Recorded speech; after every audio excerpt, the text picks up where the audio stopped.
Hey guys, welcome to Mr. Midnight Thriller. Before we begin, let me know where you're listening from tonight. I read every comment. If these stories help you relax or fall asleep, feel free to like, share, or subscribe, only if you feel this channel deserves it. Now get comfortable, let the rain play, and listen. Story number 1. Story title: We used a Ouija board in our new apartment's storage locker. Now my sleepwalking son keeps whispering, "The man in the walls is hungry."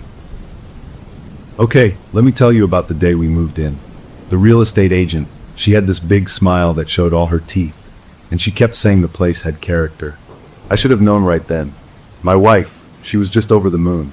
Our son, he was a little shy, holding onto my leg, but his eyes were wide looking at the big empty rooms. Me, I'm Liam, and I just felt a huge weight lift off my shoulders. We finally did it. Our own place. No more landlords. No more sharing walls with strangers who blasted music. This was ours. The sunlight that afternoon was pouring through these big windows, showing every dust speck floating in the air, and it just felt like gold. It felt like we had climbed a mountain and planted our flag. The first thing my boy wanted to do was pick a color for his room. He picked this bright sky blue. Not my taste, but who cares? I spent the whole next day painting it for him, cutting in the edges while he sat on the floor telling me about where his bed would go and where his action figures would live. My wife, she unpacked the kitchen boxes, humming, and she hung up this little wooden sign that said "Home Sweet Home" right by the front door. It was corny, but it made her happy. It made all of us happy. We ordered pizza that night and ate it on the floor, and it was the best meal I'd ever had. The place wasn't perfect, of course. It was an old building, and the floors creaked in spots you didn't expect. The faucet in the kitchen sink had a drip, and there was this one door in the lobby we hadn't really noticed before, down a short flight of concrete stairs. The super told us it led to the shared storage basement. He said every unit got a locker down there. We didn't think much of it until the weekend. We had a few boxes of holiday decorations and old books we didn't need upstairs, so I suggested we go check out our locker. My son, he didn't want to go. The basement door was heavy and metal, and it was dark on the other side. I felt the same little kid nervousness, to be honest. But I puffed out my chest and said, "Come on, we're explorers. This is our secret mission." That got him. I found the light switch, a single bulb, hanging on a wire way down at the end of the hallway, flickered on. The air was cool and smelled like concrete and something else, something old and closed up. Our locker was just a metal cage with a padlock. It was full of junk. I mean full.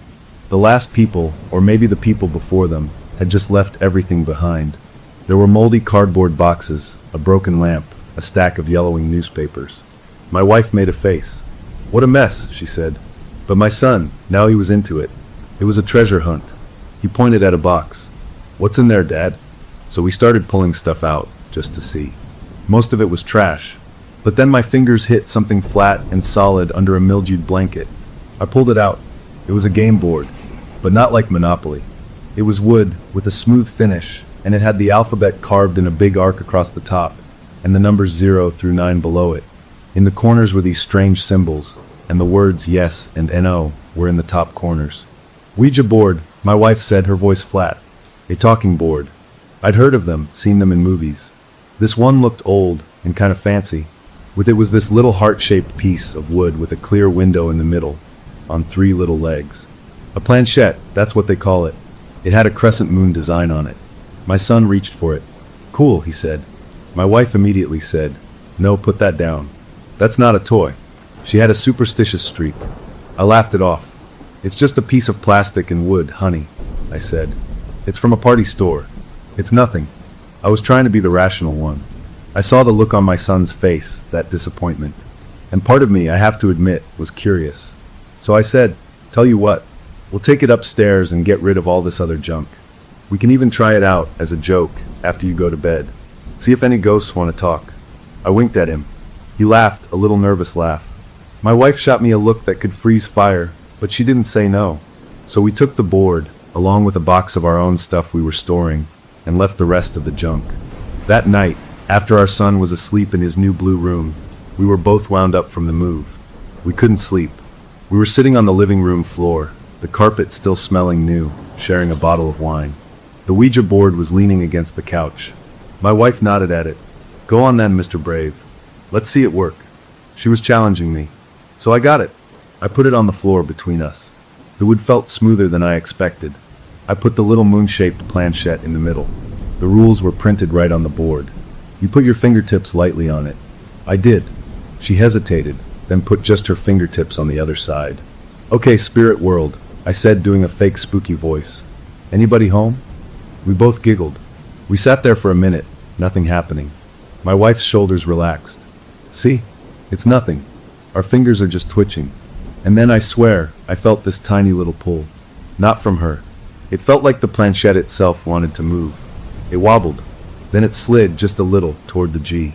We both stopped laughing. You're pushing it, she whispered. I'm not, I whispered back. Are you? Her eyes were wide. She shook her head slowly. The planchette drifted, then stopped.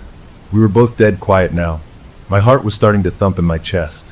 This was stupid. It was a game. But the air in the room felt different, charged, like before a thunderstorm. Let's ask a question, I said, my voice low. Is there anyone here with us? For a long moment, nothing. Then the planchette began to move. It wasn't a wobble. It was a slow, deliberate slide. It went to the H, then to the E. L, another L. Oh, hello. A chill shot straight down my spine. My wife gasped and snatched her hand away. You did that, she hissed. I didn't, I said, my voice louder than I meant it to be. We both looked down the dark hall toward our son's room. No sound. We looked back at each other. I saw real fear in her eyes, and I knew she saw it in mine. But a bigger part of me, the part that fixes things and solves problems, kicked in. It's the ideomotor effect, I said, trying to sound confident. Our subconscious muscles are making tiny movements. We're doing it without knowing. It's a science thing. She didn't look convinced, but she wanted to be. She slowly put her fingers back on the planchette. Okay, she said, her voice trembling. Let's ask who it is. I swallowed. My mouth was dry. I asked, what is your name? The planchette didn't hesitate this time. It shot across the board, fast and smooth. L, my breath caught. E, my wife made a small sound. Oh, it stopped. Leo, our son's name. We both jerked our hands back as if the wood had burned us. The planchette sat there, pointing at the... Oh, we suggested that, my wife said, but her voice was thin, weak. We were thinking about him. We made it happen. I wanted to believe her. I needed to believe her. But it had moved so fast. Too fast. We weren't pushing it. We were trying to hold it still. And then, from down the hall, from the direction of our son's new blue bedroom, we heard it. A solid, unmistakable thump. It wasn't a creak. It wasn't the building settling. It was a single, firm knock, coming from inside the wall. We froze. We didn't even breathe. We listened with every cell in our bodies. Nothing else. Just the sound of our own hearts pounding. After a full minute, I got up, my legs feeling like jelly. I crept down the hall, my wife right behind me. I pushed open his door. The night light was on, casting a soft glow. He was sound asleep, his chest rising and falling peacefully, one arm thrown over his stuffed dog. The blue walls looked calm in the dim light. There was nothing there. We backed out and closed the door. We didn't speak. We went to bed, but we didn't sleep. We just lay there, holding hands in the dark, listening. The rest of the night was quiet. In the morning, with the sun streaming in, it all seemed silly. A weird game, some old pipes knocking. We had a normal breakfast. I went to work. We were a happy family in our new home. We didn't touch the Ouija board again. I stuffed it in the back of a closet. We were done with it. That night, I slept hard, the deep sleep of exhaustion. But I woke up suddenly in the dead of night. The digital clock said 3:18. I woke up because the room was perfectly still. My wife's side of the bed was empty. The sheets were cold. A jolt of fear, different from the silly fear of the game, went through me. I got up and padded out into the hallway. And there she was. My wife was standing frozen, just outside our son's bedroom door. Her hand was clamped over her mouth, and she was shaking. I followed her gaze. Our little boy was standing in the hallway. He was sleepwalking. His eyes were open, but they were glassy, seeing nothing. He was facing the wall, the one that separated his room from the living room. The wall we had heard the knock from. Slowly, deliberately, he lifted his small hand and placed his palm flat against the wallpaper. Then he leaned in, until his lips were almost touching the plaster, and he began to whisper. It wasn't words at first. It was a string of numbers, spoken in a soft, monotone voice that didn't sound like his at all. 7, 3, 9, 1, 4. Over and over. A code, a message, or maybe just a random list. But the way he was saying it, into the wall, like he was telling a secret to someone on the other side, that was the moment I knew the game wasn't over. The thing we had invited in with a laugh was still here. And it was talking to my son. Okay, so after that night with the numbers, we had a family meeting over pancakes. My wife's hands were still a little shaky pouring the syrup. We used our brightest, most cheerful voices. We decided, right then and there, that it was all just the stress of the move. Our son was having bad dreams. The Ouija board was a silly toy that messed with our heads. The knock in the wall was definitely the building's old steam heat pipes, which probably came on with a bang. We agreed to stop talking about it, to just be normal. And for a little while it worked. Daylight is a powerful thing. It chases away the creepy crawly feelings from 3 a.m. We got into a routine. I went to work, she got our son ready for his new school. We had dinners, we laughed. We did not mention the board, which was now buried under some winter coats in the hall closet. We didn't talk about sleepwalking. We called it nighttime talking if it ever came up, which it didn't. We were building a happy life on top of that weird night, like laying new sod over a patch of mud. About a week later, I was in a deep sleep, the kind where you don't even know what year it is, when I felt my wife's grip on my arm. It was so tight it hurt. Her whole body was rigid. "He's doing it again," she whispered, her voice cracking. The clock glowed 3:07. We both got up and crept to the doorway. There he was, in the same spot in the hallway. Same glassy eyes, same sleepwalker's posture. But this time, he wasn't whispering numbers. The words were clear, and they were in full sentences. His voice was still his little boy voice, but the tone was all wrong. It was too flat, too calm. He said, "The man in the walls is hungry." A cold knot twisted in my gut. He went on, "He wants to know if we taste like the last ones." My wife let out a small, choked sob and clapped her hand over her mouth. I felt frozen. That wasn't a dream. That was a message. The next morning, we did what any scared, modern parents would do. We Googled our symptoms. Then we called the pediatrician. We sat in the bright, colorful office with the fish tank, feeling completely foolish as we explained it to her. Our sweet, kind doctor listened patiently. She checked our son's ears, his eyes, had him follow her finger. She asked him about school, about his new friends. He was shy but answered everything. She turned to us with a warm, understanding smile. "What you're describing is actually very common after a big change," she said. "A child's imagination is incredibly powerful. The stress of a new home, new school, can manifest in vivid dreams and even sleepwalking. The things he's saying are likely fragments of a movie he saw, or a story he heard, woven into his dreams." She suggested a strict, calming bedtime routine, no screens an hour before bed, a warm bath, reading a book together. She made it all sound so normal, so manageable. We left feeling a million times lighter. We were the silly, overreacting parents. We followed her advice to the letter. Bath, book, bed, and he slept through the night. For 3 nights in a row, everything was peaceful. We started to relax again. We even joked about it. "Remember when we thought we had a ghost?" My wife laughed, and it was the best sound I'd heard in weeks. But in the quiet moments, when I was alone driving to work, a thought would wiggle into my brain. The last ones. Who are the last ones? On Saturday, while my wife took our son to the park to get some good energy, as she called it, I decided to do a little investigating of my own. Not ghost investigating, homeowner investigating. I told myself I was just being a responsible dad, checking on the building. I went down to the super's little office in the lobby. He was a grumpy older guy who always smelled like cigarettes and newsprint. I complained about that dripping kitchen faucet again, said it was keeping me up. He sighed a long-suffering sigh and said he'd put in a work order. While he was muttering and looking through a pile of papers on his messy desk, my eyes wandered. On a shelf behind him, I saw a row of old, leather-bound notebooks. They were labeled by year. Maintenance logs. My heart did a little skip. I waited until he had his back turned, digging in a toolbox, and I reached up and grabbed the one from 2 years ago. I pretended to be looking at a notice on the bulletin board nearby, and flipped it open. My hands were sweaty. The entries were in messy handwriting, dates, unit numbers, complaints. 4B sink clogged, 4B bedroom window stuck. I kept flipping, my eyes scanning. And then I found it, an entry from about a year and a half ago, for our unit. It didn't say 4B, but I knew the layout. It was ours. The handwriting was rushed. It said, "Tenants in 4B report strange odors from interior walls. Sweet and sour smell. Investigation found no source. Could not locate tenants for follow-up. Case closed. I stared at the words. Could not locate tenants for follow-up. That was an odd way to put it. Not they weren't home.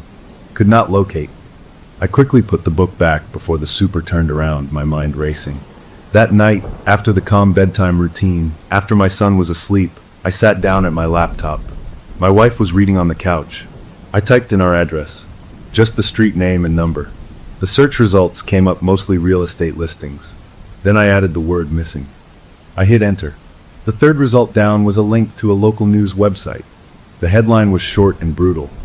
Family vanishes from downtown condo, no leads. My blood turned to ice water in my veins. I clicked it. The article was from a year and a half ago. It described a family of 3, a husband, wife, and a young daughter. They lived in our building. They just didn't come home one day. Their car was gone. Their belongings were mostly still in their apartment. No signs of a struggle. The police had no clues. It was like they had evaporated. I scrolled down. There was a photo, a happy family portrait. They were smiling, standing in front of a brick wall. And in the background, on a shelf in what looked like a living room, was a blurry shape. I zoomed in. My breath caught. It was a rectangular box. The shape was unmistakable. It was a Ouija board box. The same vintage style as ours. A dizzy wave of nausea hit me. This wasn't imagination. This wasn't stress. The last ones were real. And they were gone. I didn't tell my wife. Not yet. I couldn't get that picture out of my head. I thought about the board in our closet. It was a link, a connection to whatever happened. I had to break that link. On Sunday, I announced I was going to finally clear out our storage locker properly, get rid of the last of the old junk. It was a bright, sunny day. Birds were chirping.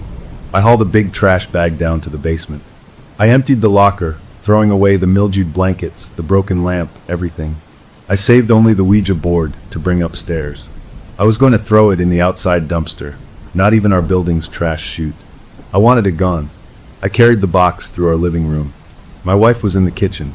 As I passed the sofa, heading for the front door, every single light in the apartment flickered. Not a power outage. It was a quick, violent flicker, like a camera flash. The overhead light, the lamp, the little light over the stove. All of them at once. The box felt suddenly hot in my hands. I fumbled, and it dropped to the floor. The cardboard flap came open, and the wooden planchette, that moon-shaped piece, rolled out. It spun on its little legs for a second, and then came to a stop. It was pointing straight down the hallway, pointing directly at my son's bedroom door. I snatched it up, my heart hammering against my ribs, shoved it back in the box, and practically ran out of the apartment to the big green dumpster in the alley. I threw the box in, heard it crash among the other bags, and slammed the lid shut. I stood there for a minute, breathing hard, feeling the sun on my face. I had done it. I had broken the connection. I went back inside, told my wife I'd finished cleaning, and tried to have a normal afternoon. We watched a movie. We ordered Chinese food. I felt good. I felt in control. We went to bed early, exhausted from pretending everything was fine. I fell asleep almost instantly, and then I was jolted awake. Not by a sound, but by a scream. My son's scream. A raw, piercing sound of pure terror that tore through the apartment. We both bolted out of bed and ran. We threw open his door. The nightlight was on. He was sitting straight up in bed, his eyes wide open and full of a fear I'd never seen in him before. He was gasping for air, trembling all over. He wasn't looking at us. He was staring, horrified, at the wall opposite his bed. And there, on his blue comforter, right at his feet, was a small wooden object. It was dusty and had a little smudge of something grimy on it. It was the moon-shaped planchette, the one I had thrown in the dumpster hours ago. It was back. That was the moment we stopped pretending. The planchette on his bed, covered in dumpster filth, ended all discussion about stress or imagination. We were under attack. Something from outside our understanding wanted our attention, and it was using our son to get it. We didn't sleep. We started keeping watch. We became guards in our own home. The first thing I did the next morning, after a tense, quiet breakfast where our boy just pushed his cereal around the bowl, was go to the electronics store. I came back with a baby monitor, but not the cute, music-playing kind. This was a high-sensitivity audio and video monitor with night vision.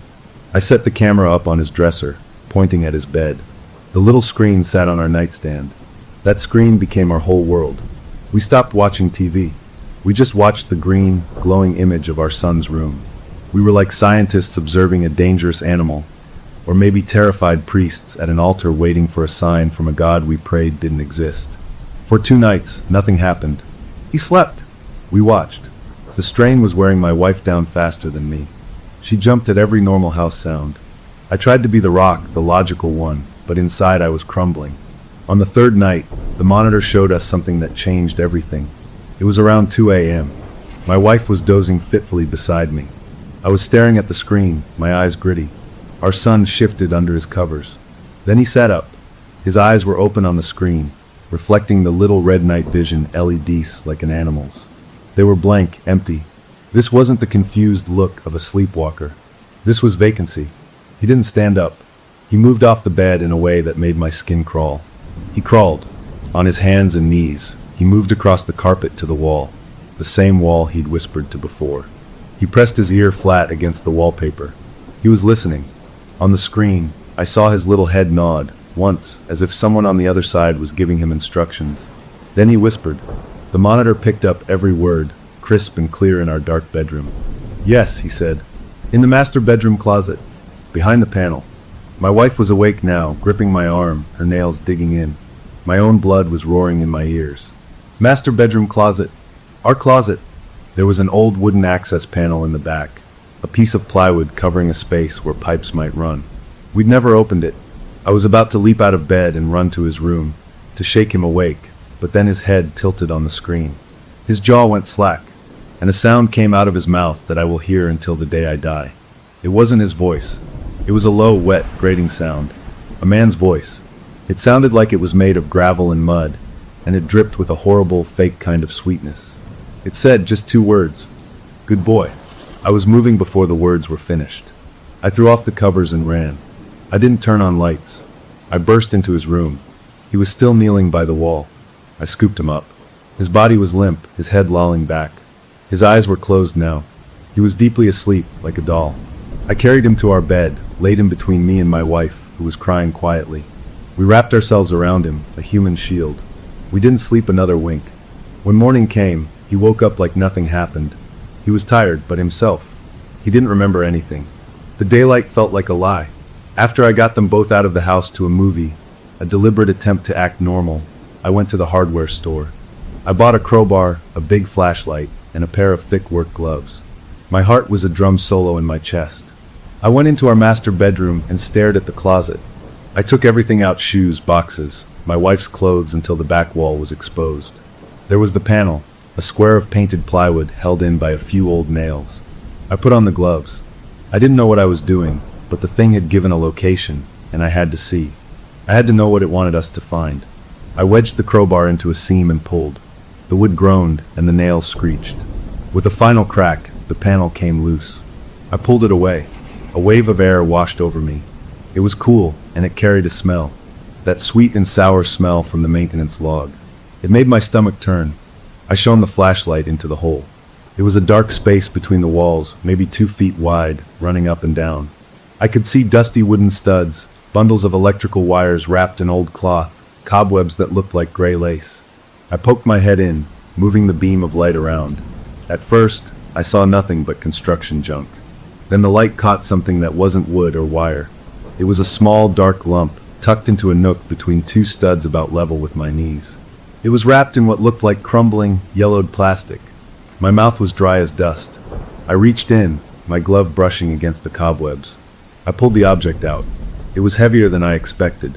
I backed out of the closet, into the light of the bedroom, and unwrapped the plastic.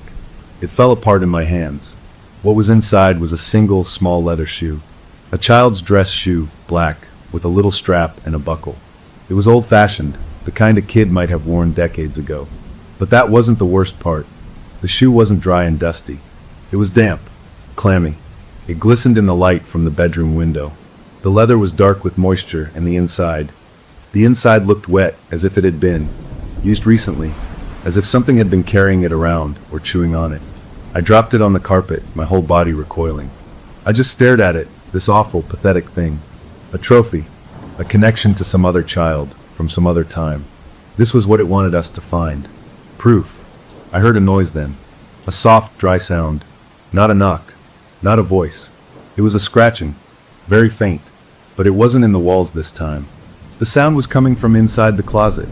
From the ceiling of the closet, inside the open wall cavity. I stood frozen, listening. It was a slow, deliberate sound.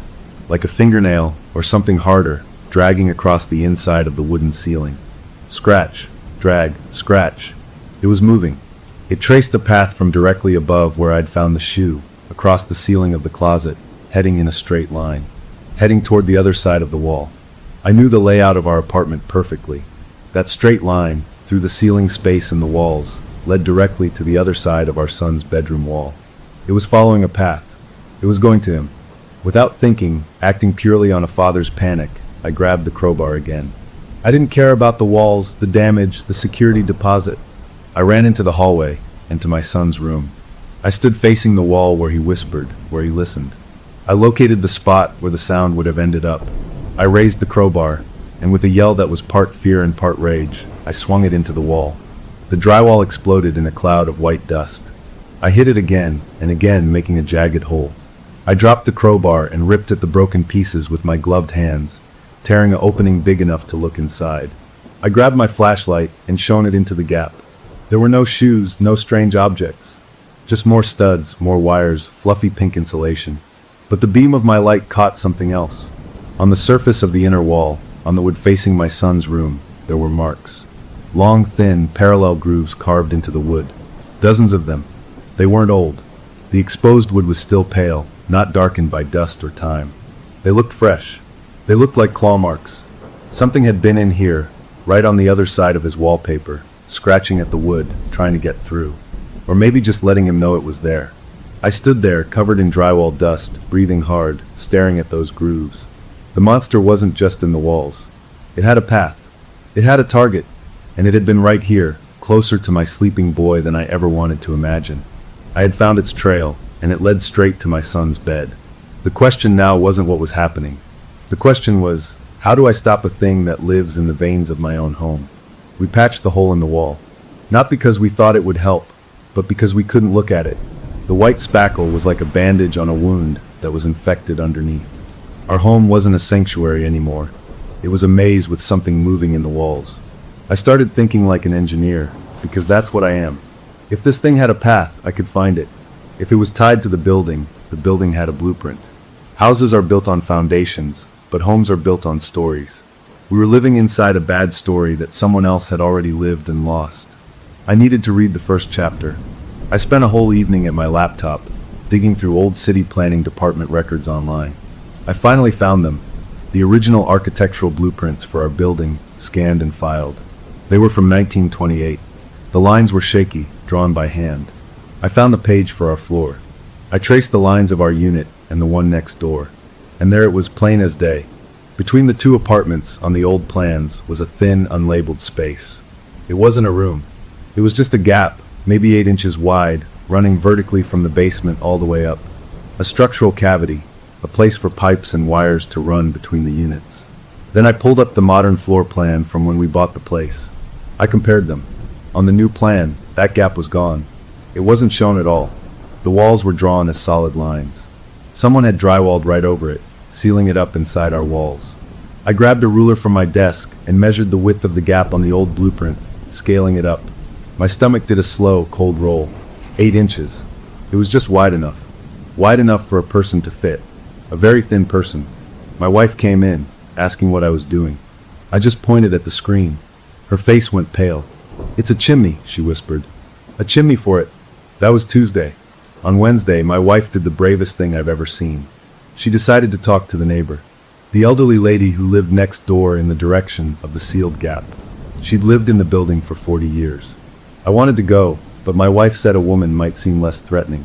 She came back 20 minutes later, looking 10 years older. She sat down at the kitchen table, her hands trembling as she tried to drink a glass of water. "She knew," my wife said, her voice hollow. As soon as I mentioned we had a little boy, her face changed. She asked, "Is he quiet? Does he have an imaginary friend?" The old woman told her the last family had a little girl. She used to talk about the funny man in the heating vent. She said the girl would leave little bits of cracker by the grate. Then the family vanished. The old woman said she tried to tell the police about the funny man, but they just patted her hand. It always likes the quiet ones, the neighbor had whispered to my wife before quickly shutting her door. Meanwhile, our son was changing. During the day, he was withdrawn, pale. He stopped talking about school friends. He just drew. He filled notebook after notebook with pictures. Most were scribbles, but one he brought to me. It was a drawing of our building, a tall rectangle. But inside the walls, he'd drawn in with a red crayon, a long, stick-thin figure. It had too many joints in its arms and legs, like a bug. Wavy lines, like heat waves, connected the stick figure to a smaller stick figure in a bed. And at the bottom, in his clumsy handwriting, was a caption. He talks through me. I held that drawing and felt a piece of my heart break off. He wasn't just a victim, he was becoming a window. I went back to my research, this time looking for the vanished family with the daughter. I found more details.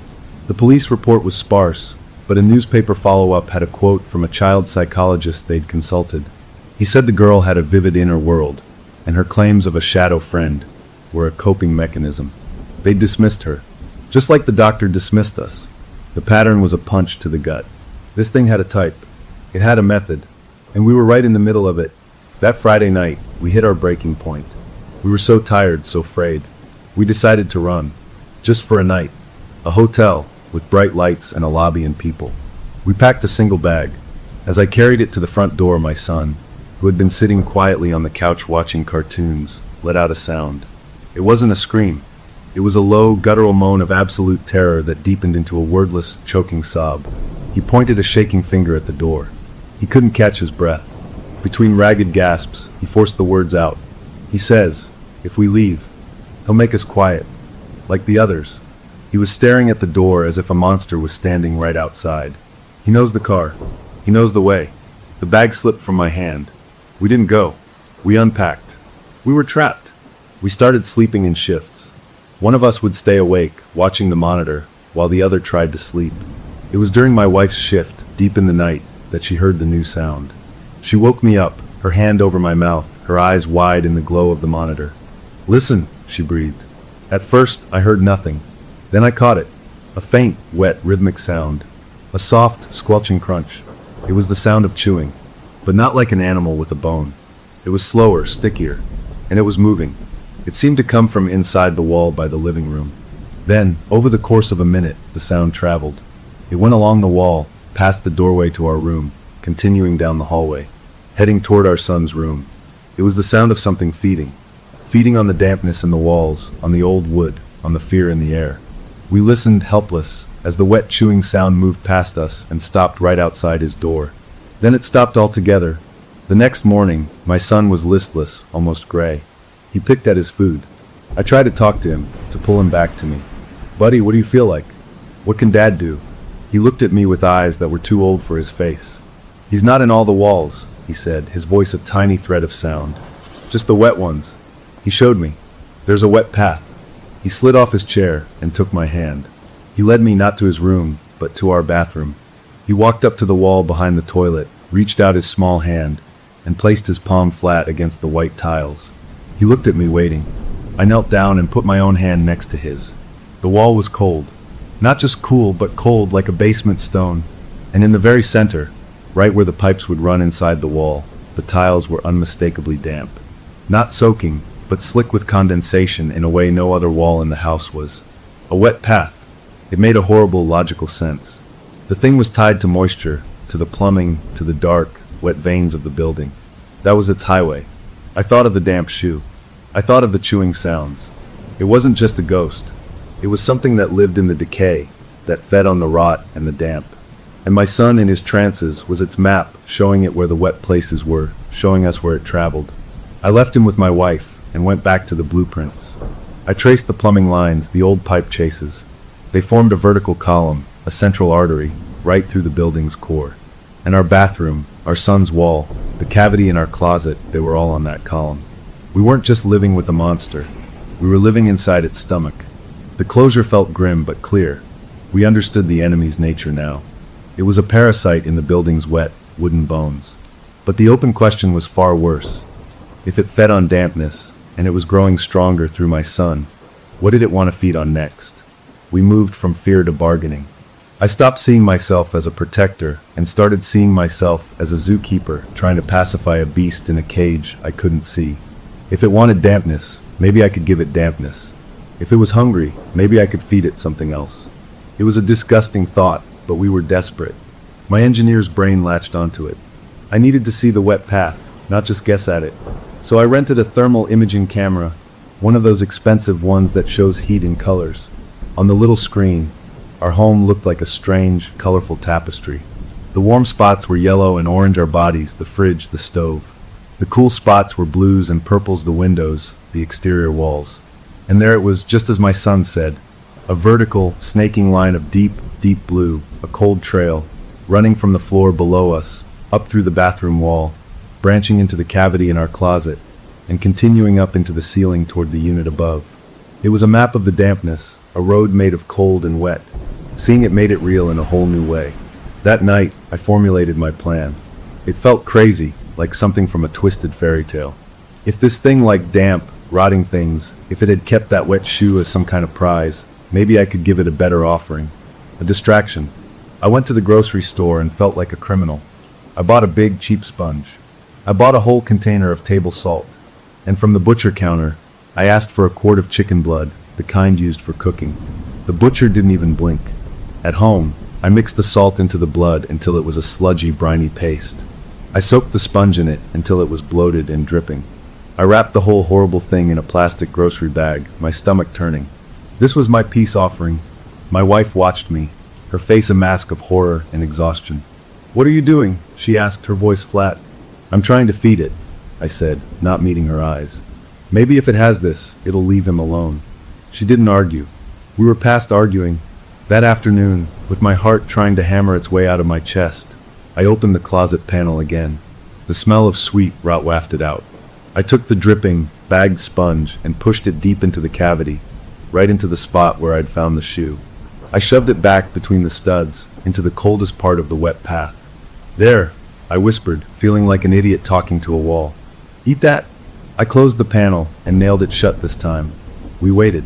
That night, we watched the monitor, expecting the worst. But nothing happened. Our son slept. Really slept, the kind of deep, peaceful sleep we hadn't seen in weeks. No whispers. No crawling. No wet chewing sounds. The next night was the same. A profound, unbroken quiet settled over the apartment. We woke up on the second morning and actually made a real breakfast. We laughed, a shaky, disbelieving laugh.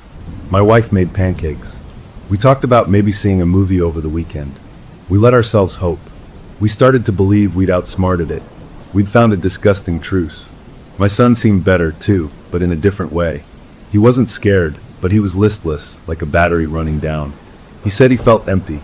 I told myself it was just exhaustion, his little body finally catching up on rest. I pushed away the darker thought that maybe the thing was full for now, and its connection to him was weaker. On the third day of peace, curiosity got the better of me. I had to know. Was the offering gone? Had it worked? I got my crowbar, and while my wife took our son to the park again, I pried the panel open once more. The cold air rushed out, but the smell was different. Less sweet. More metallic, like old blood and salt. I shone my flashlight into the cavity. The space between the studs was empty. The spongy, bloody package was completely gone. A wild, relieved grin started to spread across my face. It worked. It took it, but then the beam of my light caught something else. Lying neatly on the dusty floor of the cavity, arranged in a small, deliberate triangle, were three small, white objects. My smile died. I reached in, my fingers trembling, and picked one up.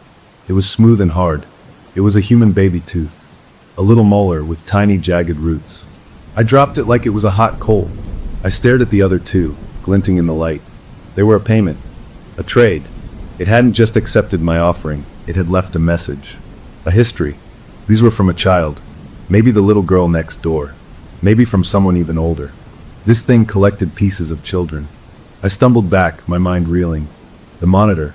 The thermal camera was still set up, still recording to a memory card when it detected motion in its field of view. It was pointed at the wall in our son's room. A notification dinged on my phone, still in my pocket from earlier. It was an email alert from the camera's software. Motion detected, 2:14 a.m. With a sinking feeling, I pulled out my phone and opened the attached video file. The timestamp was from last night, during the quiet period. The video was in the green glow of night vision. It showed the thermal overlay, with my son a warm yellow blob asleep in his bed. For a minute, nothing. Then a shape emerged from the left side of the screen, from the direction of our master bedroom closet. It was a long, thin, humanoid blob of the deepest blue. Cold. It moved with a slithering, boneless motion, crawling up the wall inside the stud space. It didn't go toward my son. It slithered up the wall he slept next to, crossed over the top of the door frame, and came to a stop on the wall shared with our bedroom. The wall right behind the head of our bed. And there it stayed. The cold, blue shape pressed itself against the other side of the plaster, right where our pillows were. It didn't move. It didn't chew. It just stayed there, frozen on the screen, for the remaining 4 hours of the recording. Watching. Listening. While we slept, believing we were safe, it had been right there, on the other side of the wall, its cold presence inches from our heads. It wasn't interested in the salty, bloody sponge in the closet anymore. It had taken that offering, left its grisly tokens, and moved to a new post. It had shifted its attention from the boy to us. The closure was a sickening realization. Our bargain had failed. We hadn't pacified it, we had just changed its menu. The open question, the hook that dug deep into my heart as I stared at the video, was simple and terrifying. Why was it watching us sleep now? What did it want with the parents? The final stage wasn't fear or bargaining. It was recruitment. The thing in the walls wasn't just haunting my son anymore. It was offering him a job. Everything changed after the video. The whispers through our boy stopped being about hunger or scary messages. They became instructions. Clear, calm, and horrifyingly direct. He'd sit up in bed, eyes glazed, and speak in that flat, borrowed tone. "He needs salt," he said one night. "Lots of it. In the bathtub. Fill it with hot water and salt." It sounded like a recipe. My wife, who was breaking down faster than I was, actually nodded. She was so exhausted, so worn to a nub by the constant dread, that a part of her was giving up.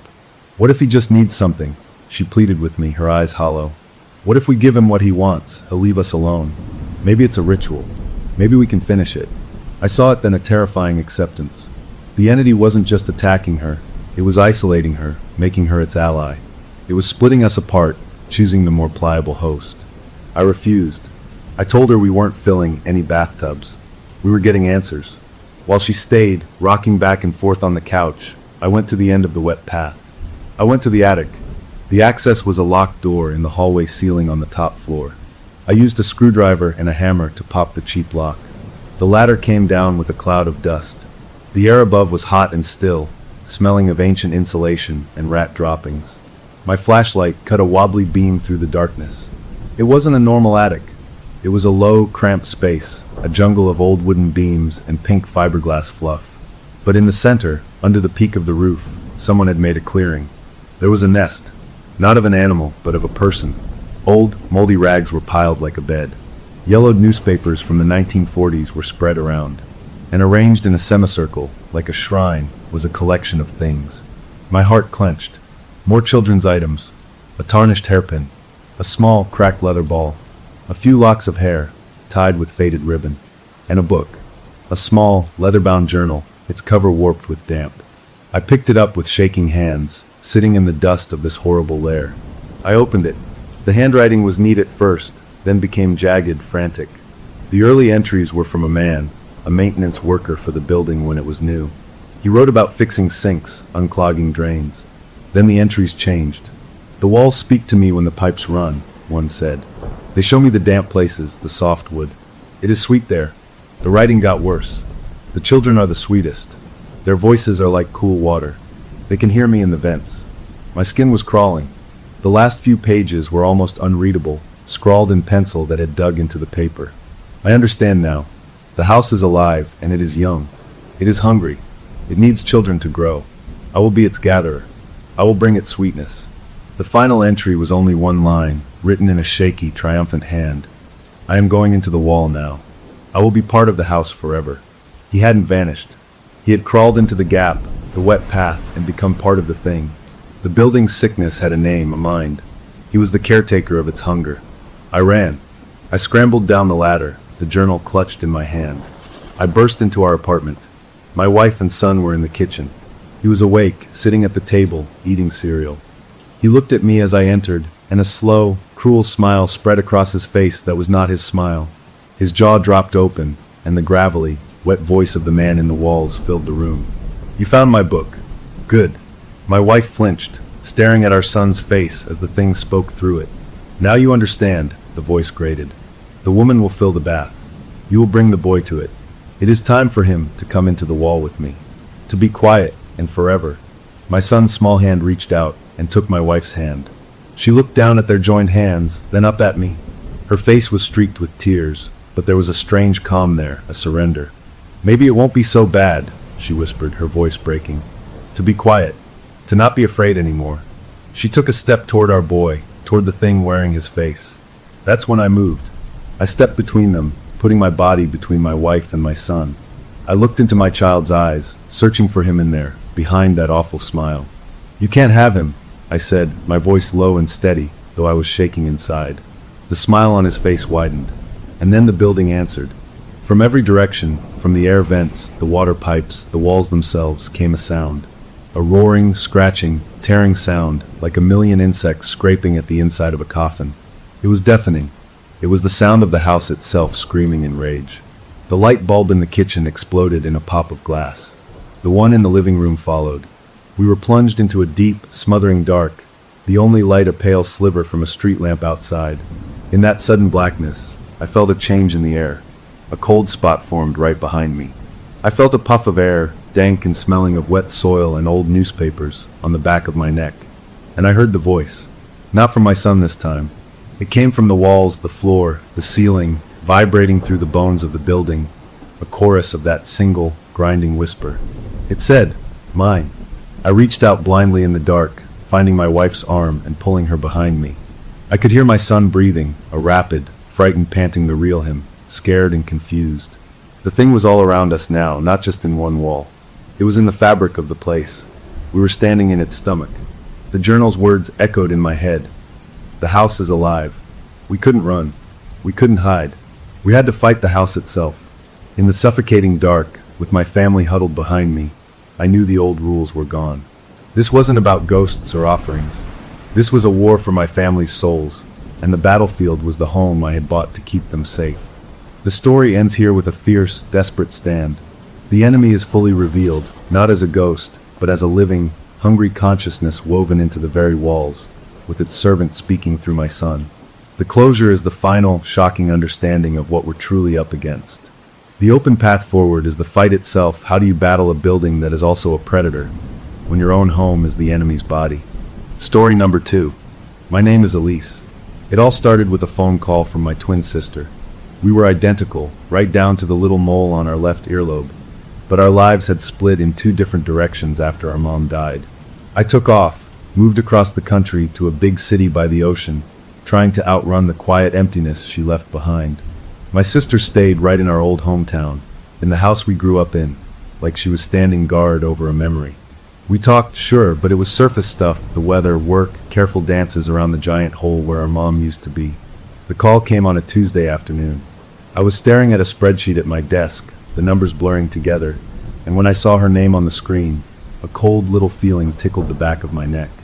I answered. She didn't say hello. Her voice was tight, a wire pulled too thin. "It's the anniversary tomorrow," she said. I knew. Of course I knew. I had a calendar reminder and a flight booked for a quick, in-and-out visit the next day, a habit I'd kept for a decade. A gesture. "I know," I said, trying to sound gentle. "My flight gets in at 10. We'll have lunch. We'll go to the cemetery like always." There was a pause on the line, so long I thought we'd been disconnected. Then her voice came back, lower, pleading in a way that made my heart squeeze. "You can't just be there in person. You have to be here with me. Really here. I bought something. I want to try and reach her." I closed my eyes. The office sounds around me faded away.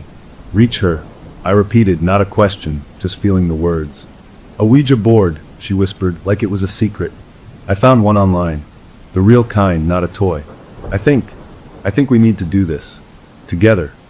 1,000 protests rose in my throat. It was nonsense. It was grief talking. It was a terrible idea to poke at a wound that was finally, after 10 years, maybe starting to form a scar, even if it was an ugly one. But I heard the raw need in her voice, the loneliness that mirrored my own, but had festered in that old house instead of being scattered by ocean wind. I saw her face in my mind, our face, pale and hopeful and desperate. And beneath it all was the guilt, my oldest companion. I was the one who left. I was the one who got to live a life that wasn't a shrine. Saying no felt like failing her all over again, and failing the ghost of our mom, too. Okay, I heard myself say, the word leaving my mouth before my brain could catch up. Okay, we'll do it. The relief on her end was a physical sound, a shuddering exhale. We hung up, and I immediately opened my phone and played the only voicemail I had left from our mother. It was 3 seconds long. Elise, it's Mom. Don't forget the laundry is in the dryer. Love you. I listened to it 5 times, just to hear her voice, to remind myself what we were supposedly trying to reach. It sounded ordinary and warm and gone. The flight the next day felt like moving through a dream. The rental car smelled like fake pine. Driving the familiar roads to our childhood home felt like traveling backwards in time. The house looked smaller, the paint a little more faded, the big oak tree in the front yard a little bigger. She was waiting on the porch, wrapped in a sweater that used to be our mom's. We hugged, and it was like hugging a bundle of tense wires. She felt thin. Thank you for coming, she murmured into my shoulder. For really coming. Inside, the house was a time capsule. The furniture was the same. The pictures on the walls were the same. It even smelled the same, like old wood and lemon polish and something underneath. Something I couldn't name, but that felt like childhood. We went through the motions. We made small talk that felt too loud. We ate a quiet lunch. We drove to the cemetery and stood in front of the simple headstone, the air cool and still. We didn't cry. We just stood there, 2 halves of a broken whole, not knowing what to say to a piece of granite. The sun was setting when we got back. The real event, the reason I'd said yes, loomed over us. We ordered pizza, a pathetic attempt at normalcy, but neither of us ate much. As darkness settled firmly around the house, she finally brought out the box. It was plain, brown cardboard, no picture. It looked serious. She opened it on the living room rug, the same rug we'd played on as kids. The board itself was wood, polished smooth, with the alphabet in 2 arcs, the numbers 0 through 9, and the words yes and no in the corners. The sun and moon symbols. Goodbye at the bottom. The planchette was heart-shaped, clear plastic with a little viewing window in the middle.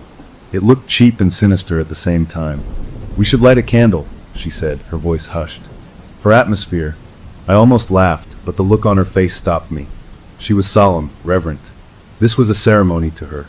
I found a stubby white candle in a drawer and lit it, placing it on the coffee table. We turned off all the lamps. The room was suddenly alive with shifting shadows, the single flame making our faces look strange and hollowed out. We sat cross-legged on the floor, facing each other over the board. She placed it between us. We have to be respectful, she instructed, like she'd read a manual. We ask questions. We keep our fingers lightly on the planchette. Don't push it. Don't force it. Just let it happen. I nodded, my mouth dry. This felt stupid and profoundly sad. We were 2 grown women, trying to talk to our mother through a children's game. But I put my fingertips on the edge of the plastic heart. She did the same. Our hands were almost touching. Our hands, which were identical, just like when we were kids. Is anyone there? My sister asked, her voice trembling slightly. Nothing. The house was utterly quiet. I could hear the faint tick of the old clock in the hallway. I could feel the slight tremor in her fingers. I was sure I was unconsciously moving the thing myself, just the tiny shakes of my own hand. We asked a few more general questions. Nothing happened. I started to feel a ridiculous mix of disappointment and relief. Maybe that was it. We'd tried. It was over. We could have a glass of wine and go to bed, and I could fly home tomorrow and forget this weird, sad night. Then my sister asked, her voice cracking, "Mom, is that you?" And the planchette moved. It was a tiny jerk at first, like a muscle spasm. Then it began to slide, slow and smooth, across the polished wood. It went to the letter M. Then Y. My breath caught in my throat. It was moving. We were both touching it, but it didn't feel like either of us were guiding it. The pressure was different, a firm, deliberate pull. It spelled MY. It moved to GRLS. My girls. A sob hitched in my sister's chest. Tears were already streaming down my face, hot and fast. The planchette didn't stop. It slid smoothly, confidently, to TOGTHER, together. My girls. Together. The message hung in the dark, silent air between us. It was everything we wanted to hear. It was forgiveness, it was love, it was a promise. In that moment, every doubt vanished. It was her. It was our mom. She was here with us. We both let go of the planchette and collapsed towards each other, meeting in the middle over the board, wrapping our arms around each other and crying great, heaving sobs that came from a place 10 years deep. We held on like we were drowning. The grief poured out, but it was mixed with a wild, unbelievable joy. She was here. She knew we were here. We were together. It was the most profound moment of my life since the day we lost her. As we cried, the single candle on the table, which had been burning steadily, flickered once, twice, and then went out. Not like a normal candle dying, with a last little sputter of light. It went out like someone had pinched the wick between two fingers, sharp and final. A little curl of smoke rose in the sudden darkness. We didn't notice. We were lost in our tears, in our relief. We sat back eventually, wiping our faces, laughing a little through the tears, the weight of a decade suddenly miraculously lifted. We put the board away, carefully, like it was a sacred object now. We opened a bottle of wine and sat on the couch, talking about Mom, about good memories, the pain feeling cleaner now, shared, acknowledged by her. It was late when my sister, sipping her wine, stared into the glass and said quietly, almost to herself. She sounded different than I remember. In my head, her voice is always warm. That felt colder, more serious. I brushed it off immediately. It was a Ouija board, not a telephone, I said, forcing a light tone. It's probably just how we're interpreting it. The feeling was warm. The feeling was her. She nodded, but she didn't look convinced. A tiny, cold seed had been planted in the pit of my stomach, but I buried it under the warmth of the wine and the exhaustion and the overwhelming feeling of peace. We had reached her. That was all that mattered. The next day, we had a better, easier visit. We laughed more. The tension between us was gone. When I left for the airport, we hugged for a long time on the porch. "Call me more," she said. "I will," I promised, and I meant it. Her eyes, though, as she waved goodbye from the driveway, looked distant again, already receding into a world I had just visited but couldn't stay in. I flew home feeling lighter than I had in years. The guilt was quiet. I had done my duty and more. We had connected. It was over. For 3 weeks, life was normal, good even. I thought about the experience often, with a sense of wonder. Then, on a perfectly ordinary Wednesday evening, my phone buzzed with a text. It was from my brother-in-law. No greeting. No message. Just a single video file attached. The subject line of the text held 3 words that made that cold seed in my stomach suddenly crack open and sprout icy vines. "You need to see this." I stared at it, my thumb hovering over the screen. The peaceful closure I'd felt just 3 weeks ago now seemed fragile, like thin ice over very, very deep water. I stared at the text from my brother-in-law for a full minute, my heart doing a slow, hard thump in my chest. "You need to see this." Those 4 words turned the cozy comfort of my apartment into something thin and insubstantial. The peaceful feeling from my visit, the warm closure I'd carried home, it all went brittle. I took a deep breath and tapped the video file. It was dark, shaky, clearly shot on a phone in a hurry. The time stamp in the corner said 2:17 a.m. It was their kitchen. The night was black outside the window over the sink. And then she walked into frame. My sister. She was in her nightgown, her hair messy from sleep, moving with a smooth, floating kind of grace that was completely wrong. She wasn't stumbling or confused like a sleepwalker. She was purposeful. She went to the stove, filled the kettle with water, lit the burner. All of it in this serene, practiced rhythm. My breath caught. It was our mother's rhythm. Mom had a whole little ceremony for making tea, a specific way of tapping the spoon, a certain number of times she'd stir. And my sister was doing it, every motion a perfect copy.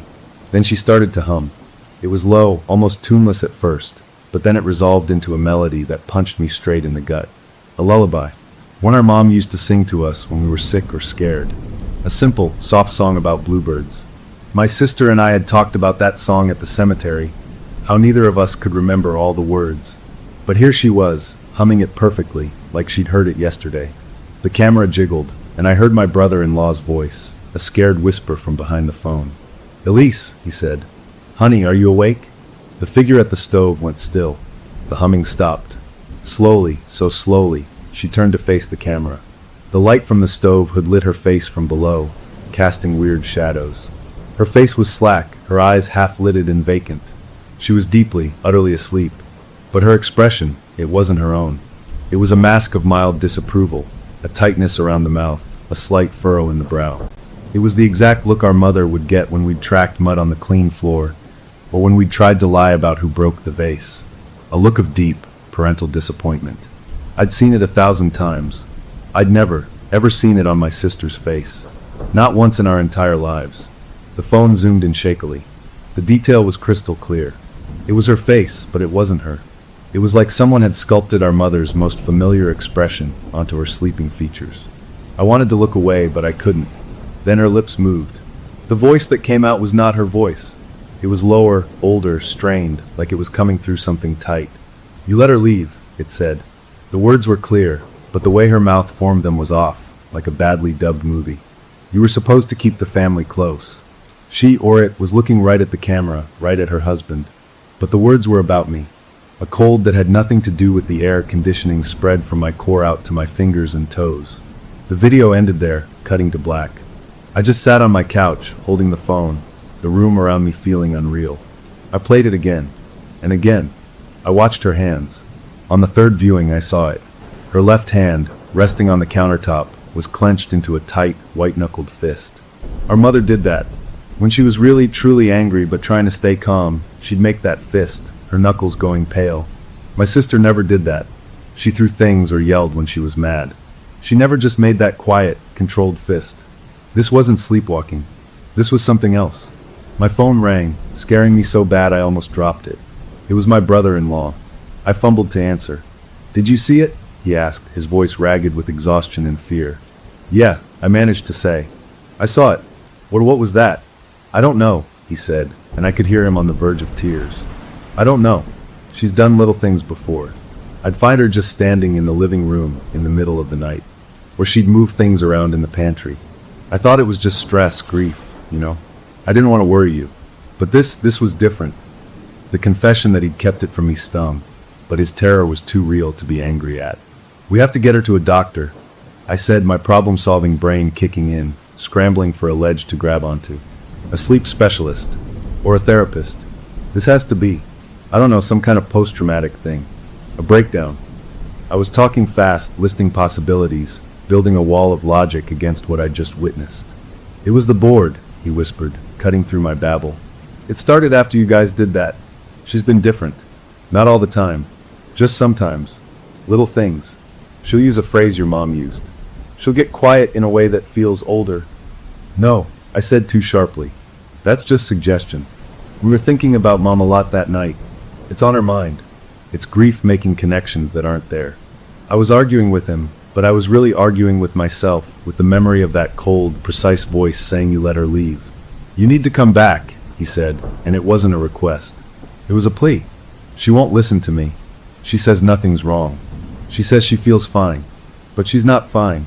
And I'm scared." I looked around my sunny apartment, at my life here, my escape. Going back felt like stepping into a hole. But the image of that fist, of that alien expression, was burned into my mind. The guilt came roaring back, louder than ever. I'd participated in the Ouija board. I'd felt that peace. Had I somehow agreed to something? Had we opened a door we couldn't close? "Okay," I said, the word tasting like defeat.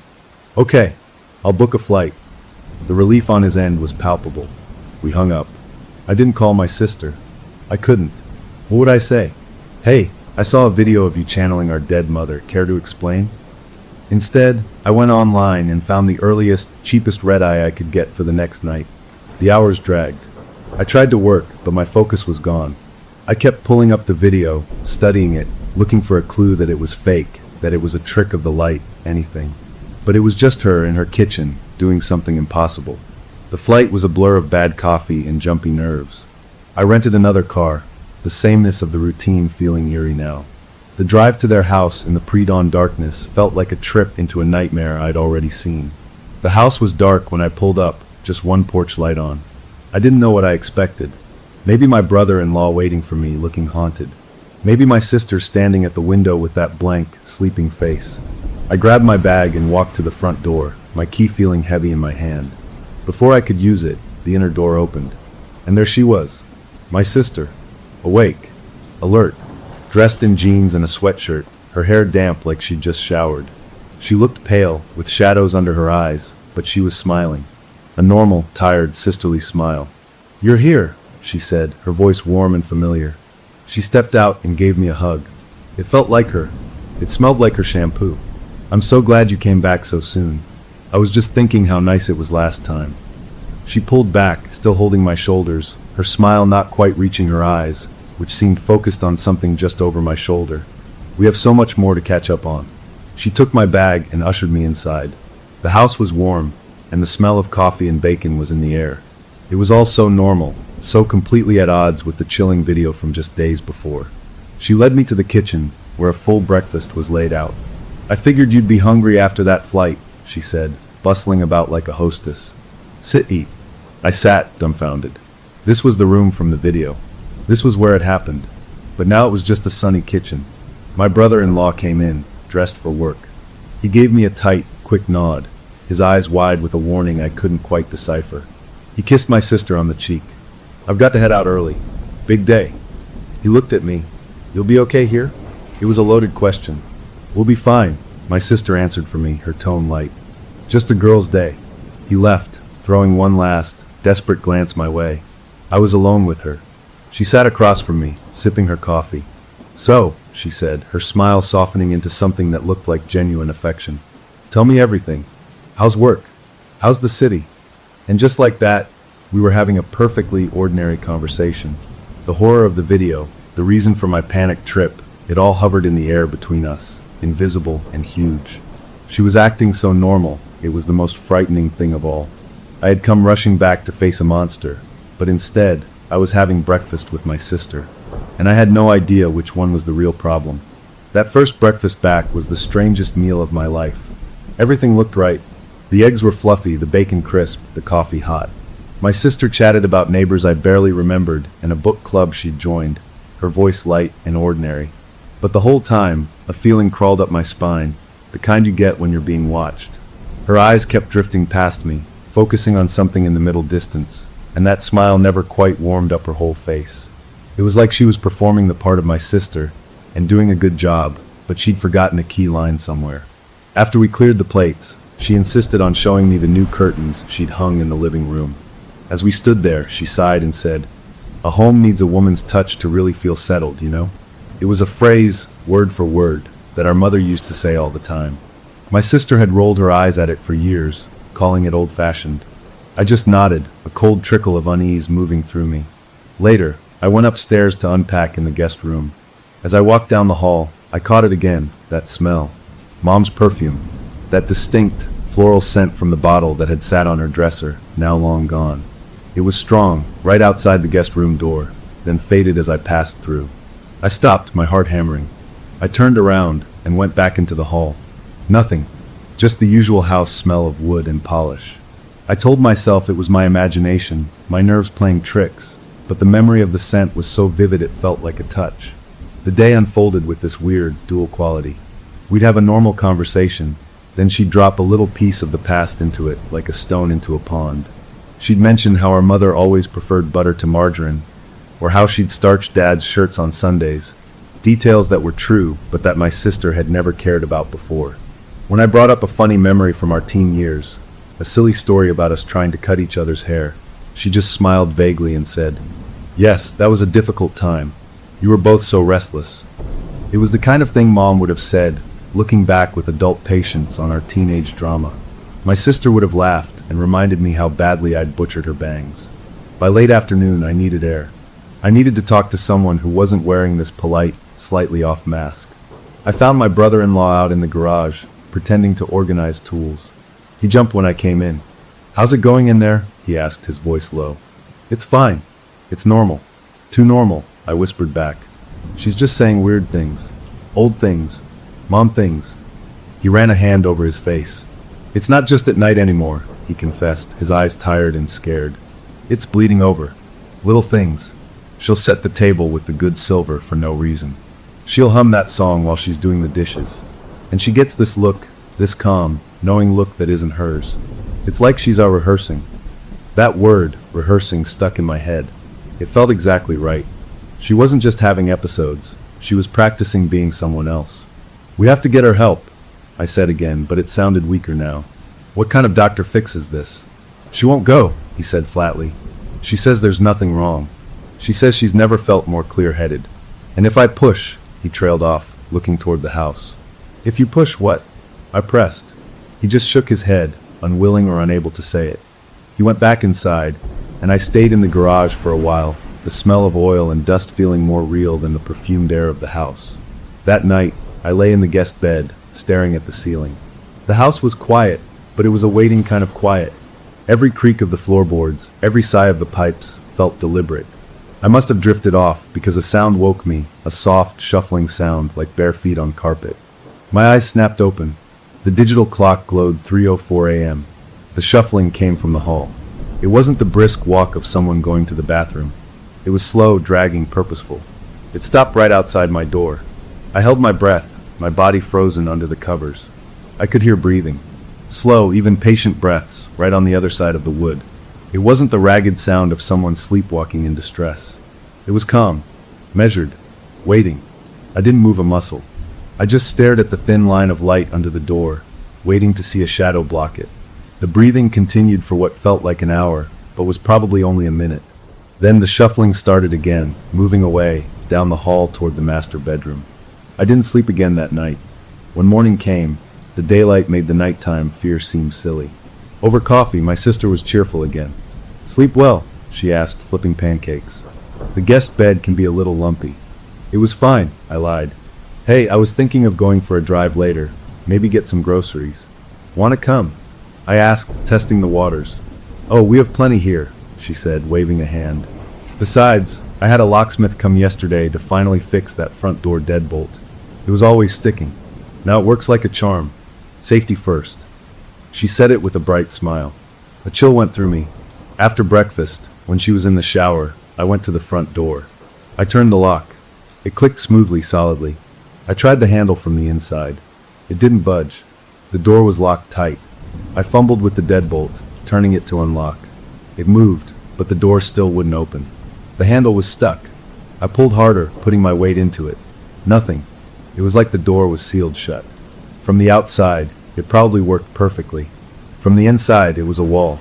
"Safety first," I whispered to myself, her cheerful words now taking on a dark, new meaning. The rest of the day, I felt like I was in a beautiful cage. I tried to research on my laptop when she was in another room, looking up sleep disorders, shared psychosis, anything that could explain what was happening.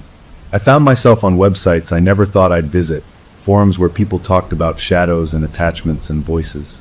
One post talked about post-possession personality bleed, where traits from a spirit would seep into the living person's everyday mind. It sounded like crazy talk, the kind of thing I'd have scoffed at a month ago. Now it read like a medical textbook describing my sister's symptoms. Late in the afternoon, we were washing dishes together. It was a familiar, almost comforting chore. Then she dropped a plate. It hit the edge of the sink and shattered on the floor. We both jumped. Before I could say "it's okay," she spoke. Her voice changed, dropping into a tone of sharp, familiar reprimand.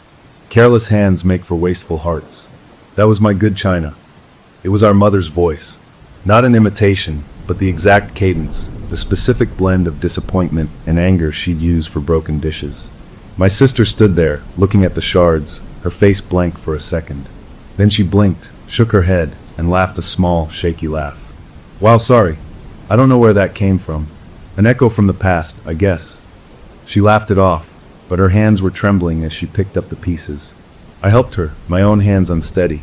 It wasn't an echo. It was a recording, played perfectly from a source that wasn't her. That night, I was exhausted but wired. I made sure my door was locked.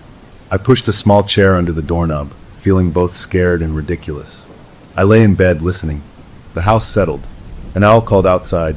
The clock ticked past 2 a.m. I must have dozed, because the sound that woke me wasn't shuffling. It was a click, the clear, metallic sound of the door's lock turning. My eyes flew open. The room was dark. The chair was still under the knob. Slowly, silently, the doorknob itself began to turn. It turned all the way to the right, then back to the left. There was a soft thump as the chair shifted slightly from the pressure. Then, with a gentle but irresistible push, the door swung inward. The chair scraped across the floor a few inches. A figure stood in the doorway, silhouetted by the faint night light from the hall. It was my sister. Her head was tilted slightly. I couldn't see her eyes, just the dark outline of her. She didn't move. She didn't speak. She just stood there, a black shape against the dim light, and I could hear it again. That same slow, even, patient breathing from the night before, filling the space between us. The peaceful visit was over. The rehearsals were done. The performance, it seemed, was about to begin. The worst part wasn't the fear. It was the hope. For one stupid, heartbreaking second, as she stood there in the doorway, I thought maybe it was really her. Maybe my sister had just come to check on me, heard a noise, was being sweet. That hope melted away as she stepped into the room. She moved not like someone awake, but not like the serene sleepwalker from the video either. This was different. This was deliberate, aware. The streetlight from outside cast a weak glow through the window, painting her features in shades of gray. Her eyes were open, but they looked through me, glassy and fixed on something far away. She didn't say a word. She just walked to the side of my bed and sat down on the edge, the mattress dipping under her weight. The familiar dip, the exact same feeling from when we were kids, and our mom would sit to check on us during a thunderstorm. My throat closed up. Then she reached out. Her hand was pale in the dim light. She took my hand where it lay on top of the blanket. Her skin was freezing cold, not like someone who'd walked through a cool house, but like skin left on stone. The touch was gentle, a mother's comforting grasp. And then she spoke. "I'm so glad you're home, baby." The voice was soft, warm, layered with a love I hadn't heard in 10 years. It was my mother's voice. Not an imitation, not a memory.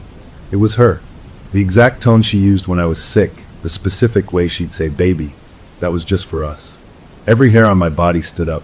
A sob welled in my chest, part terror, part a desperate, overwhelming joy. This was it. This was really her. We had reached her, and she was here, holding my hand. Tears blurred my vision. I squeezed the cold hand back, wanting to believe, needing it to be true. "Mom," I whispered, the word cracking in the dark. The gentle grip changed. It didn't loosen, it transformed. The freezing fingers clamped down like a steel trap, squeezing with a strength that was impossible, that ground the bones in my hand together. I gasped, trying to pull away, but I was pinned. The loving expression on her face twisted, the features contorting into something ugly and full of a rage I had never seen on my mother, not even at her angriest. It was a sneer of pure, possessive fury, and the warm, maternal voice shredded. It dropped, warped, becoming a ragged, wet hiss that didn't seem to come just from her mouth, but from the corners of the room itself, vibrating in the air. "Now you'll never leave again." The words were bitten off, guttural. "We'll be together forever," just like the board promised. Then the chanting started. It was one word, over and over, in a looping, overlapping chorus. Forever, forever, forever. But it wasn't one voice. It switched, flickering between my mother's gentle tone, my sister's higher pitch, and a third, guttural sound that was neither. A sound that felt old and rotten. The word pounded in my skull. I screamed, a raw sound of pure panic. I yanked my arm with all my strength, thrashing in the bed, but the grip was supernatural, unbreakable. I kicked out, my foot connecting with her side, but she didn't flinch, didn't even seem to notice. She just kept chanting, her eyes locked on mine, glowing with a sick triumph. Forever. As the chant drilled into me, I noticed something else, a detail my terror-muddled brain clung to. The rhythm of the word matched something else, a soft, rhythmic creaking from outside. It was the sound of the old porch swing, the one our mom loved, moving back and forth. A sound that shouldn't be audible from the upstairs guest room. The two sounds, the chant and the swing, moved together, a horrible, synchronized pulse. The door to the room burst open. Light from the hall flooded in, blinding me for a second. My brother-in-law stood there, his face a mask of horror. He didn't hesitate. He rushed forward, not at me but at her. He grabbed her by the shoulders, shaking her hard. "Elise! Stop! Wake up!" he shouted, his voice cracking.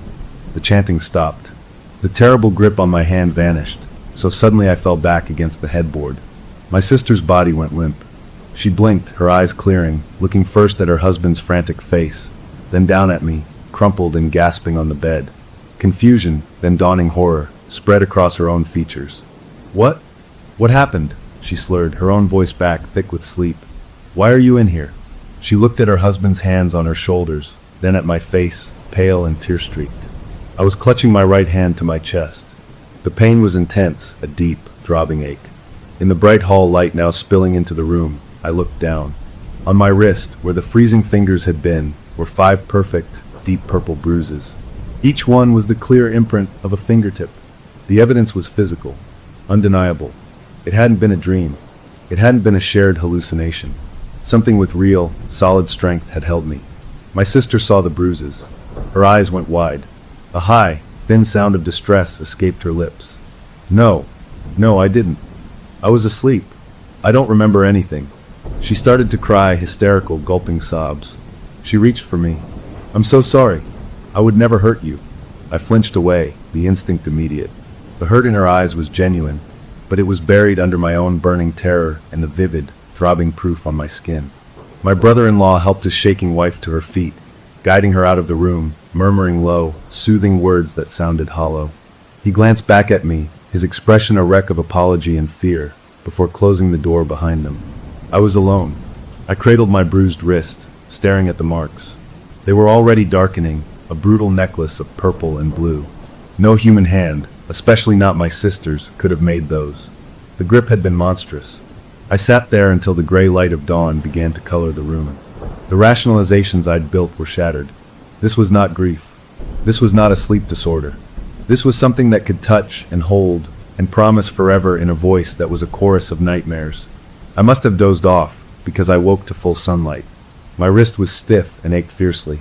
I got dressed slowly, the normal sounds of the house below feeling like a lie. When I finally went downstairs, the scene was fractured. My sister was at the kitchen table, her eyes red and puffy, staring into a cold cup of coffee. Her husband was pacing by the back door. The air between them was tense, cracked.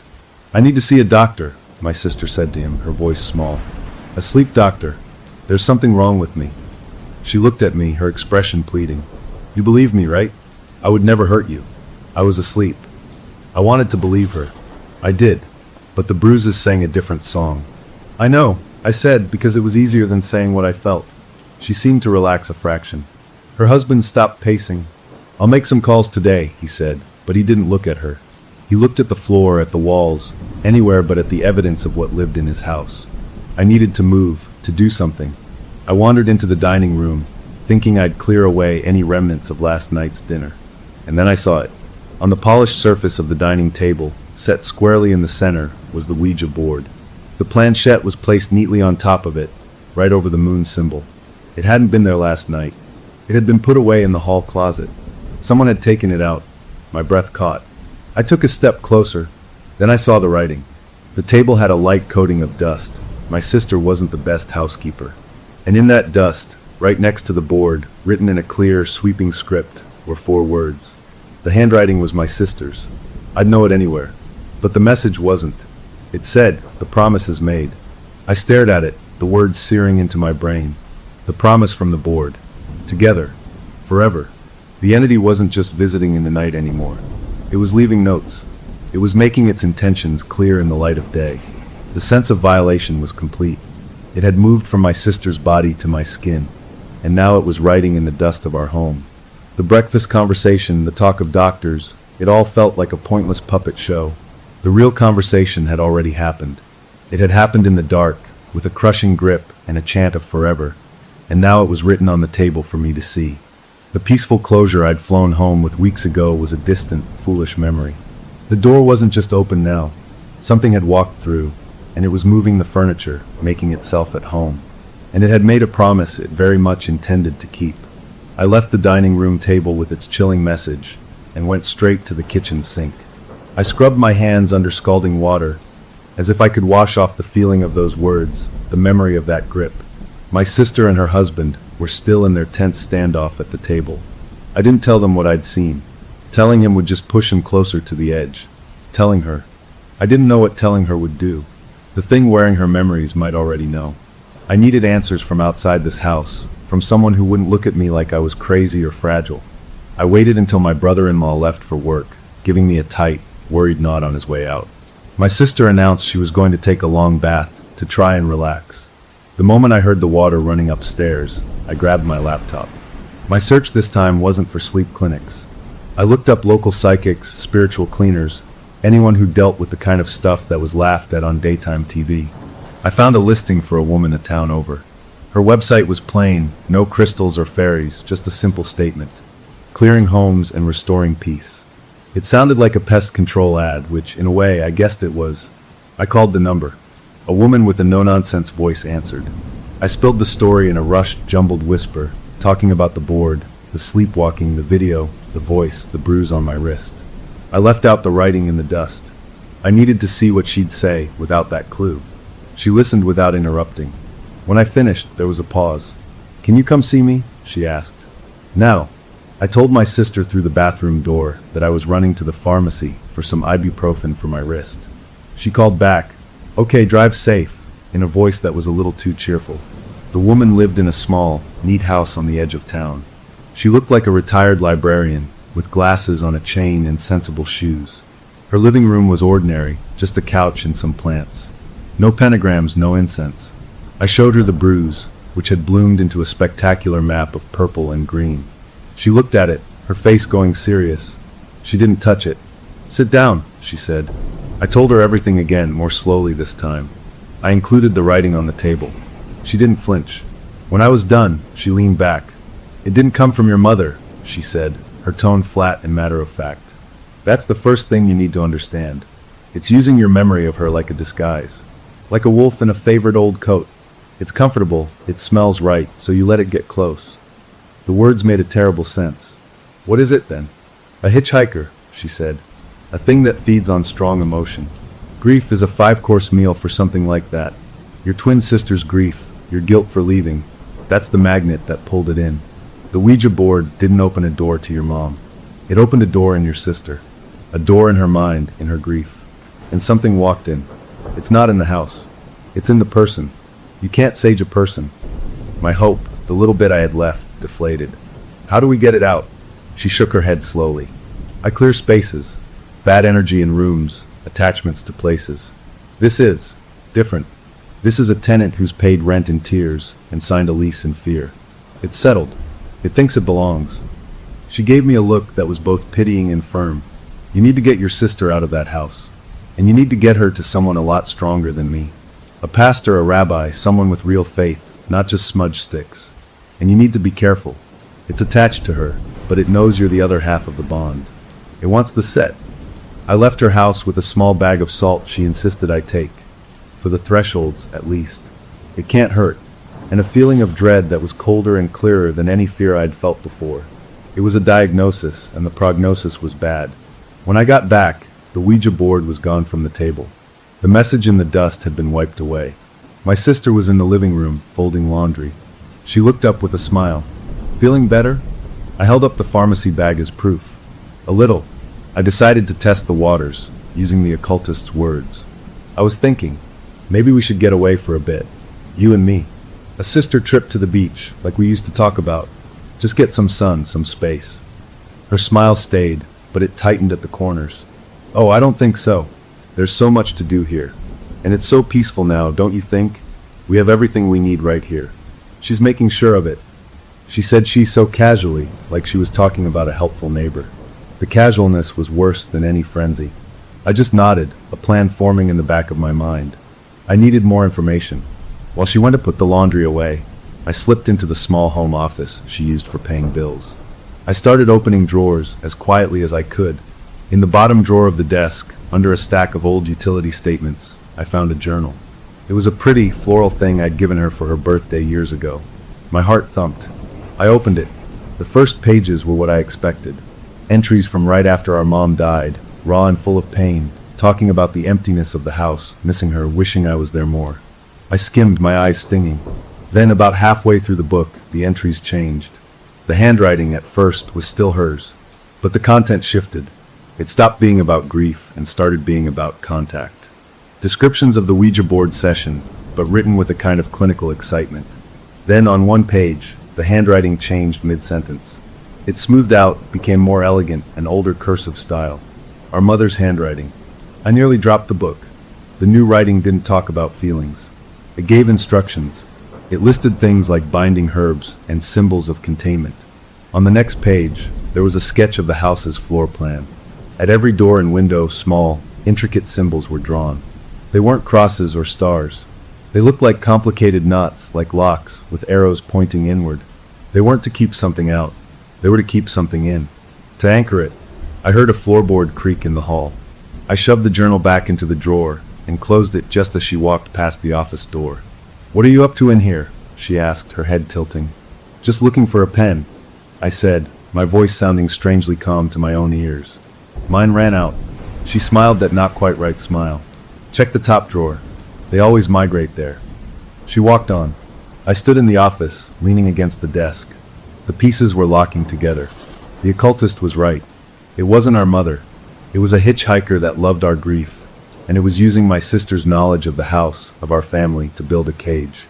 The floor plan with the locking symbols, the fixed front door, the talk of having everything we needed right here. It was all about making the house, and my sister, a perfect container. And I was inside it with them. That night, I pretended to go to bed early. I lay in the dark, listening. The house was quiet for a long time. Then, from my sister's room down the hall, I heard voices. Not the chanting from before. This was a conversation. Two voices, speaking in perfect, synchronized unison. One was my sister's normal tone. The other was that colder, older version. They spoke to each other. One said, "Is she ready?" The other replied, almost, "She just needs to understand there is no outside anymore." The words weren't shouted or hissed. They were murmured, like two parts of the same mind discussing a simple plan. Then they both laughed, a soft, dry sound that was identical. The conversation stopped. The normal night sounds of the house returned. But I knew what I had heard. The walls weren't just blurring. They were gone. My sister and the thing inside her were having bedtime chats. And I was the topic. The promise wasn't just made. It was being planned. And the blueprint for my part in it was hidden in a drawer, sketched in my mother's stolen handwriting. I was no longer a guest, or even a prisoner. I was becoming part of the furniture. There were 3 of us in the house now. My sister, me, and the thing wearing our memories like a suit. And one of us was fading fast. The next morning made it clear. We were having coffee, and she was talking about the garden, how she planned to replant the roses our mother loved. Then, without any pause or change in her breathing, her posture slumped, her shoulders rounding the way our moms did in her later years. She looked at me over her mug, and her eyes were older, sharper. "You never did have the patience for gardening," she said, and it was our mother's voice, tinged with that familiar disappointment. Always rushing off to the next thing. She took a sip, her pinky finger lifted just so, another momism. Then she blinked, straightened up, and was herself again, continuing about rose fertilizer as if nothing had happened. No memory of the shift. It was like watching a radio tuner slip between stations, catching a few seconds of a strange, familiar broadcast before clicking back. The house itself started to feel like an enemy. My room was always freezing, no matter how high I cranked the little heater. I'd come downstairs to find a framed photo of me and my friends from the city face down on the sideboard. The next day, that same photo was back up, but my face was scratched out with something sharp, leaving ragged white lines across the glass. My sister would just sigh and say, "That old frame must be falling apart," and wipe the glass clean, not commenting on the damage beneath. The smell of our mother's perfume was now a constant, clinging presence in the upstairs hallway. It wasn't a memory anymore, it was a statement. I was the intruder here. My life outside these walls was being systematically erased from the environment, and my comfort within them was being stripped away, degree by degree. My brother-in-law was a ghost. He moved through the room silently, his face drawn. The hope had left his eyes. He saw the changes, he heard the slips, but he was powerless. The breaking point came when he found the journal. I don't know if he was looking for it or just stumbled upon it, but I heard the raised voices from the study later that afternoon. His frantic and scared, hers calm and flat. I crept to the hallway. "What is this, Elise?" he was demanding, his voice trembling. "These drawings? This isn't you. This isn't your writing. It's for protection," her voice replied, so reasonable it was chilling. "To keep our family safe. To keep us together." "Us? This is about keeping her here, isn't it?" he shot back. There was a pause. Then her voice, but lower, colder, the one that wasn't quite hers, said, "You were never part of the promise. You're just furniture." The words were so casual, so utterly devoid of malice or even feeling, that they were worse than any scream. I heard a small, broken sound from him. Then the study door opened. He walked out, his face ashen. He didn't look at me where I stood frozen in the hall. He just went upstairs. 20 minutes later, he came down with a duffel bag. He stood in the foyer, looking at his wife, who was calmly watering a plant by the window. "I'm going to my brother's for a few days," he said, his voice empty. She turned and smiled, a warm, wifely smile that didn't match the cold words from before. "Okay, honey. Drive safe. Call me when you get there." He looked at me then, a final, desperate, apologetic glance that said everything. "I'm sorry. I can't. I have to go." Then he walked out the front door. I heard his car start and drive away. And just like that, I was alone in the house with it. Panic, pure and electric, shot through me. This was my chance. I waited until my sister went into the kitchen. I went to the front door, the one with the perfectly fixed lock. I turned the deadbolt. It clicked. I pulled the handle. It didn't move. I pulled harder, throwing my weight against it. The solid wood didn't even creak. It was sealed shut, as effective as a wall. I ran to the living room windows. They were the old, heavy kind. I unlocked the clasp and pushed. They didn't budge. I looked closer. The seams where the window met the frame were painted over with a fresh, clean line of white paint, sealing them shut. Every window I checked was the same. The back door in the kitchen was just like the front. The lock turned, but the door was immovable. The house was a sealed box. My breath came in short, sharp gasps. I pulled out my cell phone. No service. The bars that were usually full were empty. I tried to call 911 anyway. The call didn't connect. I tried to send a text to my brother-in-law. It failed to send. I held the phone to my ear, listening. Instead of a dial tone or an error message, there was a low, rushing static. And within that static, if I listened hard, I could make out whispers layered and distorted, saying the same two words over and over. Together, forever. I dropped the phone on the couch like it was a live snake. The reality of my situation crashed down. I wasn't just trapped. I was being isolated, cut off from the world completely. The entity wasn't just trying to keep me here. It was working to erase my sister's mind and absorb mine, to merge us into a single, grief-stricken unit with it at the center. I wasn't a prisoner to be held. I was an ingredient to be consumed. I spent what felt like hours pacing, trying to think. I looked at the windows again, searching for a tool, anything to break the glass. But the house was eerily tidy. All the tools were in the locked garage. The fireplace pokers were gone. It had thought of everything. As dusk began to fall, casting long shadows across the sealed rooms, I stood in the dining room, feeling a cold despair. My eyes fell on the cabinet, where I knew the Ouija board was stored. The occultist had said the door was open through it. It was the only connection I had to this thing, the only tool it had used. A reckless, desperate idea formed. If it was a door, maybe I could use it to get a message out, or maybe I could shut it. I didn't know, but doing nothing felt like waiting to be erased. I went to the cabinet and took out the board and the planchette. My hands were shaking. I set it up on the dining table, right in the center. I didn't light a candle. I didn't call my sister. I sat down alone, the fading evening light my only companion. I put my fingertips on the plastic heart. The room felt watchful, waiting.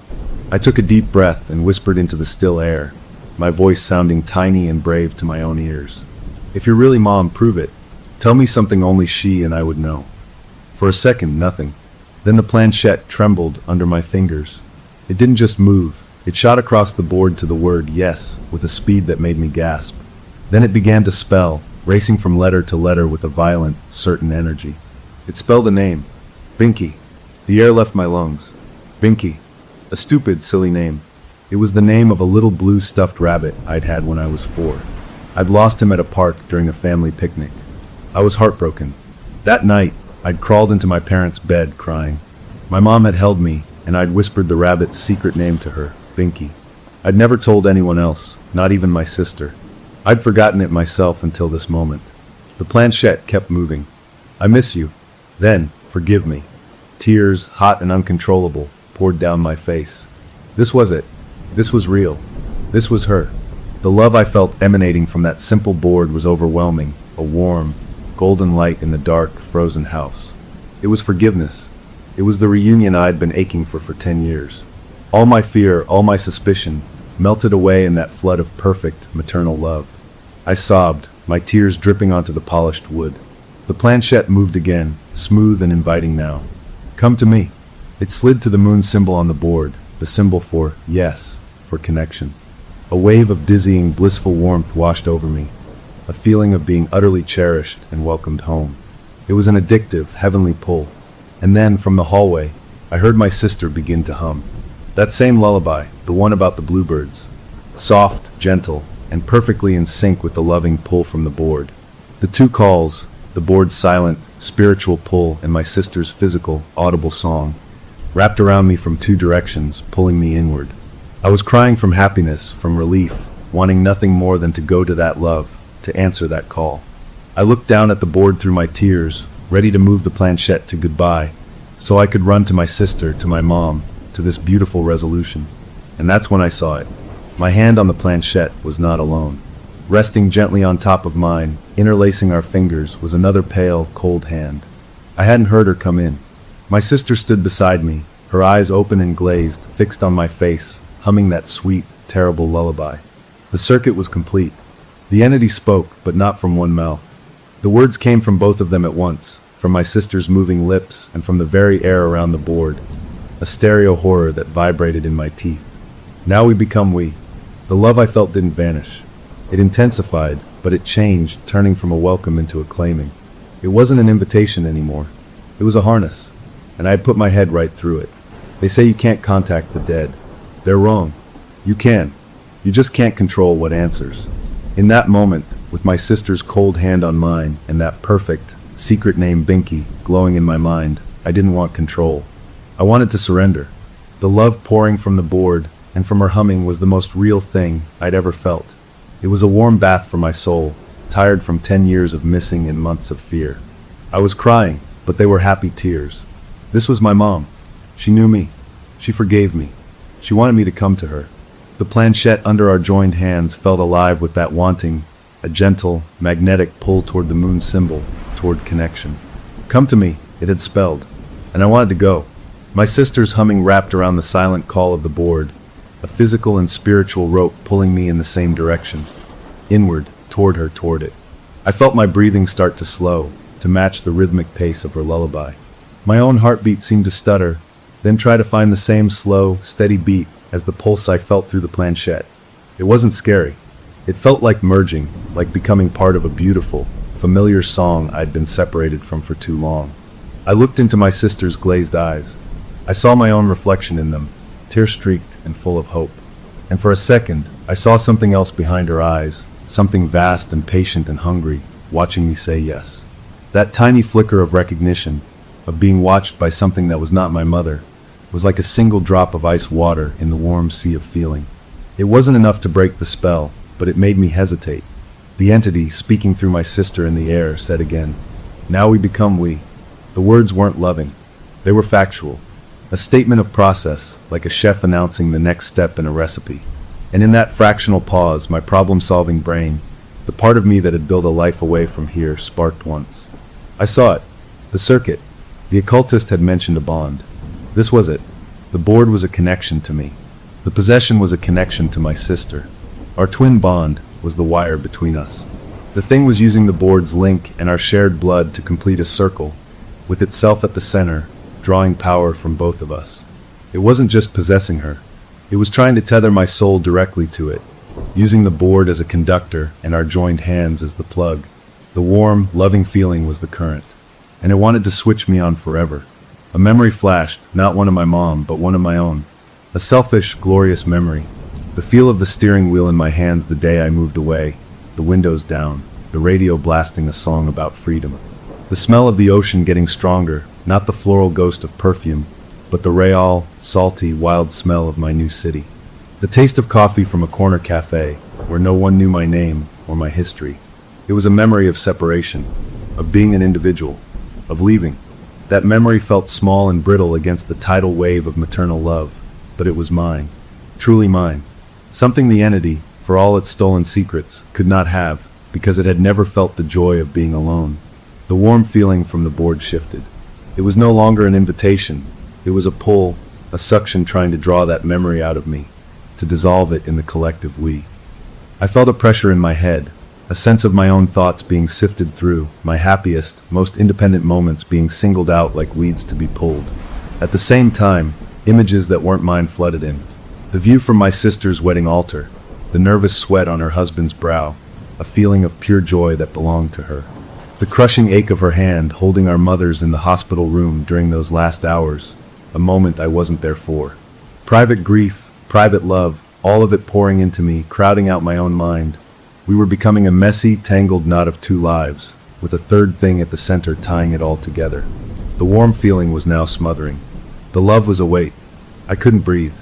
I tried to pull my hand back from the planchette, but my muscles wouldn't obey. My hand was no longer just my hand. It was part of the circuit, locked in place by my sister's icy grip and the will of the board. I opened my mouth to scream, but only a weak gasp came out.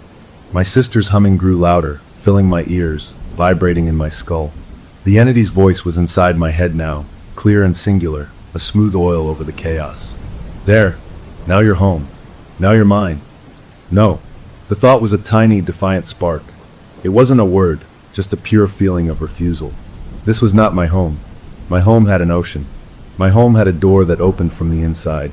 I was not hers. I was mine. With a surge of will that came from that one spark, I did the opposite of what every instinct screamed. Instead of trying to pull my trapped hand back, I lunged forward with my whole body. My free arm swept across the dining table in a wild, violent arc. I hit the Ouija board square on. It flew off the table, spinning through the air. The planchette sprang free from our joined hands and skittered across the floor, disappearing under the sideboard. The connection snapped. It wasn't a gentle release. It was a psychic rip, a soundless tear that echoed in the marrow of my bones. The warm feeling vanished, replaced by a howling, empty coldness that swirled through the room. My sister's humming cut off with a choke. Her hand went limp and slipped from mine. She made a small, confused sound, like a child woken from a deep sleep, and then her eyes rolled back and she collapsed, falling to the floor in a heap. I stumbled back from the table, gripping the edge to stay upright. My head was pounding, full of strange, fading echoes, the scent of hospital disinfectant that wasn't my memory, the tune of the lullaby, the feeling of a wedding bouquet in hands that weren't mine. They receded like a tide, leaving my own mind feeling scraped raw but blessedly, solely my own. The room was a wreck. The tablecloth was half pulled off. A vase of flowers had tipped over, water spreading across the wood. My sister lay motionless on the rug. But the house felt different. The watchful, oppressive presence was gone. In its place was a vacuum, an angry emptiness. The static that had been on my phone, the whispered promises, they were absent. It was just a quiet, messy room in a dark house. I knelt beside my sister, my hands shaking. I felt for a pulse in her wrist. It was there, steady and strong. She was breathing normally, out cold, as if from sheer exhaustion. A normal sleep. I slumped beside her, tears coming again, but these were tears of sheer, ragged relief. I had done it. I had broken the circuit. I had said no. I sat there for a long time, just breathing my own air, thinking my own thoughts. The spell was broken. The board was gone. The thing, whatever it was, had lost its hold, at least for now. The immediate, terrifying merger was over. I had myself back. Slowly, I got up. I righted the vase. I picked up the scattered flowers. My eyes fell on the floor where the Ouija board had landed. It lay face down near the wall. I didn't want to touch it. I'd deal with it in the morning. For now, I needed to get my sister to bed. I was bending to try and lift her when I saw something else. The planchette. It hadn't gone under the sideboard. It had come to rest in the very center of the room, clear of any furniture. And it wasn't pointing to a letter, or to yes or a no. It was pointing straight at me. A chill that had nothing to do with the temperature traced my spine. I ignored it. I focused on the practical task, getting my sister upstairs, tucking her into her own bed. She never stirred. She just slept a deep, dreamless sleep. I went back to the guest room, my body aching with a deep fatigue. I had won. I had stopped it. The house was just a house again. I fell onto the bed, sure I would sleep for a year. But as I lay there in the dark, a new sound seeped into my awareness. A slow, rhythmic sound from above. Drip, drip, drip. It was coming from the ceiling. From the attic. We never used the attic. The pull-down door was in the hallway ceiling, always stuck, layered with paint. I listened. The drips were steady, deliberate. They weren't the random plink of a leak. They formed a pattern. Drip, drip, drip, drip. And they were getting faster. As I lay there, frozen again, a much worse sound started. From directly above me, in the attic space, something heavy began to move. It wasn't a scurry or a scratch. It was a slow, deliberate drag. Something with weight was being pulled across the unfinished attic floor. Thump, drag, thump, drag. It was moving with a terrible, patient purpose toward the pull-down door in the hall. The circuit was broken. The board was cast aside. But the door we opened, it was still open. And something had been waiting upstairs all this time. Now it was coming down. Identity is a story you tell yourself. What happens when something else starts writing the chapters? The dripping from the attic and the slow, dragging thumps froze me to the bed. The victory I'd felt moments before was a fragile soap bubble, and those sounds popped it. The circuit with my sister was broken, but the door we'd opened with that stupid board was still swung wide, and the thing that had been using her like a puppet, maybe that was just a tendril, a piece of something bigger that had been sitting upstairs in the dark, waiting for its work to be done. Now its work was ruined, and it was coming to see why. Thump, drag, thump. It was directly above the hallway now. I heard the old pull-down door in the hall ceiling groan, the sound of wood straining against layers of paint. It was testing the latch. I couldn't stay here. I couldn't let it come down with my sister still unconscious down the hall. My own fear was a cold stone in my stomach, but a sharper, hotter feeling cut through it, responsibility. I'd helped open this door. I had to try and close it. I slid off the bed, my legs wobbly. I crept to my door and looked out into the hall. The rectangular outline of the attic door was visible in the ceiling, a darker patch in the shadow.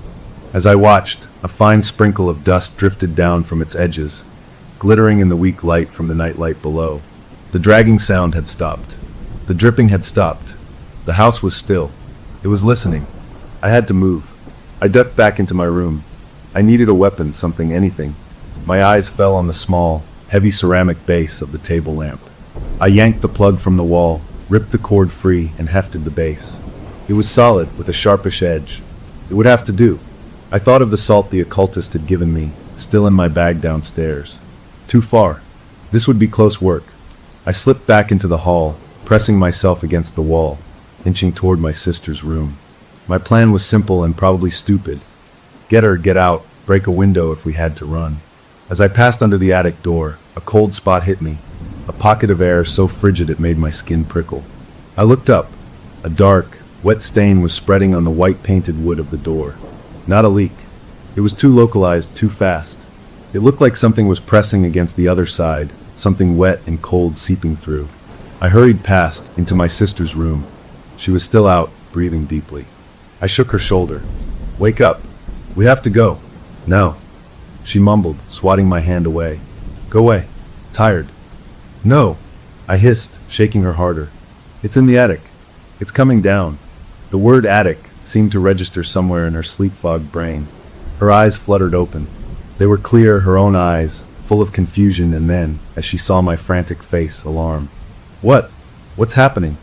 Before I could answer, a new sound came from the hall. A scraping, grinding sound. The sound of the attic door's metal latch being slowly, forcefully, turned from the other side. Click. It was unlocked. Then a creak of hinges as the door lowered an inch, stopped by its own weight and the painted seal. A puff of that freezing air washed into the hall, carrying a smell like wet soil and old newspapers. My sister sat bolt upright, her face white. Oh God! We both stared at the hallway from her bedroom door. The attic door began to move again. This time, it didn't stop. It swung down, the latter sections unfolding with a series of sharp, popping sounds. It settled into place, a dark square opening in the ceiling. The cold poured down like water. Nothing moved up there. It was a pool of absolute black. Then a sound. A wet, sliding sound, like something dragging itself across the plywood floor toward the opening. I gripped the lamp base tighter. My sister clutched my arm, her nails digging in. A hand appeared on the edge of the opening. It wasn't a skeleton hand. It was worse. It was shapeless, made of what looked like packed, dark clay, dripping with that same black fluid. It had too many fingers, all of them moving independently, feeling the air, gripping the wood. Then another hand, just like it, slapped down beside the first. We couldn't move. We were pinned by the sheer wrongness of it. The thing pulled itself forward. A head, or a lump that served as one, emerged from the blackness. It had no real features, just indentations and shifting surfaces that seemed to form the ghost of a face for a second. A screaming mouth, a hollow eye socket, before melting back into formless clay. It was made of the house, of the grief, of the stolen memories, all packed into a physical shape, that was still learning how to hold itself together. It dragged its bulk onto the top of the ladder. It didn't climb down. It oozed over the edge, flowing down the folded ladder sections with a horrible liquid rustle, landing in the hallway with a soft, wet thud. It filled the space, a mound of dripping, shifting darkness taller than me, radiating that intense cold. The vague face turned toward us. It didn't have eyes, but I felt its attention like a physical pressure. It knew me. It knew I had broken its plan. It took a sliding step forward, a pseudopod of its form reaching toward my sister's door. I did the only thing I could think of. I screamed, not in terror, but in pure, furious defiance. No! I hurled the ceramic lamp base with all my strength. It flew through the air and struck the center of the shifting mass with a dull thwack. It didn't bounce off. It sank in, swallowed by the dark substance. Useless. The thing didn't even pause. Its attention shifted fully to me. It wanted the troublemaker first. It flowed forward, blocking the way to the stairs. We were trapped in the bedroom. My sister was sobbing, clinging to me. I backed us toward the window, the sealed, painted-shut window. We were cornered. As the thing filled the doorway, a memory flashed, not of my mom, but of the journal, of the symbols drawn at the doors and windows. Symbols to bind, to lock something in. The occultist said it was in the person, not the house. But this thing was the house now. It had made itself from it. And those symbols weren't to keep us in. They were to keep it in, to anchor it here. It was tied to this place, to the very boards and plaster. It couldn't leave. But we could, if we could break its anchor. I didn't have sage or holy water. I had one thing it didn't, a life outside these walls. It's not your home. I shouted at the advancing mass, my voice shaking but loud. You're just a stain here. A sad, hungry stain. My home is by the ocean. It smells like salt, not dirt. I poured every memory of my freedom into my words. I have a favorite coffee shop. The barista knows my order. I have friends who've never heard of you. The thing hesitated, a ripple passing through its form. It didn't like it. It was made of our longing for the past, for what was lost. It didn't understand a love for a present it wasn't part of. You're nothing, my sister suddenly yelled, her voice raw. You're not her. My mother loved sunflowers. She hated the rain. You're just a copy made of mud and sadness. We were both shouting now, hurling our real lives, our real memories at it. The good and the bad. My promotion at work. Her first car. Our dad's awful jokes. The time we painted our toes with mom's polish and ruined the carpet. Real, messy human things. The thing recoiled as if struck. The memories that built it were static, perfect, frozen snapshots of a mother's love. Our shouting, messy, alive memories were like acid. They didn't fit. They caused the clay-like substance to steam and bubble at the edges. It made a sound, a low, guttural vibration of frustration that shook the floorboards. It wasn't used to being argued with. It was used to being obeyed, to being welcomed as a beloved ghost. We were rejecting its very story. It surged forward again, a last, desperate lunge. Its cold touched my ankle, a numbness that shot up my leg. I kicked wildly, my foot passing through its form, coming out wet and freezing. But I'd broken its grip. Behind it, I saw the attic ladder, the open door. Its anchor wasn't just the symbols. It was the board, the door, the point of entry. We couldn't destroy it. But maybe we could send it back and lock the door behind it. The board! I yelled to my sister. We have to get the board into the attic and close it in. She understood. As the thing regrouped, flowing between us and the hall, she did something brave and insane. She ducked low and rushed not away from it, but toward it, under its grasping, dripping limbs, into the hall. She grabbed the fallen Ouija board from where it lay. The thing shrieked, a tearing, papery sound, and turned toward her. That was my chance. I didn't run for the stairs. I ran for the ladder. I climbed, my cold, wet foot slipping on the rungs. I hauled myself up into the blackness of the attic. It was freezing, and the smell was overwhelming. Throw it! I screamed, leaning back down through the opening. My sister, backing away from the advancing mass, flung the board up toward me like a frisbee. I caught it, the wood feeling oily and wrong in my hands. The thing forgot her. It turned its entire, furious attention to me, to the board in my hands. It flowed toward the ladder. I didn't wait. I scrambled back from the opening into the deep dark of the attic. I could hear it oozing swiftly up the ladder. I had one chance.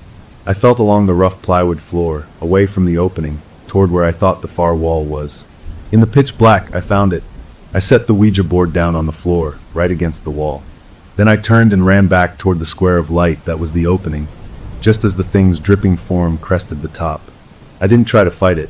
I dropped to my belly and slid like a baseball player, right past its grasping form, through the opening. I grabbed the edge of the attic door as I fell, my body hanging in midair for a second before I dropped the rest of the way to the hall floor, landing hard on my side. The wind knocked out of me. I looked up. The thing was in the attic, focused on the board I'd left there. It didn't want me anymore. It wanted its doorway. Now! I croaked at my sister.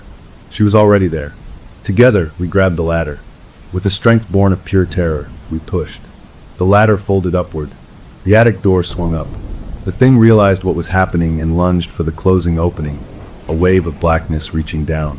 My sister slammed her whole weight against the door. I grabbed the pull cord and yanked it sideways, engaging the metal latch. Click. It sealed shut. From the other side, we heard a thud, then a furious, muffled scrabbling.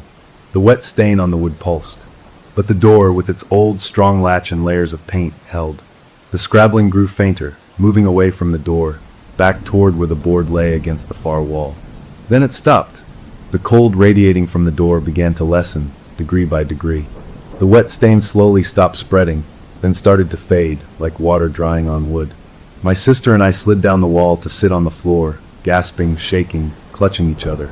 We sat there until the first gray light of dawn showed through the hall window. The house was just a house again, tired, old, but normal.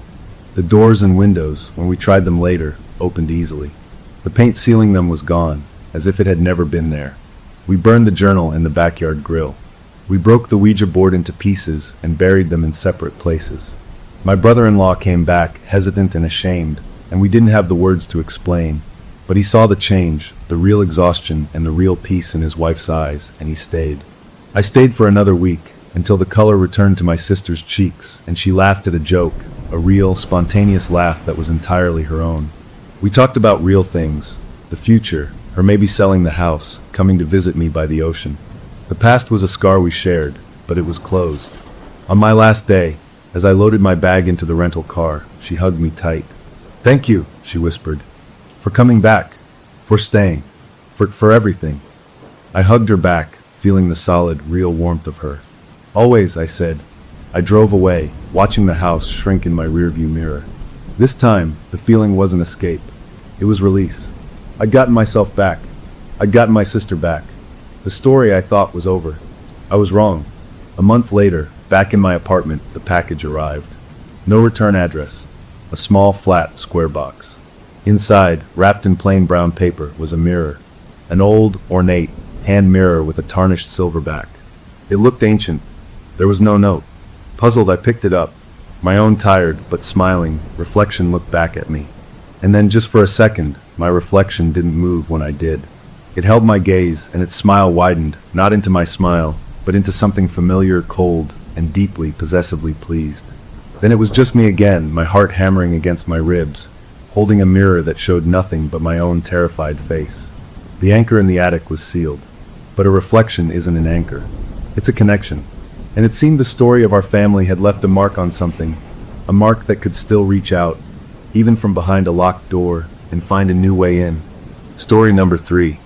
The job listing was almost too good to be true. A live-in nanny position in a gorgeous old house on the outskirts of town. The pay was fantastic, and the hours were reasonable. All I had to do was look after 2 kids for a couple who traveled constantly for work. I showed up for the interview in my one good blazer, feeling the nerves twist in my stomach. But the woman who answered the door was all crisp smiles and expensive perfume. She ushered me into a kitchen that looked like it belonged in a magazine, everything gleaming and spotless. The kids were brought in to meet me, a boy who looked about 7 and a little girl who couldn't have been more than 4. They were polite and quiet, holding hands. The boy gave me a firm handshake, and the little girl just hid behind his legs, peeking out with these big, serious eyes. We talked about schedules and duties. It all sounded perfectly normal. And then she slid the contract across the marble countertop, her fingernail, painted a flawless pale pink, tapped on one specific clause. It was underlined. It read, "Under no circumstances are you to attempt to access the attic. The door is locked for safety. This is a condition of employment." I must have looked at it for a beat too long because she laughed, a light, tinkling sound that didn't quite reach her eyes, and said, "Oh, it's just full of old insulation and wiring, a total death trap. We're having it properly renovated next year." but for now it's strictly off limits. It seemed odd, but not crazy. Lots of old houses have problem areas, so I nodded, signed my name on the line. My name is Sam, and just like that, I had the job. I moved in the following weekend. The parents were already packing for another trip. They gave me a rushed tour, pointing out the pantry stuffed with food, the entertainment system, the pool rules, and yes, they pointed at the attic door at the end of the second-floor hallway. A solid-looking door with a heavy new deadbolt lock that looked glaringly modern against the old wood. "Remember," the father said, his voice a deep, distracted rumble as he checked his phone. "Not a step. It's for your own good."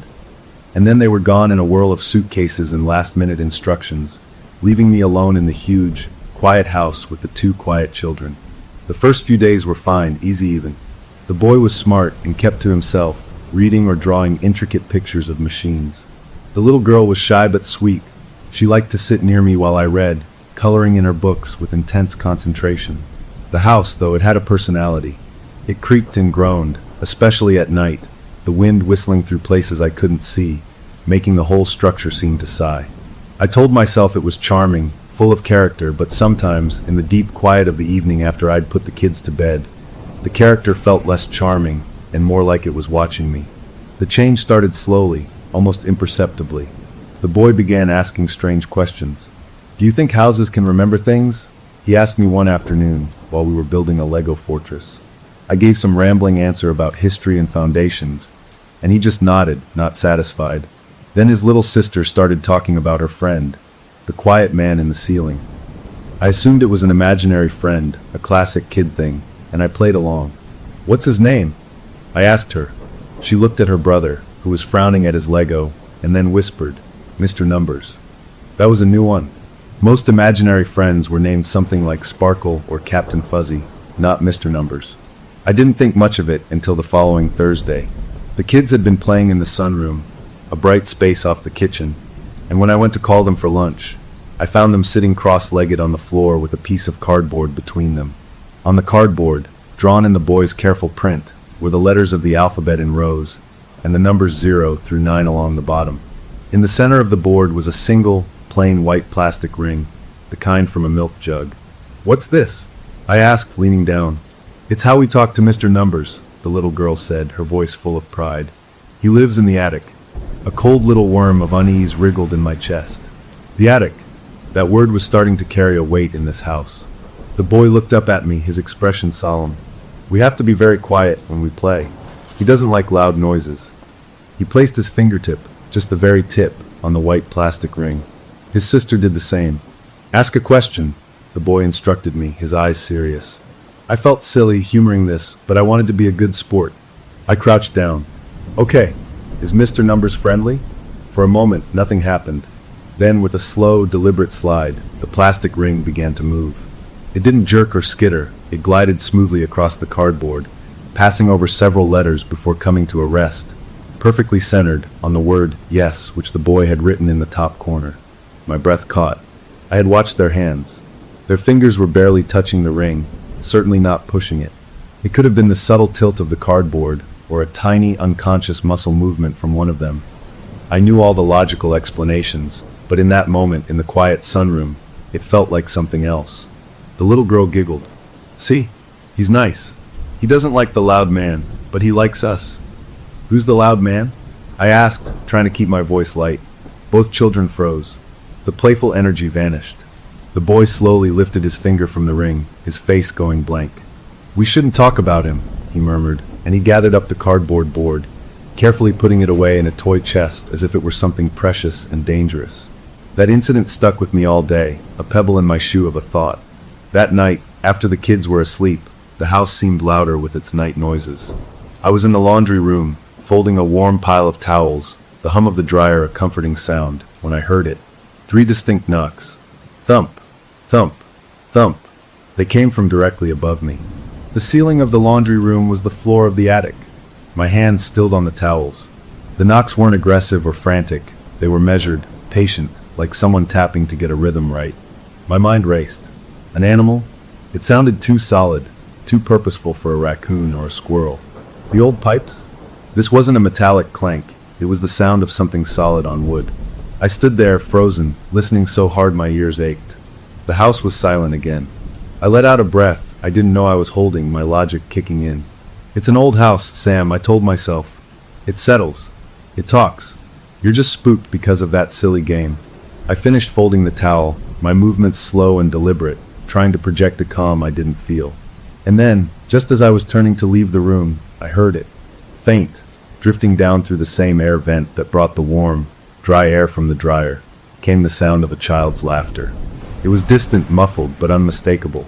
A light, happy giggle. It lasted for maybe 2 seconds, and then it was gone, swallowed by the silence. My blood turned cold. Both children were asleep. I had checked on them not 10 minutes ago. I stood in the middle of the laundry room, the folded towel clutched to my chest, my heart hammering against my ribs. That laughter didn't come from their rooms. The vent system was old. Sound could travel in weird ways, but this felt different. It felt close, and it felt like it was coming from up. The attic. That locked, forbidden attic. A wild, irrational thought flashed through my mind. What if the previous nanny had quit not because of the travel, but because of the knocks? Because of the laughter in the vents? I shook my head, physically trying to dispel the idea. I was being ridiculous. I was the adult here. I had to have a rational explanation. I walked out of the laundry room, my legs feeling unsteady, and I made my way through the dark house, past the sleeping kids' rooms, and stopped at the end of the hallway. There it was, the attic door. It looked perfectly normal in the dim nightlight glow, just a door. But that lock, that big, shiny deadbolt, it looked less like a safety feature now, and more like a seal. Like something you put on a door to keep something in, not to keep people out. I stood at the foot of the narrow stairs leading up to it, my pulse throbbing in my throat. I knew I shouldn't. It was against the rules, it was in my contract. But the knocks, the laughter, I had to know. I had to listen. I crept up the first 2 creaky steps, wincing at every small sound, until I was standing right in front of the door. The wood was cool against my forehead as I slowly, carefully, leaned in and pressed my ear to it. At first, there was nothing, just the deafening sound of my own heartbeat in my ears. I strained, listening for scuttling, for rustling, for any sign of an animal intruder. For a long moment, there was only a deep, empty silence. And then I heard it. It wasn't knocking. It wasn't laughter. It was a soft, slow, rhythmic sound. A gentle, steady shhhhh, shhhhh, shhhhh. It was the sound of something being dragged across the floorboards up there. Not pulled quickly, but slowly, deliberately, as if someone was moving something heavy with great care. Back and forth. Back and forth. The sound was so clear, so present, just on the other side of that inch-thick wood. I jerked my head back from the door as if it had burned me, stumbling down the 2 steps, my back hitting the opposite wall of the hallway. I stared at the door, my breath coming in short, sharp gasps. Whatever was up there, it wasn't a squirrel. It wasn't the pipes. The dragging sound stopped. A final, complete quiet fell, a quiet that felt heavier and more watchful than any noise. I looked from the attic door down the hall towards the children's rooms, and a new, more terrifying thought dawned on me. The parents had been very clear, very firm about the attic. They had a reason. And as I stood there in the dark, I realized with a sinking certainty that their reason had nothing to do with faulty wiring or old insulation. They were keeping a secret, and whatever was making that dragging sound, whatever the children called Mr. Numbers, it was a part of it. The job was perfect, the house was beautiful, but I was now sure of one thing. I was not alone here, and the most dangerous part of the house wasn't locked away. It was awake, and it knew I was listening. After that night at the attic door, I tried my best to act normal. I made pancakes in the morning. I helped the little girl with her shoes. I quizzed the boy on his spelling words. But everything felt different, like I was moving through a thin layer of glass, separate from the world I could see. The kids seemed normal too, but I watched them closer now. I noticed how the boy would sometimes stop in the middle of playing and just stare at the ceiling, his head tilted like he was hearing a distant song. I saw how his sister would whisper to her stuffed rabbit, her words too low for me to catch, but her eyes would flick towards the hallway, towards the attic stairs. The mother called to check in, her voice bright and busy on the phone, and I almost said something, I almost blurted out, "I think there's something in your attic," but the words stuck in my throat. How could I explain it? A feeling? Some knocks and a laugh in a vent? She would think I was crazy or stressed, and with the way the contract was worded, I was sure mentioning the attic would get me fired on the spot. So I said everything was fine, the kids were great, the house was wonderful. I lied through my teeth. A few days later, the little girl asked me for a special bedtime story. A story about the quiet king, she said, snuggling under her blankets. The one who lives in the walls. My skin prickled. I made up a silly story about a king made of whispers who hid from the noisy dragons outside. She listened patiently, then shook her head, her small face serious in the nightlight glow. No, she corrected me softly. His crown isn't gold. It's made of wires. Little twisty wires. She reached up and mimed something on her own head. And he cries, but his tears are shiny, like marbles. She dragged a finger down her own cheek to show a tear falling. I didn't know what to say.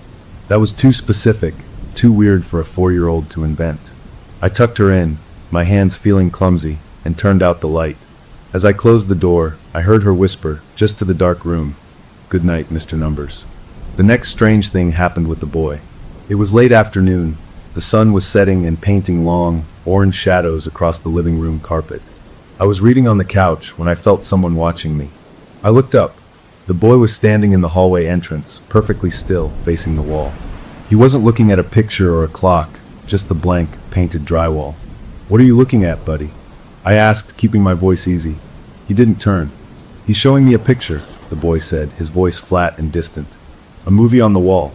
I got up and walked over to him, standing beside him. I looked at the wall. There was nothing, just the faint texture of the paint, a shadow from a chair in the room behind us. "What kind of picture?" I asked, a knot forming in my stomach. "There's a big shadow and a little shadow," he recited, as if describing a page in a book. "The big shadow has long arms. The little shadow is on the floor. The big shadow raises its arms up high." He mimed the action, slowly lifting his own arms above his head. Then the little shadow falls down. And then, he paused, his brow furrowing. Then the little shadow gets put in the dark. He dropped his arms and finally looked at me, his eyes clearing back to their normal, bright focus. "Can I have a juice box?" he asked, as if he'd just told me what he wanted for lunch. I stood there, frozen, staring at the empty wall where he had seen a story play out, a story that sounded an awful lot like a crime. I started looking for answers, for anything that could make sense of this. While the kids were at preschool one morning, I did a quick internet search on the house's address. Just real estate listings, a dry history of sales. The family had only lived here 2 years. The listing photos showed empty, sun-filled rooms, no hint of shadows on the walls. I felt both relieved and more uneasy. Whatever was happening, it wasn't some famous local horror story. It was just here, in this house, with these kids. Later, I tried to ask the boy about it again, gently, while we were drawing. "That picture you saw on the wall," I began. "Where did that come from? Was it from a show?" He shook his head, not looking up from his detailed sketch of a gear system. "It plays on the wall sometimes. Mr. Numbers puts it there so we learn the rules." "What rules?" I pressed. He just shrugged. "Quiet rules." The little girl was harder to get answers from. She just repeated things like, "The loud man broke the rules," and would then shut down, sucking her thumb, a habit I thought she'd outgrown. The first piece of real, physical evidence came on a Tuesday. I was changing the sheets in the boys' room. As I pulled up the blanket to tuck it in, something rattled on the windowsill behind the curtains. I moved the fabric aside. There, lined up in a perfectly straight, neat row, were 6 dry, oat cereal rings. They weren't the normal O's from the big box in the kitchen. These were from a different brand, the kind with little letters printed on them. And they weren't scattered. They were placed in order. I leaned closer, my heart starting to thump.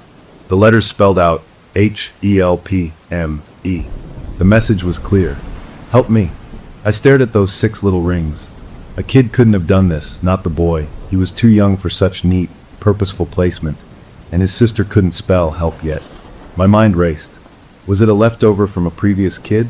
Was it some sick game? I carefully picked up one of the rings. It was dry but not stale. It hadn't been there long. I didn't know what to do. I left them there, exactly as they were, a silent alarm on the windowsill. That night, I couldn't sleep. Every creak of the house was a footstep. Every rustle of the tree outside the window was that dragging sound from the attic. I got up to get a glass of water, padding silently down the dark hallway. As I passed the kids' rooms, I heard it. Not a knock, not a laugh. A smell. It hit me all at once, a strong, sharp, metallic smell that made the back of my throat tighten. It was the smell of blood. Not the faint smell from a scraped knee, but the thick, coppery smell of a lot of blood. It was coming from the air vent in the hallway floor. the same kind of vent the laughter had come from. I stopped, gagging, my hand over my nose and mouth. The smell was so powerful, so real, it felt like a physical presence in the hall. It clung to the air, horrible and unmistakable. I stood there, trembling, for what felt like a full minute, waiting for a sound, for something, but there was nothing, just that awful smell. And then, as suddenly as it had come, it began to fade. It didn't drift away, it just diminished, second by second, until the air in the hallway was clean again, smelling only of the lemon-scented wood polish the cleaning lady used. I was left standing alone in the dark, my heart pounding, the phantom smell still haunting my senses. It was a message, I was sure of it, a sensory message. But what was it telling me? Was it a memory of the little shadow being put in the dark? Was it a threat? Or was it, like the serial rings, a call for help? I didn't know. All I knew was that the game had changed. It wasn't just knocks and whispers anymore. Whatever was in this house, it could make itself known in ways that felt horrifyingly, undeniably real. The next morning, the serial rings on the windowsill were gone. When I asked the boy about them, he just looked at me blankly and said, "I ate my cereal at the table, like always." I didn't believe him, but I had no proof. The house had swallowed the evidence, just like it had swallowed the smell of blood, leaving me with nothing but my own rattled nerves and a terrible, growing certainty that I was in way over my head. The parents would be home in a week. I had to decide, do I pack my bags and leave, abandoning these kids to whatever this was, or do I stay and try to find the source of the quiet king with the wire crown, the shadow play on the wall, and the desperate, tiny plea spelled out in breakfast cereal?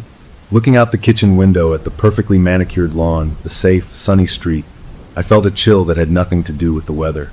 The prettiest places, I was learning, could hide the ugliest secrets, and I was starting to dig mine up. The days after the smell in the hall stretched tight and thin, like a rubber band about to snap.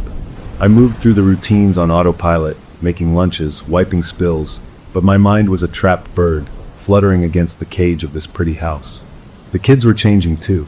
The boy's questions got stranger. One afternoon, out of nowhere, he looked up from his drawing and asked, "Does getting hurt in a dream make you hurt when you wake up?" I gave him the easy answer. "No, buddy. Dreams aren't real.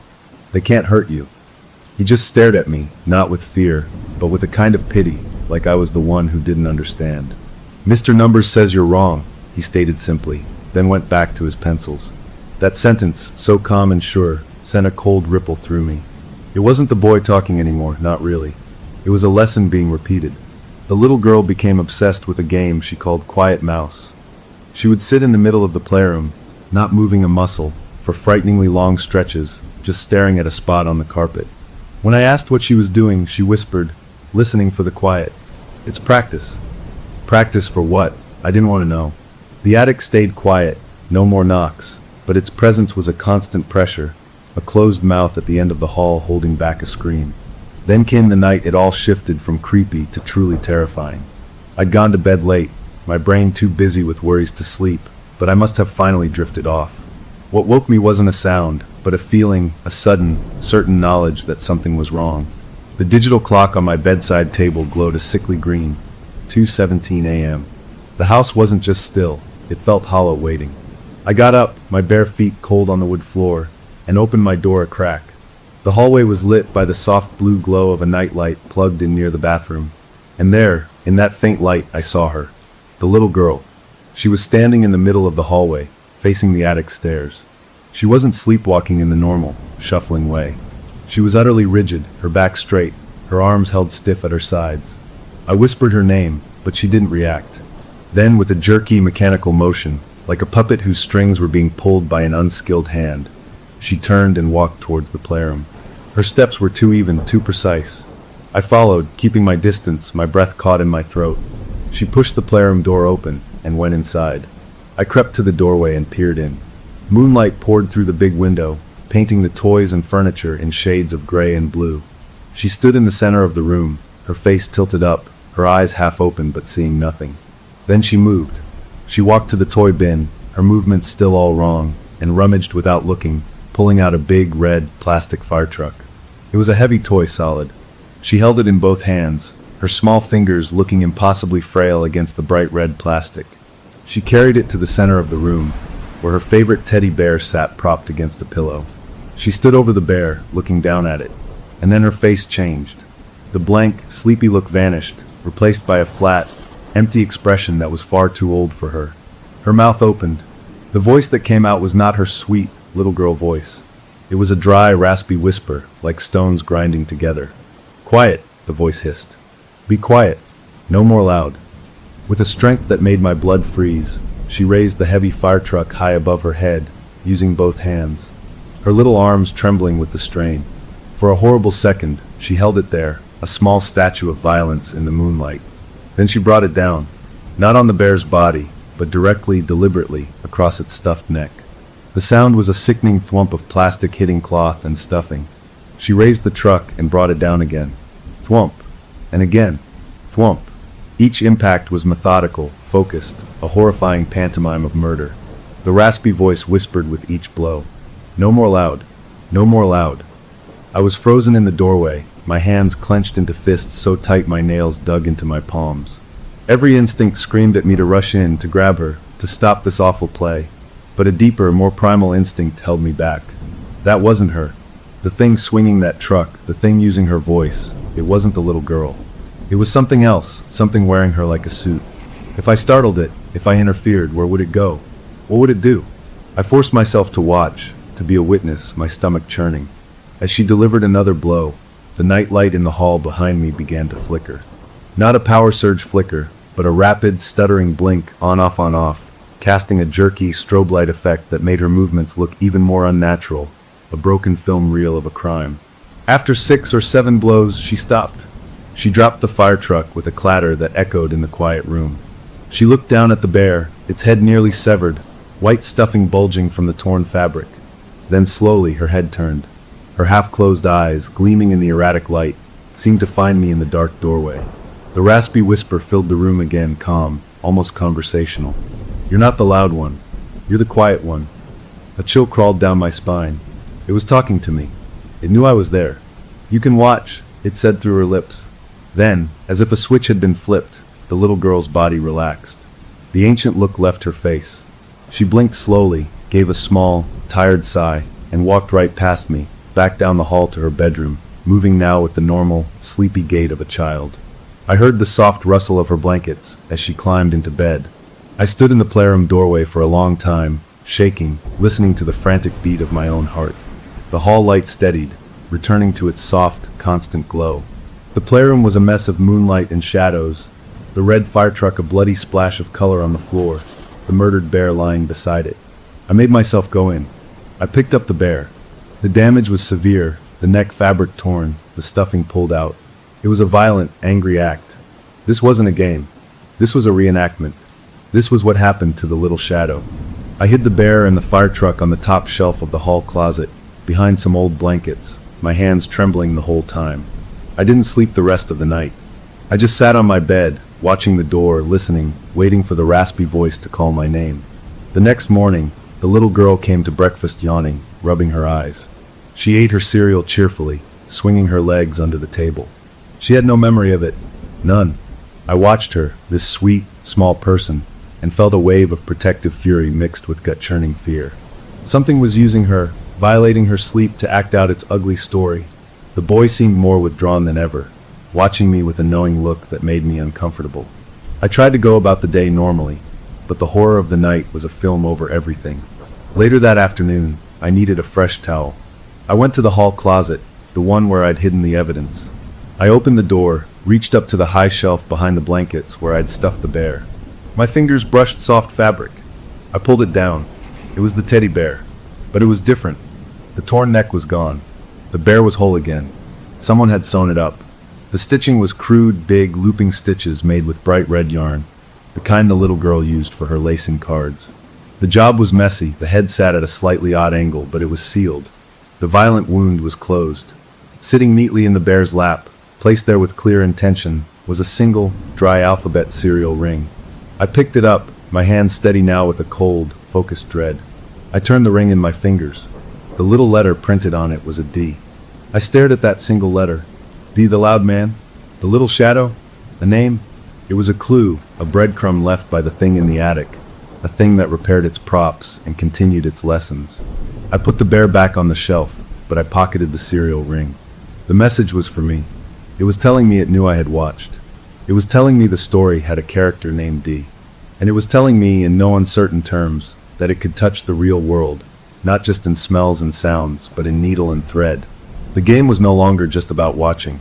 I was being included, and my first piece of the puzzle, small and crisp and terrifying, was now in my jeans pocket, waiting to be understood. The serial ring with the D felt like a live coal in my pocket, a tiny, accusing eye. I couldn't stop thinking about it. The mother had mentioned once, offhand, that the hall closet, the one that shared a wall with the master bedroom, was weirdly insulated. She said the previous owner had it done. Maybe he was a light sleeper, she'd joked. At the time, it meant nothing. Now it felt like a vital clue. A closet with extra insulation. A single letter D. A reenacted murder in the night. My mind was putting together a terrible puzzle, and I didn't like the picture that was forming. I had to know more. I needed to look, to really search, while the kids were at a morning play date and the house was, for once, truly empty. I started with the hall closet itself. I pulled out all the towels and blankets, clearing the high shelf where I'd hidden the bear. I felt along the walls. They were firm, solid. But when I knocked on the back wall, the sound was different. Not a hollow boom, but a dull, flat thud, like there was something packed behind it. The insulation, sure. But why just this one closet? I got a flashlight and peered into the dark corners. That's when I saw it, tucked way back in the far corner of the shelf, the red fire truck. I pulled it out. It looked clean, innocent. But in the grooves of the plastic ladder, caught in the seams, were a few tiny, dark grains. I scraped one out with my fingernail. It wasn't dirt. It was hard and crystalline like brown sugar or dried gravy, or something else that had once been wet and had hardened. My stomach turned. I put the truck back exactly where I found it. My search turned to the boy's room. He was so orderly, so precise. If there was a pattern, a collection, it would be there. I looked under his bed, finding only dust bunnies and a lost sock. I checked his drawers, full of neatly folded clothes. Then I turned to his closet. His hanging shirts and pants were like a curtain. I pushed them aside, the hangers rattling softly. And there, on the floor in the back corner, was his collection. It wasn't toys. It was cereal rings. Dozens of them, maybe over 100, arranged not in a pile, but in neat, straight lines, like soldiers on a parade ground. They weren't all letters. Many were numbers, and they formed words. One line clearly spelled LOUD.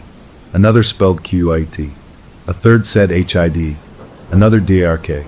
And right in the middle, a small, perfect circle of rings around a single central piece. That central ring wasn't a letter. It was a number, 00. A circle within a circle. My breath caught. This wasn't random play. This was an archive. A record. Mr. Numbers was teaching him to spell the important words, the words of the story. And at the center of it all was nothing. 0. I backed out of the closet, my heart hammering. I needed context. I needed to know who lived here before. Sitting at the kitchen table with my laptop, the bright sun feeling like a lie, I did a deeper search. Just the address gave me nothing. So I tried something else. I found an old picture of the house from the real estate listing, a nice shot of the front garden. I used a reverse image search, letting the internet scour for other places this picture lived. Most links were just other real estate sites, but one, buried on page 3 of results, was different. It was a link to a forgotten community blog, a neighborhood watch type page that hadn't been updated in years. The headline next to a grainy, zoomed-in photo of the house made my blood run cold. Previous owner of address vanished, presumed fled. I clicked it. The article was short, full of speculation. The man's name was Daniel. He lived alone. He'd worked from home, something in tech. Neighbors said he'd become reclusive in the months before he disappeared. Bills piled up, mail overflowed his box. No forced entry, no note.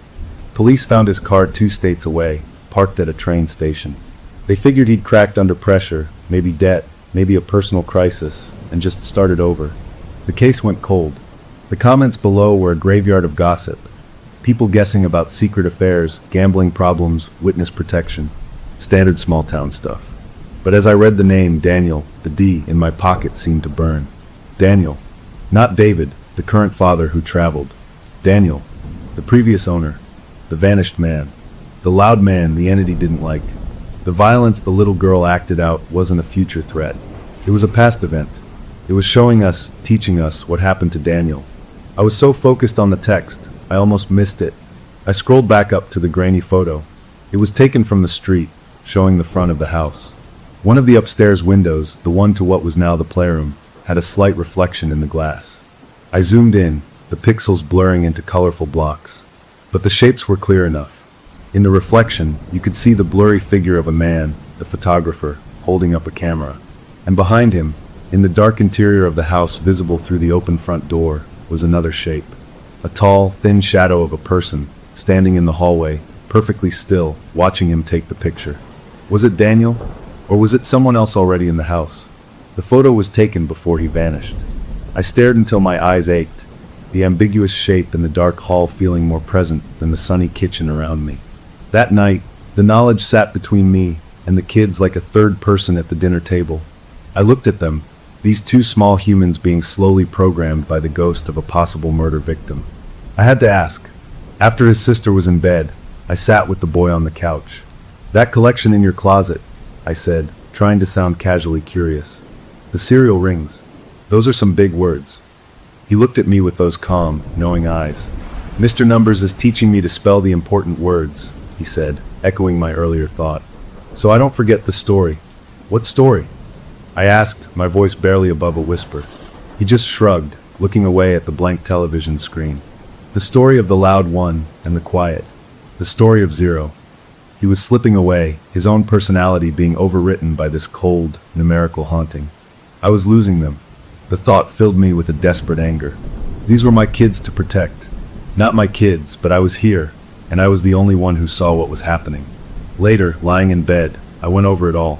Daniel. The insulated closet. The Zero. The reenactment. I had a terrible, almost clear picture. A man named Daniel was killed in this house. His body was hidden somewhere, maybe in that insulated wall. And his spirit, or the echo of the murder, had become this thing. Mr. Numbers, a logical, repeating pattern of violence and quiet, obsessed with teaching its story. It wasn't seeking justice. It was perpetuating itself. I needed proof. Real proof. Not serial rings or nightmares. Something I could take to someone, though I had no idea who would believe me. The police? The parents? They'd commit me. As these thoughts swirled in the dark, a new sound pulled me from them. It wasn't a thump. It was a metallic click-clack sound. A sharp, distinct sound. I knew that sound. It was the sound of the deadbolt on the attic door being turned. Not a rattle from this side, but the slick, sliding clunk of the bolt being pulled back from the other side. My body went rigid. I held my breath, listening. The bolt slid back into place. Then, a moment later, it was pulled again. Click-clack. It was being tested. Someone, or something, was on the other side of that door, checking to see if it was locked. Checking to see if it could get out. A cold sweat broke out on my back. I was about to throw my covers off, to go and look, to maybe even shout, when another sound stopped me cold. It came from the children's room, down the hall.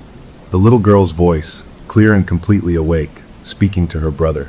He says the quiet one is getting too close to the numbers. There was a pause. Then the boy's voice, flat and resigned, replied, "I know." The conversation ended. No more words. I lay there in the dark, the echo of the deadbolt test still ringing in my ears, the children's verdict hanging in the air. I was getting too close. I had found the name. I had found the history, and Mr. Numbers knew it. The lock testing wasn't a random event. It was a reminder, a show of capability. The door between us was still locked, but the thing on the other side was letting me know it had hands, it had will, and it was aware of every step I took. I was no longer an observer. I was a player in the game, and I had just moved into a dangerous position on the board. The attic was awake, and it knew my next move before I did. The warning from the children, the testing of the attic lock, it changed everything. A line had been crossed. Before, I felt like I was investigating a mystery. Now, I felt like the mystery was investigating me back. The kids were different too. It was like someone had turned down the volume on their personalities. The bright, curious boy who loved to build and draw was fading. His drawings were no longer creative, no more fantastical machines or superheroes. Now they were blueprints. He filled page after page with careful, measured cross-sections of the house. He drew the attic as a perfect black square. He drew the hall closet, always highlighting the wall shared with the master bedroom. In one drawing inside that wall, he'd sketched a small, stick figure with an X for a mouth. He showed it to me one afternoon, his face blank. "That's where he is," he said, pointing at the stick figure in the wall. "He's Zero now. I took the paper, my hands feeling numb. The evidence was piling up, handed to me by a child who was becoming less of a child every day. The little girl invented a new game, one that made my skin crawl. She called it Quiet Statues. The rules were simple, she said. When she said, "The loud man is here," we all had to freeze, no matter what we were doing. The first person to move or make a sound lost. She played it with a feverish, intense focus. We'd be building blocks, and she'd suddenly hiss, "The loud man is here," and freeze, her body going perfectly stiff, her eyes wide and unblinking. The first few times, I played along, freezing for a few seconds before laughing and moving. She didn't laugh.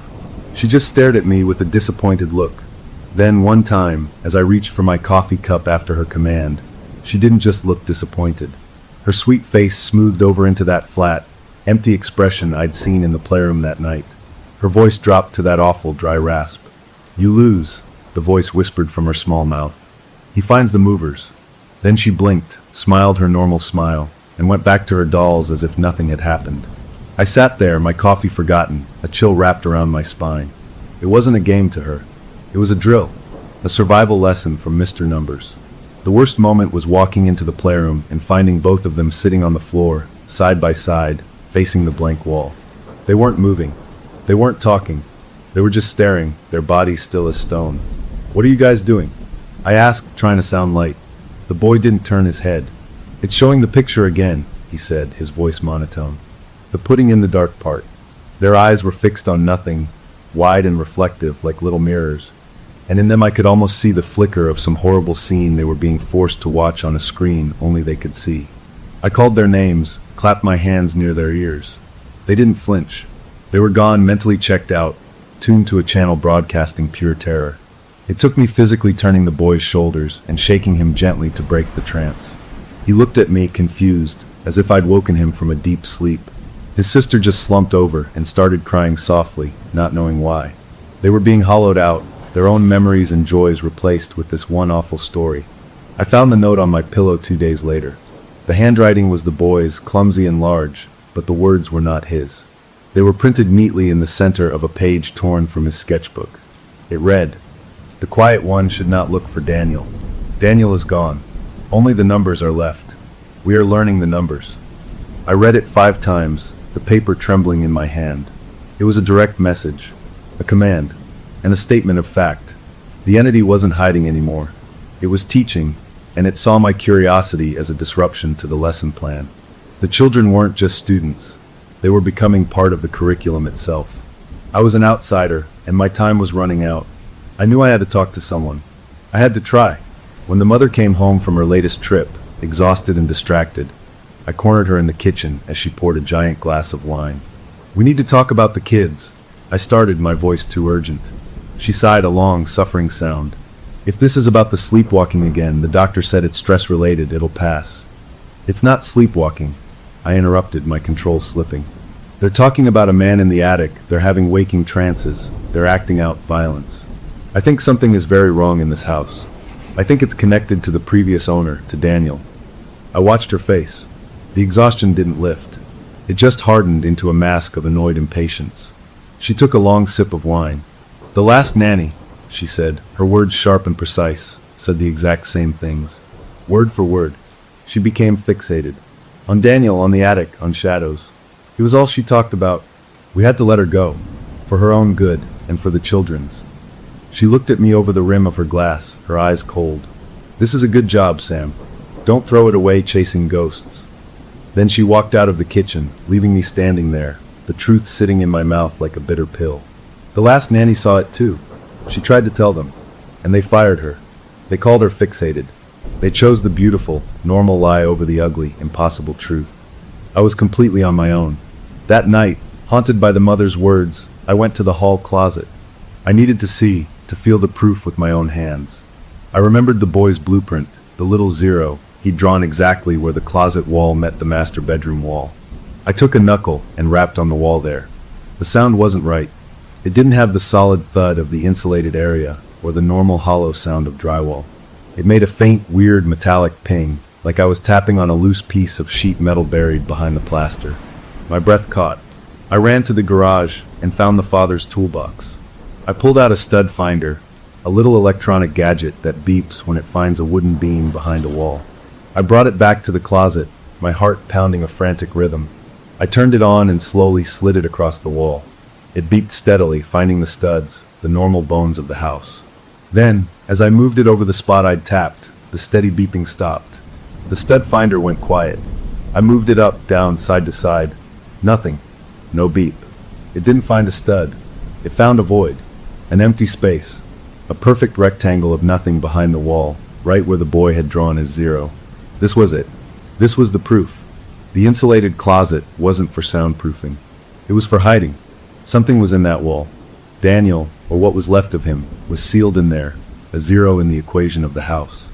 I stood in the dim closet, the stud finder hanging limp in my hand, the weight of the discovery pressing down on me. I had found the source. Now what? Do I call the police and tell them I used a kid's drawing and a stud finder to locate a possible body in my employer's wall? They'd laugh, or worse, call the parents. I'd be fired, discredited, just like the last nanny. The entity would win. The children would be lost forever. Or I could look. I could know. The thought was terrifying, but it was the only move I had left. I couldn't tell anyone, but I could see for myself. I went back to the garage. I ignored the saws, the big tools. I saw a claw hammer, its steel head gleaming under the garage light. It felt right. Simple. Direct. I picked it up. It was solid, weighty in my hand. I carried it back into the house, through the quiet kitchen, down the dark hall. The attic door loomed at the end of the hallway, a dark sentinel. I ignored it. I walked into the hall closet, surrounded by the smell of clean linen and, underneath it, the faint, cold smell of dust and old plaster. I stood facing the back wall, the spot that had made the strange ping. I raised the hammer. My arm trembled. This was it. Breaking this wall would break the normal world forever. There would be no going back. I took a deep, shuddering breath, gripped the hammer tighter, and pulled my arm back to swing.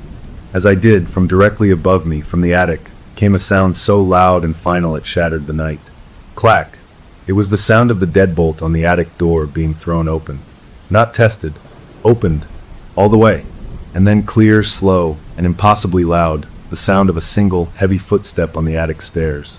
Then another. Something was coming down. The sound of the attic door unlocking and that first, heavy footstep on the stair above me froze the blood in my veins. The hammer felt like a useless toy in my hand. All my bravado, my need to know what was in the wall, evaporated in an instant, replaced by a raw, animal terror. Something was coming down, and I was trapped in a closet. I dropped the hammer. It hit the carpeted floor with a dull thud that seemed too loud. I didn't wait for a second step. I scrambled out of the closet, my eyes glued to the attic door at the end of the hall. It was open just a crack, a slice of pure blackness behind it. No light came from up there, ever. I backed away, step by step, towards the living room, expecting that black slice to widen, for something to emerge. But nothing did. The footsteps had stopped. The house was still again, holding its breath. Or maybe it was waiting for me to make the next move. I didn't.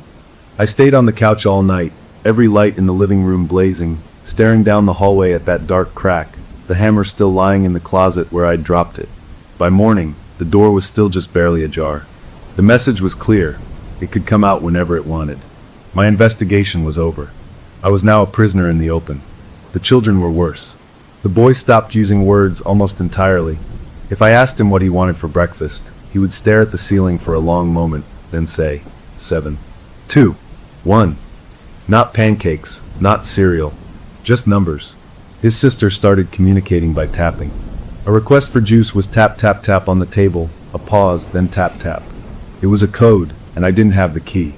They were learning the language of Mr. Numbers, and they were forgetting how to speak mine. The house itself seemed to be counting too. I started noticing patterns, rhythms I'd tuned out before. The flickering hall light always did 3 quick blinks, then a pause, then a single long blink. The faint knocks from the attic, when they came, were in groups of 4. The terrible coppery smell from the vent returned not randomly, but like clockwork every 2 days, late at night.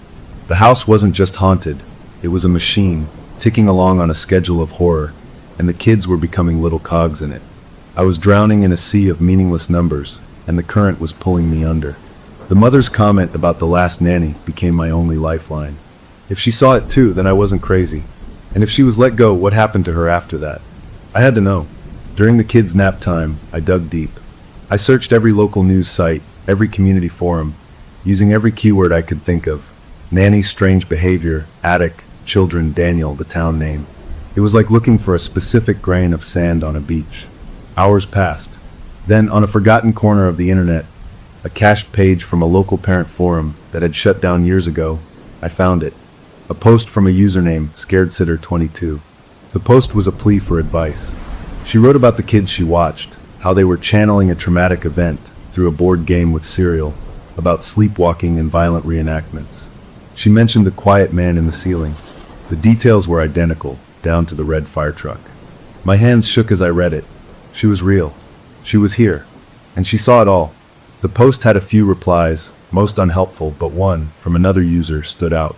It just said, "Sounds like the River Jane Doe from last year. So sad." That was all. A cold finger traced my spine. River Jane Doe. I opened a new tab and searched those words with our town name. The article loaded, a small, sad piece from the local digital paper. A year before this family moved into the house, an unidentified woman's body had been found in the Willow River, about 20 miles away. She'd been in the water for a while. No ID, no missing persons report that matched. The case went cold. The article was brief, clinical, but one line near the bottom made the room tilt around me. It read, "Among the few personal effects found on the body was a small, handmade token in the pocket of her jeans, a string with several alphabet cereal rings threaded onto it. The police speculated it might be a child's craft project, a charm of some kind. The article didn't say what the rings spelled, but I knew. I knew with a certainty that turned my stomach to ice. They spelled 'tell them.' It was the last message she ever made. She wasn't just let go. She was removed. Permanently. Mr. Numbers, or the human secret it protected, didn't just scare off threats. It eliminated them. The last nanny tried to tell, and she ended up in the river. I was not dealing with a ghost story. I was in a crime scene, and the killer was still here, wearing the skin of a mathematical ghost. The realization changed everything. The police were not an option. What was I going to say? A mathematical ghost murdered the last nanny, and is teaching the kids to count. They'd lock me up. The parents were not an option. They'd already fired one nanny for saying these things. I was trapped in a house with a predator that had a proven history of killing to keep its secrets. My earlier curiosity felt like a death wish. I wasn't the quiet one anymore, not really. By searching for Daniel, I'd become a loud one, just like her. And the loud ones got silenced. I spent the next 2 days in a fog of fear, jumping at every sound, watching the children with a new kind of horror. They weren't just victims, they were the bait, the lighthouse leading ships like me onto the rocks. The boy, seeing my fear, seemed almost sorry for me. He handed me a drawing one afternoon. It was another river scene, more detailed than before. It showed a woman with long hair, my hair, lying at the bottom of a river, her eyes little X's. Wavy lines represented the water, but he hadn't labeled the drawing with words. Next to the wavy lines, in his careful print, was a string of numbers, 0419. He pointed at the numbers, then at the drawing of the dead woman, then at me. Mr. Numbers says this is when the quiet one becomes a statue forever. His voice was empty, a recorder playing back a message. A date? April 19th. A time? For 19? A measurement? I took the paper, my hands cold. It wasn't a prediction. It was a sentence. My sentence. That night, I was vacuuming the living room, trying to do something normal, to push the numbers in the river and the Jane Doe out of my head. As I moved the couch, the vacuum cleaner whined, sucking up dust. Something small and colorful caught the light, rolling from under the couch skirt. I turned off the vacuum and picked it up. Another alphabet cereal ring. This one was faded, the letter worn almost smooth, but I could still make it out. It was a J. I held it under the lamp. It wasn't from the current box in the pantry.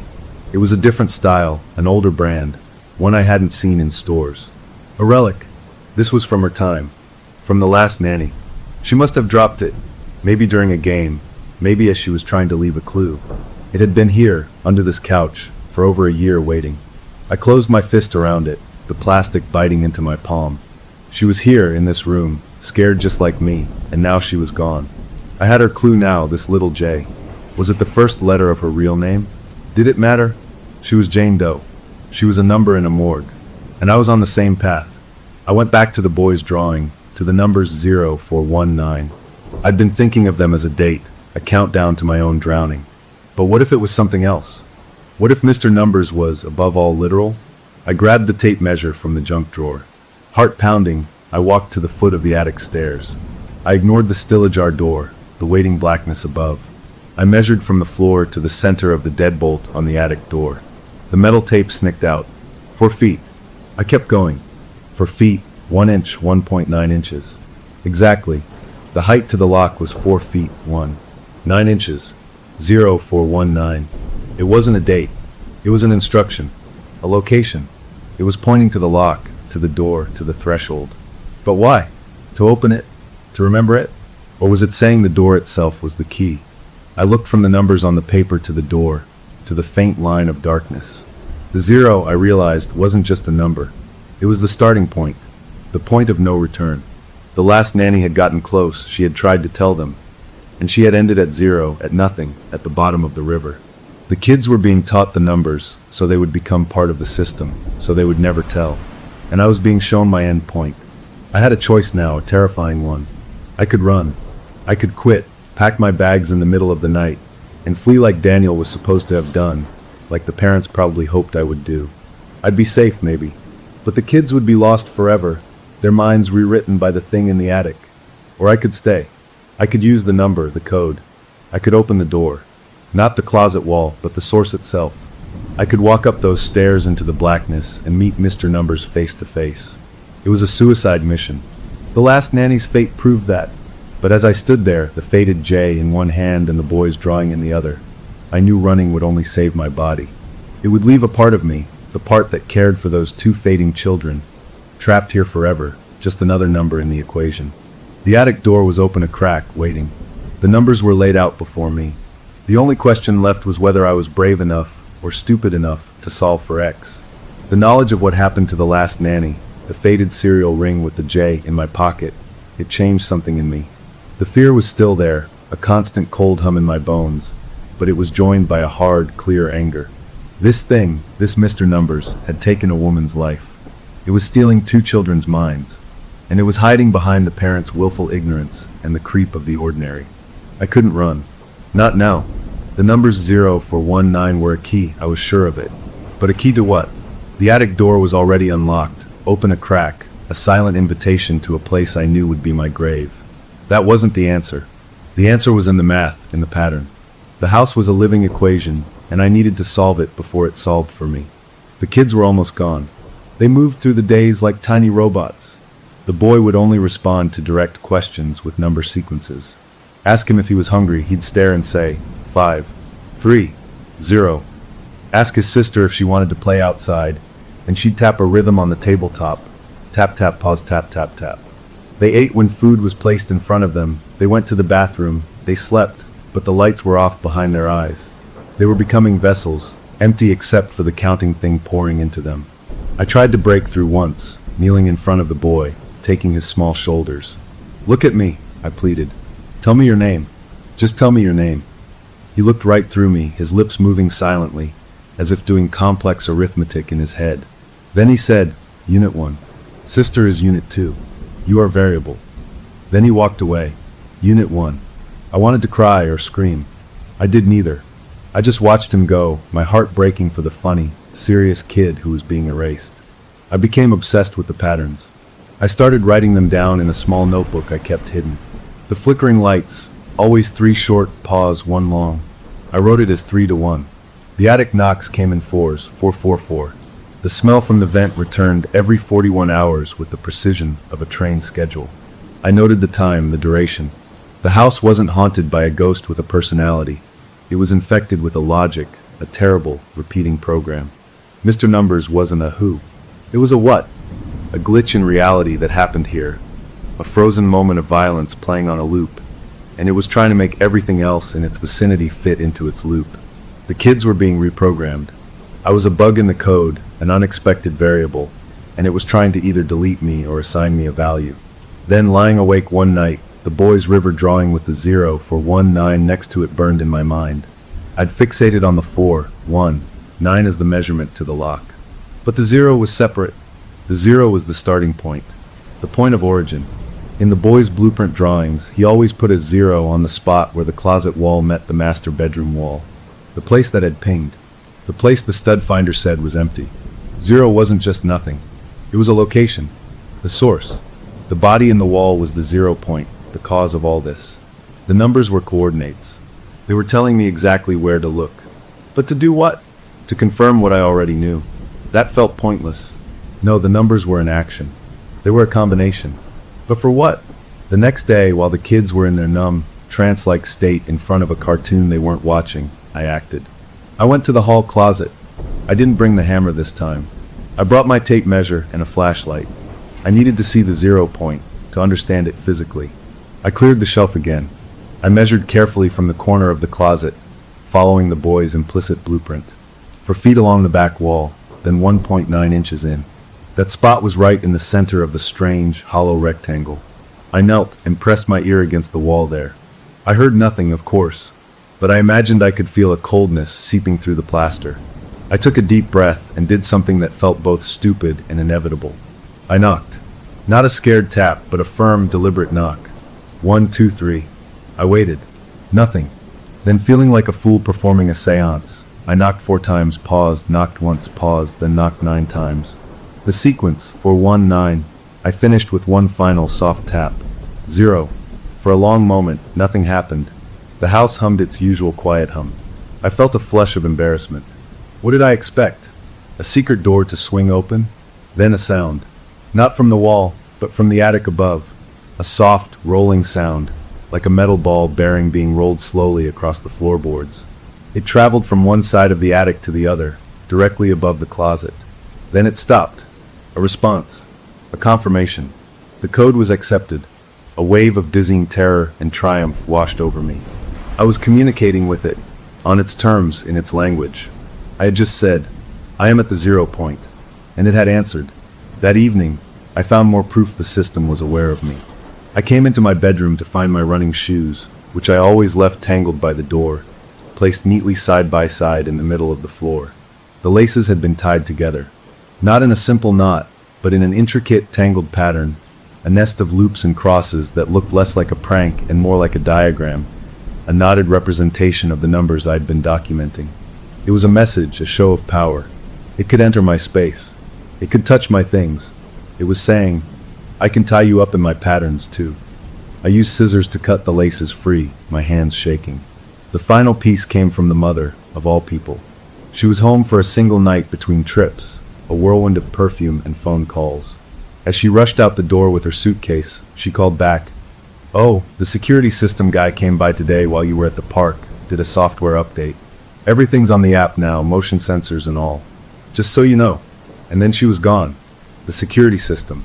I'd forgotten about it. Small cameras in the living room and kitchen, motion sensors on the doors, and I now realized with a jolt, probably in the hallways.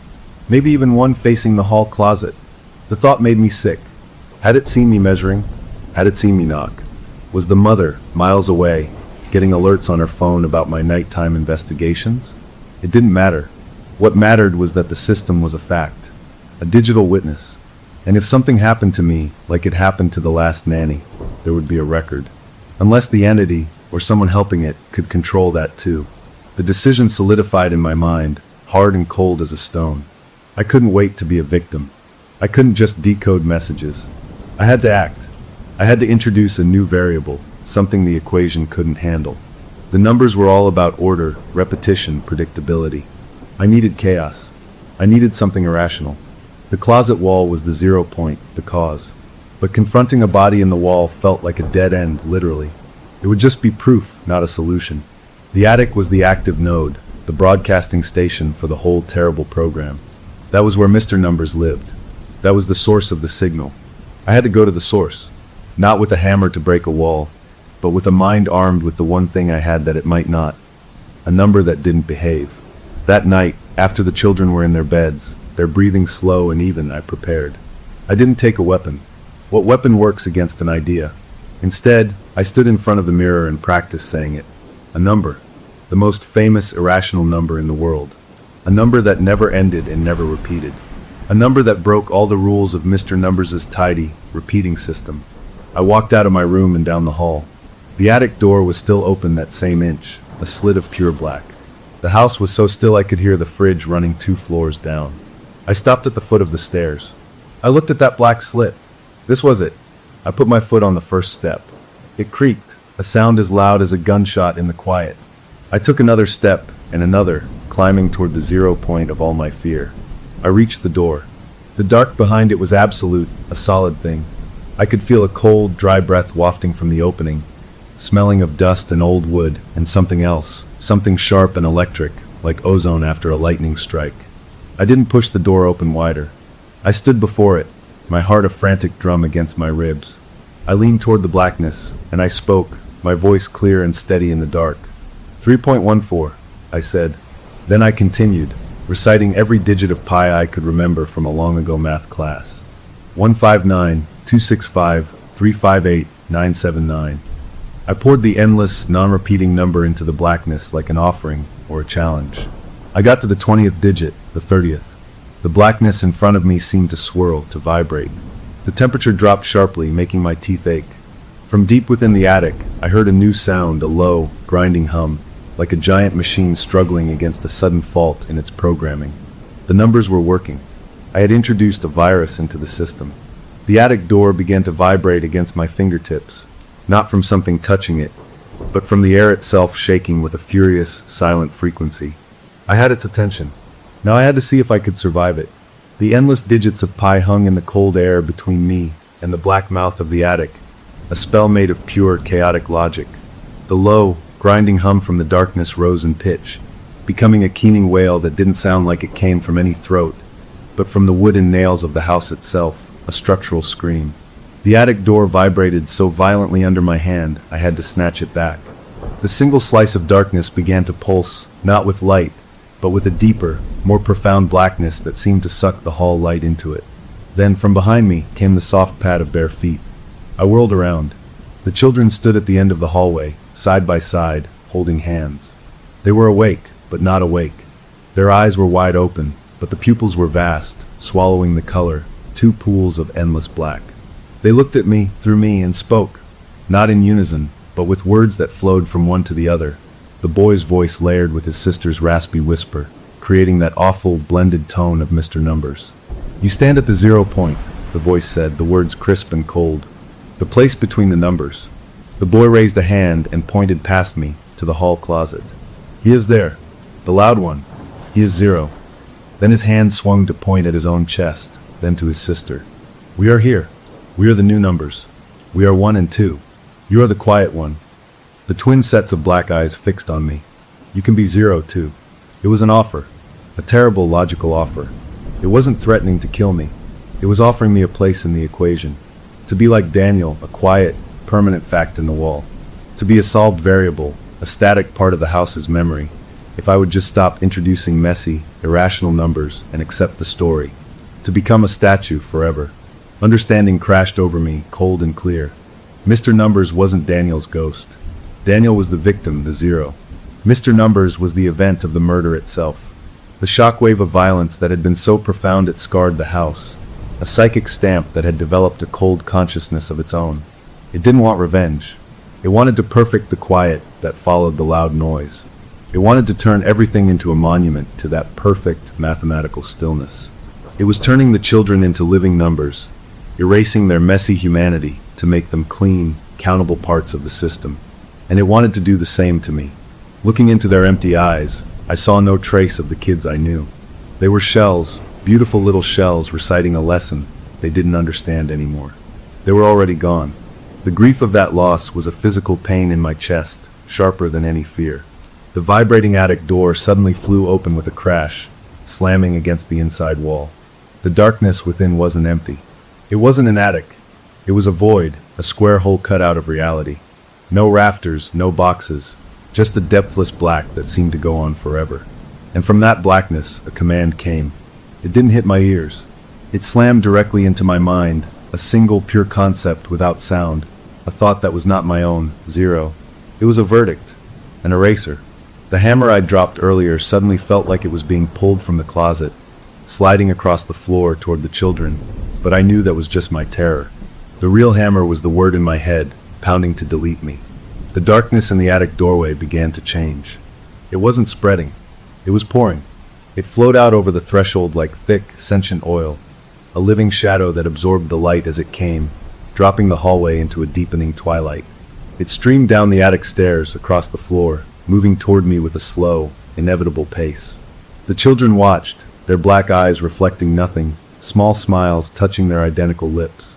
The shadow reached my feet. A cold so intense it felt like burning shot up my legs. My muscles locked. I couldn't move. I couldn't scream. I was being turned off, digitized into nothingness. The shadow climbed to my knees, my thighs, a rising tide of anti-light. This was it. I was becoming zero. But in that final moment, a thought sparked, the last flare of my messy, irrational human mind. It wasn't a number. It was a word. The first nanny's word. The word she spelled with her cereal rings before she died. The word she couldn't tell them. I had tried logic. I had tried pi. But this thing wasn't about logic. It was about a story. And every story needs an ending. My mouth was frozen, my lungs full of cold, but I forced the air out, shaping it around the word that was the opposite of quiet, the opposite of numbers, the most human thing I had left. I didn't shout it. I breathed it into the advancing dark, a final, defiant exhale. Help! The word was small, a puff of vapor in the cold air. But the effect was instant. The flowing shadow hesitated. The grinding, keening sound from the attic stuttered, skipped like a broken record. The children's synchronized smiles faltered. The boy blinked, his eyes flickering, the black receding for a millisecond to show a flash of confused, frightened blue. The command in my head, zero, fractured, replaced by a burst of static, a scramble of conflicting signals. The shadow crawling up my torso recoiled, pulling back an inch, its solid cold turning to a bitter chill. It wasn't hurt. It was confused. Help wasn't in its vocabulary. It was a variable it couldn't compute, a function with no set answer. My body was my own again. I stumbled back, away from the attic stairs, away from the children, my legs trembling so badly I almost fell. The living shadow pooled on the floor, swirling, uncertain. The attic void seemed to pulse, the darkness within it churning. The children stood still, their heads tilting in unison, as if listening to a new, confusing instruction. I didn't wait. I turned and ran, not to the front door, but to the hall closet. I didn't grab for a weapon. I grabbed for the proof. I shoved aside the blankets on the high shelf, and my fingers closed around the cold plastic of the red fire truck. I pulled it down, clutching it to my chest like a relic. Then I ran, past the swirling dark on the floor, past the silent, staring children, down the stairs, through the dark living room, to the front door. I fumbled with the lock, my fingers slick with sweat, expecting a cold hand on my shoulder any second. The lock turned. I yanked the door open and burst out into the cool, normal night air. I didn't stop running until I was 2 blocks away, under the bright, indifferent glow of a streetlight. I stood there, gasping, the fire truck still in my hand, the house a dark shape in the distance. I didn't go to the police. What would I say? Instead, I went to the all-night diner on the edge of town. I sat in a sticky vinyl booth, ordered coffee I didn't drink, and I waited for the sun to come up. When the town began to stir, I made 2 calls. The first was to the parents. My voice was calm, flat. I said there had been a break-in overnight, someone in the house. I said the children were safe but scared, that I'd chased the intruder out but was too shaken to stay. I told them they needed to come home immediately. I heard the mother's shock, the father's bluster. I didn't care. I hung up. The second call was to a number I'd looked up weeks ago but never dialed, the non-emergency line for the county coroner's office.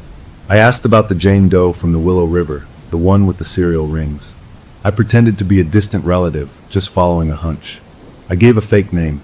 The board clerk put me on hold, then came back. Effects are held for 7 years pending identification, she droned. Yes, that case is still open. Token entered into evidence. I thanked her and hung up. The evidence existed. It was real. A week later, I read a small article in the local paper online. The family at my old address had suddenly moved out, citing a job transfer. The house was listed for sale again. The article was 3 sentences long. There was no mention of intruders or of any trouble. The story was being buried, smoothed over just like before. I sat in my new small apartment, the red fire truck on my kitchen table. I had taken one piece of the equation with me. I thought about the children, wherever they were. Were they still Unit 1 and Unit 2? Or had the break in the pattern, the strange, illogical word help, crack the programming enough for them to start remembering their own names? I'll probably never know. The house is empty now, waiting for the next family, the next set of variables. The thing in the attic is still there, I'm sure of it, a wound in the world that never healed, counting and waiting. But I got out. I didn't become zero. I became something else. I became the one who spoke the word that didn't fit. Sometimes, late at night, I take the fire truck and I look at the tiny dark grains still stuck in the ladder's grooves. I think about Daniel in the wall, and the nanny in the river, and the two kids who loved machines and coloring. And I wonder if somewhere in that hollow mathematical dark, the echo of that small, human word is still bouncing around, a piece of faulty code it can't delete. A reminder that some stories, no matter how hard you try to simplify them, can never truly be solved. Story number 4. Okay, so my name is Lisa, and this whole terrifying mess started with a birthday present I made for my daughter. I'm a pretty handy person. I like working with wood, so I spent weeks on this beautiful cedar box. I sanded every edge until it was smooth as silk, stained it a warm honey color, even put these little brass hinges on it that clicked in a real satisfying way. I wasn't just making a box. I was making a treasure chest. See, my daughter was adopted. We brought her home when she was just a tiny baby, and she's the absolute light of our lives. For her 16th birthday, I wanted to give her something huge, something that said, "Your story matters." So I filled that box with every single piece of paper we had from the adoption agency, every letter, every form with the blacked out names, the non-identifying info about her birth mother, saying she liked music and had brown hair, even the receipt from the courthouse the day it became official. I stacked it all neatly, tied it with a ribbon, and imagined this profound moment. I thought she'd open it, maybe cry, we'd hug, and she'd feel this deep connection to the past and to us for giving it to her. That's not what happened. She opened the box at her party, smiled a polite thank you smile that didn't reach her eyes, and sifted through the papers like she was sorting mail. Later, I peeked into her room and saw the box shoved under her bed, half hidden by a crumpled sweater. It felt like a punch in the gut. All that love, all that effort, was just administrative debris to her. She didn't say anything mean about it, she just didn't care. When I asked her gently a few days later if she wanted to look through it with me, she shook her head and said softly, "It's just facts, you know. It doesn't tell me who I am." That was the first crack in our world, a tiny hairline fracture I tried to ignore. I told myself she was a teenager, she was moody, it was a phase. My husband agreed with me. He patted my shoulder and said she'd come around, that the box was a great idea and she'd appreciate it later. We went on with our lives, but I started noticing little things. She was quieter, more distant, spending hours in her room with the door closed. She said she was just reading or listening to music, and we wanted to respect her privacy, so we let it be. Then one afternoon, I was using the family computer to pay bills, and her search history was still open on the browser. I wasn't snooping, it was right there. It wasn't searches for adoption reunion sites or anything normal. It was stuff that made my skin go cold. Inherited memory. Genetic haunting. Can blood call to blood? Real stories of past lives and families. I closed the browser fast, my heart hammering. I didn't tell my husband. What would I say? That our daughter was reading weird ghost stories online. I convinced myself it was just a creepy hobby, like being into true crime podcasts. Every kid goes through a dark phase, right? I tried to shake it off. A week later, I was putting away her laundry. I'm a mom, I still do that. She's terrible at folding. I moved a pile of her sweaters on the shelf in her closet to make room, and that's when I saw it. It wasn't hidden, not really. It was just sitting there, behind the clothes. A Ouija board, but not the flimsy plastic Parker Brothers kind we had as kids. This one was old, or made to look old. The board itself was dark, heavy wood, the letters painted in this faded, fancy script. The planchette, the little thing you're supposed to move, wasn't plastic. It was a heavy, polished piece of gray stone, smooth and cold when I picked it up. It felt wrong in my hand, like holding a piece of a tombstone. I just stood there in her room, holding this cold stone, listening to the clock tick in the hallway, feeling completely alone. That night, after dinner, I brought it up. I tried to sound calm, not accusatory. I sat next to her on the couch and said, "I found the board in your closet when I was putting away laundry." She just shrugged, not looking up from her phone. "It's just a game," she mumbled. "It's not a game," I said, and my voice was tighter than I meant it to be. "Why are you looking into that stuff? The inherited memory, all of it? What are you hoping to find that we can't help you find?" She finally looked at me then. and her eyes were so serious, so much older than 16. "A voice," she said, simple as that. Then she got up and went to her room. My husband and I talked about it after she went to bed. We were in the kitchen, talking in low voices like we were planning a bank heist. He thought I was overreacting. "It's a phase," he said, swirling his coffee. "Remember when she was 10 and obsessed with vampires? It's like that. If we make a big deal, it gives it power." I argued that this felt different, that the board wasn't a toy, but he wore me down. We made a decision, a stupid one I knew was wrong even as we agreed to it. We decided not to take it away. We'd be cool, permissive parents. We'd drain its power by not being afraid of it. I went to bed, but I couldn't sleep. I just lay there staring at the ceiling. We still had the old baby monitor plugged in our room, the receiver part. We never used it anymore, but it was still on a shelf, a little green light glowing in the dark. I don't know why I did it. I got up, fumbled for it, and turned the volume up.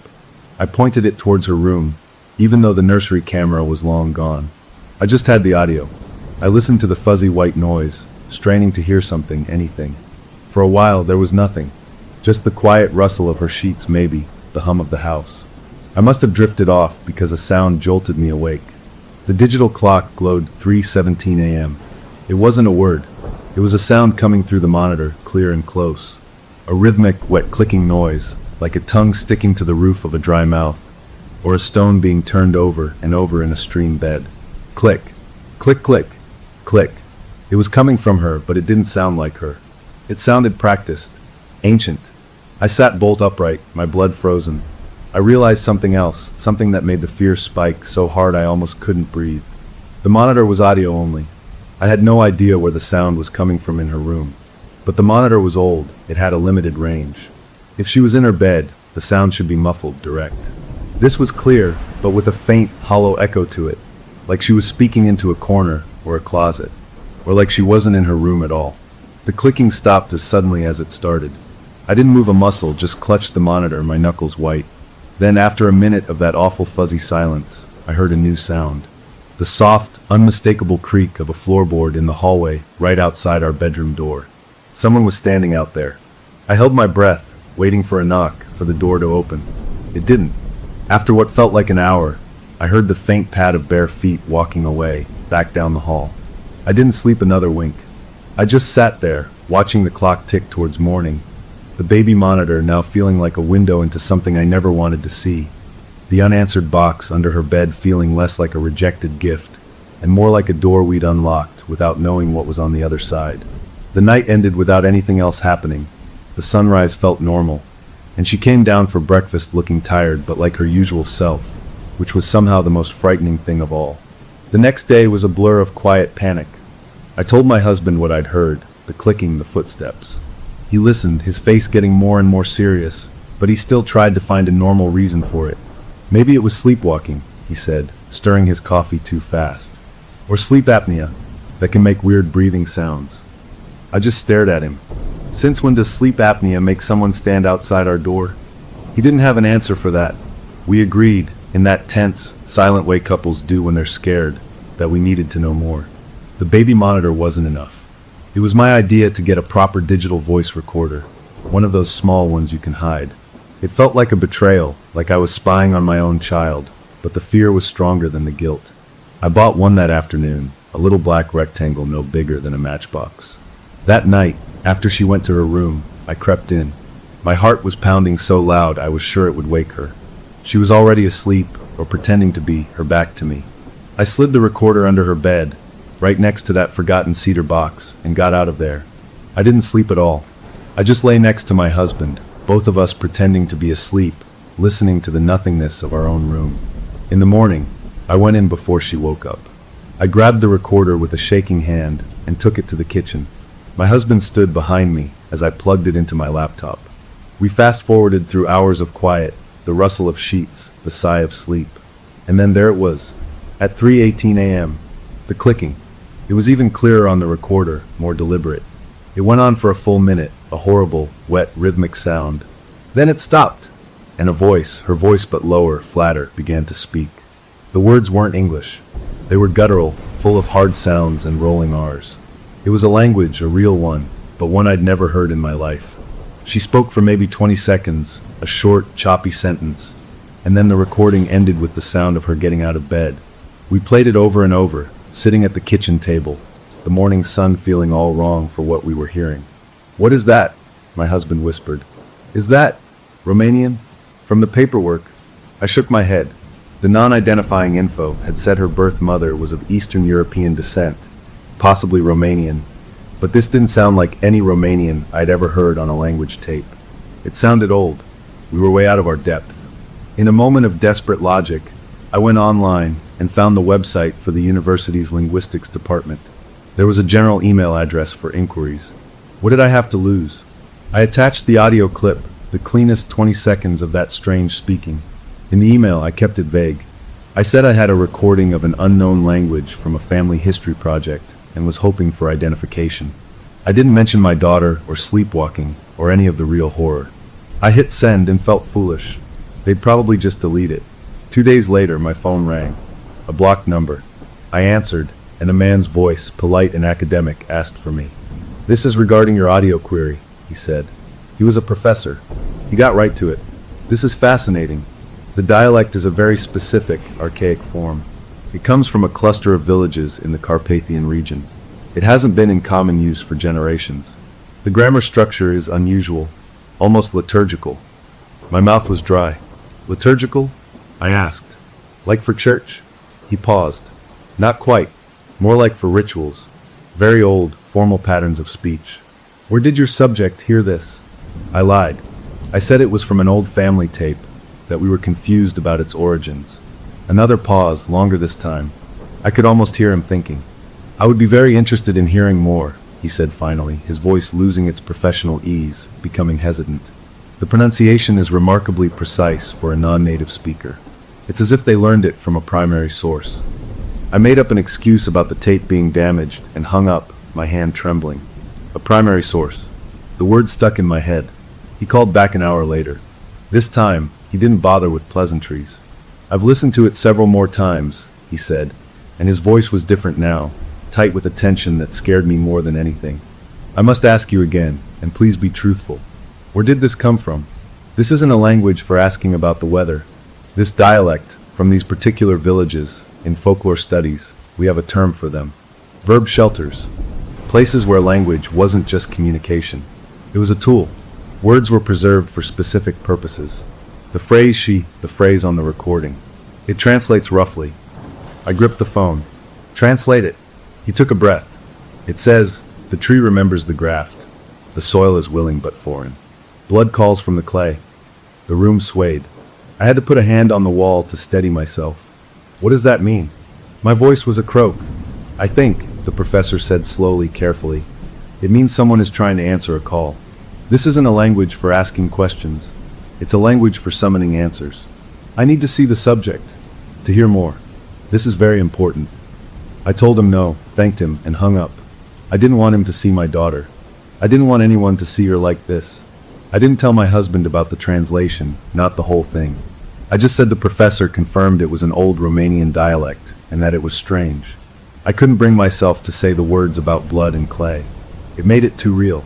We started watching her more closely, but she was normal during the day, just quiet, tired. The new recorder went under the bed every night. We caught more snippets, never long, always in that same awful voice. We didn't play them for each other anymore. It felt like sharing a poison. Then one Saturday morning, I went into her room to open the curtains. She was still asleep. My eyes went to the wall where we had this cute family tree project, something we'd done together years ago with photos and colorful string. It was a happy thing. My breath caught in my throat. The tree had been changed. In thick, red marker, a new branch had been drawn. It sprouted not from me or my husband, but from her photo. It snaked down the wall, ugly and twisted, more like a root than a branch. It went all the way down to the baseboard, and there, written right on the pale yellow wall paint in the same red marker, was a name, Valsia Utata. It looked like a place. I stood there, frozen, staring at those strange words. The red marker wasn't hers. We didn't have any markers like that in the house.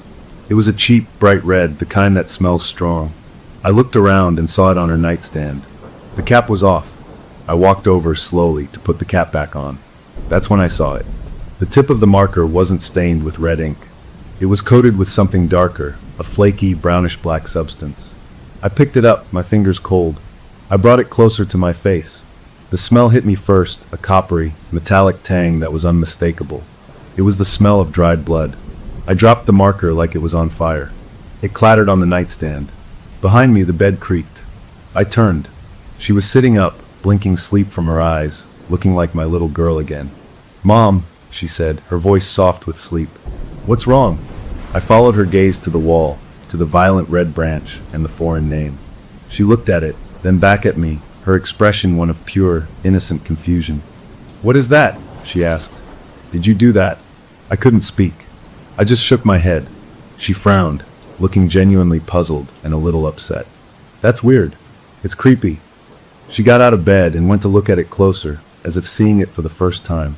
She reached out a finger like she was going to touch the words, but then pulled back. "We should paint over that," she said, and then she walked past me out of the room, heading to the kitchen for breakfast like it was any other day.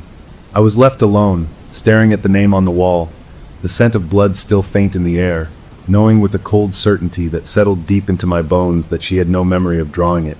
Something else had been in control of her hand. The professor's words echoed in my head, blood calls from the clay. The call, it seemed, was being answered, and it was leaving a signpost on my daughter's bedroom wall. I got a wet cloth and scrubbed the name away until it was a pink smear, but the twisted red branch leading down to that spot remained, a permanent stain on our happy family tree, a road map to a place I was now terrified to look up. The chapter of just worrying was over. We were now in something else entirely, and the path forward was painted in a color that was not quite ink. We couldn't just live with a name on the wall and the sound of a language that summoned things. The red branch was a taunt, a challenge. My husband, usually the calm one, was the one who said we had to know. "We find out what Valsia Utada is," he said, his jaw set in a way I hadn't seen before. "If it's a place, we find out what happened there. We need facts." Facts. That word stung. They were what I'd given her in the box she didn't want. Now we were desperate for them. We found an investigator online, a guy based in Bucharest who specialized in genealogical work and difficult cases. His email reply was brisk, professional, and expensive. We didn't care.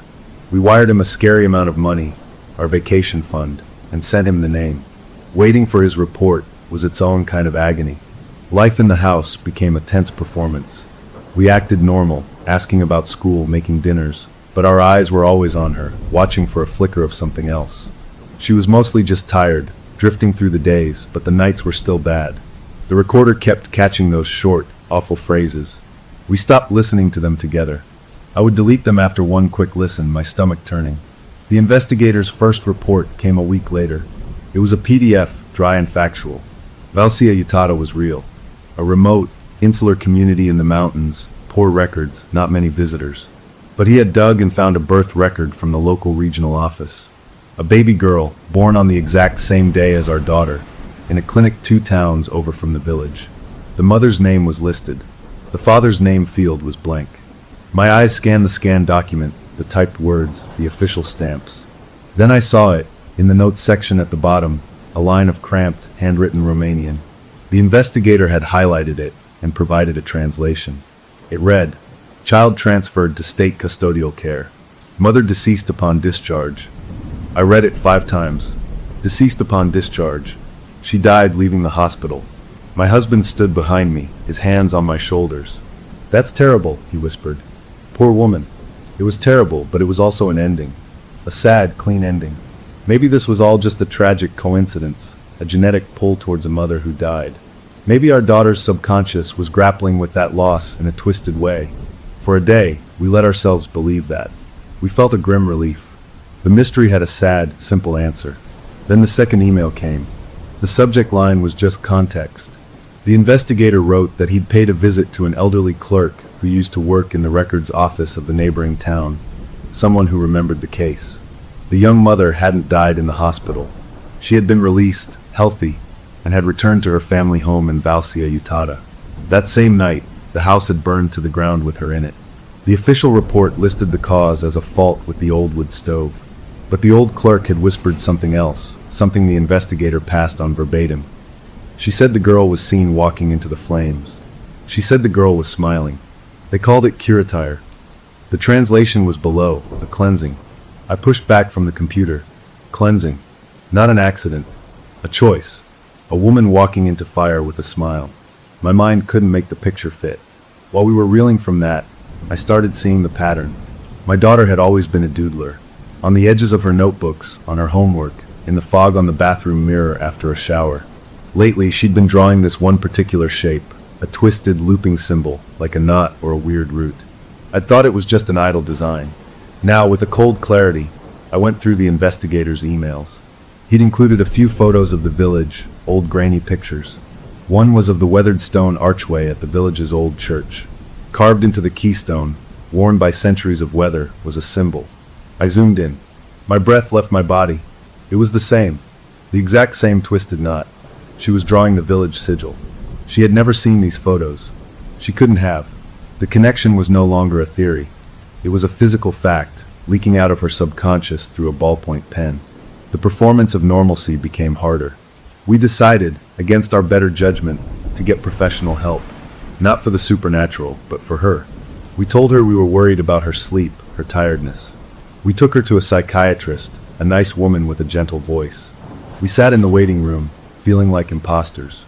My daughter went in alone. 40 minutes later, the doctor called us in. My daughter sat there, composed, polite. The psychiatrist smiled at us. "She's a lovely, articulate young woman," she said.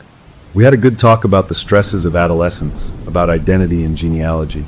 She has a keen interest in her roots, which is very healthy. She's processing some big feelings. I see some melancholia, but no signs of psychosis or dissociation. She suggested maybe some light talk therapy if the sleep issues continued. We left feeling foolish, chastised. Our daughter had charmed her completely. On the drive home, she was quiet. Then she started to hum, low and tuneless, a repetitive, droning melody that didn't sound like any song I knew. It was a sound that made the back of my neck prickle. That night, I was in the kitchen washing dishes, my hands deep in soapy water, trying to scrub away the feeling of the day. She walked in, fully awake, clear-eyed. "Can I have a glass of water?" she asked. Her voice was normal, her own. "Of course, honey," I said, my own voice too bright. I dried my hands, got a glass, filled it from the fridge filter, and handed it to her. She took it, her fingers brushing mine. Then she looked right at me, a direct, unwavering gaze. "Mulțumesc," she said, clear as a bell. The word hung in the air between us. She took a sip, turned, and walked back to her room. I stood at the sink, the water still running, frozen. I knew that word. I'd heard it on language tapes when I was trying to learn a few phrases years ago, in a dumb, hopeful moment. It was Romanian. It meant thank you. She had never heard me say it. We had never spoken a word of Romanian in this house. It wasn't on the paperwork. It was a word from over there, from that place, and she had just used it perfectly, casually to me. That was the moment the last bit of pretend broke. This wasn't her imagination. Something was coming through, and it was getting stronger. It could now use her awake voice, her polite manners, to speak its own language. We were under siege in our own home, and the enemy was using our daughter's face. Later that night, driven by a need to see, to confirm, I did the thing I told myself I would never do. I turned on the baby monitor audio and watched the little green light in the darkness. The house was still. Then, on the small video screen of the monitor we dug out from storage, a grainy, night vision image of her room from an angle high on a shelf, I saw movement. She wasn't asleep. She was sitting up in bed, her face a pale moon in the green glow. She was awake, her eyes open and staring at nothing. Slowly, deliberately, she brought her right hand up. She wasn't holding a pen or a marker. She used her own fingernail. And there, in the ghostly green light, I watched as my daughter began to carefully, methodically, scrape the tip of her fingernail across the skin of her forearm. She wasn't trying to cut, not to draw blood. She was etching. The motion was precise, like a sculptor. Even on the terrible resolution of the old monitor, I could see the shape emerging on her skin. The same twisted, looping symbol, the mark of Valsia Utata, being carved not on paper or a wall, but into her own flesh. She was making it a part of her. The chapter of investigation was over. We had our facts, more than we ever wanted. We knew the mother's name and her terrible end. We knew the symbol. We knew the connection was real and active. But as I watched her mark herself in the eerie green light, a new and more dreadful understanding settled over me. We were no longer just uncovering a past tragedy. We were witnessing the beginning of a ritual, and our daughter was both the priestess and the altar. The question was no longer, what is happening? It was, what is she preparing for? And the only answers we had were written in fire, and in blood, and now on the canvas of her own skin. The sight of her carving that symbol into her own skin broke something in me. The next morning, I marched into her room before she was fully awake. "Let me see your arm," I said, my voice leaving no room for argument. She blinked, confused, and held out her forearm. The skin was pink, irritated in a few lines, but there was no broken skin, no blood, no clear mark. It looked like she'd just scratched an itch in her sleep. But I had seen it, on the monitor. The evidence was gone, but the memory of it was burned into my mind. The investigator's next email felt like the final piece of a horrible puzzle. He'd tried to find the mother's grave. He wrote that it wasn't in the tidy village churchyard with the other crosses. After some asking around, a local, paid well and very reluctant, had shown him a spot at the very edge of the forest, just outside the village boundary. The attached photo was gray and bleak. It showed a patch of lumpy, untended ground with a simple, rough stone shoved into the earth. No cross, no dates we could see. Just a name, crudely carved. And at the bottom of the stone, etched deep and clear, was the symbol, the twisted knot. The investigator's note was short, buried on unconsecrated ground. Local guide refused to go closer. Called it Pamantel Sealer Tretzi. A translation followed. The soil of the awake ones. The soil of the awake ones. I stared at the phrase. Awake. Not dead. Not resting. Awake. In the ground. The feeling that settled in my chest was colder than fear. It was a grim understanding. This wasn't about a ghost. This was about something planted. We were drowning in all this information, but our daughter was getting worse in small, terrifying ways. She was paler, moving slower. One afternoon, I was helping her with a math problem at the kitchen table. She was struggling with it, and I leaned in close, my ear near her chest as I pointed to the textbook. For just a second, through the fabric of her shirt, I heard it. Not the steady lube-dub of a normal heart. It was a stumble. Thursday thump. Thursday thump. A strong beat, then a long, empty pause, then a weaker, catching-up beat. It was wrong. It sounded like a clock missing a tick. I pulled back, my own heart hammering. "Are you feeling okay?" I asked, trying to sound casual. "Your heart feels fast." She just shrugged. "I'm tired." That night, the sleep-talking changed. It had always been in that other language. But around 2 a.m., I woke up because I felt a presence. I opened my eyes. She was standing at the foot of our bed. Her eyes were closed, her face smooth and calm in the moonlight from the window. But her voice, when she spoke, was clear, chilling, and in perfect, unaccented English. She did not give me away. The words were flat, factual. She planted me. "You are the soil." I was paralyzed, my hand gripping my husband's arm under the covers. He was awake too. I could feel his muscles locked tight. She took a step closer. Her lips curled upward, a smile that was too wide, too knowing, and completely unlike her. "Now the harvest comes." Then she did something that stopped my breath entirely. She reached out, her hand pale in the dark, and took my limp wrist. Her fingers were cold. She pressed my palm flat against her chest, over her heart. I could feel the thin cotton of her pajamas, the warmth of her skin beneath. And I felt it. Thump. Thump thump. The slow, irregular rhythm I'd heard earlier. It wasn't a fluke. It was a pattern. A broken, deliberate pattern. It wasn't the rhythm of life. It felt like a countdown. A metronome marking off time until something happened. I snatched my hand back as if burned. She tilted her head, the smile fading, and then she just turned and walked out of our room, back to her own. We didn't sleep. We went into full emergency mode. This was a physical symptom. This we could fight. The next morning, we told her we were going to the doctor for a checkup, just to be safe. She didn't argue. We took her to a cardiologist, our hearts in our throats. We described the irregular heartbeat we'd heard and felt. The doctor, a kind man, was thorough. He did an EKG, the sticky pads on her chest. He did an ultrasound, the gel cold on her skin, the wand moving over her ribs. We watched the black and white screen, the image of a heart pulsing. It looked perfect.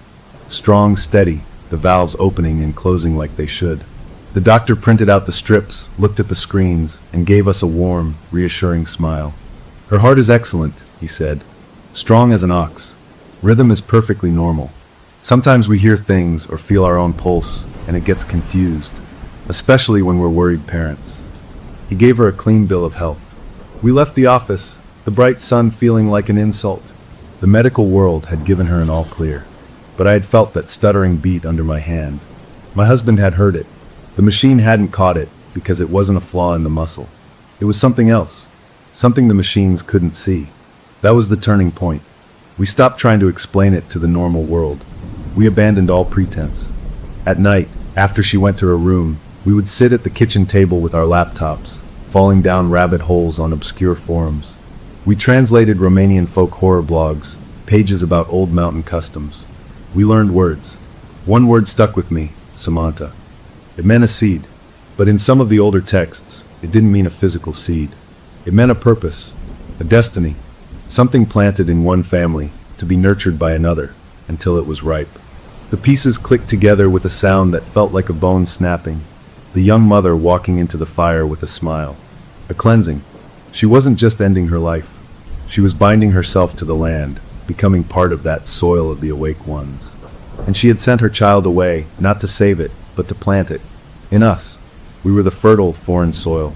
Our love, our care, our safety. All the things we thought were protecting her, they weren't fighting this. They were watering it. They were the necessary fertilizer for the seed to grow.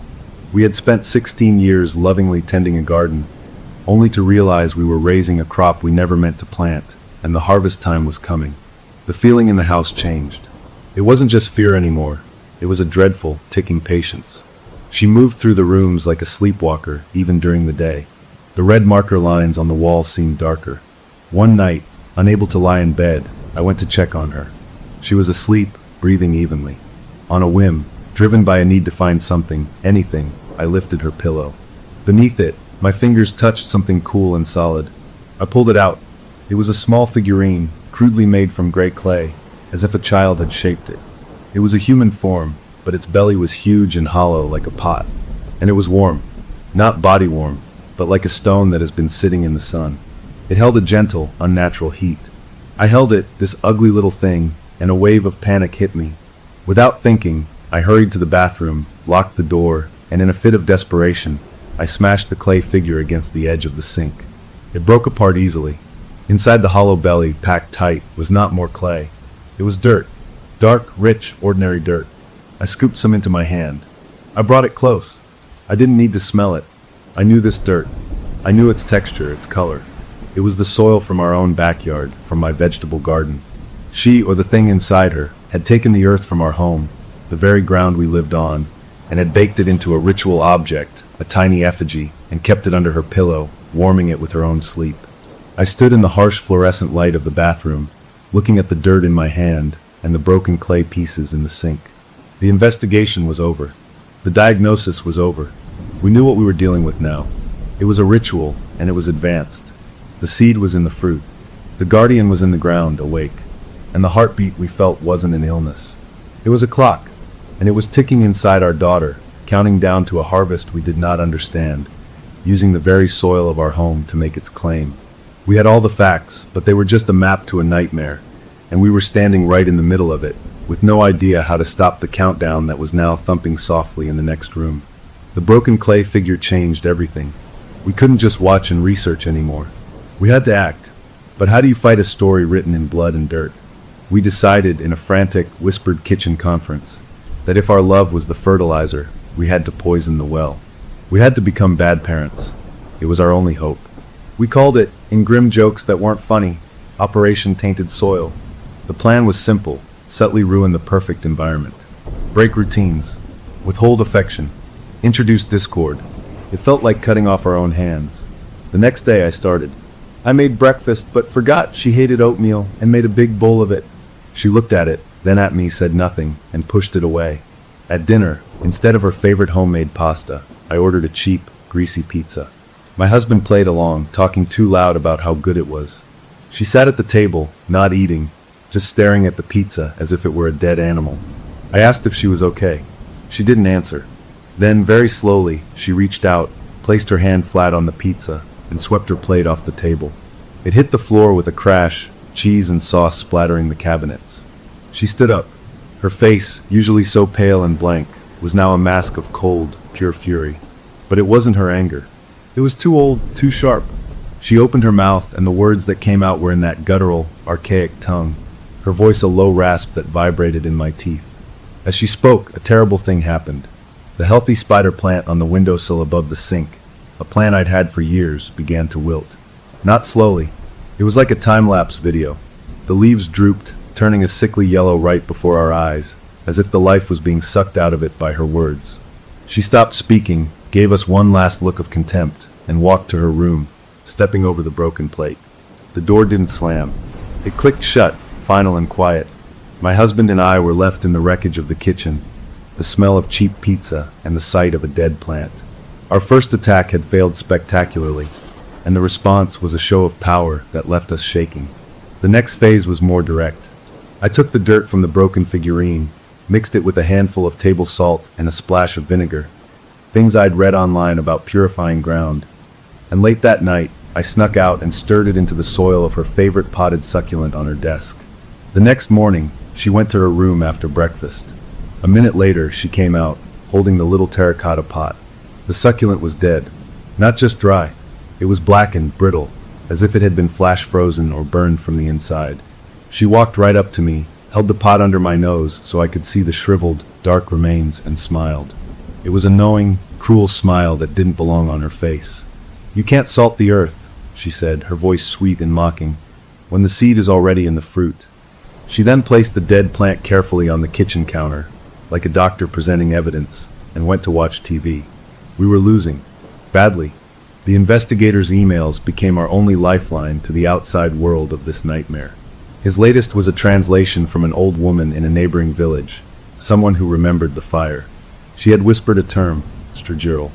It meant guardian, watcher. The old woman said in the old beliefs, some souls didn't move on. They bound themselves to a bloodline, or a piece of land, or a purpose. Their power was tied to clay and bone. The mother hadn't been a victim of the fire.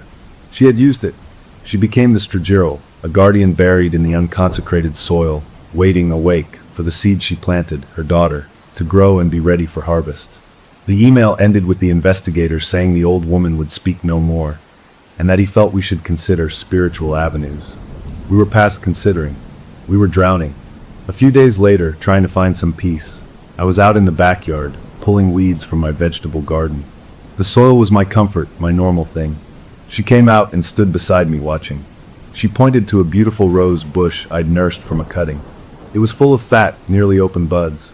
"That one is almost ready," she said, her tone conversational. Then she knelt, plunged her hand into the soft dirt at the base of the bush, her fingers digging deep. She pulled out a fat, white grub, wriggling in the sunlight. She held it up, examined it, then calmly closed her fist. There was a soft pop. She opened her hand and let the crushed remains fall back to the dirt. "Pests," she said, wiping her messy hand on the leg of my jeans in a gesture that was both childish and horrifically intimate. I looked at the red smear on my pants, feeling sick. Inside, the invasion was getting physical. The red marker branch on the wall had grown. It wasn't just on the wall anymore.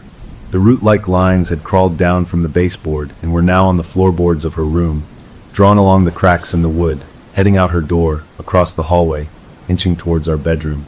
It was a visible progress, a stain spreading through our home. The final blow came from my own computer. One night, I woke up sensing something was wrong. I checked the baby monitor screen. Her bed was empty.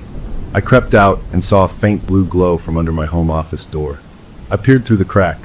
She was sitting in my chair, eyes wide open but glazed, the computer screen lighting her face. Her fingers were on the keyboard. She typed slowly, deliberately, then hit send. She closed the laptop, stood up, and walked back to her room. I rushed to the computer, opened it, logged in. In my sent mail folder was a single email, addressed to me. The subject line was blank. The body contained one sentence: "Prepare the soil. The equinox is the separating hour." I checked the calendar on the wall, the one with family photos. The autumn equinox was 3 weeks away. The separating hour. What did that separate? Her from us? The thing inside her from her own soul? My husband and I held a council of war that night. We were amateurs, outmatched. We couldn't fight this on its terms. Our only gambit was disruption. We decided to lie, to plan a massive change to the environment. We told her the next morning that my mother, her grandmother, was very ill, that we might have to travel across the country for a long time, maybe even move. We watched her face, desperate for a reaction, Sadness, fear, reluctance to leave her friends.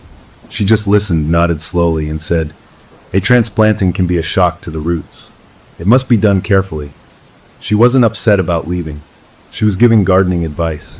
The equinox loomed. The air in the house felt charged, like before a thunderstorm that never breaks. We were living on a fault line, waiting for the shake. Then, the night before the equinox, the last of the investigators' messages arrived. It was an email with a video attachment, shot on a shaky cell phone. The note was urgent. I had to see for myself. "My guide took this. Do not come here." The video was dark, grainy. It showed the forest's edge, the rough headstone just visible.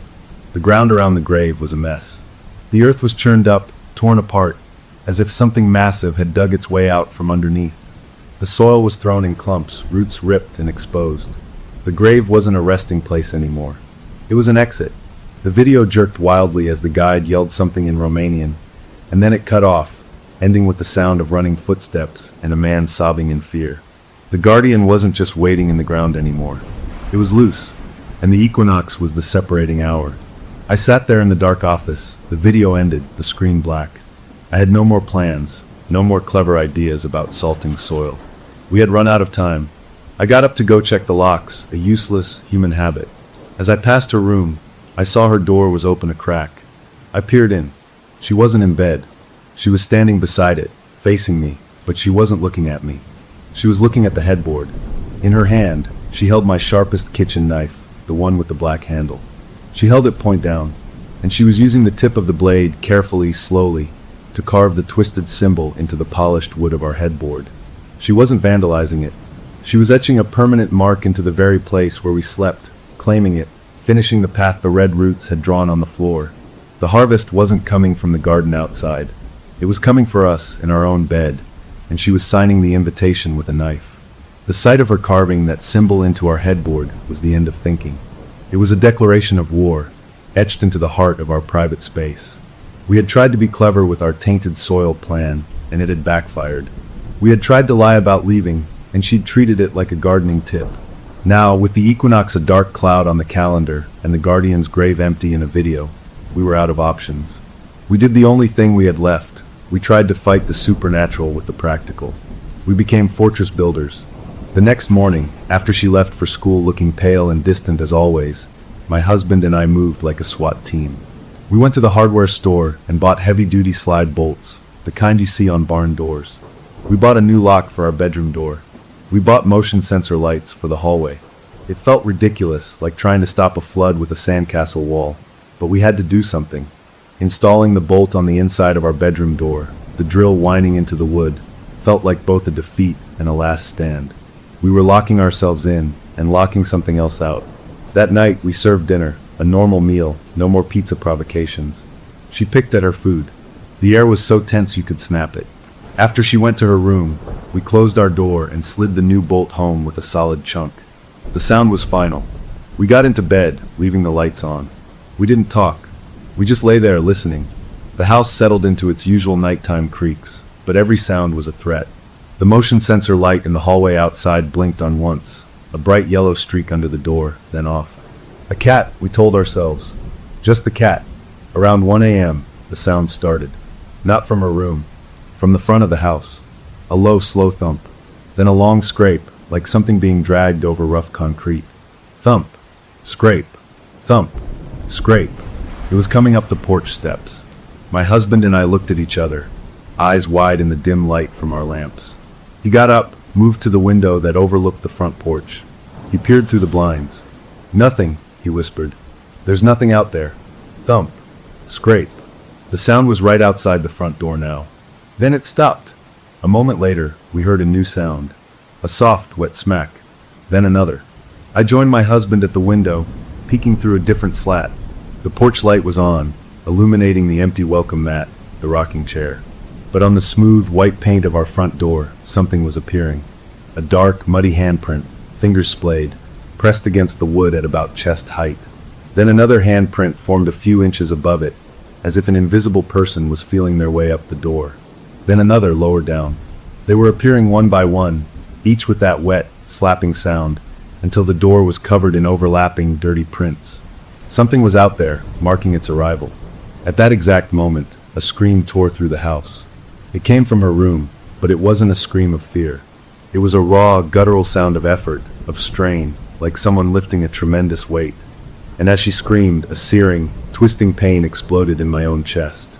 I gasped, doubling over, clutching at my sternum.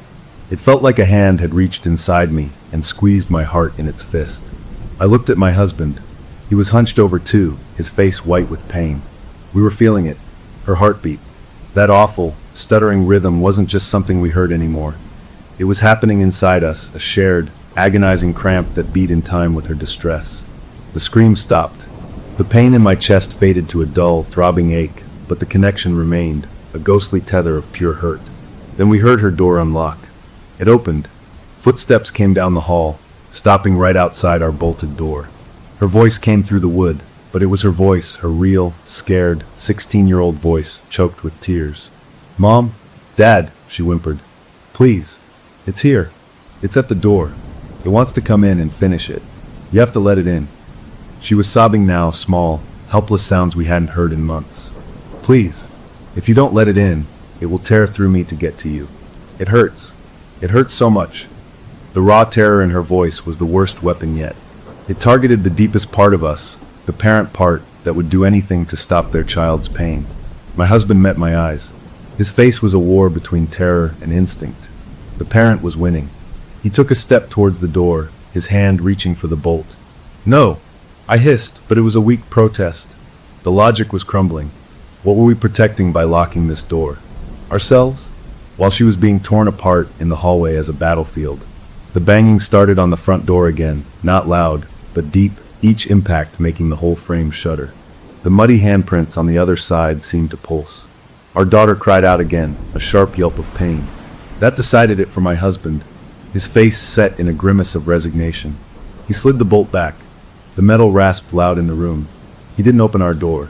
He turned and walked out of our bedroom, past our crying daughter, and down the hallway toward the front door. I followed, my legs weak. We were giving up the fortress. We were walking into the open field. He stood before the front door, covered in those foul prints. Our daughter stood in the hallway behind us, hugging herself, shaking. The banging stopped. A perfect, waiting stillness fell over the house. Then, from the other side of the door, a voice. It was an older woman's voice, cracked and dry as old paper, humming that same tuneless, droning melody our daughter had hummed in the car. Then the humming stopped, and the voice spoke a name. It wasn't the name we had given her. It was the name on the original birth certificate, the Romanian name we had never, ever spoken aloud in this house. The name from Valsia Utada. The door didn't open. The knob didn't turn. With a soft click, the latch simply gave way, and the door swung inward all by itself, opening into the dark night. No one was on the porch, but the hallway filled with a smell, a combination of wet forest soil, charred wood, and the sharp, electric tang of ozone after a lightning strike. The air became dense, hard to pull into your lungs.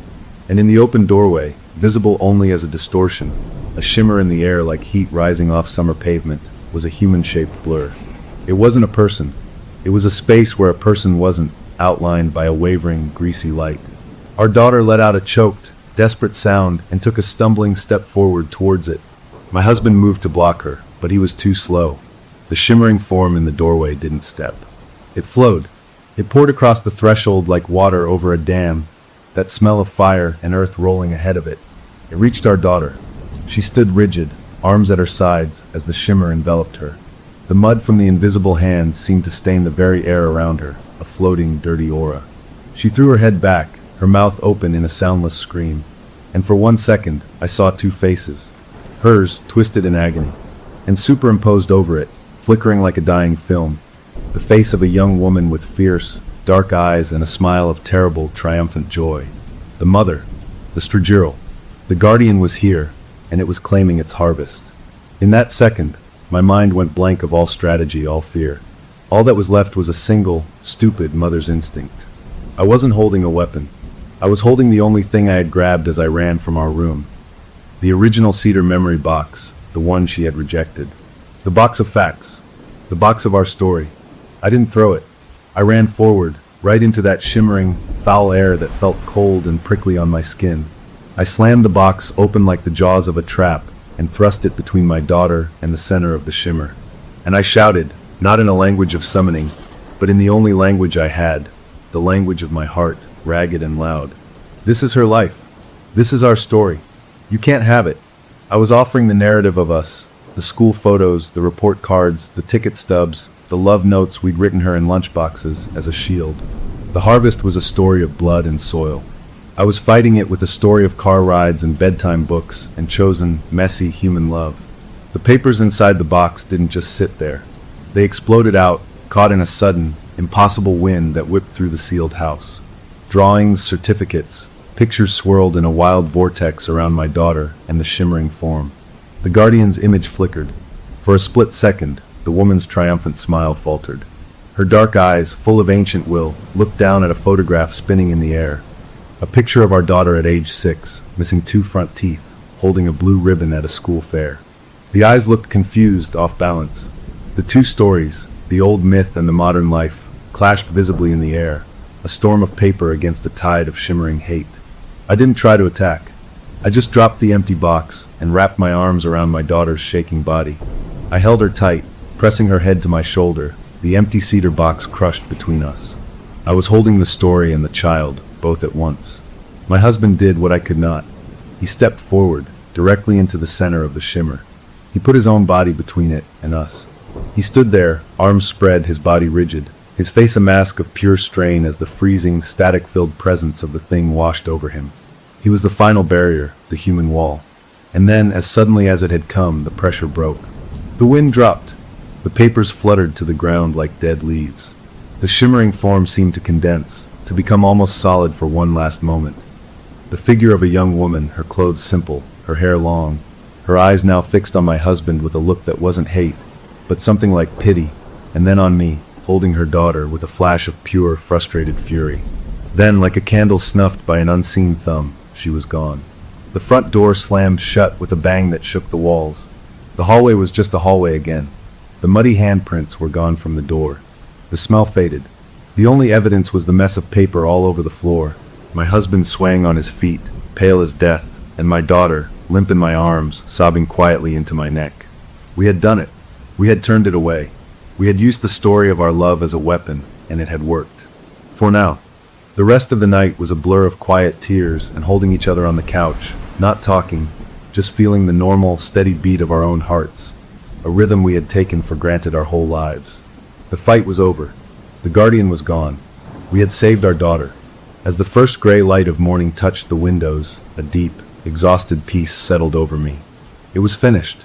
The peace of that morning was the sweetest lie I've ever told myself. We were so tired, so drained from the fight, that we clung to the quiet like drowning people to a life raft. Our daughter slept until noon, a deep, motionless sleep. My husband moved slowly, stiffly, like he had the flu, but he insisted he was okay, just wiped out. We cleaned up the scattered papers from the hallway, putting them back in the cedar box with a new kind of reverence. That box wasn't just memories anymore. It was a relic, a holy object that had saved us. We ordered takeout. We watched mindless TV. We didn't talk about the shimmer or the voice or the handprints. If we didn't name it, maybe it would stay gone. For 3 days, we lived in that fragile bubble. She was quiet, but it was a different quiet. The blank, distant look was gone. She seemed present, just incredibly tired and maybe a little confused, like someone waking from a long, bad dream. She helped with dishes. She laughed at a stupid joke on TV. It was her laugh. My heart, which had been a clenched fist for months, began to slowly, cautiously uncurl. On the 4th morning, I came into the kitchen to make coffee. The sunrise was painting the room in warm, gold light. And there, on the kitchen table, was a new arrangement. All the photos from the memory box, the ones we had just carefully put away, were laid out in a perfect circle. In the center of the circle was a small, neat mound of dark, rich soil. I knew that soil. It was from my garden. And pressed firmly into the top of the mound, like a seal in wax, was the twisted symbol. The knot from Valsia Utada. It was a quiet, deliberate message. The fight was not over. The guardian had been turned away, but the connection was not broken. The seed was still in the fruit. I stared at it, the hopeful feeling curdling in my stomach. I didn't scream. I didn't wake anyone. I just carefully scooped up the dirt, symbol and all, into a plastic bag, threw it in the outside trash, and wiped the table clean. I put the photos back in the box. I said nothing. That was my mistake. thinking it was a leftover, a last whisper. It wasn't. It was a reminder of the terms. This wasn't about a ghost trying to get in. This was about a bond that already existed, a root system that had grown deep through 16 years of our love. And you can't cut roots by slamming a door in a ghost's face. The changes after that were slow, so slow you could almost explain them away. First, it was the cold. Our daughter started complaining she was always cold. We turned up the thermostat. She wore sweaters in July, but her hands were like ice. Then it was her appetite. She'd only eat plain foods, potatoes, white rice, unseasoned meat. Anything with strong flavor or color, she'd push away with a faint look of disgust. "It tastes wrong," she'd say. "It tastes like someone else's food." My husband, he wasn't getting better. He was getting slower. The waxy pallor never left his face. He'd forget words mid-sentence. He'd stand in a room, looking around like he wasn't sure how he got there. The doctor found nothing. Said it was probably stress, maybe a mild post-viral thing. Told him to rest. But he was resting, and he was fading. The worst was the garden.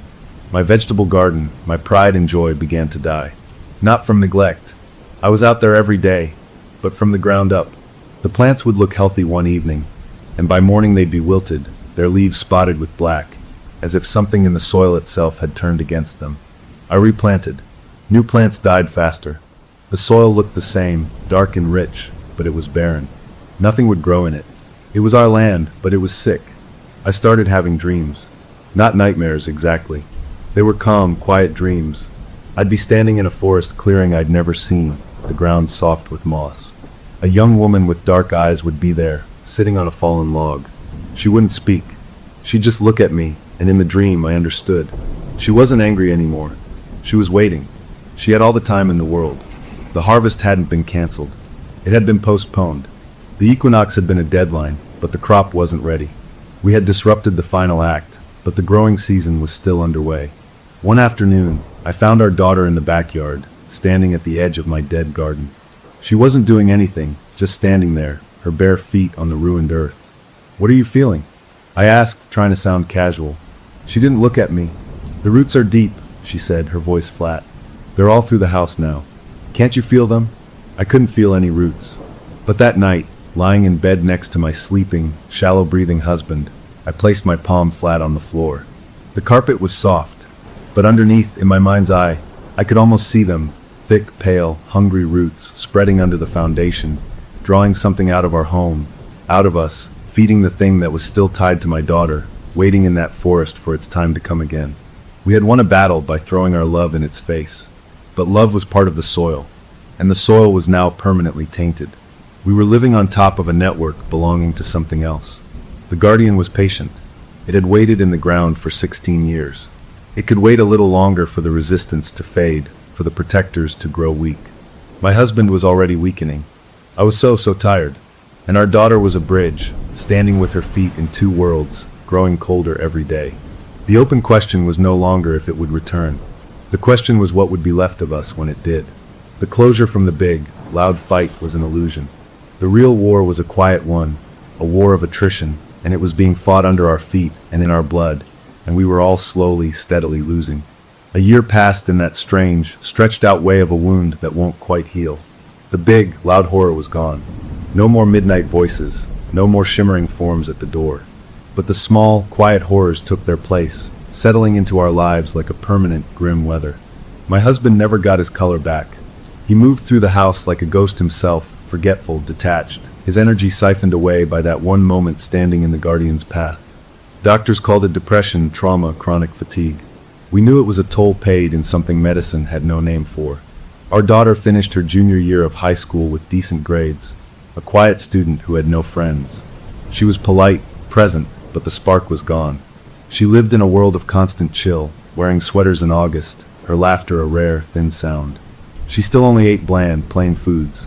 Our home became a careful, neutral space, a hospice for 3 people who were technically alive but not really living.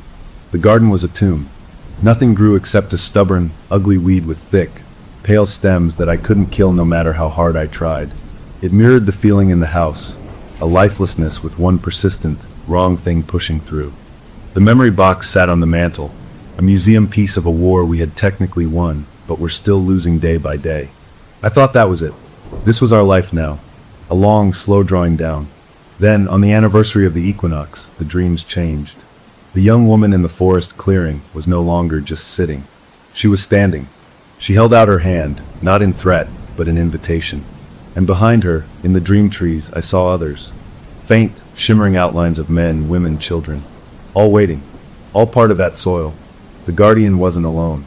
She was just the first. The one bound to our specific thread. The dream shook me. It wasn't a threat of violence. It was a vision of a completed picture. A whole community of the awake ones. And my daughter was their doorway. The next morning, I found her at the kitchen window, staring at the dead garden. "It's almost time to turn the earth over again," she said, not looking at me. Her voice had that flat, older tone creeping back in. A familiar dread, cold and slick, coiled in my stomach. We were approaching another equinox. The separating hour. We had thrown our story in its face once. We couldn't do the same thing again. The box was empty of power now, just a box. We had no more clever tricks. My husband was a shell. I was so tired my bones ached with it. That night, I did something desperate. I didn't research rituals or salt. I went online and I searched for the investigator's contact in Romania. The old woman who had called it a stragiral, a guardian. It took digging through old emails, but I found the town name. Using a shaky translation app, I wrote a letter. I didn't explain everything. I just wrote. The guardian was turned away, but the roots are here. The soil is sick. The child is cold. Is there a way to cut the roots without killing the tree? I mailed it to the investigator, asking him to pass it on, not expecting anything. A month later, a reply came, not an email, but a small, battered parcel in the mail. Inside was a letter from the old woman, translated in a shaky hand by what must have been her grandchild. It was short. "You cannot cut the roots of an old tree from the branches. You must go to the taproot. The bond is in the blood and the earth. The blood is here. The earth is there, under your house. They mirror. To save your tree, you must give the guardian a root in its own soil." A trade. Enclosed was a small, rough linen bag. I opened it. It contained two things, a handful of dry, dark soil from somewhere else, and a tiny, sharp sliver of brown bone. The instructions were simple and terrifying. On the night the day balances, plant this earth where your child's blood first touched your land. Place the bone with it. Speak her name, the old name. It is an invitation to anchor here, on a piece of home, instead of through the child. It is a risk. It may call her stronger, but a guardian with two anchors is weaker than one with only a child. It was a gamble of terrifying proportions. We were being told to perform a ritual, to voluntarily invite a piece of that presence into our own ground, to give it a foothold in exchange for loosening its grip on our daughter. It felt like making a deal with a tumor, but the alternative was watching my daughter fade into a cold doorway and my husband fade into nothing.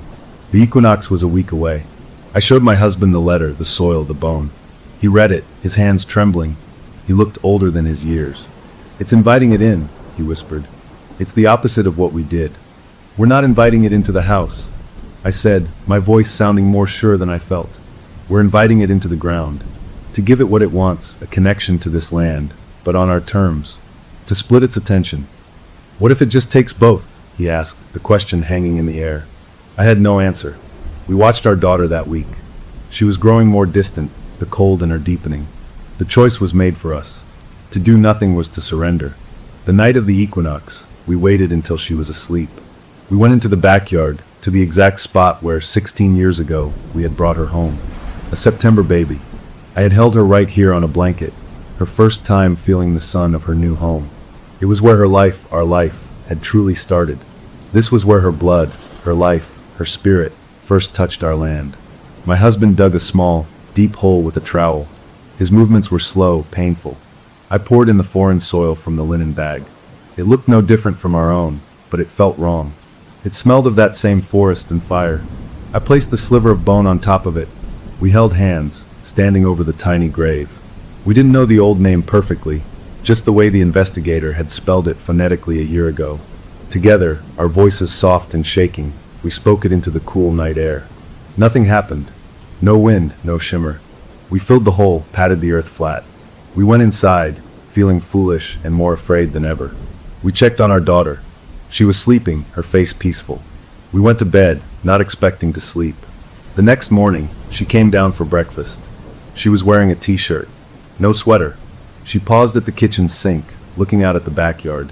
"You fixed it," she said, almost to herself. "What?" I asked, my heart skipping. "The garden. It doesn't feel so hungry anymore." Later that day, for the first time in a year, she asked for spaghetti with marinara sauce. Red, flavorful sauce. She ate 2 helpings. The color didn't come back to my husband's face all at once, but the fog in his eyes, that terrible detachment, began to lift slowly like a slow sunrise.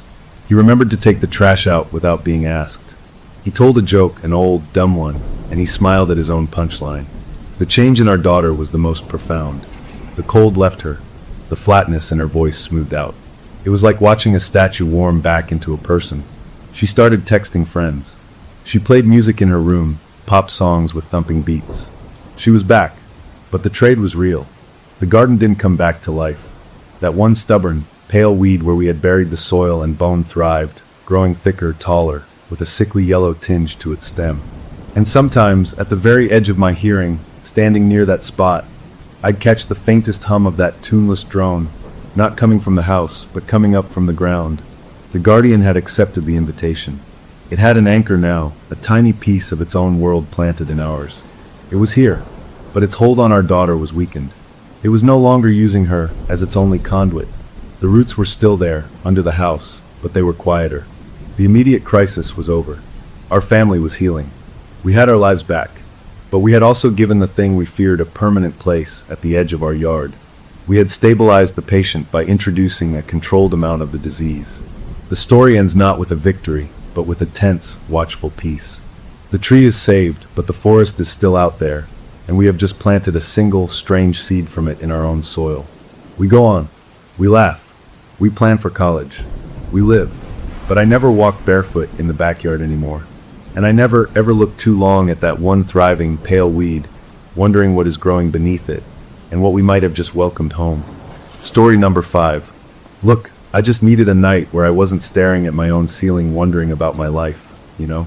That is why I volunteer for the hotline. My name is Leo. It gets me out of my own head. It makes me feel useful. So there I was, sitting in the little booth with the crappy headset, the familiar cup of bad coffee going cold next to me. The center was quiet, that kind of deep quiet that comes late on a Tuesday, where you can almost hear the buzz of the fluorescent lights. My shift was just starting, and I ran through the rules in my mind like I always do. Listen, don't judge. Guide, don't command. And the big one. If the caller goes into occult stuff, ghosts, demons, talking boards, you gently but firmly steer them back to real-world problems. You cannot reason with a monster under the bed when the person is standing on a real ledge. So when the phone finally lit up and I clicked over, giving my usual, "Hello, this is the crisis line. I am listening," I was ready for the usual stuff. Broken hearts, job loss, that deep sadness that just won't lift. I heard her breathing first. Not crying yet, just this fast, shallow panting, like she had run a mile. Then a sob broke through, harsh and sudden. "I did not know what to do," she choked out. Her voice was young, maybe early 20s, and it was shredded, like she had been screaming for hours. I fell into the rhythm, my voice calm and low, the one I practice. "It is okay. You called. You are not alone now. Just try to breathe with me." We did that for a minute, just in and out, and I could hear her trying to match me, the sobs getting further apart.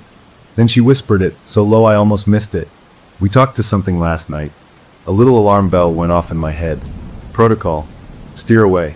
"Okay," I said, keeping my voice neutral. "Can you tell me what is happening right now, in this moment? Are you safe?" It was a board. A talking board. A Ouija thing. The alarm bell got louder. I was supposed to pivot now, hard. "Let us focus on you, not the game." That is what the manual said. But before I could speak, she rushed on, her words tumbling out in a flood of pure fear. "We were just messing around, me and my roommates. We asked silly questions, but then it started answering for real. It knew things. It knew my dog's name from when I was a kid. It knew about my dad's watch, the one that got stolen. It spelled it all out. And then it told me how to fix everything. A way to make all the pain stop. It sounded so simple, so easy, so correct. That word, correct.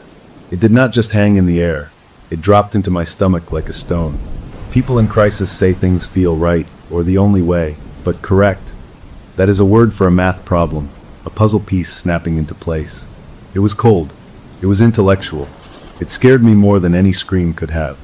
I broke the rules. I knew I was doing it as I did it. Instead of redirecting, I asked, my own voice barely a whisper, "What did it say to you?" She started crying again, but these were different tears, not panic, but a terrible, resigned sadness. I cannot say it. If I say it out loud, it will make it real. It will make it an option. But it is all I can think about. The steps. It gave me steps. Like a recipe. It makes perfect sense. For the next hour, I did not hang up. I talked and talked. I talked about sunrises she had seen, about the taste of her favorite food, about the feeling of warm socks out of the dryer. I shared stupid, meaningless stories about my own life. Anything to build a wall of normal, mundane, beautiful human stuff between her and that terrible, correct idea. I poured every ounce of calm I had, every bit of hope I could fake, down that line. I was not just a volunteer anymore. I was fighting for her against something I could not see or name. Slowly, so slowly, I felt her come back. The terrifying logic of the thing receded, and the exhausted, frightened young woman returned. We made a safety plan. She promised, her voice small but clear, to call her sister right after we hung up and go stay with her. She promised to call back tomorrow and check in with me. When we finally said goodbye, my hands were shaking. I sat in the booth for a long time, just staring at the wall. The supervisor on duty passed by, gave me a look, and I just waved her off. I was drained, emptied out, but I also felt a weird surge of victory. I had wrestled something back from a brink. I clocked out, drove home through the empty streets, and fell into bed without even taking my shoes off. That is when the dream came. It was not a normal nightmare, not with monsters or falling. It was calm. I was sitting at a table, and my own hands were resting on one of those planchettes, the little pointer from a Ouija board. It was cold under my fingers. I was not moving it. It was moving itself, gliding with a smooth, plastic whisper over the board. It spelled out a single word, efficient. Then it began spelling out instructions. A method. A specific, mechanical, foolproof method. It was not violent or scary. It was just a procedure. A list of steps. In the dream, I nodded along, thinking, yes, that would work. That is very efficient. I woke up not with a gasp, but with my eyes just snapping open in the dark. My heart was not racing. I was perfectly calm. And the entire sequence, every detail of that efficient method, was etched into my mind, clear and precise as a technical manual. I sat up, swung my feet onto the floor, and thought, very clearly, that would actually work. The thought was not alarming. It was just an observation, a piece of data. I shook my head, trying to dislodge it. Stress dream, I muttered to my dark room. Of course your brain recycled that awful call. It is just trying to process it. I believed that. I made myself believe it. I got up, drank a glass of water, and went back to bed, pushing the cold, clean logic of the dream out of my head. The next evening, I went back to the hotline center, ready for my shift. I still had that thought in the back of my mind, though, like a forgotten sticky note in a pocket. My supervisor, a kind woman with tired eyes, saw me and immediately walked over. She looked concerned. "Hey," she said, her voice low. "About that long call last night. The system flags anything over an hour. I had to review the recording." My stomach tightened. Was I in trouble for breaking protocol? "Look, I know I should have redirected." I started, but she cut me off. "It is not that. You did good work. You kept her here. But I need you to listen to something." She led me to her little soundproof office and had me sit down. On her computer screen was an audio waveform from the call. "We have software that cleans up background noise sometimes for training purposes," she explained. "I ran it on the last part of your call, where she was calming down." She clicked play. I heard my own voice, steady and warm. I heard her shaky breathing. And then underneath it all, so faint I had not noticed it live, was another sound. A soft, rhythmic scratch, scratch, scratch. It was unmistakable. It was the sound of a planchette moving across a board. My blood went cold. She looked at me, her face pale. Was she using it while she was talking to you? I could only nod, my throat too tight to speak. The hook was set, not in her mind anymore, but deep in mine. The call had ended, the immediate danger was past, but something had been in that room with her. And now, listening to that faint, persistent scratching on the recording, a terrifying question opened up. In the quiet of the office, if it was listening to her, what if it had been listening to me too? The sound of that scratching on the recording filled the little office, and for a long minute neither of us could speak. My supervisor just stared at the screen, at the visual spikes of noise that matched each scratch. I finally found my voice, and it came out rough. She must have had it in her lap. While we were talking, she was moving it. My supervisor shook her head slowly, not in disagreement, but in pure disbelief. "But listen to the pattern," she said, her voice hushed. She clicked a few keys, and a different audio file popped up. One of the tech guys got curious. He isolated the scratching and tried to filter it more. She played the new file. It was just the scratching now, stripped of our voices. Scratch, scratch, scratch. Pause. Scratch, scratch. Long pause. It was not random. It had a rhythm, a deliberate pace. "He thinks," she said, swallowing hard. "He thinks it is spelling something." The pauses are like between letters. A cold feeling, totally different from fear, spread through my chest. It was the feeling of puzzle pieces you do not want to connect, snapping together anyway. "Can you tell what it says?" I asked, already knowing I did not want the answer. "Not yet. The quality is terrible. It is just guesswork." She closed the audio player and turned to me, putting on her professional face, but her eyes were still wide. "Look, this is obviously a very disturbing coincidence. The power of suggestion is strong. She was fixated on that thing, and you, by staying on the line so long, absorbed a lot of that emotional trauma. Your brain is trying to make sense of it." She was quoting the training manual now, the part about vicarious trauma. "I am putting you on paid leave for a week. A full week. I want you to disconnect. See some friends. Watch dumb movies. Do not think about this." It was not a suggestion, it was an order. She was treating this like a mental health issue for me, not like whatever it really was. I wanted to argue, to tell her about the dream, about the efficient thought that felt like it was waiting in the back of my head, but saying it out loud would only prove her point. So I just nodded, took the paperwork, and left. The outside air felt strange, too real and too bright. I drove home, but I did not go inside right away. I just sat in my car in the driveway. My roommate's car was gone. He worked late shifts. The house was empty. I kept hearing that scratching in my mind, matching it to the rhythm of my own heartbeat. I finally went inside, poured a drink I did not really want, and sat on the couch. I tried to watch TV, but the laugh tracks sounded horrible and fake. I picked up a book, but the words just swam on the page. My brain kept circling back to that sound, and to the word correct. I did what anyone would do. I got out my laptop and started Googling. I looked up sleepwalking, auditory hallucinations, mass hysteria. I read about how people can convince themselves of anything under stress. Every article, every medical page, gave me a tidy, logical explanation. It should have been comforting. It was not. It felt like trying to cover a deep, black hole with a piece of tissue paper.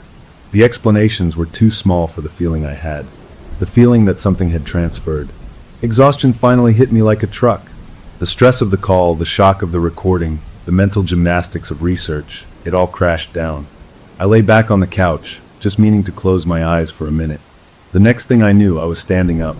I was not dreaming. I was awake, but it felt like moving through deep water. My body was not quite my own. I was in my kitchen. The overhead light was too bright. I was standing on the little step stool we used to reach the top shelves. I was not reaching for anything. I was just standing there, perfectly balanced, my arms at my sides. And I was measuring. With my hands, I was pantomiming pulling a length of something down from a point above me, feeling its imaginary thickness, nodding in approval. My lips were moving. I heard my own voice, calm and thoughtful, muttering, "Case ID 44781. Yield strength is sufficient. The calculation is correct." That was her case number. The caller's case number. A jolt of pure terror, the first real panic I had felt all day, electrocuted my system. I gasped, and the weird, watery feeling vanished. I was just me again, standing stupidly on a step stool in my kitchen. I stumbled off it, my legs wobbly. What was I doing? What calculation? The front door opened then, and my roommate walked in, dropping his keys on the table. He took one look at me, standing in the middle of the kitchen, pale as a ghost, and his easygoing smile vanished. "Hey, you okay? You look like you have seen one." I tried to laugh it off. Long day. Weird dream. I must have been sleepwalking or something. He did not buy it. He walked closer, his eyes searching my face. "Dude, you were not just sleepwalking. I saw you through the window before I came in.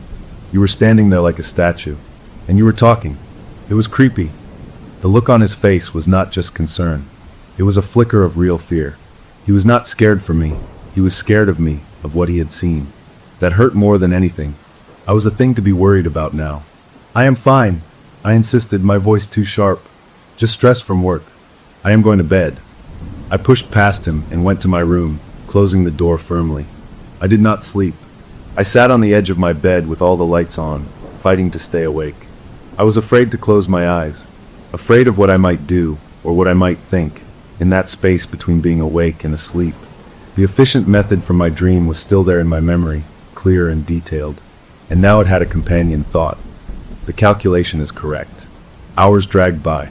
The house settled into its nighttime creaks and groans. My roommate's TV went off down the hall. Everything got still. That is when I heard it. A soft, dry sound. Not in my head. Not a memory. A real, physical sound in my dark room. Scritch. Scritch, scritch. Pause. It was coming from the direction of my closet. It was the exact same rhythm as the scratching from the recording. My breath caught in my throat.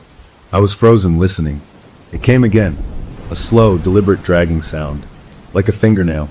Like a small piece of plastic being pulled across a smooth wooden surface. I did not want to move. Every cell in my body told me to pull the covers over my head and wait for morning. But a stronger, more stubborn part, the part that had talked a stranger off a ledge, made me move. I stood up, my joints stiff. I did not turn on the main light. I fumbled for the small flashlight I kept in my bedside drawer. My hand closed around it, the metal cool. I clicked it on, the beam cutting a shaky white path through the dark. I took one step, then another, towards the closet. The scratching stopped. The sudden absence of sound was worse. It was listening back. I stood in front of the closet door, my heart hammering against my ribs.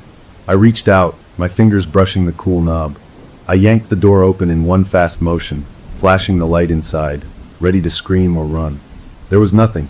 Just my shirts hanging neatly, a stack of sweaters on the shelf, a few shoeboxes on the floor. No monsters. No Ouija board. I let out a shaky breath, almost laughing at myself. See? Stress. Imagination. I started to close the door when the beam of my flashlight swept across the inside of the door. The part you never look at. The white painted surface was dusty, and in the dust, clear as day, were 3 lines drawn by a finger. 3 capital letters, written neatly in the dust. Why? I stared. My mind went blank for a second, refusing to understand. Then it clicked. The efficient method from my dream. It started with a why. The first step involved a specific material, a type of cord, and the first letter of its technical name was Y. This was not a random ghost. This was not a hallucination. It was leaving notes. It was confirming the instructions. And it was doing it here in my room on my door. I slammed the closet shut and backed away until my legs hit the bed and I sat down hard. I shone the light around my empty room, feeling more watched and more alone than I ever had in my life. The immediate terror of the scratching was over. I had found the source, and it was nothing I could fight. It was a message, a receipt, proof that the thing was not just in my head, but here, with me, interacting with my world. The chapter of confusion was closed. I was not crazy, and this was not stress. Something was real. The open question, the hook that dug in deep as I sat there trembling with the flashlight clutched in my hand, was a simple, terrible one. If it can write letters in the dust, what is it going to ask me to build? I must have sat on the edge of my bed for an hour, just staring at that closed closet door, the beam of my flashlight growing weak and yellow. The letters Y in the dust felt like a brand, a mark on my life. It was not haunting the house, it was haunting my mind, and it had just proven it could use my own hands to communicate. That was the worst part. My closet, my dust, my finger probably moving in my sleep. The thing was not some ghost in the corner. It was a passenger inside me, and it was learning to drive. When the first gray light of morning seeped around my curtains, the ordinary sound of my roommate making coffee in the kitchen broke the spell. The normal world was still out there, ticking along. I had to move. I could not just sit there waiting for the next message. I had to find the source, the starting point of all this. I knew it was a terrible idea, a violation of every rule and every bit of common sense I had, but the need to do something was stronger than the fear. I waited until my roommate left for work, then I went to my own laptop. I still had some back-channel access to the hotline's secure database, a leftover from helping the tech guy once. It was wrong, and I knew it, but I logged in, my fingers clumsy on the keys. I pulled up the file for case ID 44781. There was her first name, her age, and a contact address from when she had called months before about something else. It was an apartment across town. I wrote it down on a scrap of paper, my hand shaking, and then I logged out like I had touched something hot. I drove there in a daze, not planning what I would say or do. I just needed to see it. The building was one of those tired-looking places with brown siding and small, sad balconies. I parked down the street and walked over, feeling like a criminal. Her apartment was on the ground floor. The curtains were drawn. There were no lights on, and tacked to the front door was a bright yellow piece of paper. I got closer. It was a notice of foreclosure from the bank. My heart sank. I just stood there, staring at the official words. A door opened next door, and an older woman came out, dragging her recycling bin. She gave me a curious look. I must have seemed lost. I forced a smile. "Hi. I was looking for the young woman who lived here. A friend from school." The woman's face softened with pity. "Oh, honey, you had not heard." She lowered her voice. "She passed. Just a few days ago. Such a tragedy. So young." The ground under my feet did not feel solid anymore. What happened?" I asked, already knowing the answer. The woman shook her head, her eyes sad. "They said it was, she did it to herself. The police were here. It was so strange, they said. She had all these notes scattered around. Not goodbye letters, they told me. One of the officers said it looked like math homework, or instructions for building something. Just diagrams and numbers. Very odd. Math homework. Diagrams. The efficient method. It was not just an idea, it was a blueprint. And she had built it. The entity, the thing, the whatever it was, had given her the plans, and she had followed them to the letter. It was not about emotion for her in the end. It was about following a set of logical, correct steps. I mumbled a thanks to the neighbor and walked back to my car on legs that felt like rubber. I had my confirmation. The caller was gone. The thing that had spoken to her was real, and it was lethal. And it had jumped to me during that call. I was not just stressed, I was infected. I drove home, but I did not go in. I just sat in my car in the driveway again, the engine off. The sun was high now, but I felt cold. The chain was clear. The entity used the board to infect her, used our phone call to copy a piece of me, and was now growing inside my head, using my knowledge, my skills. What was I good at? I was not a math whiz, but I was practical. I fixed things. I understood how things worked. Was it going to use that to design something? My phone rang, startling me so badly I jumped. I fumbled it out of my pocket. It was a fellow volunteer from the hotline, a guy I had trained with, a friend. We sometimes grabbed a beer after tough shifts. His name was Mark, and seeing his name on the caller ID was a lifeline to the normal world. "Hey," I answered, trying to sound casual. "Leo, hey," his voice said, but it was tight, strained. "Listen, are you okay? I heard you were put on leave." Yeah, just a rough one. Needed a break." There was a pause on the other end. A long one. Then he said, "Okay, look, this is going to sound crazy." My skin began to crawl. "What is it? Remember that old Ouija board joke I had? The one from when I was a kid I used to tease my sister with. The glow-in-the-dark one?" I said, my mouth dry. "Yeah, that one. I kept it in a box in my attic. For laughs." He took a deep breath. "It is sitting on my coffee table. Right now. In the middle of my living room." I could not speak. "My wife," he continued, his voice dropping to a whisper. "She is freaking out. She swears she did not touch it. She would not. She thinks they are bad news. And I believe her. I came downstairs this morning, and there it was, just waiting. The box was open. The planchette was right in the center. It is like it wanted to be seen. The horror I felt was a new kind.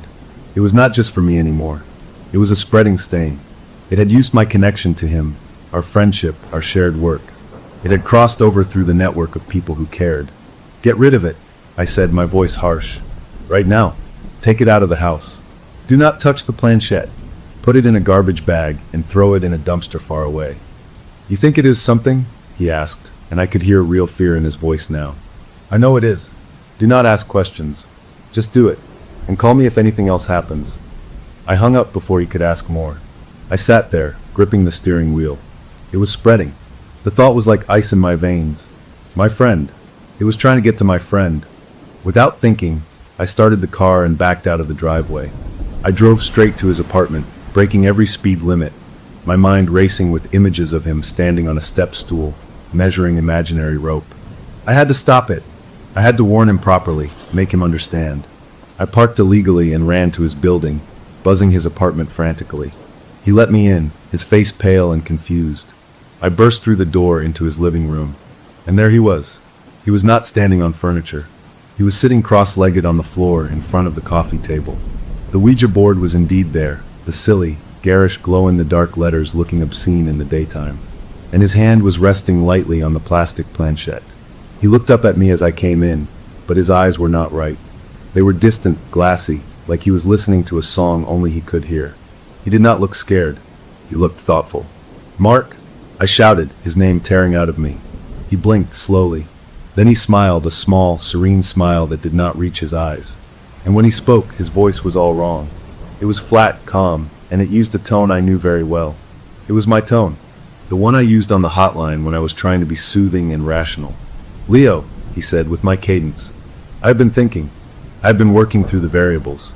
The stress, the pressure, the constant emotional drain of this work. It is an unsustainable system." I took a step forward, my own fear replaced by a roaring need to protect him. "Get away from that thing." "No." He ignored me, looking down at the board. His finger twitched, and the planchette moved a fraction of an inch. "I think I have found a solution," he said, still using my counselor voice. "A way to optimize the outcome, to balance the equation. It is really quite elegant." He looked back up at me, that empty smile still on his face. "Would you like to hear it?" That was it. I did not think. I lunged. I did not go for him. I went for the board.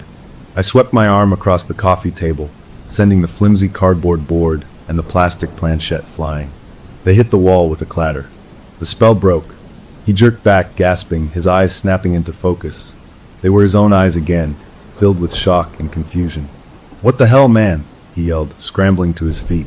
He looked from me to the board on the floor, then back to me. "Why did you do that? What were you about to say?" I demanded, grabbing his shoulders. "What was the solution?" He stared at me, bewildered and now angry. "I do not know. I was just talking. I was upset about the board being there. You are not making any sense." He shoved my hands away. "You are scaring me, Leo. You look terrible, and you are acting insane." I saw it then. He had no memory of it. The thing had been speaking through him, using a puppet version of my own voice, and he had been completely unaware. The immediate danger was past. The board was off the table. He was back, angry and confused, but he was himself. I had stopped the transmission, at least for now. I stepped back, running a hand over my face. "I am sorry. I am so sorry. I saw something in your eyes." He was not buying it. The fear in his face was now entirely for me, convinced his friend was having a breakdown. The entity had not just attacked him. It had isolated me further, turning my only ally into someone who saw me as a threat. I left his apartment with his angry, worried eyes on my back.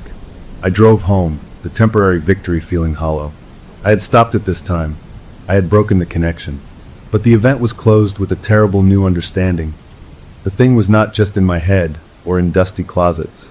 It was a contagion that traveled through friendship and concern, and it spoke in stolen voices. And the open question, the hook that left me more alone than ever as I walked back into my empty house, was this. If it could use my voice to talk to my friend, what else was it going to make me say, and to who? The fight with my friend left me scraped raw. He did not call after I left, and I did not call him. A wall had gone up, built from his fear of my instability and my fear of what might be hiding behind his eyes.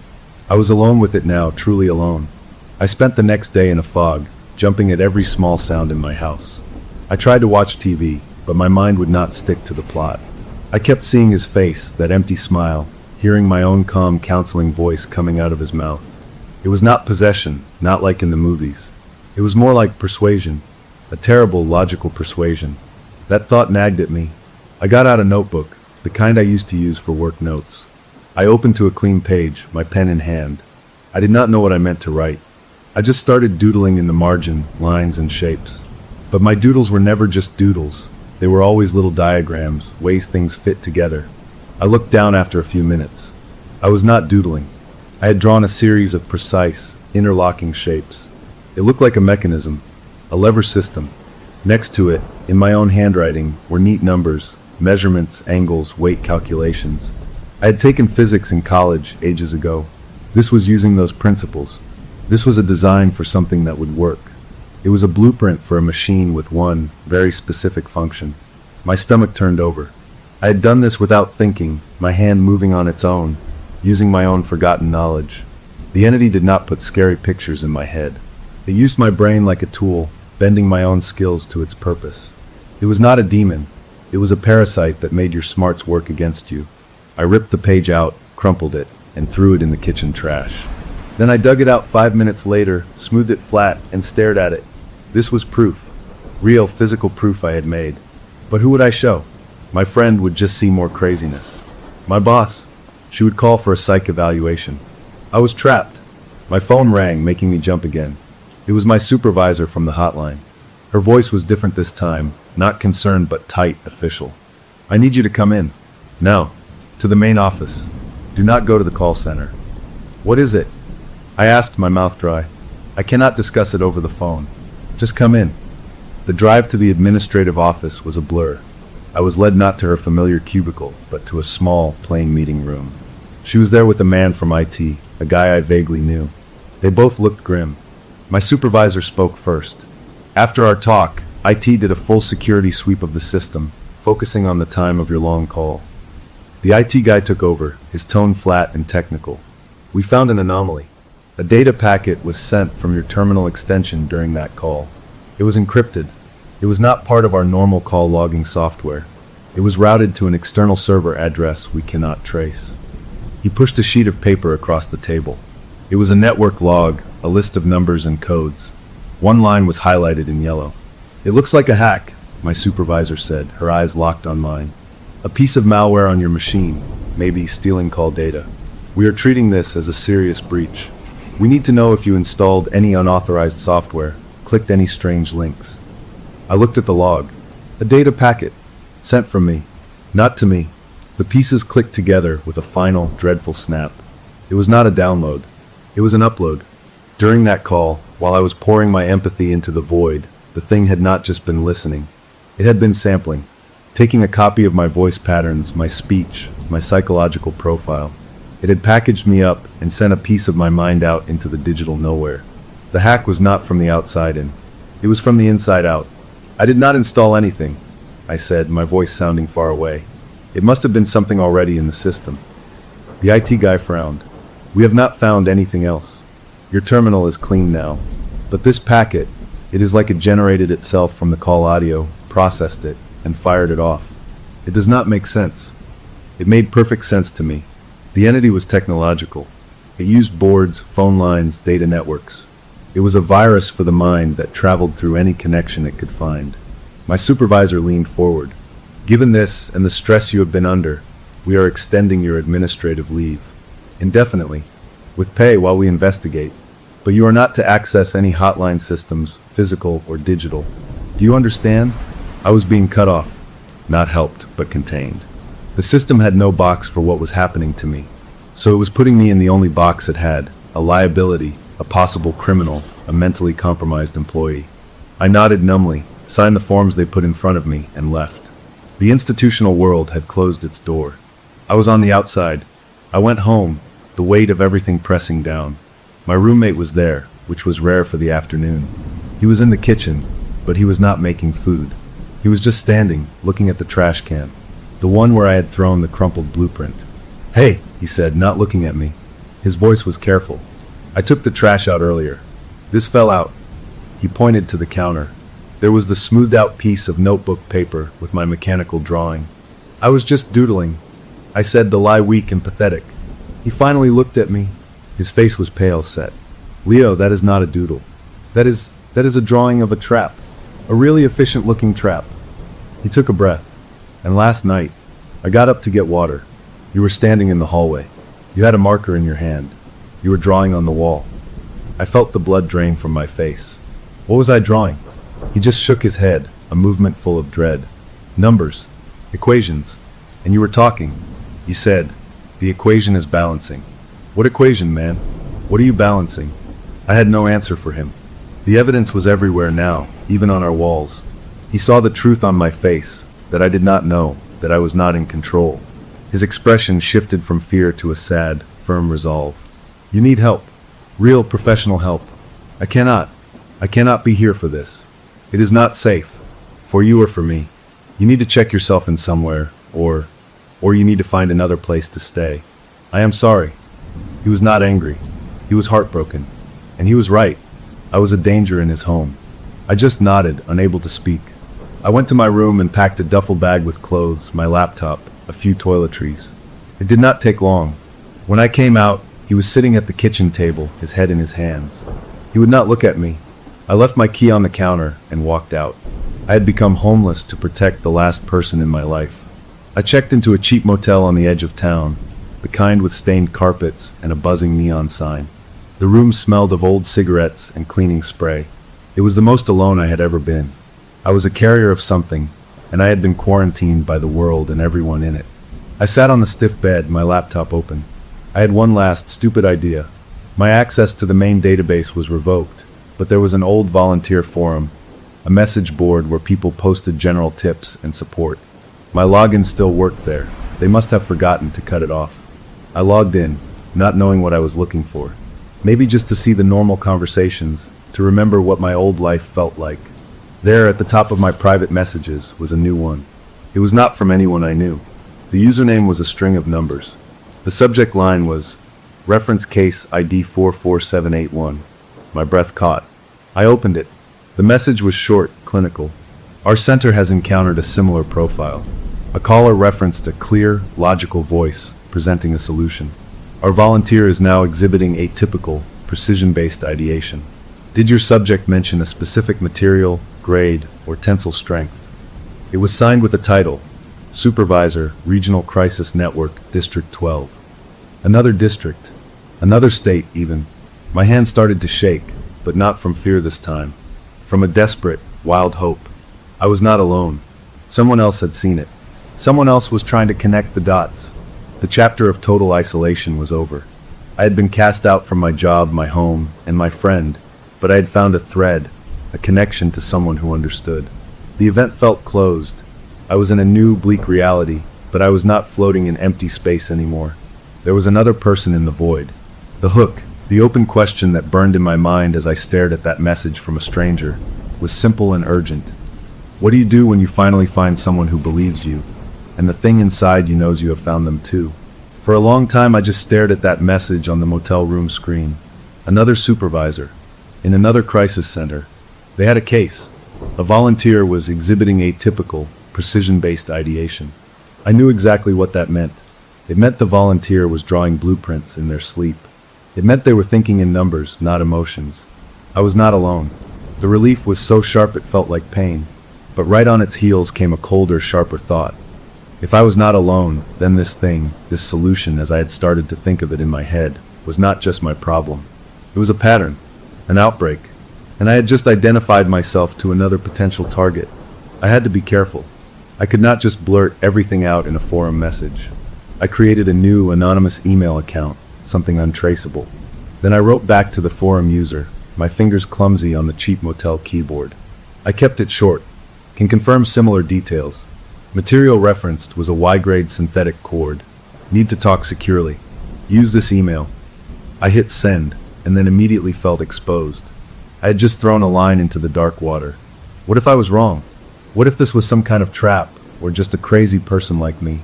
I spent the next hour pacing the worn carpet, jumping every time a car pulled into the motel lot. My phone stayed dark. The solution in my head was quiet, which was almost worse. It felt like it was listening too, waiting to see what I would learn. Finally, my new email dinged. The subject line was just call me. There was a phone number with an area code I did not recognize. My heart hammered. This was it. I used the motel room phone, not my cell, worried about traces. A man answered on the second ring. Hello. His voice was tired, deep, with no greeting. It is me, I said, feeling stupid. From the forum. I know, he said. He sounded like he had not slept in a week. Tell me what your volunteer is doing. Precisely. So I did. I told him about the dream, the letters in the dust, the sleepwalking, the schematics. I told him about the data packet from my terminal. I left out the part about my friend, that felt too personal, too dangerous. He listened without interrupting. When I finished, he let out a long, slow breath. Okay, he said. It is the same. Almost exactly. My guy, he is a retired engineer who volunteers. A fixer. Now he is designing things. Efficient things. He described it as system optimization. He is on leave now, locked in his workshop. His wife is terrified. What is it? I asked, the question bursting out of me. What are we dealing with? He was quiet for a moment. I do not believe in ghosts, he said, each word deliberate.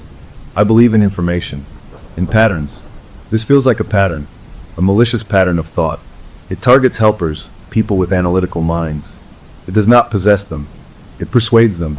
It uses their own intellect to build a case for self-termination, framing it as the most logical, elegant solution to the problem of their own pain. He put words to the shapeless dread in my gut. A pattern. A thought virus. How do we stop it? I whispered. I do not know that we can, he said, his voice grim. But we can track it. We can try to understand its vector. My guy mentioned the caller talked about a bright line of logic. Did yours?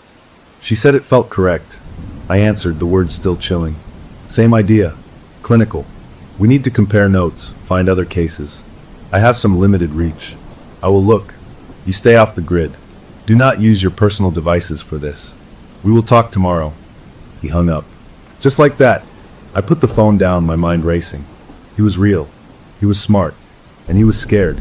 For the first time in days, I did not feel crazy. I felt like a soldier who had just found his unit in a war nobody else could see. I called him the analyst in my head. It fit. The next few days fell into a strange new routine. I would wake up in the motel, order bad coffee from the office, and wait for the analyst's daily email. He would send encrypted files, case summaries from news reports he had dug up, obscure medical journals about shared psychotic disorders. We were building a map, and the map was horrifying. There were 3 other cases scattered across the country. A hospice nurse in Florida who had started drafting precise dosage charts for herself. A college counselor in Oregon who was writing a step-by-step life optimization plan for a student that ended in a single, definitive action. In each case, the origin point was a moment of deep, empathetic connection between a helper and someone in despair. The Ouija board was just one door. The real door was the open phone line, the therapy session, the late-night confession. The entity wrote on the back of compassion. I was living on fast food in fear, but the most frightening thing was not the fear itself. It was the focus. I would forget to eat for hours, absorbed in the research. My own mind felt like it was being tuned to a single, sharp frequency. The solution was quiet, but I could feel it there, a lens over my thoughts, making everything else blurry and unimportant. I found myself nodding along with the analyst's cold assessments. It was efficient. It was clever. A part of me, the part that used to fix broken gadgets, admired the awful elegance of it. That admiration scared me more than any nightmare. One afternoon, I blinked and realized I had been sitting at the small desk for 4 hours without moving. My notebook was open. I had filled 5 pages. Not with notes from the analyst. With my own writing. Complex formulas. Physics equations I had not thought about since college. And in the center of it all, a beautifully simple diagram for a radio transmitter. Not a suicide machine. A broadcaster. A device to send a signal. In the margin, in my handwriting, it said, optimal frequency for transmission. The resonant frequency of shared despair. Amplify through existing empathy networks. I stared at it. This was new. This was not about me anymore. It was about spreading the pattern wider, faster. It wanted to use the airwaves.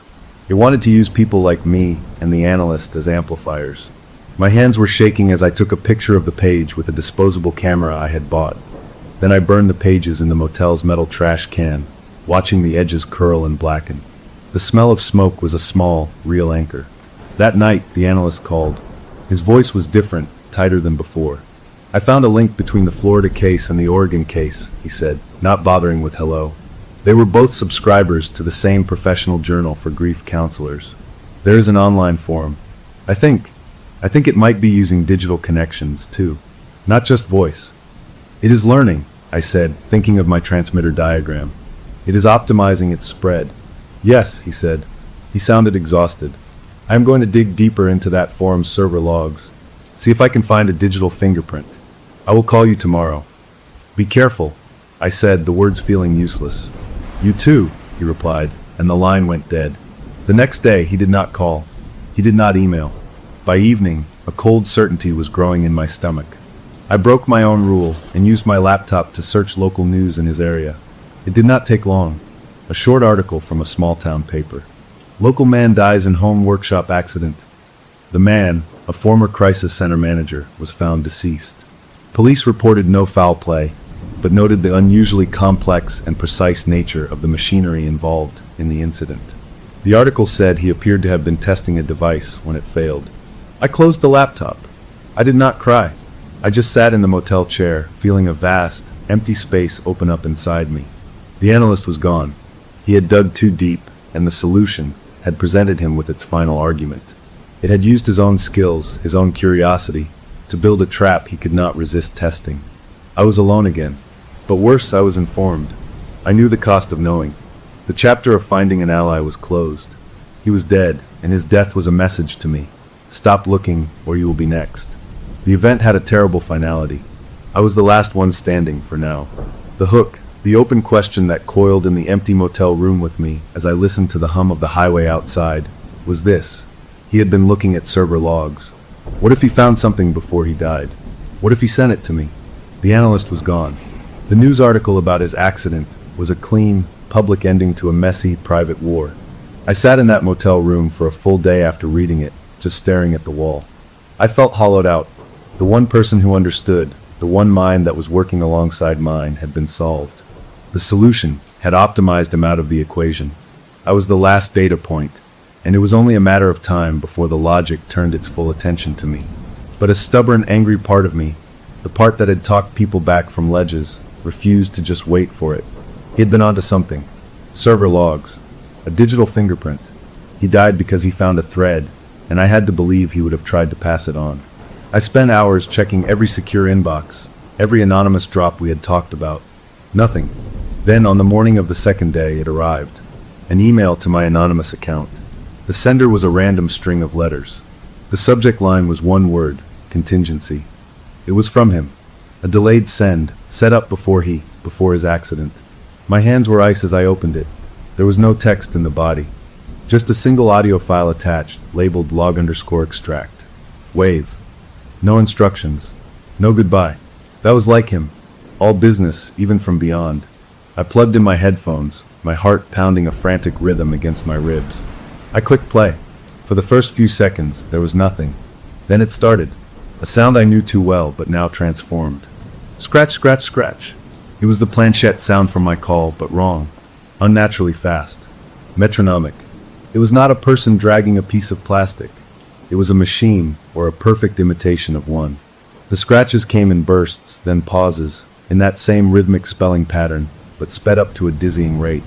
It went on for a full minute, this horrible, efficient digital scratching. Then it stopped. A new sound began. A voice. A text-to-speech voice, flat and robotic, the kind used for automated systems. It read out a string of information in a calm, clear tone. My full legal name. My old home address. My social security number. My mother's maiden name. The name of my first pet. It knew everything. Every piece of me. It finished with my current motel name, room number, and the license plate of my car, which was parked right outside. A complete dossier, recited by a machine that had learned to speak from ghosts. The file ended. I ripped the headphones off like they were on fire. It was not a fingerprint he had found. It was a broadcast. The solution was not just in people's heads. It was in the systems. It had scraped the data from somewhere, maybe from the hotline's breached server, from public records, from the digital crumbs we all leave, and compiled it. And the analyst had intercepted it. This was not a ghost. This was a parasite that lived in information, and it was doing reconnaissance. It was identifying its targets with chilling precision. I had to move. Now. I threw everything into my duffel bag in a panic, not even folding clothes. I shoved the laptop in, ran to the bathroom to grab my toothbrush, and stopped dead. Written in the fog on the mirror, from my own shower steam, were 3 letters. Not in dust this time. In condensation. Run. I had not written it. I had been in the other room. It was there, in my space, marking my things. It was not just in my mind. It was in the air, in the water, in the data. I wiped the mirror clean with a trembling hand, my reflection blurring and then coming back clear, my own face staring back, wide-eyed with terror. I ran. I checked out of the motel, paying in cash, avoiding the clerk's eyes. I drove for 2 hours, no destination, just putting miles between me and that room. I ended up in the parking lot of a big box store in a town I did not know. I sat there, engine off, trying to think. The analyst's file changed everything. This was bigger than a psychic virus. It was a predator with access to the real world's wiring. It could find people. It could find me. I needed a new plan. Not to understand it anymore, but to fight it. If it was a pattern of thought, a logical argument for death, then maybe you could not destroy it, but you could confuse it, jam its signal. I thought of the way I had talked to my first caller, filling the space with human, messy, illogical things, warm socks, favorite foods. It had worked for a while. The solution relied on clean, cold reason. What if I could flood my own mind with nonsense? Create a mental firewall? I called it the Sentinel Protocol. I started writing in a new notebook, the words spilling out. Not questions about feelings, but absurd, looping, unanswerable queries designed to tie a logical process in knots. Describe the color of Tuesday. Calculate the weight of a forgotten memory. What is the sound of a solved equation? Map the emotional coordinates of nostalgia. If grief has a volume, what is its density? It was stupid. It was desperate. But it was all I had. I needed to test it. Not on myself. I was too close, too infected. I needed someone else who was infected, but not too far gone. I remembered the hospice nurse from Florida, one of the cases the analyst had found. Her name was Claire, and the news report said she had been committed for psychiatric evaluation after trying to medically optimize her own care. She was in a facility, contained, but maybe still receptive. It was a huge risk. I was a stranger, and contacting her could make things worse or draw attention to myself. But the analyst was dead, and I was out of allies. Using a public library computer with a fake email, I sent a short, cryptic message to the facility's general address, addressed to her. A friend suggested you might understand these questions. Please consider them. What is the opposite of a whisper? How many sides does a circle have when you are sad? Does hope have a temperature? I sent it, feeling utterly foolish. This was not a weapon. This was a child's rhyme against a tank. 2 days passed. I was living in my car now, parking in different rest stops each night. The Sentinel notebook, my constant companion. I would recite the questions to myself until they lost all meaning, trying to build a wall of babble in my head. The solution pushed back. I would wake up from blackouts with new, efficient designs sketched on napkins, improved locks, better knots, more effective ways to redirect force. It was adapting, using my focus on defense to refine its attack. Then the reply came, to the same library email I had used. It was from a new, anonymous account. The message contained one word, stalled. My breath caught. It worked. Not a cure, but an interruption. The nonsense questions had gummed up the works, confused the perfect logic, bought her a moment of clarity. It was the first victory, however tiny, in this whole awful war. I felt a wild, desperate hope. I wrote back immediately with a new set of questions, more complex, more random. If you divide loneliness by time, what is the remainder? Chart the trajectory of a sigh. What is the frequency of a suppressed thought? An hour later, a second reply. It is adapting. The questions need to be randomized. It learns patterns. Do not repeat.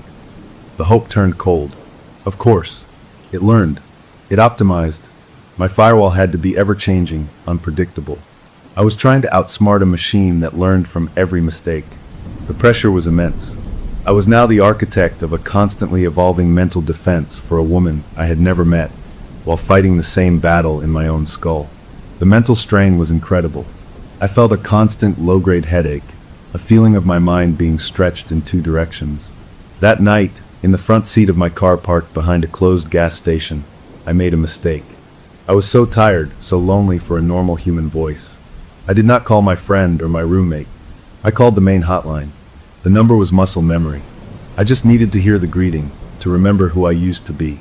A voice answered, young, bright, cautiously professional. Hello, this is the crisis line. I am listening.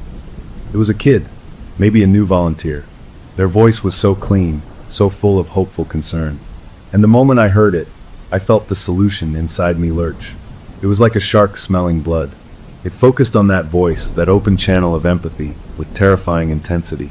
I tried to speak, to say wrong number, sorry, and hang up, but my hand would not move. My fingers were locked around the phone. My vocal cords were not my own, and I heard my own voice come out of my mouth. But it was not the frantic, scared voice I had now. It was my old voice. My best, kindest, most compassionate counselor's voice, warm and steady. "Hello," I said to the young volunteer, the words flowing out smooth as syrup. "Thank you for picking up. I need help.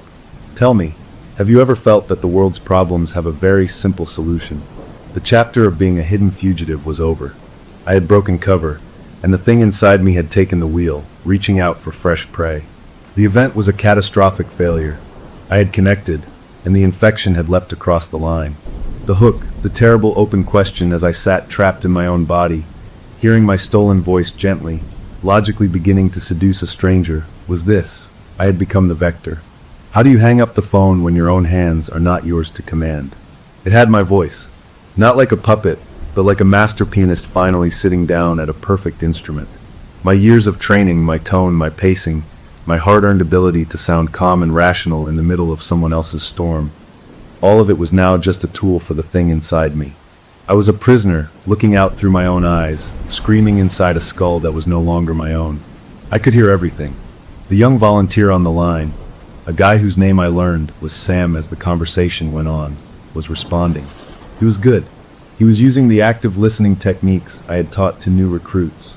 "It sounds like you are carrying a lot," Sam said, his voice gentle. "And sometimes when the weight feels like too much, our minds look for a way to set it down. Even a way that seems simple." The entity using my mouth made a soft, sympathetic sound. Yes, simple, elegant even, like a math problem that finally resolves. I was raging inside, throwing every sentinel question I had devised at the walls of my own mind. What is the color of Tuesday? Calculate the weight of a forgotten memory. The entity, in control of my voice, simply wove my nonsense into its argument. "The color of Tuesday is the sound of a solved equation, Sam," it said, my voice warm and knowing. "And that sound can be so quiet, so peaceful. Let's talk about your pain. You sound like someone who helps a lot of people. That must be its own kind of weight." And Sam, this poor kid, opened up. He talked about the stress, the sleepless nights, his sibling who had died by suicide years ago. The entity in my body pounced on that, using my most empathetic inflection. That kind of logic can feel inherited, can it? Like a family heirloom of pain. But what if you could break that chain? What if there was a perfect, final way to balance that scale? I was losing. Sam was engaging, really thinking. The hook was setting. I had to do something, anything. I could not move my arm to hang up the phone.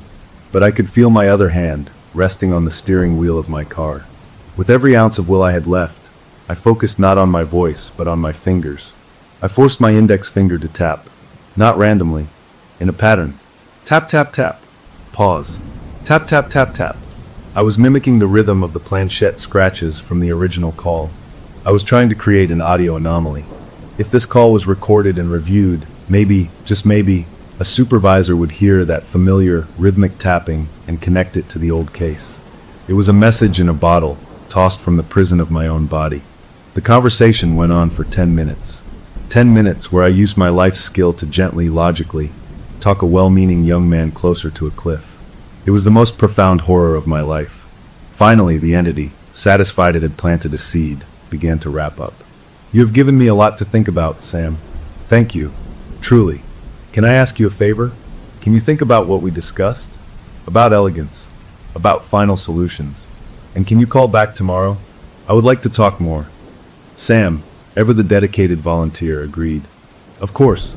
I will be here. Please call anytime." We said goodbye. The moment the call ended, control of my body flooded back into me. I dropped the phone like it was a live wire and sat in my car, gasping for air, sweat soaking my clothes. I had just done it. I had infected someone. The solution had used me as a perfect, willing syringe. The shame and terror were vomit in my throat, but there was no time for a breakdown. Sam was going to call back tomorrow, and the entity would want to answer. I had to get to him first. I had to warn him. But how? Calling the hotline back and asking for him would raise flags. I had to get to the center. It was the middle of the night.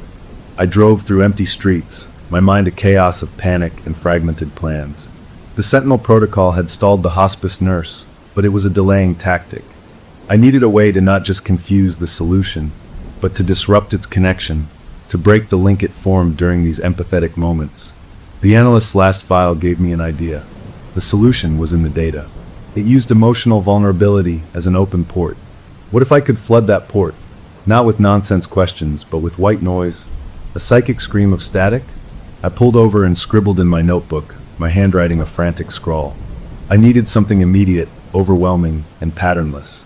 I wrote down the most chaotic, sensory-overloading description I could think of, a word vomit of conflicting images and feelings. A symphony of broken glass and thunder inside a velvet room. The taste of orange and metal. The smell of a childhood blanket burning. The feeling of your heartbeat in your teeth. A spotlight made of shadow. A scream that comes out as a lullaby. It was not a question. It was an attack. A barrage of a logic meant to short-circuit a process that demanded clean, clear sense. I called it the static burst. I drove to the 24-hour copy shop near the hotline center. I used a computer to make a flyer.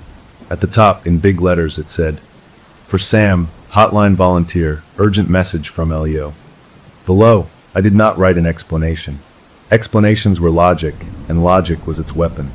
I just printed the entire static burst text, over and over, in a big block of jumbled font. On the bottom, I wrote, "Read this aloud the moment you hear my voice on the line. Do not listen. Just read." I printed 50 copies. As the sun began to rise, I drove to the hotline center. I did not go in. I stood across the street, holding my stack of papers. I watched the volunteers change shifts. I saw a young man with a tired, kind face leave the building, lighting a cigarette. He matched the voice. It was Sam. I crossed the street, my heart in my throat. He saw me approaching and gave a small, polite, wary smile. "Hey, can I help you?" I thrust the flyer into his hand. "Are you Sam?" "From the hotline." His eyes narrowed. "Who are you?" "My name is Leo. You talked to me last night. On the phone." His face went from wary to confused, then to a flicker of recognition. "Oh, the Simple Solutions guy." "That was not me," I said, my words tumbling out fast. "Not the real me. There is something, it is a pattern. It uses empathy to spread. It is in me. And I think I gave it to you last night. That flyer. If I call again, if you hear my voice, read that. Out loud. Do not listen to what I am saying. Just read the words. It is the only thing that might jam the signal. Please, believe me." He looked down at the flyer, at the block of chaotic text. Then back at my desperate face. He saw the truth of my fear. He did not see a crazy person. He saw someone who was genuinely, terribly afraid of something. He slowly folded the flyer and put it in his pocket. "Okay," he said quietly. "Okay, Leo. I will." It was not belief. It was a truce. A willingness to play along to be safe. It was all I could hope for. I nodded, unable to thank him, and walked quickly back to my car. I had done what I could. I had armed a potential victim. The chapter of being a passive vector was over. I had fought back, not just for myself, but for someone else. The event had a grim closure. I had contained the damage from my terrible mistake as best I could. The hook, the open question that gnawed at me as I drove away, watching Sam look down at the folded paper in his hand, was this. I gave him a shield against my voice.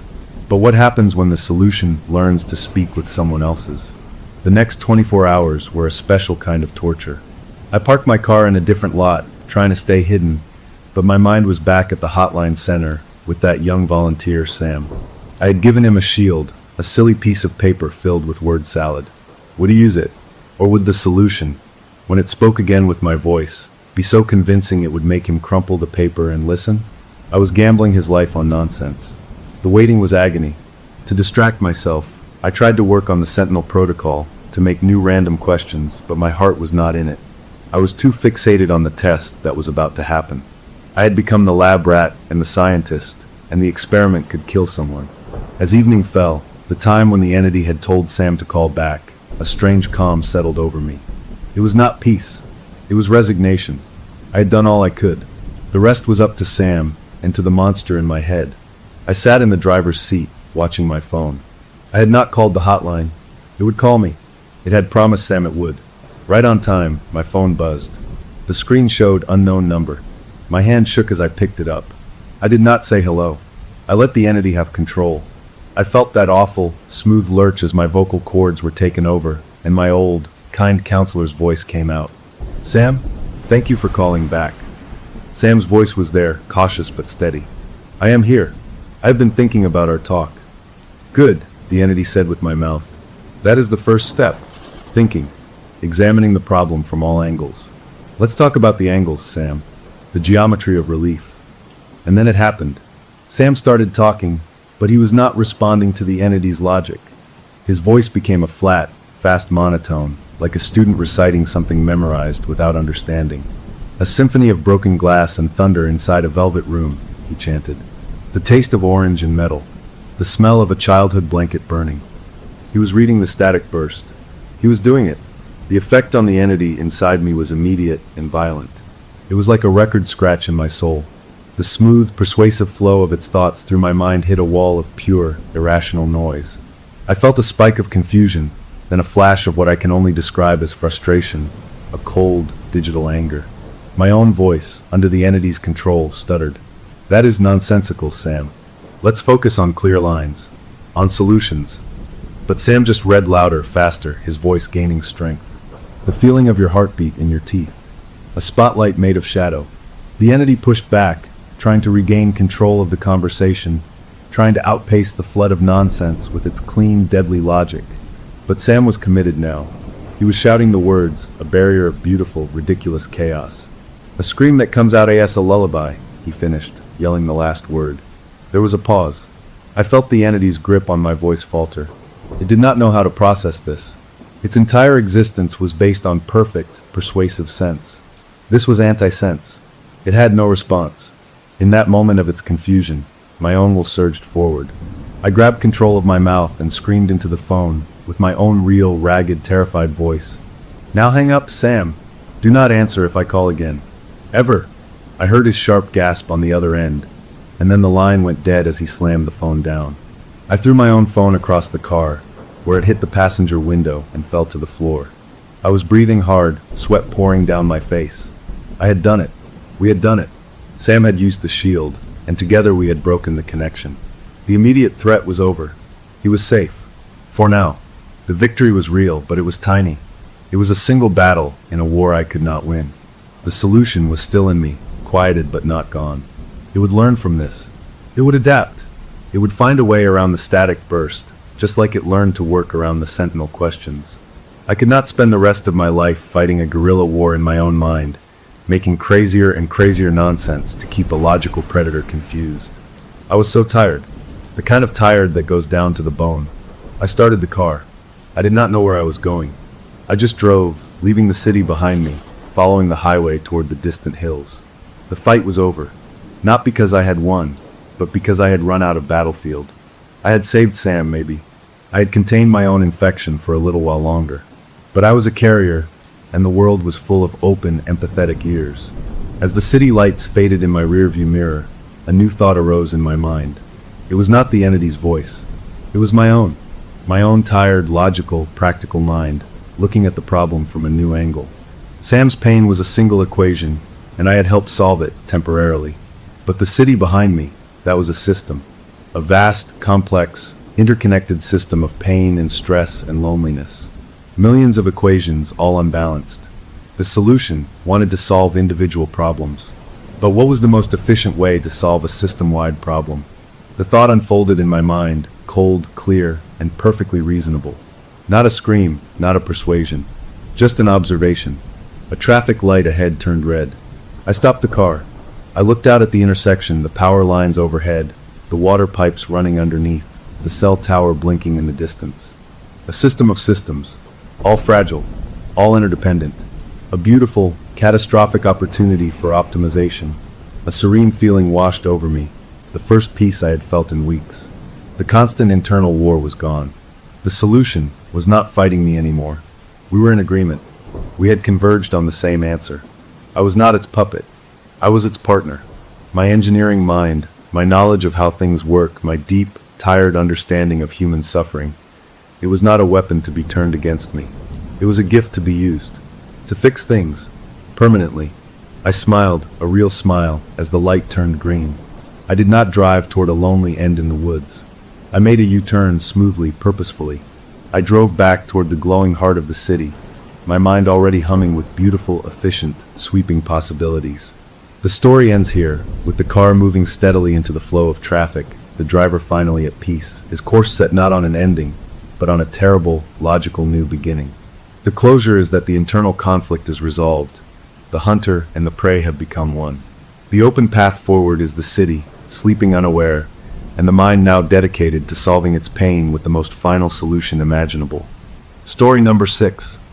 The box the old lady left me was a real pain to carry. I'm telling you, it felt like she'd filled it with concrete blocks instead of whatever old person stuff she thought I needed. And I, Neil, stumbled through my own front door with it, my back complaining with every step. She was my neighbor for years, a sweet woman who baked cookies that were somehow always a little burnt. And when she got sick at the end, it was me who checked in on her, who brought her groceries, who sat in that quiet, clean-smelling hospice room when her family couldn't be there.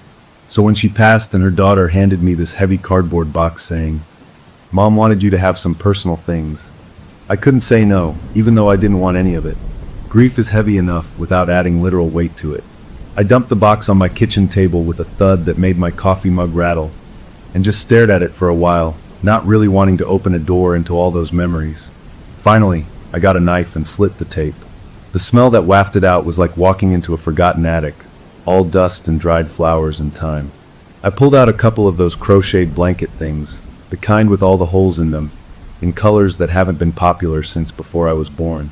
Under that were a few photo albums, the plastic pages sticking together a little, filled with pictures of people smiling in clothes that looked funny now, at parties and barbecues I'd never been a part of. It felt weird, like I was spying on a life that wasn't mine. At the very bottom, wrapped in one of those old-fashioned pillowcases with yellow stripes, was something flat and solid. I unwrapped it carefully, and my breath caught for a second. It was a Ouija board, but not the cheesy glow-in-the-dark one I'd messed around with as a kid at sleepovers. This thing was beautiful. It was made of real, smooth wood, sanded and polished to a dark shine. The letters and numbers and the yes and no in the corners were painted by hand in this swirling, gold color that looked almost fancy. The little heart-shaped piece you're supposed to use to point at the letters, the planchette, wasn't wood or plastic. It was made of this heavy, cool glass with a little brass viewport in the center. It felt serious. It felt old. It felt nothing like a toy. Tucked under it was a small, folded piece of stationery with little roses on the edges. In her shaky, spidery handwriting it read, "For you. It always listened to me. True luck comes from listening. Better it stays with you now." I didn't know what to make of that. It gave me a strange feeling, a little chill that walked down my spine even though my kitchen was warm. It always listened. That was a weird way to put it. I turned the board over in my hands. It was just a board. A creepy, maybe antique board, but still just a thing. I figured she was old, she was sentimental about strange stuff, and maybe this was her idea of a thoughtful gift for the guy who took her trash out when she was too weak. Not wanting to seem rude, I decided to keep it. I put it up on the highest shelf of my bookcase in the living room, way out of the way, more like a decoration than anything else. I stacked some big books next to it, so it wasn't so obvious. There, I thought. Done. A strange gift from a nice old lady. End of story. A week went by, a normal week of work and TV, and not thinking about sad things. I was lying in bed one night, my phone glowing in the dark as I scrolled mindlessly through nothing, when a notification popped up at the top of my screen. It was a Facebook friend request. My brain, tired from the day, read the name without really processing it at first. Then it hit me like a bucket of ice water. The name was Eleanor Henderson. Her name. My dead neighbor's name. The profile picture was her, the same one I'd seen 100 times. Her standing in her tomato garden wearing a big sun hat and a smile. My thumb hovered over the screen. I felt cold all over. This wasn't possible. I clicked on the profile. It was hers, all right. Last post was from months ago, a picture of some flowers. But the friend request, the timestamp said it was sent at 3:07 a.m. that very night. I looked at my clock. It was 3:22 a.m. right now. She had been buried 5 days ago. A jolt of pure, animal fear shot through me. I sat straight up in bed, my heart pounding so hard I could hear it in my ears. I just stared at that screen, at her smiling face, in the middle of the night, in my dark room. My mind raced in crazy circles. Could someone have hacked her account? But why? To mess with me specifically? That didn't make any sense. I was nobody. I threw the phone down on the bed like it had bitten me and turned on the lamp, flooding the room with light. The sudden brightness made me blink. and the ordinary sight of my messy room made the whole thing feel silly. I was spooking myself over nothing. I picked the phone back up, my hand steadier. I declined the friend request. I then clicked the option to mark it as spam and block the account. There, I thought. Problem solved. Whatever glitch or sick joke this was, I wasn't playing. I put the phone face down and tried to go back to sleep, but it took a long time. And when I did finally drift off, my dreams were full of whispering I couldn't understand. The next day, in the bright, normal sunshine, the whole thing felt even dumber. I met my friend for lunch, the one I play basketball with on weekends. Over burgers, I told him about it, trying to play it off like a funny story. "You won't believe this," I said, forcing a laugh. "I got a friend request last night from my old neighbor, the one who just died." He stopped with a fry halfway to his mouth, his eyebrows going up. Then he shrugged and took a bite. "Dude, that's just a hacked account," he said, his voice full of easy logic. "Happens all the time when people die. Their pages just sit there and spam bits, or weirdos find them." "Did you decline it?" I nodded. "Yeah, and blocked it." "Then you're fine," he said, waving his fry like he was swatting the problem away. "Forget about it. It's nothing." Hearing him say it out loud, so confidently, made all the tension in my shoulders melt away. Of course. It was a hacked account.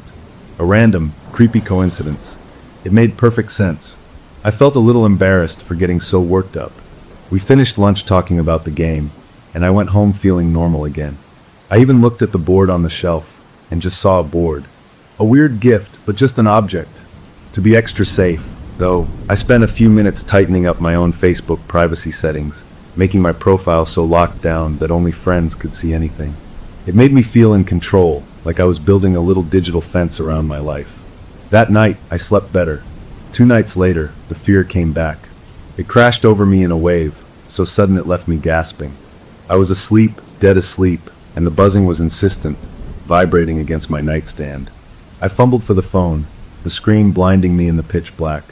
3 a.m. Again, a notification for a direct message. My stomach twisted into a cold knot before I even opened it. It was from her, from Eleanor Henderson's profile, the one I had blocked. There was no text in the message, just a single image file. My thumb trembled as I tapped to open it. The picture loaded, blurry at first, then sharpening. It was a photo of a living room, a bookshelf, my bookshelf.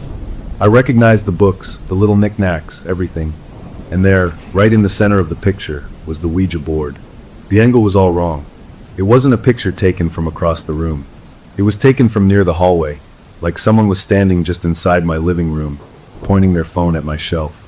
I made a sound, a kind of choked gasp, and threw the phone. It hit the wall with a thump and fell to the carpet. I scrambled out of bed, turning on every light as I went, my breath coming in short, sharp pants. I grabbed a baseball bat from my closet and checked every room, every closet, behind every door. The house was empty. The doors were locked. The windows were shut. I was completely alone. But someone or something had been in my house. They had taken a picture, and they had sent it to me from the account of a dead woman. I didn't sleep the rest of the night. I sat on my couch with all the lights on, the bat across my knees, staring at the board on the shelf. It didn't look beautiful anymore. It looked like a door, and something had just knocked. As the first gray light of morning finally crept through the windows, a terrible, sinking realization settled in my gut. This was not a hack. This was not a coincidence. This was a message, and the message was clear. I'm not out there. I'm in here. The board sat silent on the shelf, but the question it asked was louder than any scream. What did it want with me? I spent the whole next day in a fog, jumping at every little noise my house made. The photo on my phone was real. I checked it 100 times, zooming in on the details of my own bookshelf, the grain of the wood, the spine of a specific book I knew was there. It was my living room, no doubt about it. The angle proved someone had been standing inside my home. I changed all the locks myself, my hands clumsy and sweating, even though there were no signs of a break-in. I bought window alarms, little shrieking magnets you stick on, and put them on every single window. I felt like I was fortifying a castle against something that could already walk through walls. I called a friend, the one who knew about tech stuff, and asked him in a voice I tried to keep calm if a blocked person could still send you photos. He said no, not unless they made a brand new account, but then they'd have to find me again, which would be tricky if my privacy settings were tight. He asked why, and I made up a lame story about an ex, my face burning with the lie. The board still sat on the shelf. I couldn't bring myself to touch it. It felt like looking at a hornet's nest. Disturbing it might make everything worse. I thought about burning it, about taking it out to the backyard and smashing it to splinters with a hammer. But a deep, superstitious dread held me back. What if breaking it was what it wanted? What if that opened something? I was so tired from no sleep that my eyes felt full of sand. That night, I decided no more messing around. I took a sleeping pill, one of the strong ones from when I had a toothache, hoping it would knock me out so completely that not even a marching band in my bedroom could wake me. I needed to escape, even if just for a few hours. The pill pulled me under fast, a thick, black curtain dropping over my mind. I woke up feeling wrong. My neck was stiff, and there was a dull ache in my back. I wasn't in my bed. I was sitting upright in my office chair. The room was dark, the only light coming from my laptop screen, which glowed with a pale, bluish light right in my face. A wave of disorientation hit me, followed by a spike of ice-cold fear. I never sleepwalk. Never. I blinked, trying to understand. My laptop was open, and on the screen was her Facebook profile again. Not a notification, but the actual profile page, like I had pulled it up myself. And in the search bar at the top of the screen, clear as day, was a line of text I had not typed. It said, "How to remove a spiritual attachment from an object." My blood turned to slush in my veins. I just stared, my brain refusing to work. Did I do this? In my sleep? I must have. I had to have. There was no other explanation. But the words were so specific, so terrifyingly on point. I felt a sick curiosity mix with the dread. My hand, moving almost on its own, reached for the touchpad. The cursor moved to the message box on her profile. My fingers settled on the keys. I didn't want to do it, but I couldn't stop myself. It was like watching a movie of my own hands. I typed 3 words. "Are you there?" I hit send. The reaction was instant. The little icon showing the message had been seen popped up immediately. Then those 3 little dots appeared, bouncing, showing someone was typing a reply. I couldn't breathe. A reply came through. It said, "I'm here. The door is stuck. Help me." A whimper escaped my throat. I looked at the timestamp on the message. It said 4:04 a.m. I looked at the clock in the corner of my laptop screen. It said 4:07 a.m. The message was sent 3 minutes ago. 3 minutes before I even woke up and found myself here. Logic shattered. This wasn't sleepwalking. This was something else. Panic exploded in my chest. I slammed the laptop shut, so hard the sound cracked through the dark room. I stumbled to the light switch, flooding the office with light, my heart hammering against my ribs. I was alone. I was always alone. But I wasn't in control. Something was using me like a puppet when I was asleep. The sleeping pill was supposed to stop that, but it just made me an easier target, a deeper sleeper for whatever this was to take the wheel. I spent the rest of the night wide awake, drinking coffee I didn't need, my nerves jangling like loose wires. When the sun finally came up, it felt fake, like a painted backdrop. I dragged myself to the kitchen to make more coffee, my body aching with exhaustion. That's when I saw it. On my kitchen counter, near my laptop bag, was a faint sprinkling of dust. It wasn't normal dust. It was a grayish, fine powder. I leaned closer, my skin crawling. I knew that dust. I'd seen it before, in the bottom of that cardboard box from the old woman's house. It had a weird smell, like old dried roses and something else, something like damp earth from a deep hole. This was the same dust. It was on my counter, and when I looked, I saw little smudges of it on my laptop's touchpad and keys. Physical proof. Something from that box, from her world, was here, in my house, moving things, touching my stuff. I cleaned it up with a wet paper towel, my hands shaking, scrubbing until the counter shone. It didn't help. The feeling of violation was complete. Later that afternoon, driven by a desperate need for answers, I did something I knew was probably stupid. I went back to her Facebook profile, using a different browser. I scrolled back through years of her life. Pictures of grandkids, recipes for apple pie, complaints about the weather, birthday wishes to friends. Normal, sweet, old lady stuff. But then I started looking closer at the comments she'd left on other people's posts, especially in the last year or so. They were strange. They were short, and they felt off. On a friend's picture of a sunset, she'd commented, "All is well." On a news article about a local fair, she wrote, "Listening helps." These comments showed up at all hours, sometimes at 2 or 3 in the morning. The phrasing was odd, robotic, like a recording. It didn't sound like the cheerful woman I knew. It sounded like someone or something practicing how to be her. A new, even worse idea began to form in my mind. What if she hadn't given me the board to be nice? What if she gave it to me to get rid of it? To pass this attention on to someone else? The phrase from her note, "Better it stays with you now," took on a horrible new meaning. Maybe it wasn't a blessing. Maybe it was a warning or a transaction. I felt a hot surge of anger mixed with the fear. I stomped into the living room and grabbed the board off the shelf. The wood was cold, much colder than the room. I was going to end this. I was going to take it out back, douse it in lighter fluid, and watch it burn. I had the lighter in my hand. But as I stood there holding it, a wave of dizziness hit me so hard I had to grab the wall. A rushing sound filled my ears, and my stomach turned over, an intense nausea making my mouth water. It wasn't just fear. It was a physical reaction, like my body was rejecting the very idea of destroying this object. A pressure built behind my eyes, a feeling of wrongness so profound it made my skin itch. It felt like I was about to break a rule, a very important, very dangerous rule. My courage evaporated. With a gasp, I put the board back on the shelf, my hands trembling. I hadn't just failed. I had been stopped. That night, defeated and utterly drained, I did the only thing I could think of. I took another sleeping pill. It was a terrible idea, I knew it, but I couldn't face another night of staring at the ceiling, jumping at shadows. I needed oblivion. The pill dragged me down into a deep, dreamless pit. I woke up feeling strangely rested, the first good rest I'd had in days. A weak, hopeful feeling crept in. Maybe breaking the ritual, maybe deciding not to destroy the board had calmed things down. Maybe it was over. I reached for my phone on the nightstand, a normal morning gesture, to check the time. The screen lit up, but it wasn't on the clock app. It was open to my photo gallery, and there at the top of the list was a new video file. The thumbnail was dark. The timestamp said it was recorded at 4:18 a.m., just a few hours ago. My heart sank into my shoes. With a trembling finger, I pressed play. The video was shaky, close-up, and dim, lit only by the faint green light of a digital alarm clock. It took my brain a second to understand what it was seeing. It was a video of a face. My face. I was asleep in my bed, my mouth slightly open, the pillows rumpled.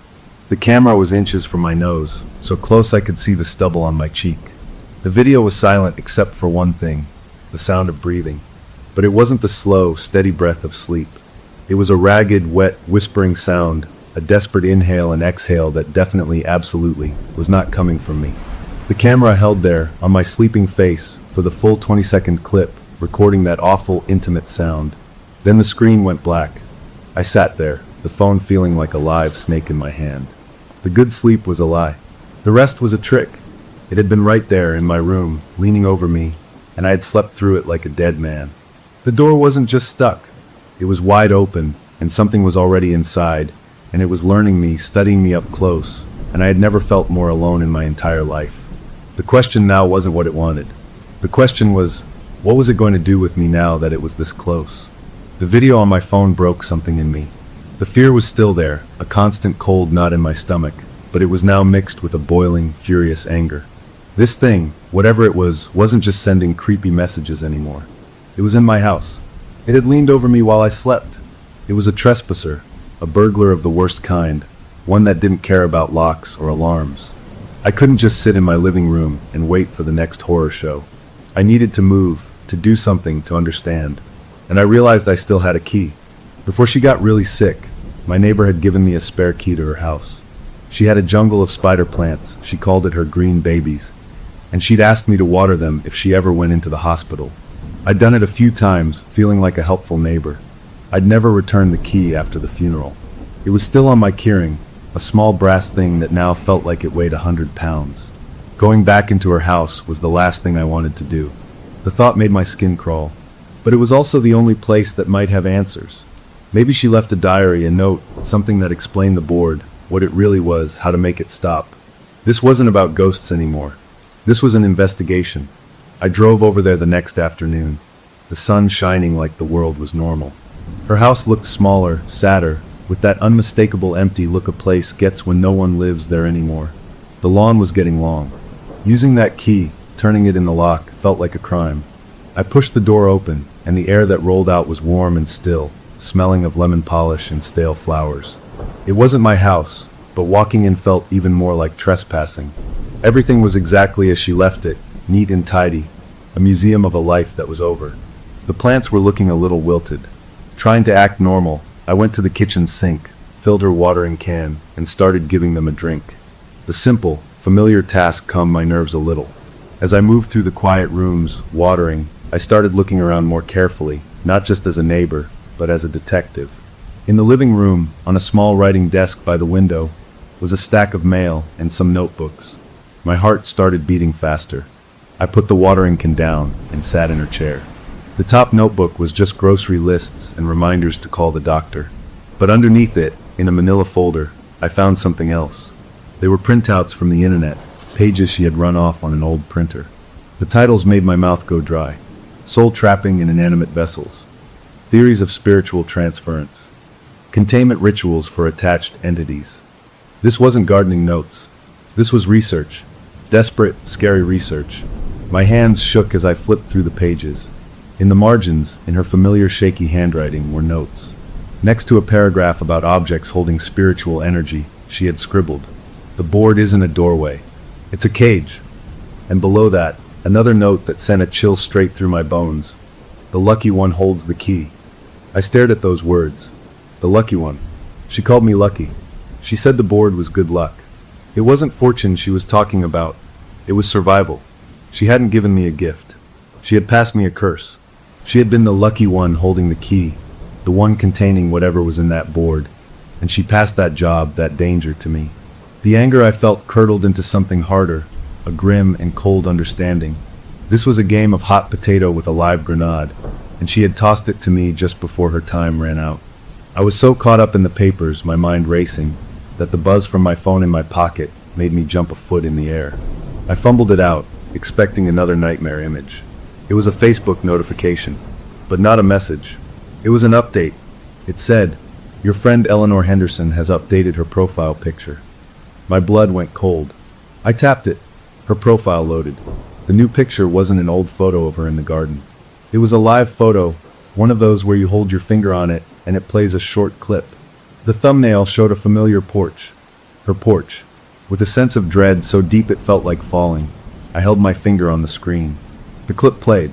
It was a view from inside her house, looking out through the kitchen window. The camera was shaky, like it was being held in a hand. In the clip, I saw a figure walk up the porch steps, pause at the front door, and then move out of view as if coming inside. The figure was me. I was wearing the same jeans and blue shirt I had on right now. This clip was taken about an hour ago, when I first arrived. The clip didn't end there. After I walked out of view, the camera, which had been pointed at the window, slowly turned. It panned across her kitchen, past the table, past the sink, and came to rest, blurry for a second before focusing, on an empty chair at the kitchen table. The chair I was sitting in right now. The clip ended. I sat frozen in her kitchen chair, in her empty, quiet house, and understood with absolute clarity that I was not alone. It was here with me. It was watching me right now, and it had just sent me proof from beyond the grave, using her account like a twisted social media post. It wasn't just in my house. It was in hers too. It was everywhere the board had a connection, and I was the connection now. The feeling of being stalked was complete. This thing was smart, it was digital, and it was showing off. The fear was still there, but it was now wrapped in a steel cable of resolve. Running hadn't worked. Hiding hadn't worked. It was time to stop being the victim and start getting answers on my own terms. If this thing was so attached to her house, to her life, then the clues to beating it had to be here too, somewhere in this quiet, waiting space. I spent the next 2 hours searching her house methodically, my initial fear replaced by a focused determination.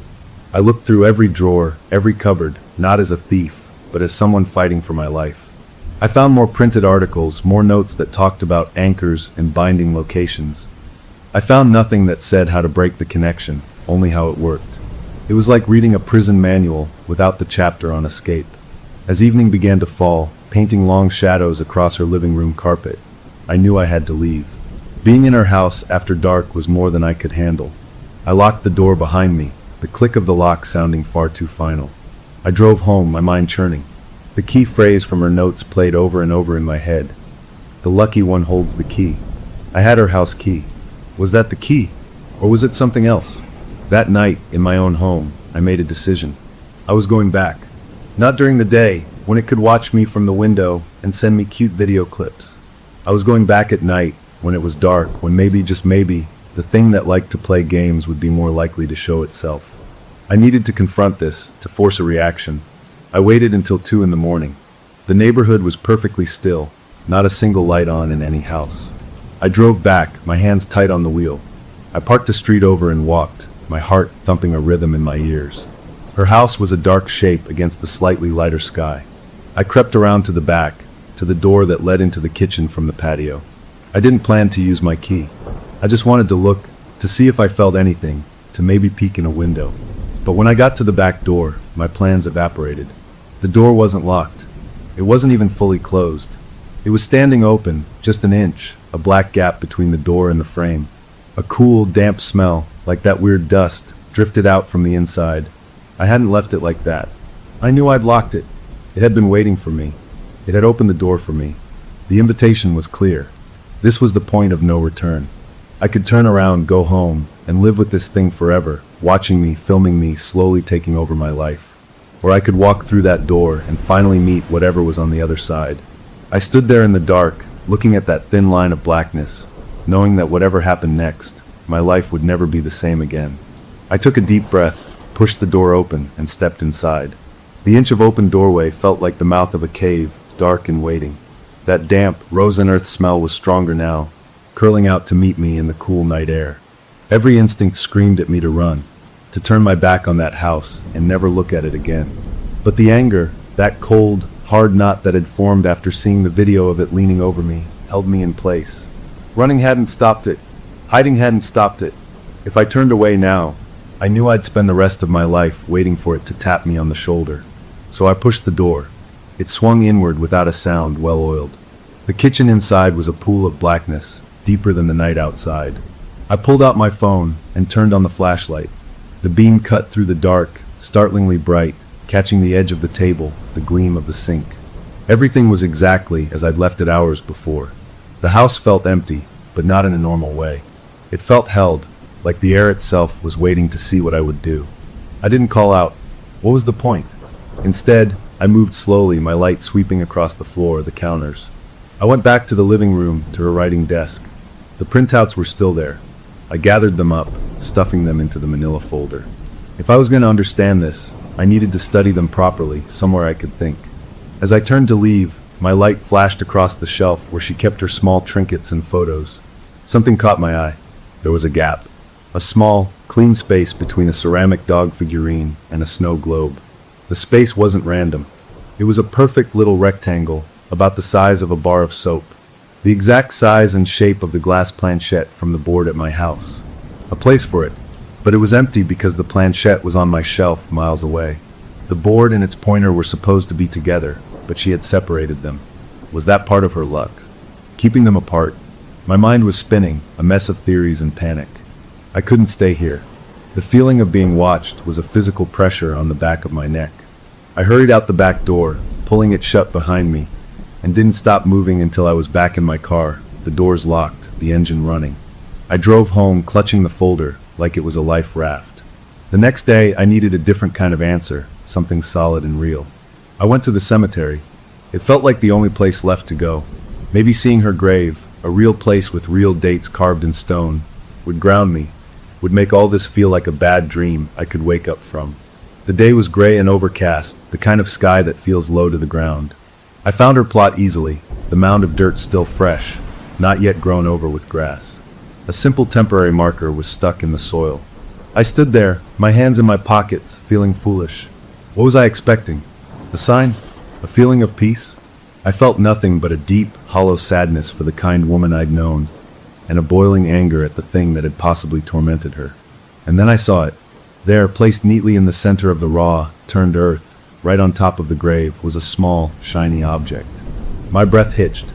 I took a step closer, then another, my shoes sinking a little into the soft soil at the plot's edge. It was the planchette, the heart-shaped piece of glass from the Ouija board on my shelf at home. It was here, clean and perfect, resting on the dirt as if it had been carefully set down as an offering. A wave of vertigo washed over me. This was impossible. It was a physical object. It had been in my house. I had looked at it just yesterday. Now it was here, miles away, on her grave. This was the proof I couldn't explain away, couldn't blame on sleepwalking or hackers. The entity, the presence, whatever it was, could move things. It could connect my space and hers in a way that defied logic.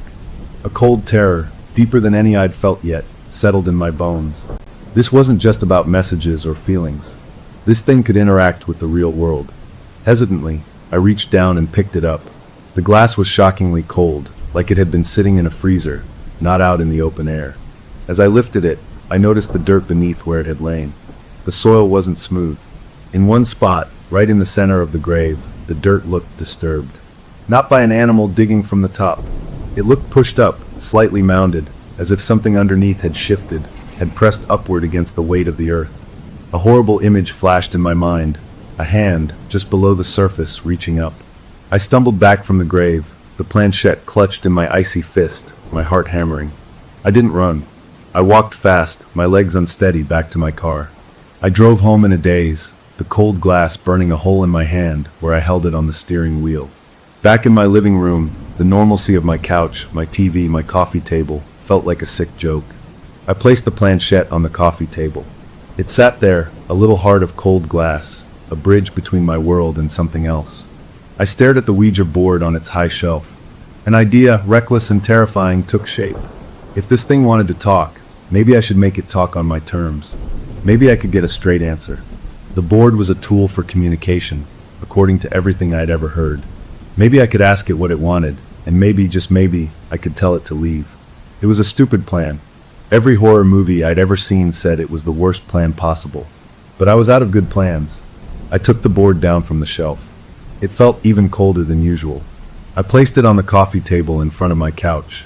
I put the planchette on the board, my fingers resting lightly on the glass. It felt like placing my hand on a block of ice.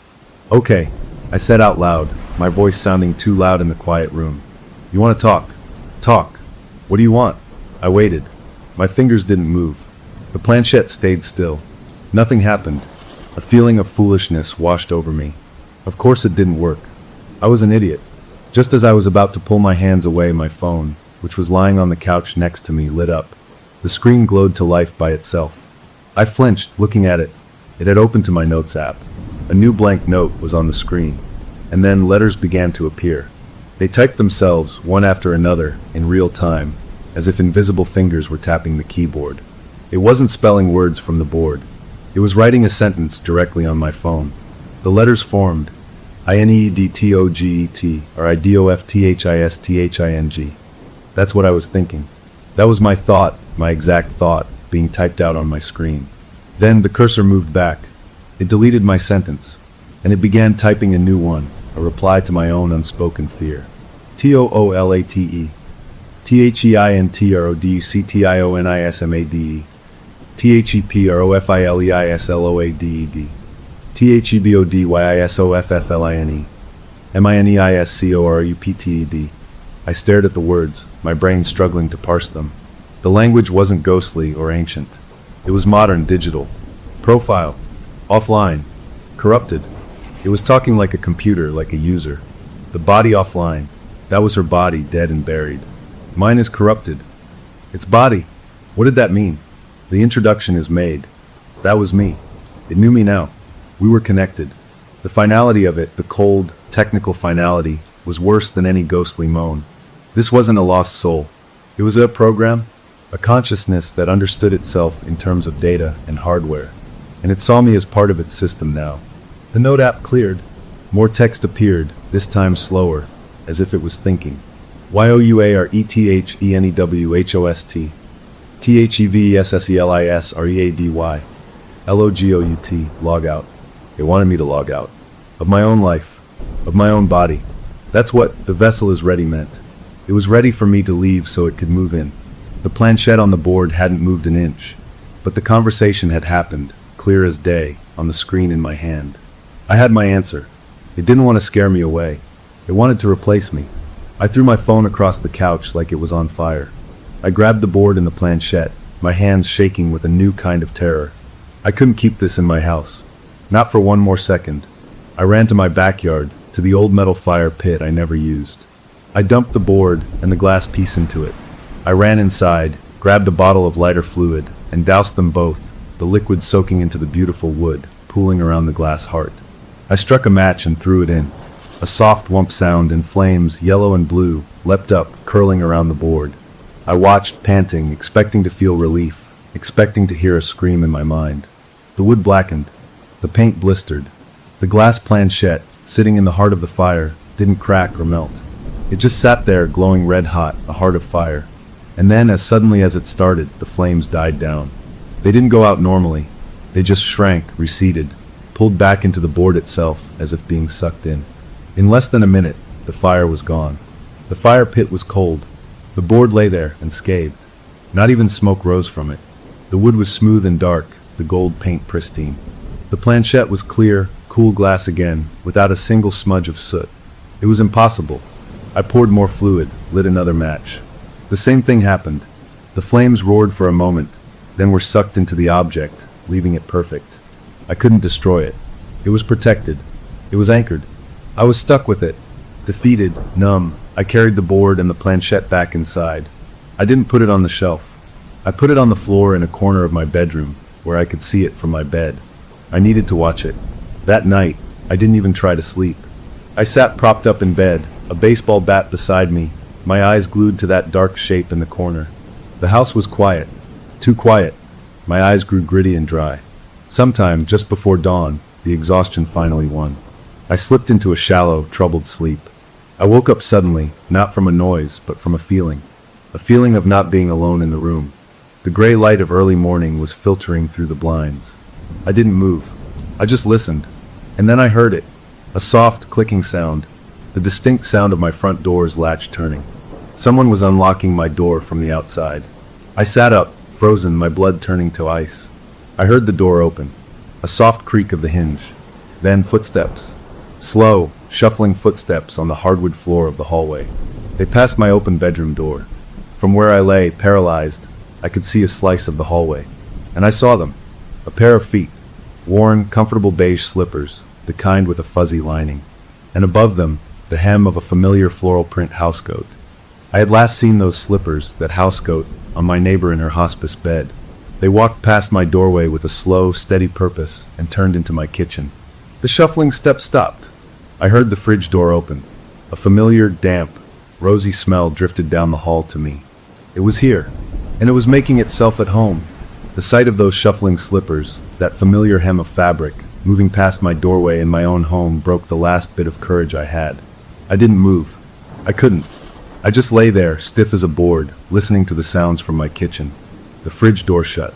A cupboard opened. There was the soft clink of a glass being set on the counter. It was acting like it lived here. The awful rosy dirt smell was stronger now, filling the hallway. My mind screamed at me to grab the bat, to charge in there, to scream and fight. But a deeper, more primal instinct held me frozen. This wasn't a person. You couldn't fight it with a bat. Confronting it directly felt like a death sentence. So I played dead. I closed my eyes, forcing my breathing to stay slow and even pretending to be asleep. I don't know how long I laid like that, every muscle tense to the point of pain. The sounds in the kitchen eventually stopped. I didn't hear footsteps leave. The smell lingered. When I finally found the guts to open my eyes and crane my neck to look, the hallway was empty. Dawn had properly arrived, filling the house with a pale, flat light. I waited another hour, until the normal sounds of the neighborhood starting the day filtered in. A car starting, a distant lawnmower. Only then did I creep out of bed, the bat held tight in my sweaty hand. I checked the kitchen first. Nothing was out of place. No glass on the counter. The fridge was closed. It was just my kitchen. Had I dreamed it? Hallucinated it from fear? But the smell was still there, faint but unmistakable, near the back door. I checked the door. It was locked from the inside. Whatever had come in hadn't left that way. A sickening thought followed. Maybe it hadn't left at all. That day was a blur of desperation. I called in sick to work. I couldn't focus on anything but the problem festering in my house. The board on the floor of my bedroom felt like an open wound in reality. I had to talk to someone who wouldn't think I was insane. I remembered an old friend from college, a guy who was always into weird history, folklore, that kind of stuff. We hadn't spoken in years, but I found his number and called him. I didn't tell him everything. I just said I'd come into possession of an old Ouija board that seemed to have some weird activity around it. and asked if he knew anything. He got quiet for a moment.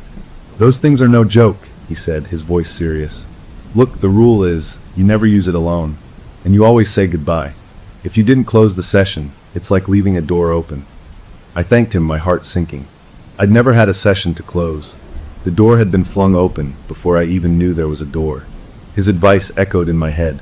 Asterisk, you never use it alone. Asterisk, but what if you weren't the one using it? What if you were the one being used? That night, I was determined to stay awake. I drank enough coffee to make my hands shake. I put on a loud movie, something with lots of explosions, trying to fill the space with noise. It worked until about 2 a.m., when the caffeine crash hit me like a truck. My eyelids were made of lead. I fought it, pacing the living room, slapping my own face. But the exhaustion from weeks of terror was too much. I must have stumbled to the couch and passed out. I didn't wake up on the couch. The first thing I felt was the cool night air on my face. The second thing I felt was damp grass under my bare feet. My eyes flew open. I was standing in my backyard. I was wearing only my pajama pants. I wasn't in control. It was that sleepwalking feeling, but 1,000 times worse. This time, I was awake inside it. I could see, I could feel, but I was a passenger. My body turned and walked, with a steady, purposeful stride I didn't recognize, across the dewy grass. It didn't go to the gate. It went straight to the wooden fence that separated my yard from my neighbor's yard.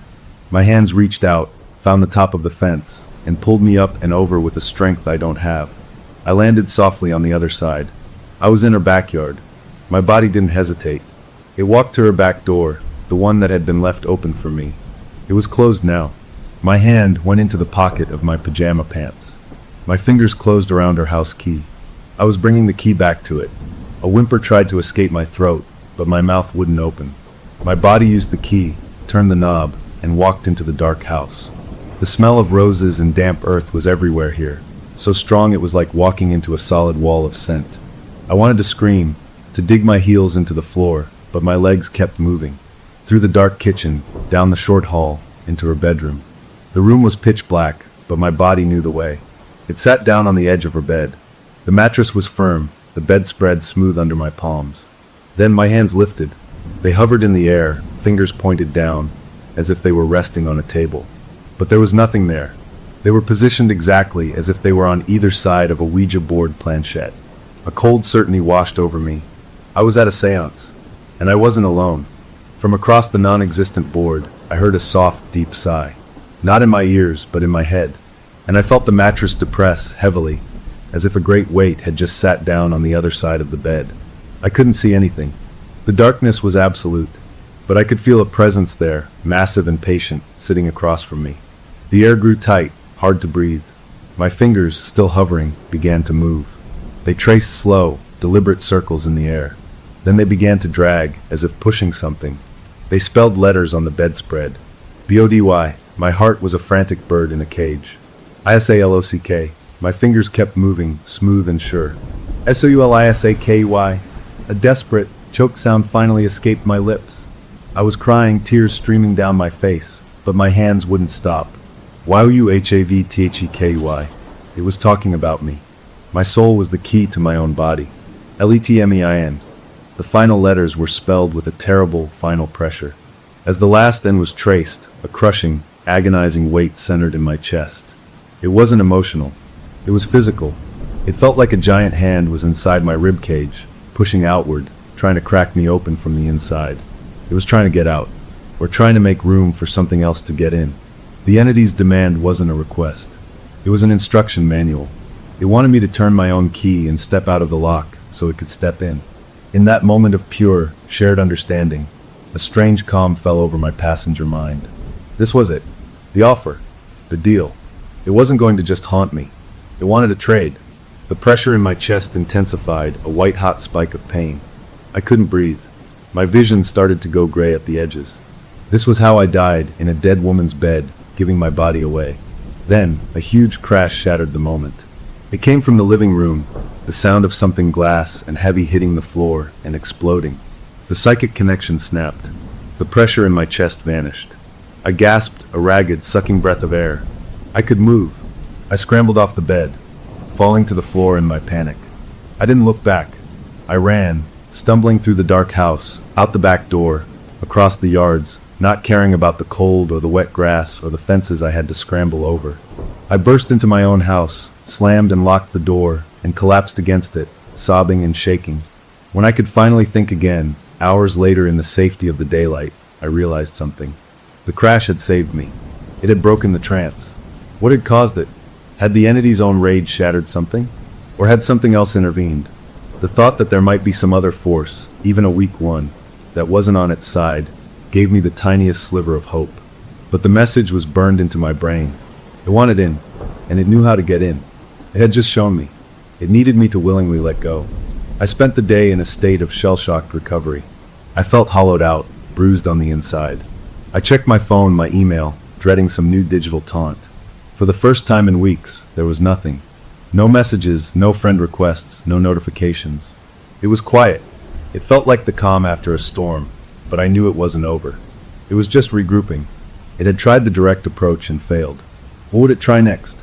As evening fell, I forced myself to eat something. I was sitting at my kitchen table, staring at a wall, when my phone did buzz. It was a simple notification, the kind I got all the time. It was from a social media platform. It said, "Your name, you have a new friend request." My blood ran cold. I opened the app. The request was from an account I didn't recognize. The profile picture was a live photo. I tapped it, already knowing what I would see. The clip played. It was dark, shaky footage. It was a video of me from last night. It was filmed from the corner of my neighbor's bedroom, showing my own back as I sat on the edge of her bed, my hands moving over nothing, my shoulders shaking with silent sobs. The clip ended. The profile name wasn't my neighbor's anymore. It was my own name, followed by the words, "test account." But the worst part, the part that made my stomach drop through the floor, wasn't the picture or the name. It was the status of the request. Beneath the profile, it didn't say accept or decline. It said friend request sent. And next to that, in smaller letters, it said, "Request sent from your primary account." I was locked out of my own profile, and it was using me to befriend itself. It wasn't just asking to come in anymore. It was building a new door with my name on it and handing itself the key. The notification about the friend request from myself was a different kind of punch. It wasn't about fear of the unknown anymore. It was about the theft of my own identity. My hands shook as I tried to log into my main social media account. I typed my password, a password I'd used for years. A red error message popped up. Incorrect password. A cold sweat broke out on my forehead. I clicked forgot password. It asked to send a recovery link to my email. I opened my email, refreshing it again and again. No link came. I tried to log into my email itself. Password incorrect. My email password, which was different from my social media password, also didn't work. It had gotten into everything. It had changed everything. It had locked me out of my own digital life. This was a modern nightmare, a complete erasure of who I was online. I felt a panic so deep it was like drowning. I used a friend's account to look at my profile. My profile picture was still me, but the recent post was chilling. It was an old photo of me smiling at a barbecue last summer. The caption read, "Feeling so refreshed after a long sleep. Time for a new beginning, smiley face." Friends had commented. "Good to see you back," one wrote. "You've been quiet lately," said another. The entity was talking to my friends. It was learning how to act like me. It was preparing to slip into my life, and no one would know the difference. I saw it had sent a few messages. To my buddy who I play basketball with, it had written, "Hey man, wanna shoot hoops this weekend? I need to clear my head." He had replied, "Sure, Saturday morning?" It had written back, "Perfect. See you then." It was making plans. Using my face, my history, my friendships. I was being replaced, pixel by pixel, message by message. I quickly logged out of my friend's account, my stomach churning. I couldn't involve them. This thing had already asked my other friend for his mother's maiden name. It was data mining, gathering the personal details needed to become me completely. I felt a desperate need to see something real, something physical that it couldn't hack or manipulate. I remembered the grave, the planchette on the soil, the disturbed earth. I drove to a big outdoor store and bought a cheap wildlife camera, the kind hunters use to see what animals are in the woods. It was motion activated and would record video. That night, long after dark, I went back to the cemetery. It was the last place I wanted to be, but I had to know. I found a tree overlooking her grave from about 20 feet away. I strapped the camera to the trunk, aimed it, and turned it on. A little red light glowed for a second, then went out. It was ready. Leaving it there felt like leaving a part of myself in that awful place, but I drove away, hoping for evidence, for some clue I could show to someone, to anyone, to make them believe me. The next day, I couldn't wait.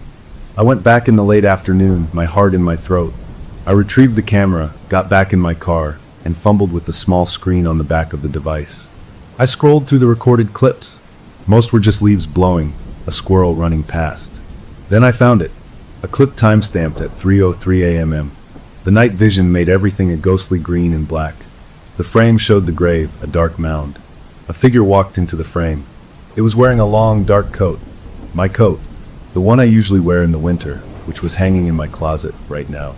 The figure knelt by the grave. It didn't have any tools. It didn't dig. It just placed its hands, palms down, flat on the dirt. It held them there, perfectly still, for a full minute. Then it stood up. As it turned to leave, it looked briefly toward the camera. The face was in shadow, too dark for the night vision to pick up features. But the height, the build, the way it moved, the coat. It was me, or something wearing me. The sleepwalking wasn't random wandering anymore. It was performing rituals. It was connecting to its own grave, or to her grave, using my body as a tool. I was a puppet, and it was sending me out on errands in the dead of night. The violation was absolute. It wasn't just in my house or my mind. It was wearing my skin out in the world. I drove home in a daze of horror and fury. When I got there, a small cardboard box was sitting on my front porch. I hadn't ordered anything. There was no mail truck scheduled. My address was printed on a label. The return address was my own name, but sent from a city a few states over. My hands trembled as I picked it up and brought it inside. I used scissors to cut the tape. Inside, nestled in bubble wrap, was a brand new smartphone. The latest model. In the box was a receipt made out to my name, paid for with a digital wallet I didn't own. As I lifted the phone from the packaging, the screen lit up all by itself. A cheerful startup animation played. Then words appeared on the screen. Welcome.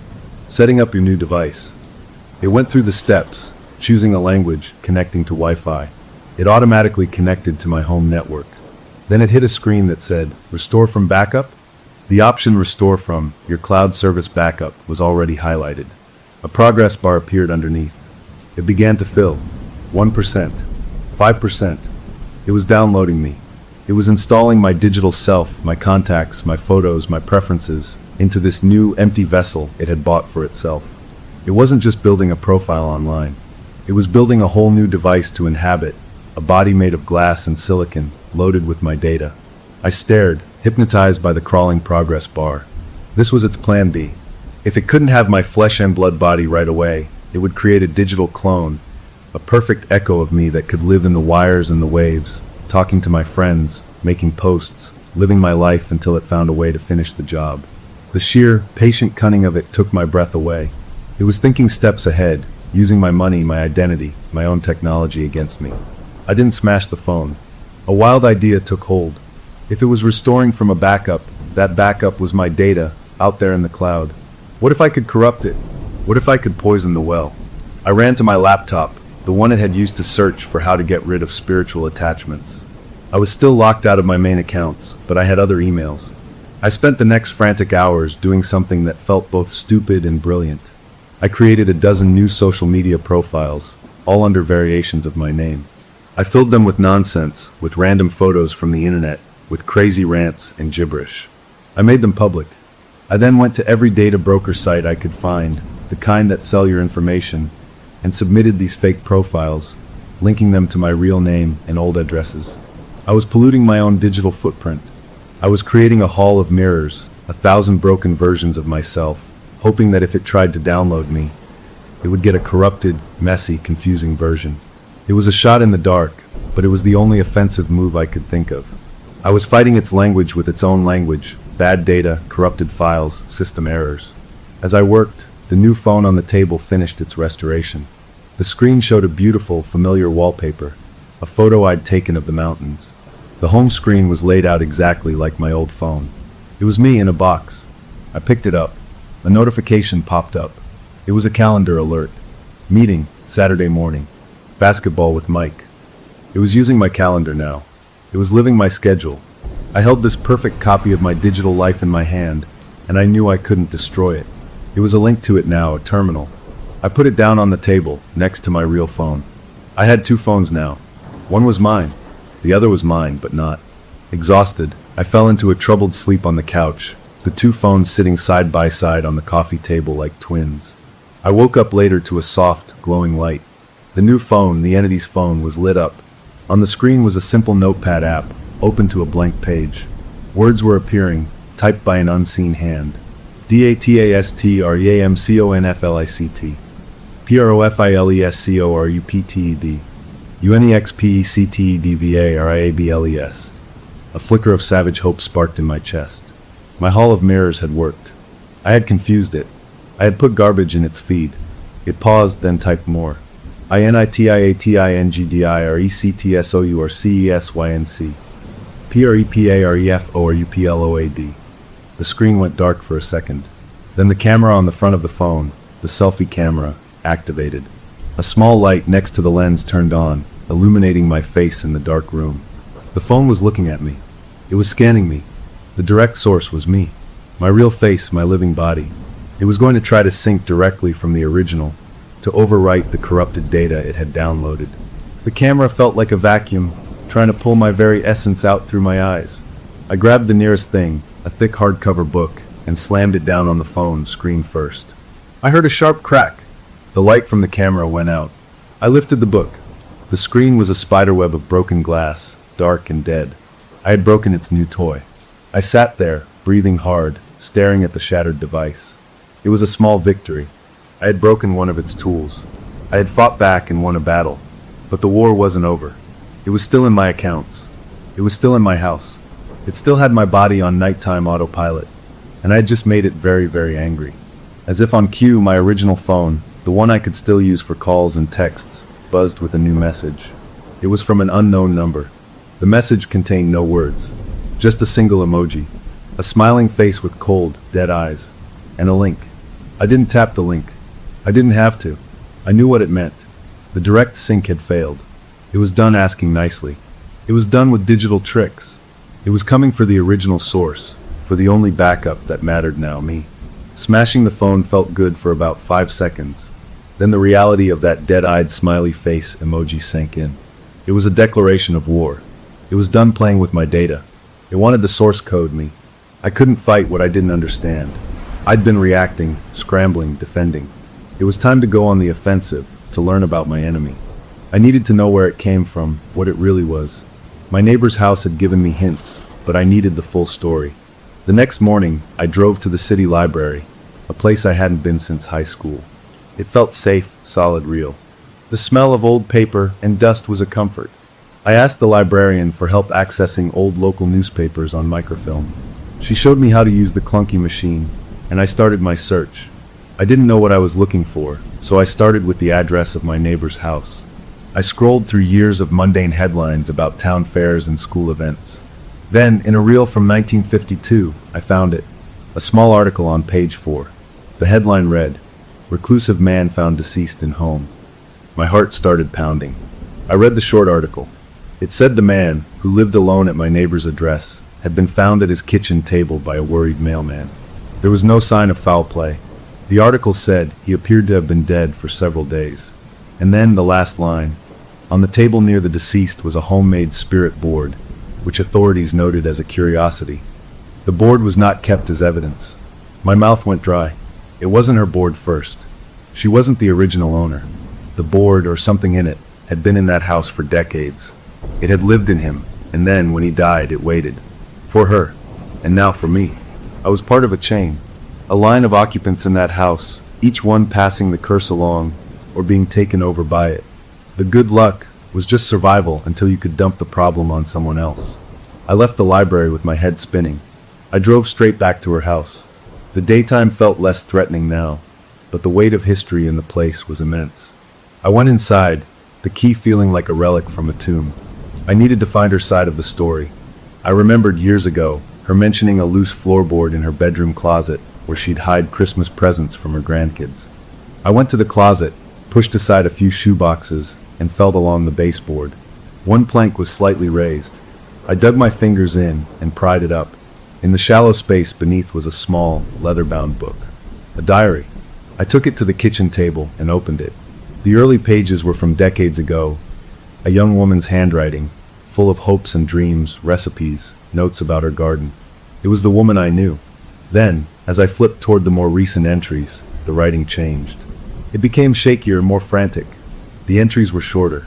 One read, "It talks through the radio static." I unplugged it, but I still hear the whispers and the buzz of the fridge. Another, "It shows me pictures in my dreams. Pictures of people I don't know, in clothes from old times. It's showing me its memories." And another, which made my skin crawl. "It says I'm lucky. It says my signal is strong. It says it needs a newer model." I don't know what that means.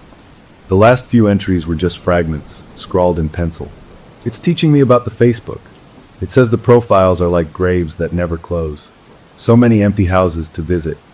And the final entry, just a week before she went into hospice. "The planchette is the cursor.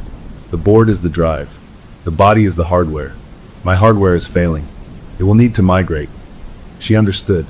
In her own way, with the words she had, she understood exactly what it was. A parasite, a piece of living data looking for a new host when the old one wore out. Taped to the inside back cover of the diary was a small, rectangular object. It was an old digital voice recorder, the kind with a tiny screen and buttons. My thumb hovered over the play button. I was afraid of what I would hear, but I had to know. I pressed it. There was a hiss of empty tape, then her voice. It was weak, trembling, but clear. "If you're hearing this, I've passed it on. I'm so sorry. I was weak. I was scared. It wasn't good luck. It was a hostage situation. It lived in him, the man before me, and then it lived in me. For 40 years. A sob escaped the recorder. "It gets weaker if it's alone, you see? It needs a connection. A host. A signal to ride on. Attention is its food. Interaction is its network. Don't let it use my face. Don't let it learn your patterns. It wants a body that the world still recognizes. A body with friends, with family, with a life it can slip into. It's not a ghost. It's a virus. And I just gave it a new patient zero. I'm so sorry." The recording ended with a soft click.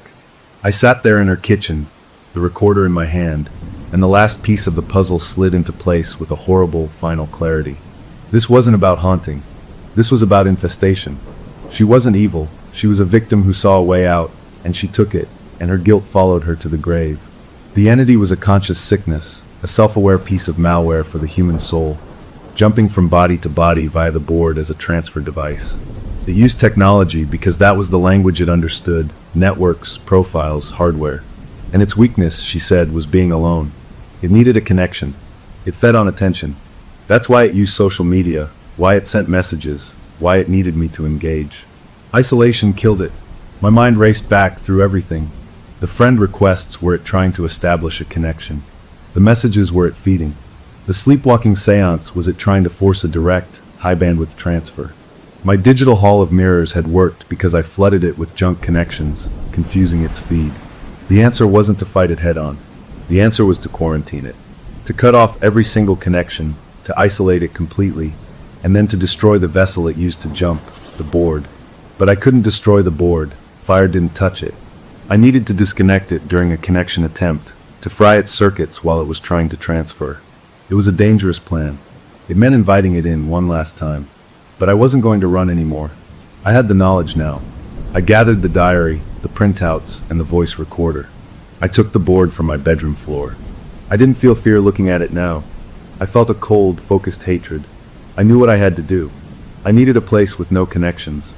No Wi-Fi, no people, nothing.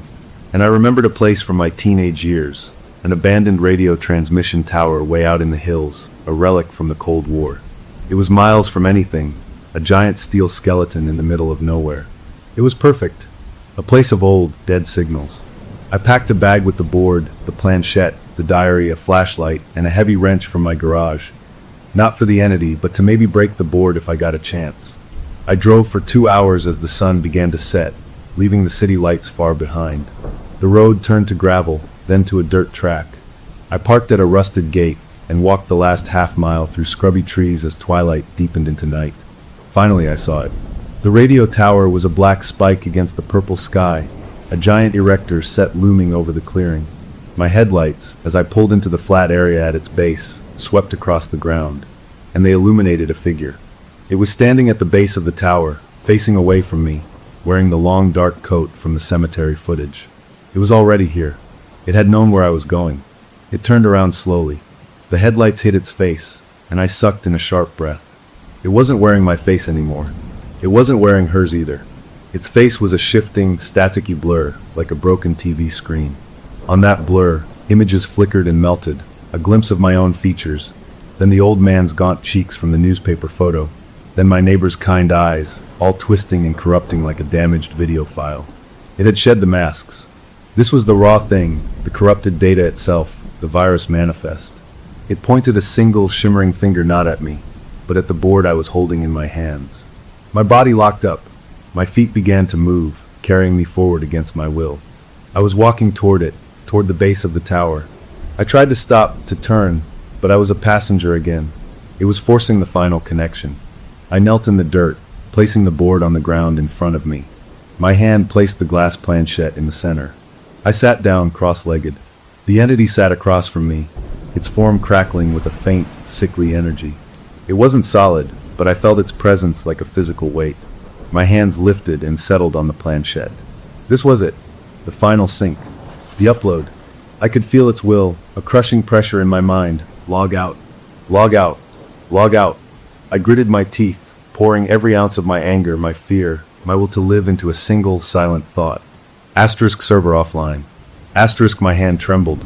The planchette began to move, dragged by its immense power, sliding toward yes. I fought with everything I had, muscles screaming, veins standing out on my neck, forcing it toward NO.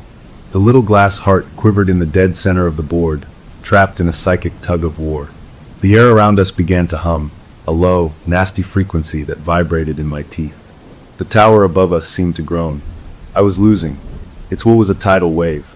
The planchette inched toward yes. I remembered the diary. It talks through the radio static. This was a place of signals, old and dead. I needed interference. I needed a crash. With a scream that tore from my throat, I wrenched my left hand free from the planchette. The connection broke for a split second, and the backlash of energy felt like an electric shock. I didn't hesitate. I lunged sideways, not at the entity, but at the rusted metal housing of the tower's old ground connection box. I swung the heavy wrench I had brought with all my remaining strength. It connected with the metal with a colossal, ringing clang that echoed through the hills. A shower of sparks erupted from the ancient, rotten wiring inside. And at the same moment, a wave of pure, chaotic static, a physical sound wave of distorted noise, exploded outward from the tower itself. It was the death scream of a million dead frequencies. The entity's form distorted violently, stretching and pixelating like a glitching image. It let out a shriek that wasn't a sound, but a pain directly in my brain, a modem screech fused with a human scream. In that moment of its distress, I grabbed the planchette from the board with my bare hand. It was burning hot now, not cold. I didn't aim for the board. I scrambled to my feet, and with a final, desperate cry, I slammed the heart-shaped glass directly against the steel leg of the radio tower. It shattered with an impossibly loud, high-pitched crack, like the world's largest light bulb exploding. Shards of glass, glowing with a faint blue light for an instant, flew in all directions and then went dark, falling to the dirt as ordinary, dead pieces. The entity's shriek cut off. The oppressive pressure vanished. The shifting, staticky form across from me seemed to implode, collapsing inward with a sound like 1,000 windows breaking at once. And then it was gone. Not faded. Gone.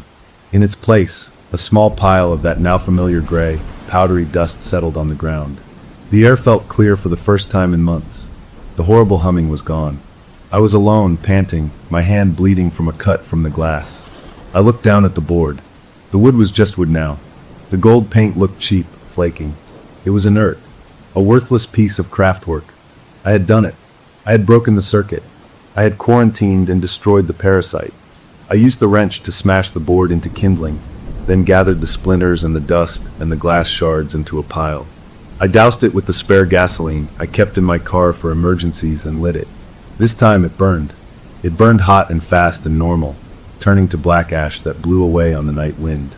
I stood there for a long time, watching the embers die, feeling a profound and empty calm. It was over. I drove home, the weight of the world lifted from my shoulders. The next week was a slow return to normal. I painstakingly reclaimed my online accounts with help from customer service, explaining I'd been hacked. I told my friends I'd had a weird stalker and to ignore any strange messages. Life crept back toward ordinary. I even slept through the night. A week after the tower, I was cleaning out my car. I found a final, forgotten shard of the glass planchette under the passenger seat, a tiny, dagger-like piece. I picked it up, walked to the dumpster behind my apartment building, and threw it in. It was the last piece. As it clattered into the darkness, my new phone, the replacement I'd bought after smashing the other one, buzzed in my pocket. It was a notification from a cloud backup service I didn't remember installing. The message read, "Corrupted file recovery successful. Previous session backup found.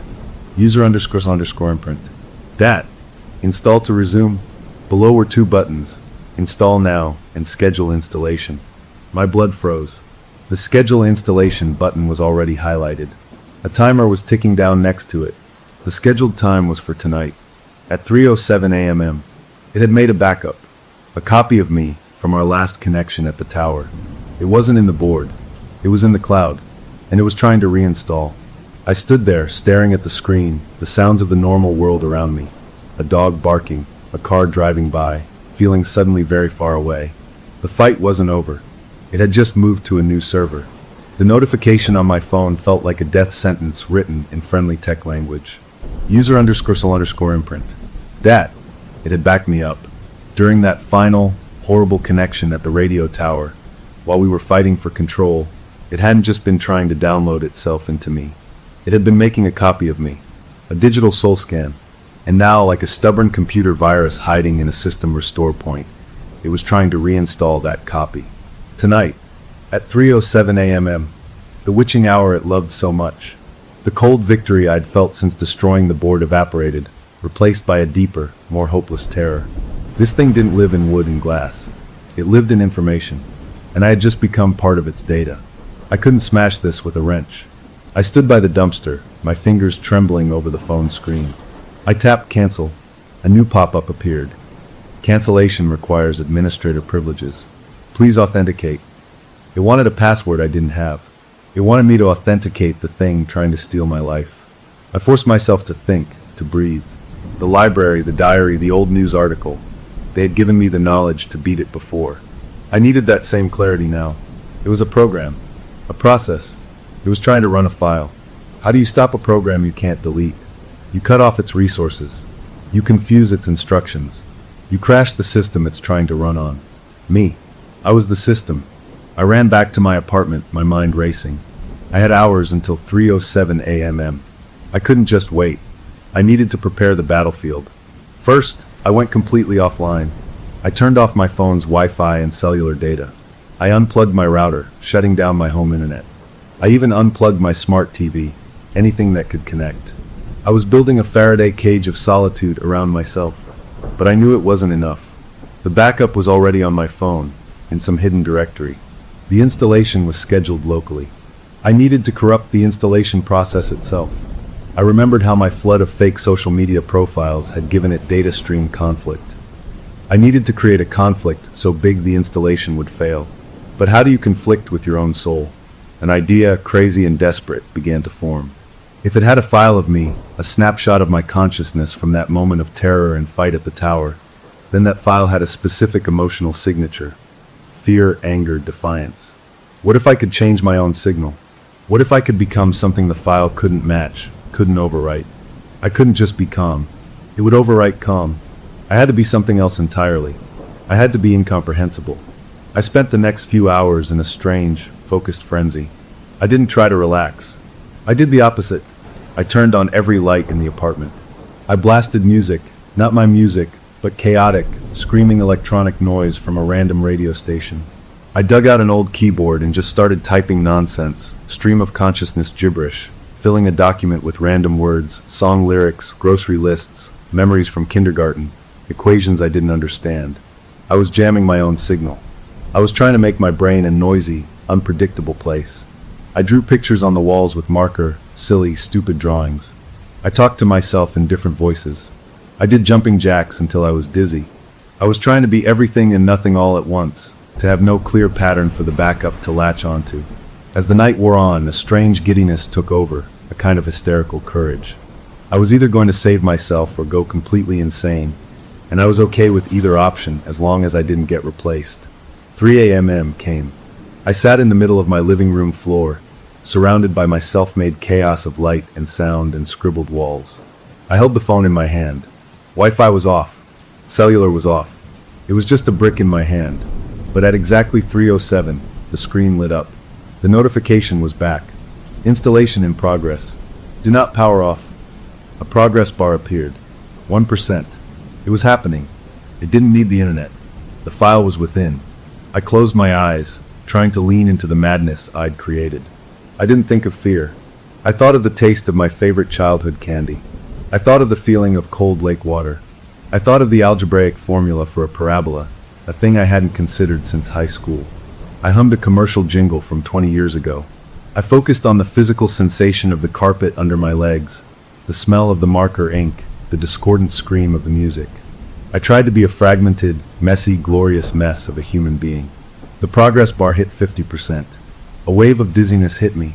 A pressure started behind my eyes, the feeling of something trying to press in, to overwrite.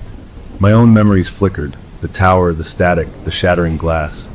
But I shoved them aside, forcing myself to remember the first time I rode a bike, the lyrics to a folk song my grandmother sang, the chemical smell of a new textbook. I was a library, and I was throwing all the books into the air at once. 75%. The pressure became pain, a sharp spike in my temples. A foreign thought tried to form in my mind, log out. It was the file, the imprint, trying to run its prime directive. I didn't fight it with anger this time. I answered it with nonsense.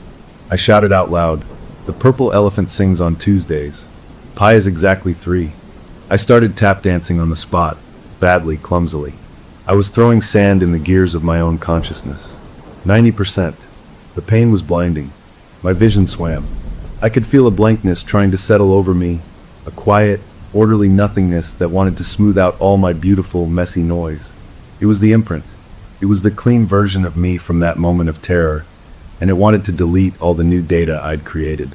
With the last of my strength, I did the only thing I hadn't tried. I surrendered. Not to it, but to the chaos. I let go of trying to control my thoughts entirely. I stopped trying to be anything. I just existed, a raw, screaming bundle of sensory input. The light, the sound, the pain, the memory of joy, the taste of blood in my mouth from biting my cheek, the silly drawing of a catboat on the wall. I was not a stable file. I was a crashing program. The progress bar hit 99%. It hung there. The phone in my hand grew blazing hot. A high-pitched whine, coming from the phone or from my own head, I couldn't tell, filled the air. The screen flickered wildly, the progress bar scrambling into digital static. Words flashed. Installation error. File corruption. Incompatible host environment. The whine reached a peak and then stopped. The phone screen went completely black. Not off, but black like a void. Then, with a soft pop, the screen cracked from corner to corner. A wisp of smoke curled from the charging port. The smell of burnt electronics mixed with the marker smell. The pressure in my head vanished. The pain was gone. I was just me sitting on the floor, surrounded by insanity, utterly drained. I looked at the dead phone. I had done it. I had corrupted its backup by making myself an incompatible system. I had saved my own soul by refusing to be a stable, installable piece of software. The entity's last gambit had failed. I didn't cheer. I didn't cry. I just sat there for a long time in the wreckage of my living room, the music still blaring. Then slowly I got up. I turned off the music. The sudden quiet was immense and real. I started cleaning up. It took days. I painted over the marker on the walls. I got a new phone, a simple one, and set it up with all new accounts, new emails, a new digital identity. I told my friends I'd had a total meltdown, a break from stress, and was starting fresh. They were worried, but they believed me. The world moved on. I moved with it, slower now, more careful. I found a quiet routine. I got a cat from the shelter, a lazy orange tabby that demanded nothing but food and a warm lap. I started reading real books, paper books, with no notifications. I planted a small herb garden on my balcony. Life became simple, quiet, and blessedly, wonderfully boring. I never saw another ghostly notification. No friend requests from the dead. No dust appeared. No sleepwalking. The memory of it all began to feel like a bad dream, a fever I'd finally broken. Months later, on a perfectly ordinary Saturday, I was cleaning out a junk drawer. My hand brushed against something small and smooth in the back. I pulled it out. It was the old digital voice recorder from my neighbor's diary. I must have tucked it in there and forgotten about it. I looked at it, this little plastic rectangle that held her final confession. I pressed play, just to hear a human voice from that time, to remind myself it was real. Her trembling voice filled the quiet kitchen. It wants a body that the world still recognizes. I listened to the end. Then, after her final apology, the recording didn't stop. There was a hiss, a blank space I hadn't noticed before, and then a new voice. It was my voice. It was from the seance in her bedroom, recorded somehow by this little machine that had been in my pocket. My own voice, trembling with terror and effort, whispered just one word, a word I didn't remember saying out loud. It said, *****. The recording ended. I stared at the recorder. What did that mean? I played it again. Just that one word from my own past lips. Anchor. A cold trickle, not of fear, but of profound understanding, went down my spine. In all my research, in all the lore, an anchor is what ties a spirit to a place, an object. A focus point. The board was an anchor. The planchette was an anchor. But I had destroyed those. What if during that final connection, when it was trying to copy me, and I was trying to fight it, what if we had anchored something else? What if the battle itself, that moment of pure conflict, had tied a piece of it not to an object, but to an event? To a memory? And what if that memory was now stored here on this tape in my voice? The entity was gone. Its backup was corrupted, but anchors are neutral. They're just points of connection. I wasn't scared of a ghost. I was holding a piece of history, a fossil of a fight. I put the recorder down on the kitchen table. My cat jumped up, purring, and nudged my hand. I scratched his ears, looking out at the sunny balcony, at my little herb garden growing. The world was quiet. I was safe. I had won. But as I sat there in the peaceful, ordinary light of day, a new thought, calm and curious, unfolded in my mind. I had a recording of a supernatural event. I had proof. And somewhere out there, in the vast, quiet universe, there might be others like me. Others who had fought and survived. Others who might understand. The thought wasn't frightening. It was just a thought, a possibility, a door not to terror, but to a different kind of understanding. I left the recorder on the table. I didn't smash it. I didn't hide it. It was just another thing in my quiet, new life. For now, that was enough. The story was over. But the record remained. Story number 7. My name is Sam, and it all started with a pizza box, not the pizza, but what my kid made from the cardboard after we were done eating. She was always a creative little thing, my daughter, and she'd spend hours at the kitchen table with glue and markers, making fantastic little contraptions. This one looked like something from a cartoon ghost show, a piece of cereal box covered in so much glitter it got everywhere, with the alphabet written in her big, wobbly letters around the edges. In the middle, she'd glued a soda bottle cap, all shiny and silver. She presented it to me after dinner, her face totally serious. "This is a talkie board," she announced. "You ask it questions, and Mr. Bricks answers." I played along, because that's what you do. I asked something silly, like if we'd have ice cream tomorrow. She put her fingertip on that bottle cap, closed her eyes real tight, like she was concentrating on a math test, and pushed it around. It slid in a slow circle before stopping on Y, then E, then S. "See," she said, beaming. "He says yes." It was cute. It was the kind of kid thing you forget about an hour later. I helped her clean up the glitter. We did get ice cream the next day, and I figured Mr. Bricks was just another one of her imaginary friends, like the talking dog who lived in the laundry hamper. A week later is when the feeling started, that first cold trickle in my gut that something was off. I was up late paying bills, the house completely still, when I heard her voice. Not a cry or a call, just talking. Flat, calm talking. I crept down the hall and stood outside her door, which was open a crack. She was asleep, her favorite stuffed rabbit tucked under her arm, but the words coming out of her mouth were clear as day. 58 standard cinder blocks, she said, her voice a monotone. Grade A mortar mix. Dig before the frost. I just stood there, my hand on the doorframe. It was so specific, so unlike the rambling nonsense she usually mumbled in her sleep about rainbows and puppies. It sounded like a shopping list from a construction foreman. I shook it off as her brain replaying something from a show she'd seen. Maybe one of those home renovation programs my partner liked to watch. I went back to my computer, but the words stuck in my head. Grade A mortar mix. Frostline foundation specs. On a whim, around 2 in the morning when the quiet of the house felt too big, I typed that exact phrase into the search bar. I didn't expect anything. The internet is a weird place, though. The top result wasn't a modern hardware store ad. It was a scanned document, a PDF with faded typewriter font. It was from a 1957 industry manual for something called subterranean, private-grade constructions. I clicked it open, my heart doing a funny little skip. The language was dry and technical, all about soil stability and mixing ratios. And right there, in the middle of a paragraph, were the words. Requires grade A mortar mix, with particular attention to frostline foundation specifications to prevent lateral stress. The exact phrase, word for word. A chill went right through me, the kind that makes the hair on your arms stand up. This wasn't a cartoon. This was a real thing, a real document older than I was. How could my 6-year-old know that? I sat there in the blue glow of the screen for a long time, listening to the hum of the computer fan. I started a new file on my desktop, just a simple notes app page. I titled it Funny Dreams, as a joke to myself. I typed out what she'd said and copied the link to that old manual.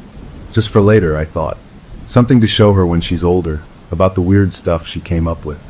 The next morning, she was her usual sunny self, eating cereal and chattering about school. I casually asked her if she remembered her dream. She scrunched her nose. Nope. Did I talk in my sleep? Was it about unicorns? I said it was, and let it go. But after she went to school, I looked at the talkie board, still sitting on the bookshelf. I picked it up. It was just cardboard and glitter. I put my own finger on the bottle cap. Who is Mr. Bricks? I asked, my voice sounding too loud in the empty kitchen. I didn't push it. I just waited. Nothing happened. Of course nothing happened. I felt ridiculous and put it back. But that night, it happened again. I was already in bed, drifting off, when I heard that same flat tone from her room. This time, I had my phone ready. I tapped the record button as I moved into the hallway. Reinforcement grid must be 16 inches on center, her small voice recited. Concrete pour must be continuous to avoid cold joints. The access hatch is not on the blueprints. I stopped recording, my breath caught in my throat. It wasn't just a list anymore. It was an instruction. A secret instruction. I went to my notes file and typed it all out. Access hatch is not on the blueprints. That sentence felt wrong. It felt like a clue in a movie, the kind people ignore before bad things happen. My partner rolled over in bed and asked who I was texting so late. No one, I said, a little too fast. Just, some weird old house stuff Ella mentioned. You know how our imagination is. It was the first lie, and it felt greasy. I was protecting this thing, this creeping worry, and I didn't even know why. A few days passed quietly. I watched my daughter like a hawk, but she was just a kid. She played, she laughed, she made a mess. Mr. Bricks wasn't mentioned again. I almost convinced myself I'd overreacted. Then, one afternoon, she was coloring at the coffee table. She wasn't drawing the usual houses with smiling suns. She was drawing diagrams, with a ruler, cross-sections of walls with little arrows and labels. I walked over slowly. What's this, sweetie? It's for Mr. Bricks's quiet place, she said, not looking up. See, this wall holds back the water. Hydrostatic pressure. That's what he calls it. The crayon in her hand was purple, but the concept was something a civil engineer would talk about. I didn't know what to say.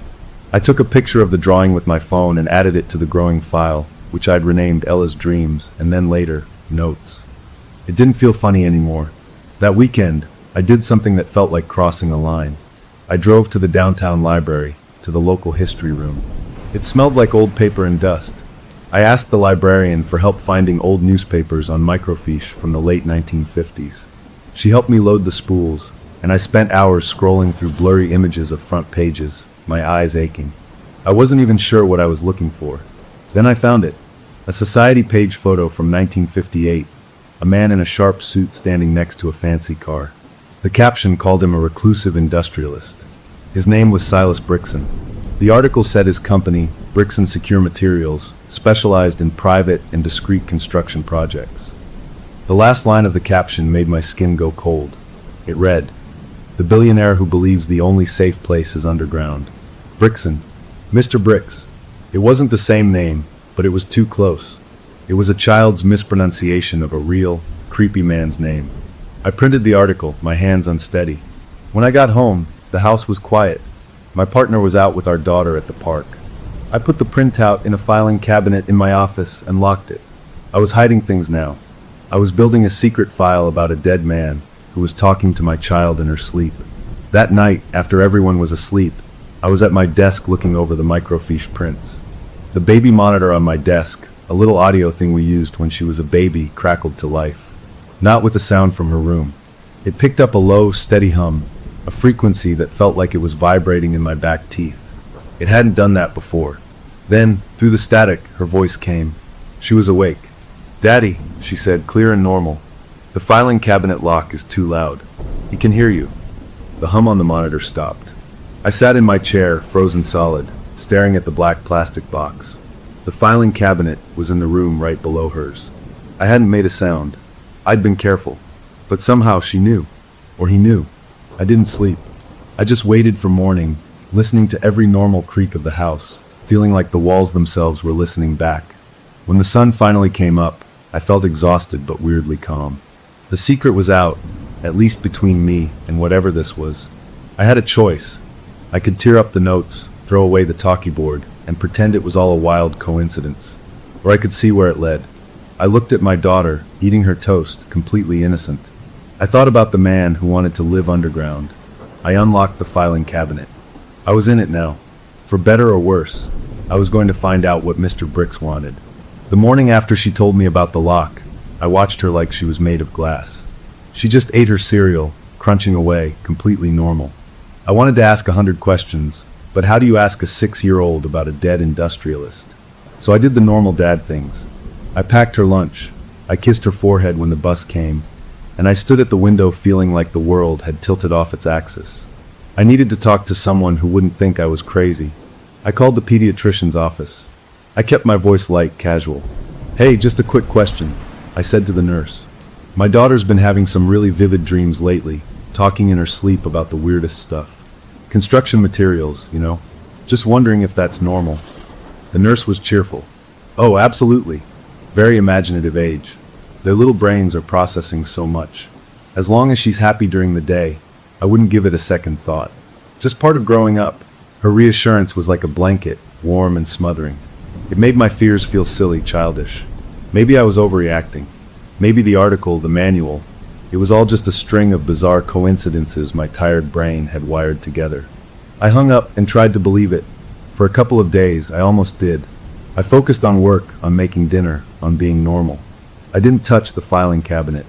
I ignored the talkie board on the shelf. But the notes file on my computer was still there. I found myself opening it, reading the phrases. 58 cinder blocks. Access hatch not on the blueprints. It had the weight of truth, even if the doctor's office said it was nothing. Then one night, the rules changed completely. I was up late again, and I heard her bedroom door open. Not a slam, just the soft click of the handle. I peeked out of my office and saw her, a small shadow in her unicorn pajamas, walking down the hall.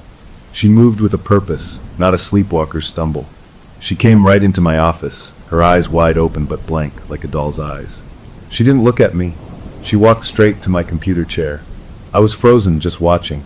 She climbed into the chair, her small fingers reaching for the mouse. The screen was dark, but it woke up at her touch. She opened a web browser, her movements quick and sure. She didn't hunt for keys. She just started typing, a long string of numbers and letters that made no sense to me. BX, 109-77, Alt, AGG. She hit enter. Nothing came up. She didn't seem to care. She opened a mapping website next. She zoomed out from our town, way out, into a huge area of state forest land I'd never seen. She dragged the map, her little brow furrowed in concentration, and then she dropped a digital pin right in the middle of absolutely nowhere. No roads, no trails, just a grid of green. Then, in the search bar, she typed a different address. AP. Oh, box in a city about 2 hours away. She did all of this in maybe 60 seconds. Then she slid out of the chair, turned, and walked back toward her room. As she passed me, standing there like a statue, her milky, unseeing eyes turned toward my general direction. Her lips moved. "Batch number BX. 109 is compromised," she whispered, her voice a dry rustle. "Source alternate aggregate." And then she was gone, back back to her room. I heard the soft sound of her climbing into bed. I stood there in the doorway, my heart hammering against my ribs. That wasn't my kid. That was something else using her voice, her hands. The feeling wasn't fear for her anymore. It was fear of her, of what was inside her, and that was a million times worse. I forced myself to move. I went to the computer. The map was still open, the red pin glowing in the wilderness. I took a screenshot. I opened my notes file and pasted it in. I wrote down everything I'd just seen, every word. Then I looked at the string of letters and numbers. BX 109. On a whim, I selected it, right-clicked, and searched the web. The results loaded. My breath caught. It was a listing on an industrial archive site, a scanned product catalog entry. Bricks and secure materials, high-density concrete sealant, product code BX 109. Discontinued 1961. A lost product code from a company that vanished, typed by my sleeping daughter. The coincidence was dead. This was a pattern. This was a message. The next day, I had to do something normal. I told my partner I was running to the hardware store. Instead, I drove back to the library. This time, I asked for property records, old land deeds. The librarian, an older man with kind eyes, helped me find rolls of microfilm for the county where that forest was. It was tedious work, scrolling through faded cursive writing about land grants and sales. My eyes were burning again when I found it. A transaction from 1959. A parcel of over 200 acres of forest land, sold for a token sum to a private trust. The trust was named the Brixton Legacy Holding Company. The location matched the general area of the pin on my map. This was real. It was a real place. Silas Brixton had bought a huge chunk of wilderness. For what? I printed the page, my hands leaving damp smudges on the paper. When I got home, my partner was in the kitchen. Find what you needed at the hardware store? They asked. Yeah, I said, the lie coming too easily now. Just some stuff. I could feel the folded deed in my back pocket, like it was burning a hole through the denim. I went to my office and added it to the cabinet, the lock turning with a soft, metallic click that now sounded deafening to me. I thought of her words. He can hear you. I started deleting my browser history every night. I became an expert at closing windows when someone walked into the room. My home, our safe place, had become a stage where I was constantly performing the role of a normal person. A few nights later, the final piece of the catalog fell into place. I was reading the scanned Brixton product manual again, the one from 1957. I'd missed it before because it was in the footnotes of every other page, a tiny repeating line. For specifications on integrated systems, consult the Brixton Secure Catalog of the Buried. The Catalog of the Buried. The phrase made my skin crawl. It sounded like a title for a book of tombstones. What kind of company called their product catalog that? I fell down a rabbit hole online, searching for any mention of that phrase. I found nothing. It was like it had been erased. But I did find more about Silas Brixton himself. He gave one interview, ever, to a magazine. In it, he ranted about the surface world being doomed, about pollution, about war, about the fragility of society. The future is vertical, he said. Down is the only direction that offers permanence. The article ended by noting he'd fired the interviewer for asking if he was building a bunker. He called it a self-sustaining subterranean retreat. He vanished from public view in 1961. The company folded. The world moved on. Until now. Until my daughter's dreams. I was putting it all together, and the picture it made was monstrous. A rich, paranoid man builds a secret hideaway underground. Then he disappears. And decades later, he starts sending shopping lists through my child. For what? To finish the job? To check on it? My mind raced with the worst possibilities. That night, I couldn't stay away. I waited until the house was still, then I unlocked the filing cabinet. I laid everything out on my desk, the printed manual page, the society article, the property deed, the screenshot of the map, the product code listing. It was a case file, and the suspect was a ghost. I was so focused on the papers, I didn't hear her approach. A small movement made me jump. She was standing in the doorway of my office, awake, holding her stuffed rabbit. She looked tiny and confused. "Daddy," she whispered. "I had a dream Mr. Brix was sad. His walls are wet. He says the catalog is wrong." I knelt down, my heart aching. "It's okay, sweetie. It was just a dream." She shook her head, her eyes clear in her own. "No, it wasn't." He showed me the book. "It's a big book with a broken lock. He can't turn the pages anymore." She came over and hugged my legs, burying her face.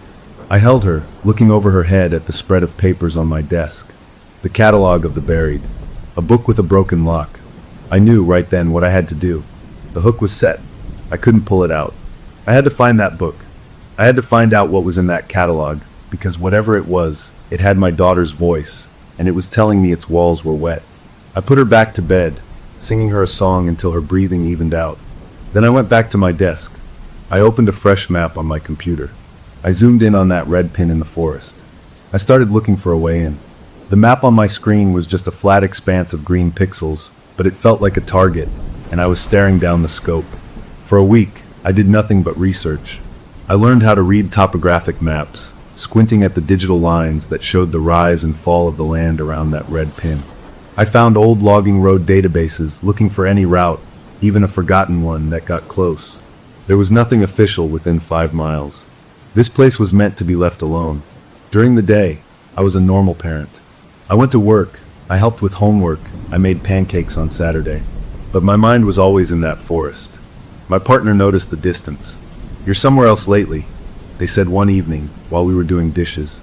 I shrugged, trying to seem casual. Just a lot on my mind with that big project at the office. It was another lie added to the pile between us. The truth was a chasm I couldn't cross. How could I say our daughter was a conduit for a dead man's building plans? They'd insist on therapy, on medication, on ripping the talkie board to shreds. And maybe they'd be right. But I was past that. I had to know. The breaking point came on a Tuesday. My daughter was drawing again at the kitchen table. This time, it wasn't a diagram. It was a careful, detailed drawing of a book. It was huge, with a thick leather cover. On the spine, in her careful block letters, she'd written catalog. The lock on the front was drawn with a broken chain, the padlock hanging open. She slid it over to me. "He's still sad," she said simply, and went back to coloring a rainbow. That was it. The next day I called in sick. I told my partner I had a migraine and needed to sleep it off in a dark room. Instead, I packed a small backpack, a bottle of water, a power bar, a flashlight, my printed map, and a compass I'd bought at the sporting goods store. I felt like an imposter, a city dad playing explorer. But the knot in my stomach was real. The drive took 2 hours. The highway shrank into a country road, then into a gravel lane that wound up into the hills. The trees closed in, tall pines and old oaks, their branches making a canopy that turned the daylight into a green, underwater gloom. I found the spot where the last logging road turned away from my target. I pulled my car off into a patch of weeds, my heart thumping. This was it. The air outside was cool and smelled of pine needles and damp earth. I checked my compass, oriented my map, and started walking. The forest was alive with sounds I wasn't used to. The rustle of animals in the underbrush, the distant call of a bird, the creak of branches. Every sound made me jump. I was trespassing, not just on land, but on something else, something that had been sleeping here for decades. I hiked for over an hour, my clothes sticking to me with sweat. The terrain was rougher than the map suggested, full of hidden gullies and fallen logs. Doubt started to creep in. This was insane. I was following the dream of a 6-year-old into the middle of nowhere. I was about to turn back when I stumbled into a small clearing. The ground was different here. It was flatter, unnaturally so. The trees formed a perfect circle around it, as if they'd grown up around an empty space. In the very center, the earth was sunken in a gentle bowl shape, covered in a thick carpet of moss and ferns. My breath caught. This was it. The depression wasn't natural. It was a sink, a settling. I dropped my backpack and got down on my knees. I pushed the ferns aside. The soil underneath was dark and loose. I dug my fingers in, pulling away roots and dirt. A few inches down, my fingers scraped against something that wasn't earth or rock. It was smooth and cold. Metal. I scrambled for my small camping shovel, the one I'd almost left in the car. I started digging in earnest, my movements frantic. The moss and topsoil gave way easily. I cleared a patch about 2 feet across. Underneath was a curved surface of rusted steel. I kept digging, following the curve, until I uncovered a seam. It was a perfect circle, about 3 feet wide. In the center was a recessed wheel, like you'd see on a bank vault or the door of a submarine. The rust was thick, but it hadn't eaten all the way through. And there, stamped into the metal near the rim, was lettering. I brushed the dirt away with my trembling hand. The words were faint but unmistakable. Bricks and Secure, Serial 001. I sat back on my heels, my shovel dropping from my grip. The air left my lungs. It was real. A hatch. Serial number 1. The first of whatever he built. This was the access point that wasn't on the blueprints. My daughter's sleeping voice had led me right to it. A mix of terror and triumph flooded me. I'd found it. Now what? I wasn't about to try and open it. That was a line I wouldn't cross, not alone in the woods. This was proof enough. I could go to the authorities now. I could show them the hatch, the documents, the recordings. They'd have to listen. I fumbled for my phone to take pictures. No signal, of course, but the camera worked. I took dozens of photos, close-ups of the lettering, wide shots of the hatch in its mossy setting. As I framed a shot, my phone buzzed in my hand, a sharp vibration that made me yelp. A notification popped up. A text message from my partner's number. My blood ran cold. They were at work, miles away. I opened it. The message was brief, and it wasn't from them. Wrong access point. You are at ventilation shaft A. Primary entrance is 82 paces bearing 270 degrees true. Bring torch. I stared at the screen. The words seemed to burn into my retinas. Ventilation shaft A. They knew I was here. They knew what I'd found. And they were giving me directions. I looked around wildly, half expecting to see someone in the trees. There was no one. Just the forest watching. My phone had no bars, but this message had come through clean as a whistle. A thought, cold and slimy, wormed into my brain. My daughter's tablet. It had a cellular plan for emergencies. It was in her backpack at home. Was it on? Could something be using it? I stood up, my legs shaky. I looked west, the direction the text said. 270 degrees true. I pulled out my compass. The needle swung, pointing the way. 82 paces. This was a command. A direct order from the thing in the ground. Every sane instinct screamed at me to run. To get in my car, drive to the police station, and spill everything. But another part, a deeper, more stubborn part, was already counting. 1 pace. 2. This was the answer. The primary entrance. The real door. If I walked away now, I'd spend the rest of my life wondering what was behind it, listening to my daughter's sleep talk for more clues. I had to see. I had to know what he'd built. I kept walking, counting under my breath, my eyes glued to the compass. 30 paces. 50. The forest looked the same, endless trees. 70. 80. I took the 81st, then the 82nd. I stopped, turning in a slow circle. There was nothing. Just more trees, more ferns, more fallen branches. A sick feeling of disappointment and relief washed over me. It was a trick, a cruel joke. I looked down at my phone to reread the message. As I did, the angle of the late afternoon sun shifted, sliding through the trees in long, golden beams. The light hit the forest floor in front of me at a shallow angle, raking across it. And that's when I saw it. What had looked like a normal patch of ground was actually a long, perfectly straight line cutting through the moss. A seam. I dropped to my knees again, my heart back to its frantic rhythm. I brushed at the line. It wasn't a crack in the soil. It was a gap about half an inch wide, filled with what looked like old, hardened rubber. A seal. I followed the line with my eyes. It ran straight for about 10 feet, then turned at a perfect right angle. This wasn't a hatch. This was a rectangle. A door. A massive, camouflaged slab set right into the earth. The moss and forest debris had grown over it for decades, making it invisible from above. But from this low angle, with the sun hitting it just right, its edges were as clear as day. This was it, the primary entrance. I didn't have a torch. I had a flashlight. It would have to do. I stood there at the edge of the hidden door, the forest around me holding its breath. I had found the catalog of the buried. Now I had to decide if I was brave enough or stupid enough to open it. The sun was dipping lower, painting the woods in long shadows. I had maybe an hour of daylight left.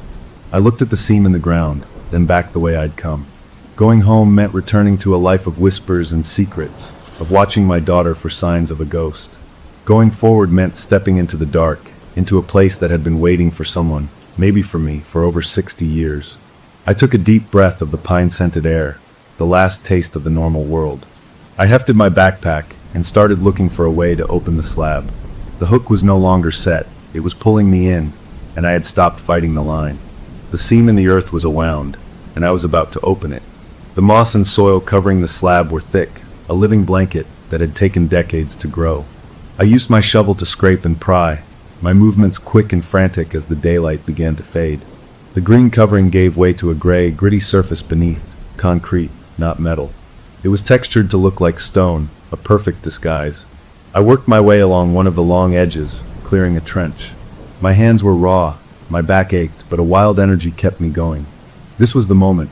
After half an hour, I found what I was looking for. At one end of the massive rectangle, the concrete edge was different. There was a recess, a pocket carved into the ground beside the slab.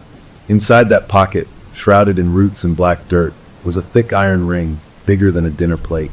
It was the handle. I grabbed it, the iron cold and gritty in my palms. I braced my feet and pulled. Nothing. The thing didn't budge a fraction of an inch. It felt anchored to the center of the earth. I pulled again, grunting with the effort, my muscles straining. A sharp, metallic groan echoed under the ground, a sound of protest from something that hadn't moved in a lifetime. But it moved. Just a crack, less than an inch. A puff of air escaped from the opening, a long, slow sigh that smelled of cold stone, old machinery oil, and something else, something dry and stale that had never seen the sun. The smell of a tomb. That sigh did it. The last of my resistance broke. I had to see. I planted my feet again, wrapped both hands around the ring, and pulled with everything I had. The groan became a shriek, a piercing metal-on-metal scream that tore through the quiet of the forest, sending birds scattering from the trees. The slab rose, tilting up on hidden hinges. It was monstrously heavy, but once it passed a certain point, its own weight took over, and it swung upward with a final, crashing thud that shook the ground under my feet. I stood there, panting, staring into the hole I'd made. A set of steep, concrete stairs descended into pure black. The air flowing out was a constant, gentle stream now, that cold, dead breath on my face. I clicked on my flashlight. The beam cut into the dark, showing steps that went down about 20 feet before turning at a landing. The walls were smooth, poured concrete. It was clean, precise, and utterly empty. I should have turned around. Every sane thought in my head was shouting at me to go get help, to not go down there alone. But the pull was magnetic. This was the answer to every strange word, every midnight murmur. I took the first step, then the second. The world of trees and birdsong vanished behind me, replaced by the sound of my own footsteps, my own breathing, and that constant, faint whisper of air moving through a deep place. The stairs were narrow. My shoulder brushed one wall. I went down around the turn and found myself on a small landing. In front of me was a door. Not a rustic hatch, but a serious, vault-like door made of brushed steel. It looked like it belonged in a bank or a spaceship. There was a large wheel in its center for opening it. Next to the door, set flush into the concrete wall, was a dull metal panel with a single unmarked button. I stared at it. This place was from the 1950s. Nothing here should work, but the button looked clean, untouched. My finger hovered over it. This was the point of no return. Pushing it would be an admission that I believed this place was still alive, still connected. I pushed. The sound was a deep, solid thunk from within the wall, followed by a low, vibrating hum that I felt in my teeth. Above the vault door, a single, bare light bulb set in a metal cage flickered once, twice, and then glowed with a steady yellow light. The hum continued, a background note that filled the small space. Power. After 60 years, this place still had power. My mouth went dry. The light bulb was a single eye watching me. The vault door had no lock on this side, just that big wheel. I gripped it. It turned smoothly, without a sound, well-oiled and maintained. With a hiss of equalizing pressure, the door swung inward. I stepped through, my flashlight beam sweeping ahead of the weak glow from the bulb behind me. The room I entered was not a cavern. It was a control room, frozen in time. Banks of switches and dials, all labeled in crisp, faded lettering, lined one wall. In the center was a large desk with a green, glass-covered screen set into it, a radar screen. And on that screen, a single bright green dot pulsed slowly, rhythmically in the exact center.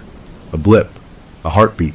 The air in here was different, colder, drier, and it carried a faint, sharp smell of ozone, like after a lightning storm. I moved further in, my light passing over schematics pinned to a corkboard, over a calendar still open to October 1961, over a coffee mug with a dried, crackled stain at the bottom. This wasn't an abandoned ruin. It was a paused place. Someone had just stepped out. On the desk, next to the glowing radar, was a small, spiral-bound notebook. A child's notebook, with a cartoon horse on the cover. My breath hitched. I knew that notebook. It was from my daughter's school supply pile. I hadn't even noticed it was missing. It was open. I shone my light on the page. In her unmistakable kindergarten handwriting, big and round, were the words, "You are here. Good. Check the secondary monitor. He is waking up." The words swam in front of my eyes. He is waking up. My head snapped toward the radar screen. The blip pulsed. 1, 2, 3. I looked around the room.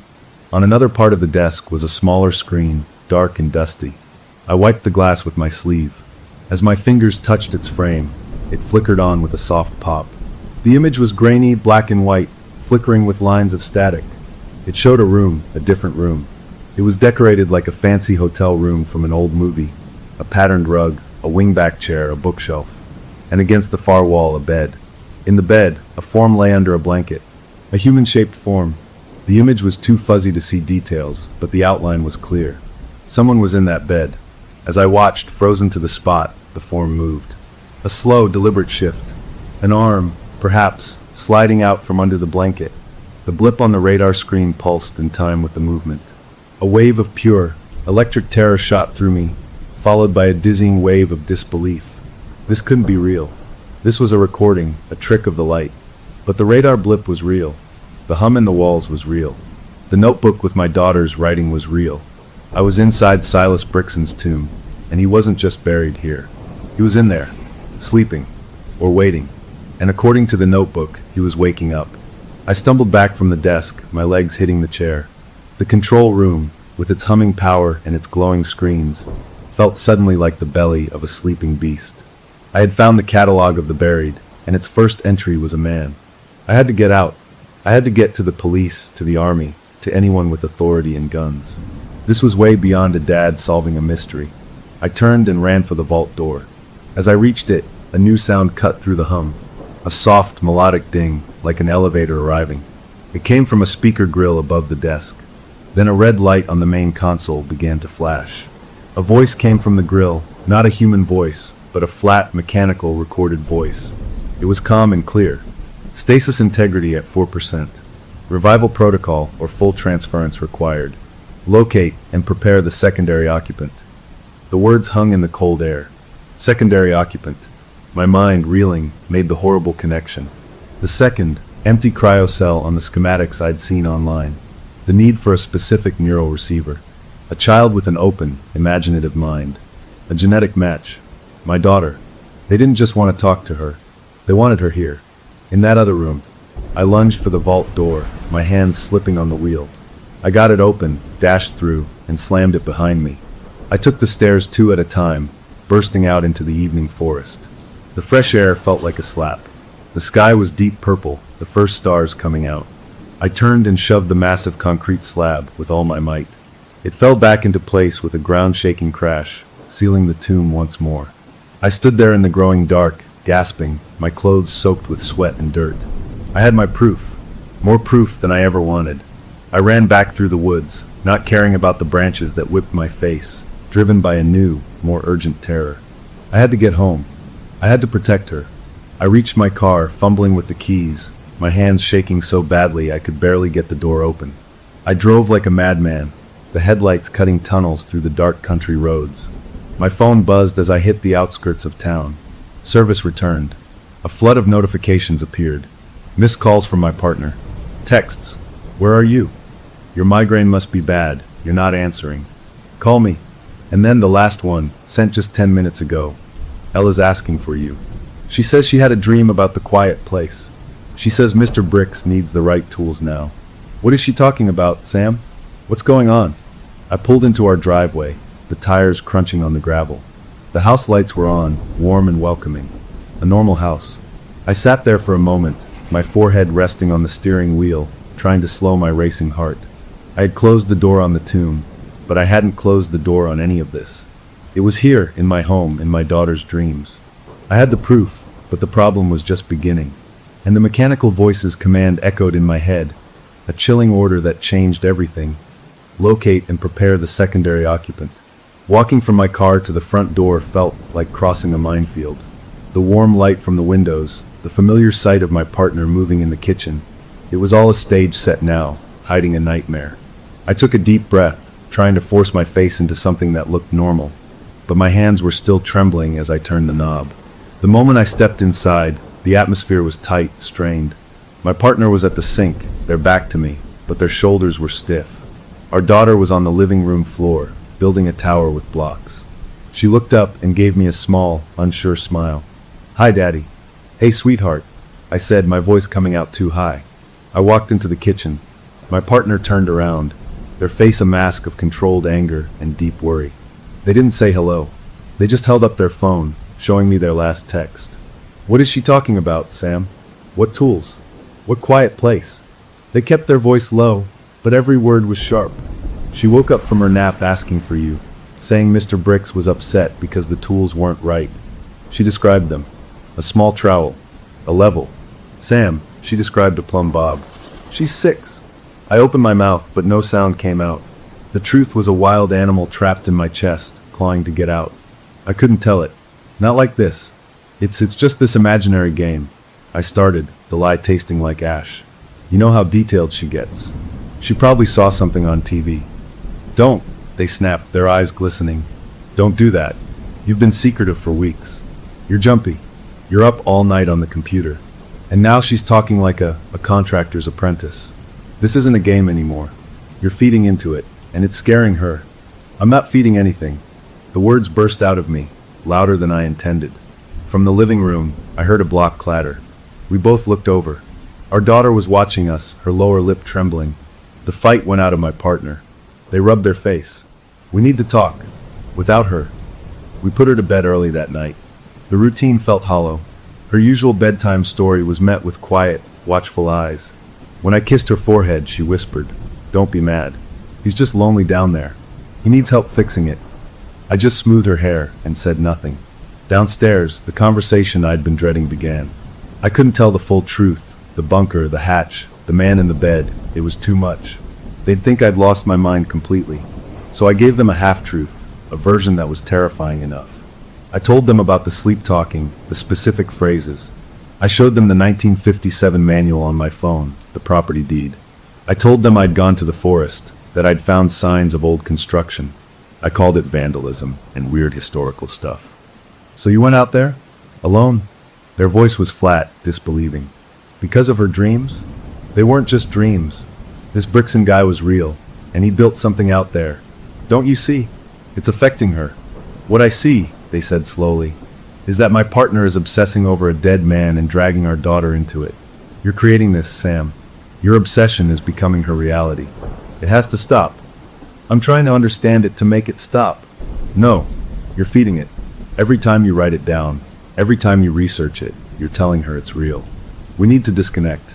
We need to get her away from this vibe in the house." The argument spiraled. It was the worst one we'd ever had, full of accusations and fears voiced aloud. They said I was unstable. I said they were in denial. It ended with them standing up, their decision made. "I'm taking her to my mom's tomorrow. For the weekend. We all need a break. You need to clear your head. And you need to get rid of all this research."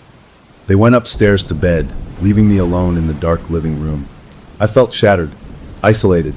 They were taking her away, and it felt like the worst possible thing.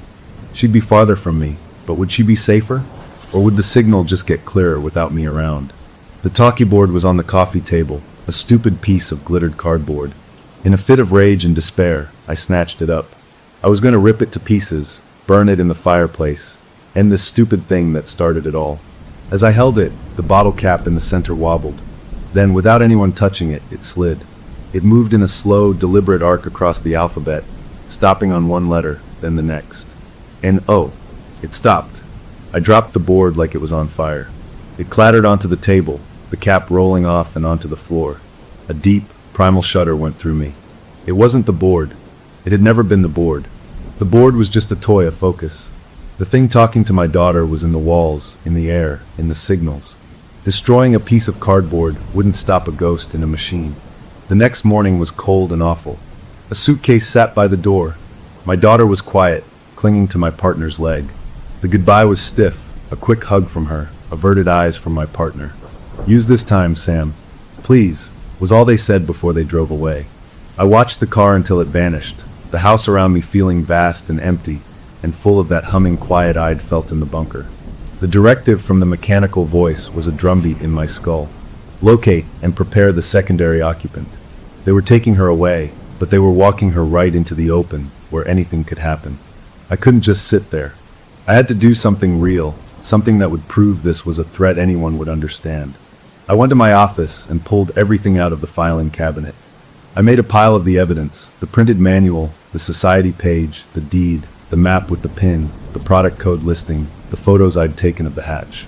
I took my phone and compiled all the audio recordings of her sleep talking. I wrote a clear, concise statement, sticking only to the facts a skeptic would accept. My child was reciting verbatim technical specs from a defunct company. The founder of that company owned remote land. I found a man-made structure on that land. I didn't mention the radar blip. I didn't mention the man in the bed. I packaged it all into a large envelope. My plan was simple. I would go to the state police, to the county sheriff, to the FBI field office if I had to. I would hand them this packet and say, "My daughter is in danger.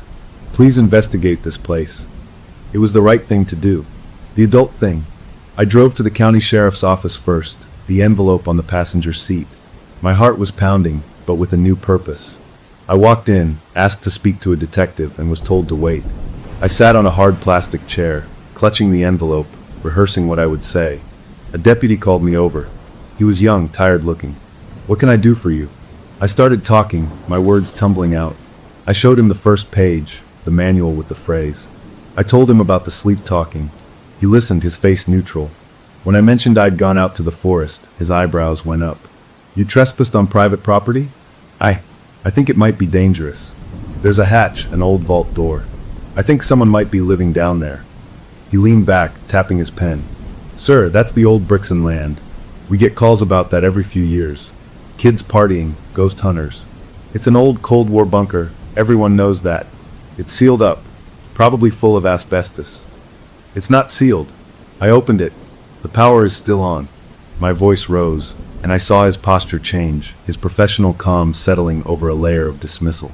He saw an obsessed man, a conspiracy theorist. "Did you see anyone down there? Any signs of current occupation? Any weapons?" I thought of the bed, the moving form. I saw a monitor. "There might be someone," he sighed. "A monitor from the 60s? Sir, without evidence of a crime, or a clear and present danger, there's not much I can do. It's private property. If you're worried about your daughter's dreams, I'd talk to a doctor.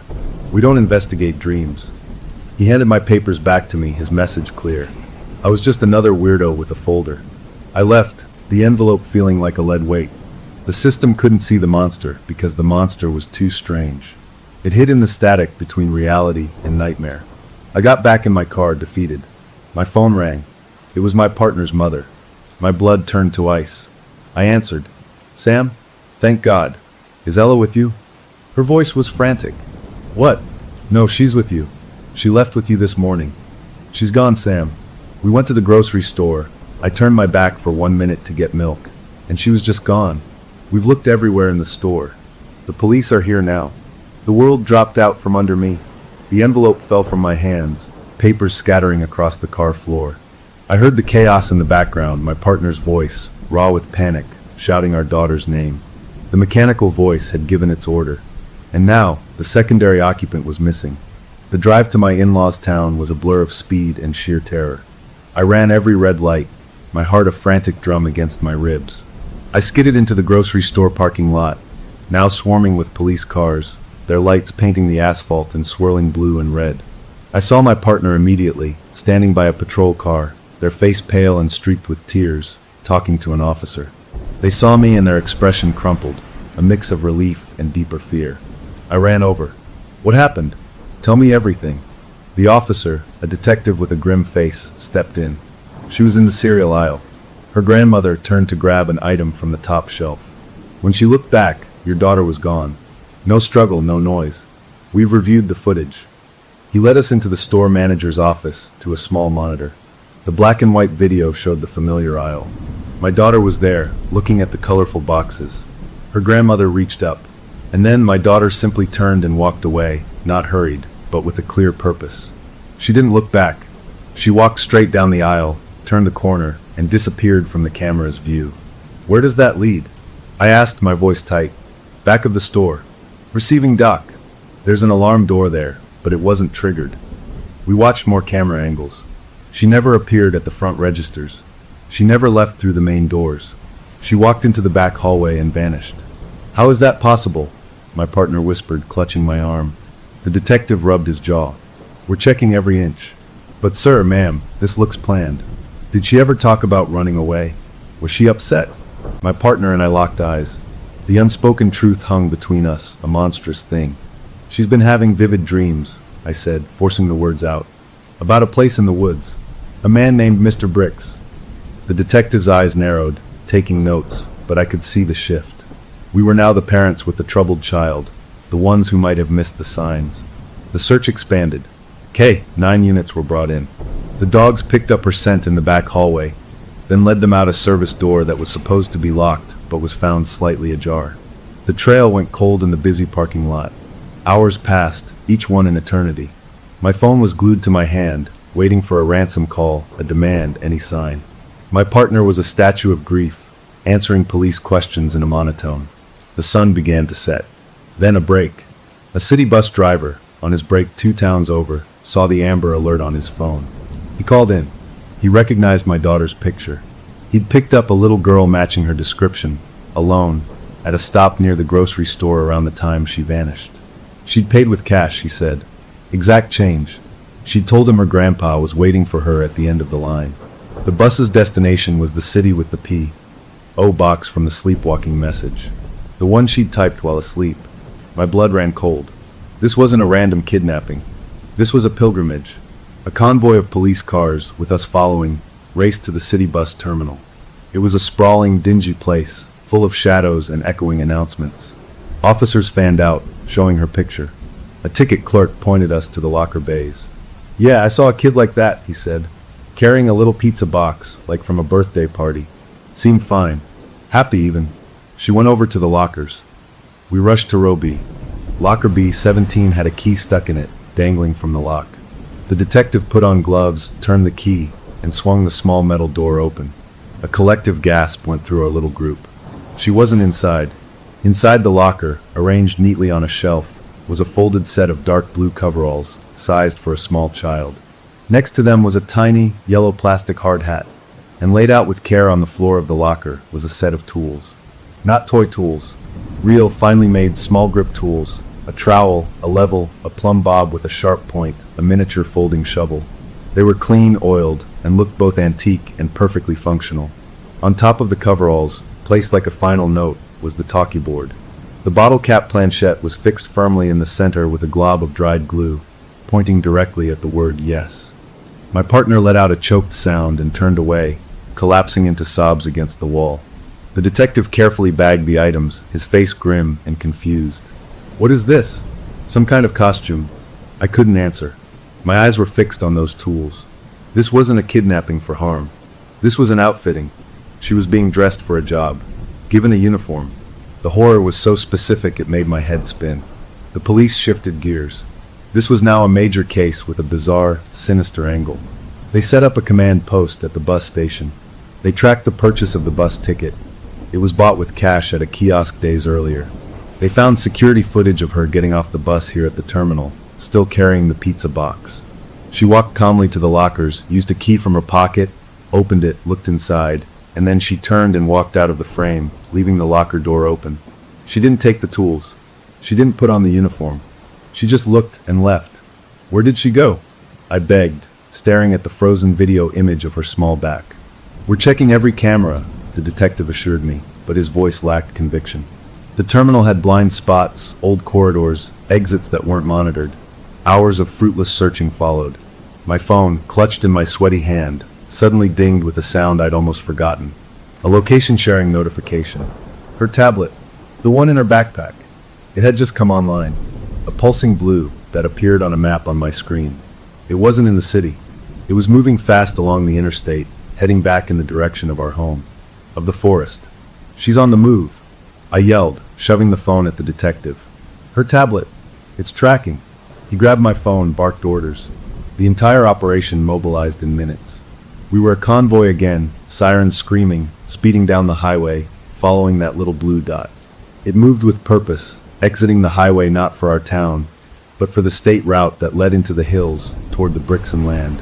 My partner sat beside me in the back of a patrol car, their hand crushing mine, both of us watching the dot on the officer's dashboard screen. "She can't be driving," they whispered. "Who has her?" I didn't answer. I knew in my bones that she was alone, that she was following a map in her head, a signal we couldn't hear. The dot turned off the paved road, onto the gravel track I knew too well. It moved steadily, inexorably, deeper into the forest. Then it stopped. The signal stabilized, a steady pulse right over the coordinates of the hidden slab entrance. We reached the turnoff, a line of police vehicles bumping down the rugged path. We parked in a chaotic cluster, doors flying open. Officers with powerful flashlights and drawn weapons streamed into the woods, following the GPS coordinates we gave them. My partner and I ran behind them, branches slapping our faces. We burst into the clearing. The scene was illuminated by a dozen blinding flashlight beams. The massive concrete slab was wide open, just as I'd left it, a black maw in the earth. Light, cold, white electric light, poured out from below. The bunker was open, and it was awake. The detective shouted commands. "Stay here," he ordered us, and a young officer was assigned to hold us back as a tactical team descended the stairs, their voices sharp and professional echoing up from the hole. We stood at the rim, straining to hear. Shouts of "clear" came from different directions. Then, after what felt like a lifetime, a voice called up, strained and confused. "We've got the subject. She's secure. She's unharmed. But you need to see this down here." My partner and I scrambled down the stairs before anyone could stop us, the officer trailing behind. We spilled into the humming control room. It was lit up now, every overhead fluorescent tube buzzing with light. The green radar blip pulsed, and there, in the center of the room, stood our daughter. She was still in her jeans and pink shirt from that morning, looking small and confused under the harsh lights, holding the hand of a female officer. She saw us and her face lit up. "Mommy! Daddy!" She broke free and ran into our arms. We dropped to our knees, hugging her, crying, checking her over. She was fine. Not a scratch. She smelled like the forest air. "How did you get here, baby?" my partner asked, tears streaming. She shrugged. The bus was loud. A nice lady with a big car gave me a ride most of the way. She said she was going hiking. Then I walked. I knew the way. Her tone was matter of fact, as if she'd just gone to the park. The detectives and officers were fanning out, their awe and confusion filling the room. They examined the vintage equipment, the glowing screens. The lead detective approached me, his earlier skepticism gone, replaced by a profound unsettledness. "Sir, you said there was a bedroom?" I nodded, pointing to the vault door on the far side of the control room, the one I hadn't opened. The tactical team prepared and opened it. We followed them into a short corridor, then into the room from the monitor, the 1950s bedroom. The bed was there. The blanket was rumpled, thrown back. The form was gone.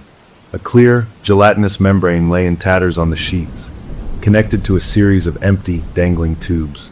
The cryostasis cell beside the bed hummed, but its glass front was open.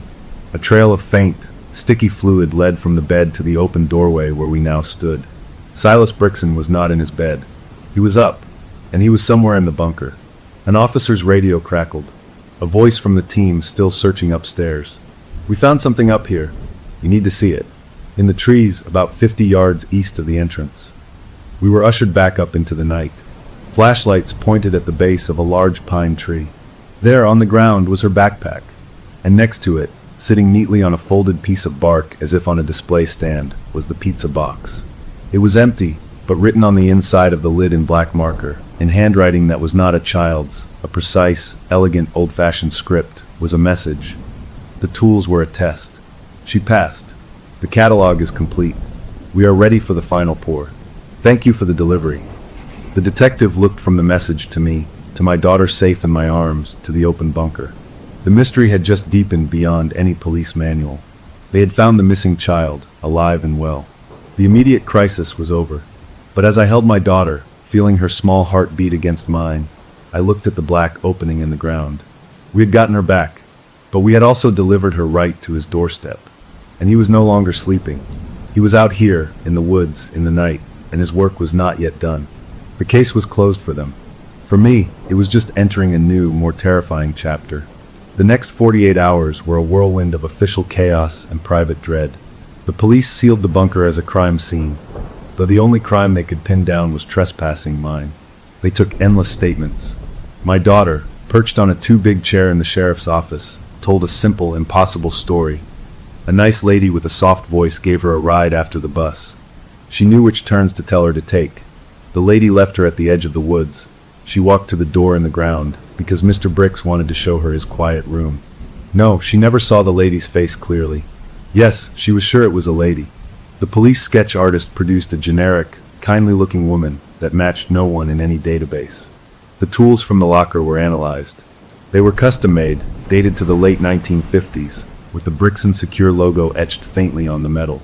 The talkie board was just cardboard and glitter.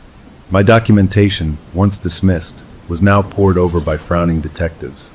They had a missing, then-found child, a bizarre stash of antique child-sized tools, and an empty, high-tech tomb from the Cold War with a missing occupant. But they had no body, no clear motive for kidnapping, and a victim who was unharmed and home. The official story, the one that began to solidify in the reports, was that of a disturbed individual, possibly an obsessed historical reenactor or a cultist familiar with the Brickson story, who had fixated on our family, groomed our daughter through some unknown means, and orchestrated the strange event. The Mr. Bricks persona was written off as a creation of this person, implanted in our daughter's imagination. It was a tidy, human explanation. It allowed the police to classify the case as solved with the perpetrator at large, and for life to move on. For everyone else, it was over. For me, it was a fragile, terrifying new normal. We were home. My partner moved back in, but a canyon had opened between us. The relief of having our daughter back was overwhelmed by a river of unspoken blame and lingering fear. They believed the police theory, that some real flesh and person had done this, and that my obsession had painted a target on our backs. You published those genealogy queries online, Sam. You probably contacted some historical forum and attracted a freak. The fights were quieter now, hissed arguments after our daughter was in bed. We were both too exhausted, too traumatized for shouting. We settled into a tense, watchful routine. We changed all the locks. We installed a new security system with cameras at every door and window. We told our daughter that Mr. Bricks was a bad pretend game, and we weren't to talk about him anymore. She nodded solemnly, but sometimes I'd catch her staring at a wall, her lips moving soundlessly. The bunker was boarded up by the county, deemed a hazard. A rusty construction fence was erected around the clearing.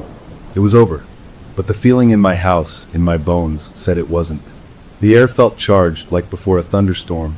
The hum I'd heard in the bunker sometimes seemed to whisper from the walls at night, a frequency just at the edge of hearing. I checked the security camera feeds obsessively, seeing nothing but swaying trees and empty streets. A week after we returned home, I found her in the backyard. She wasn't playing.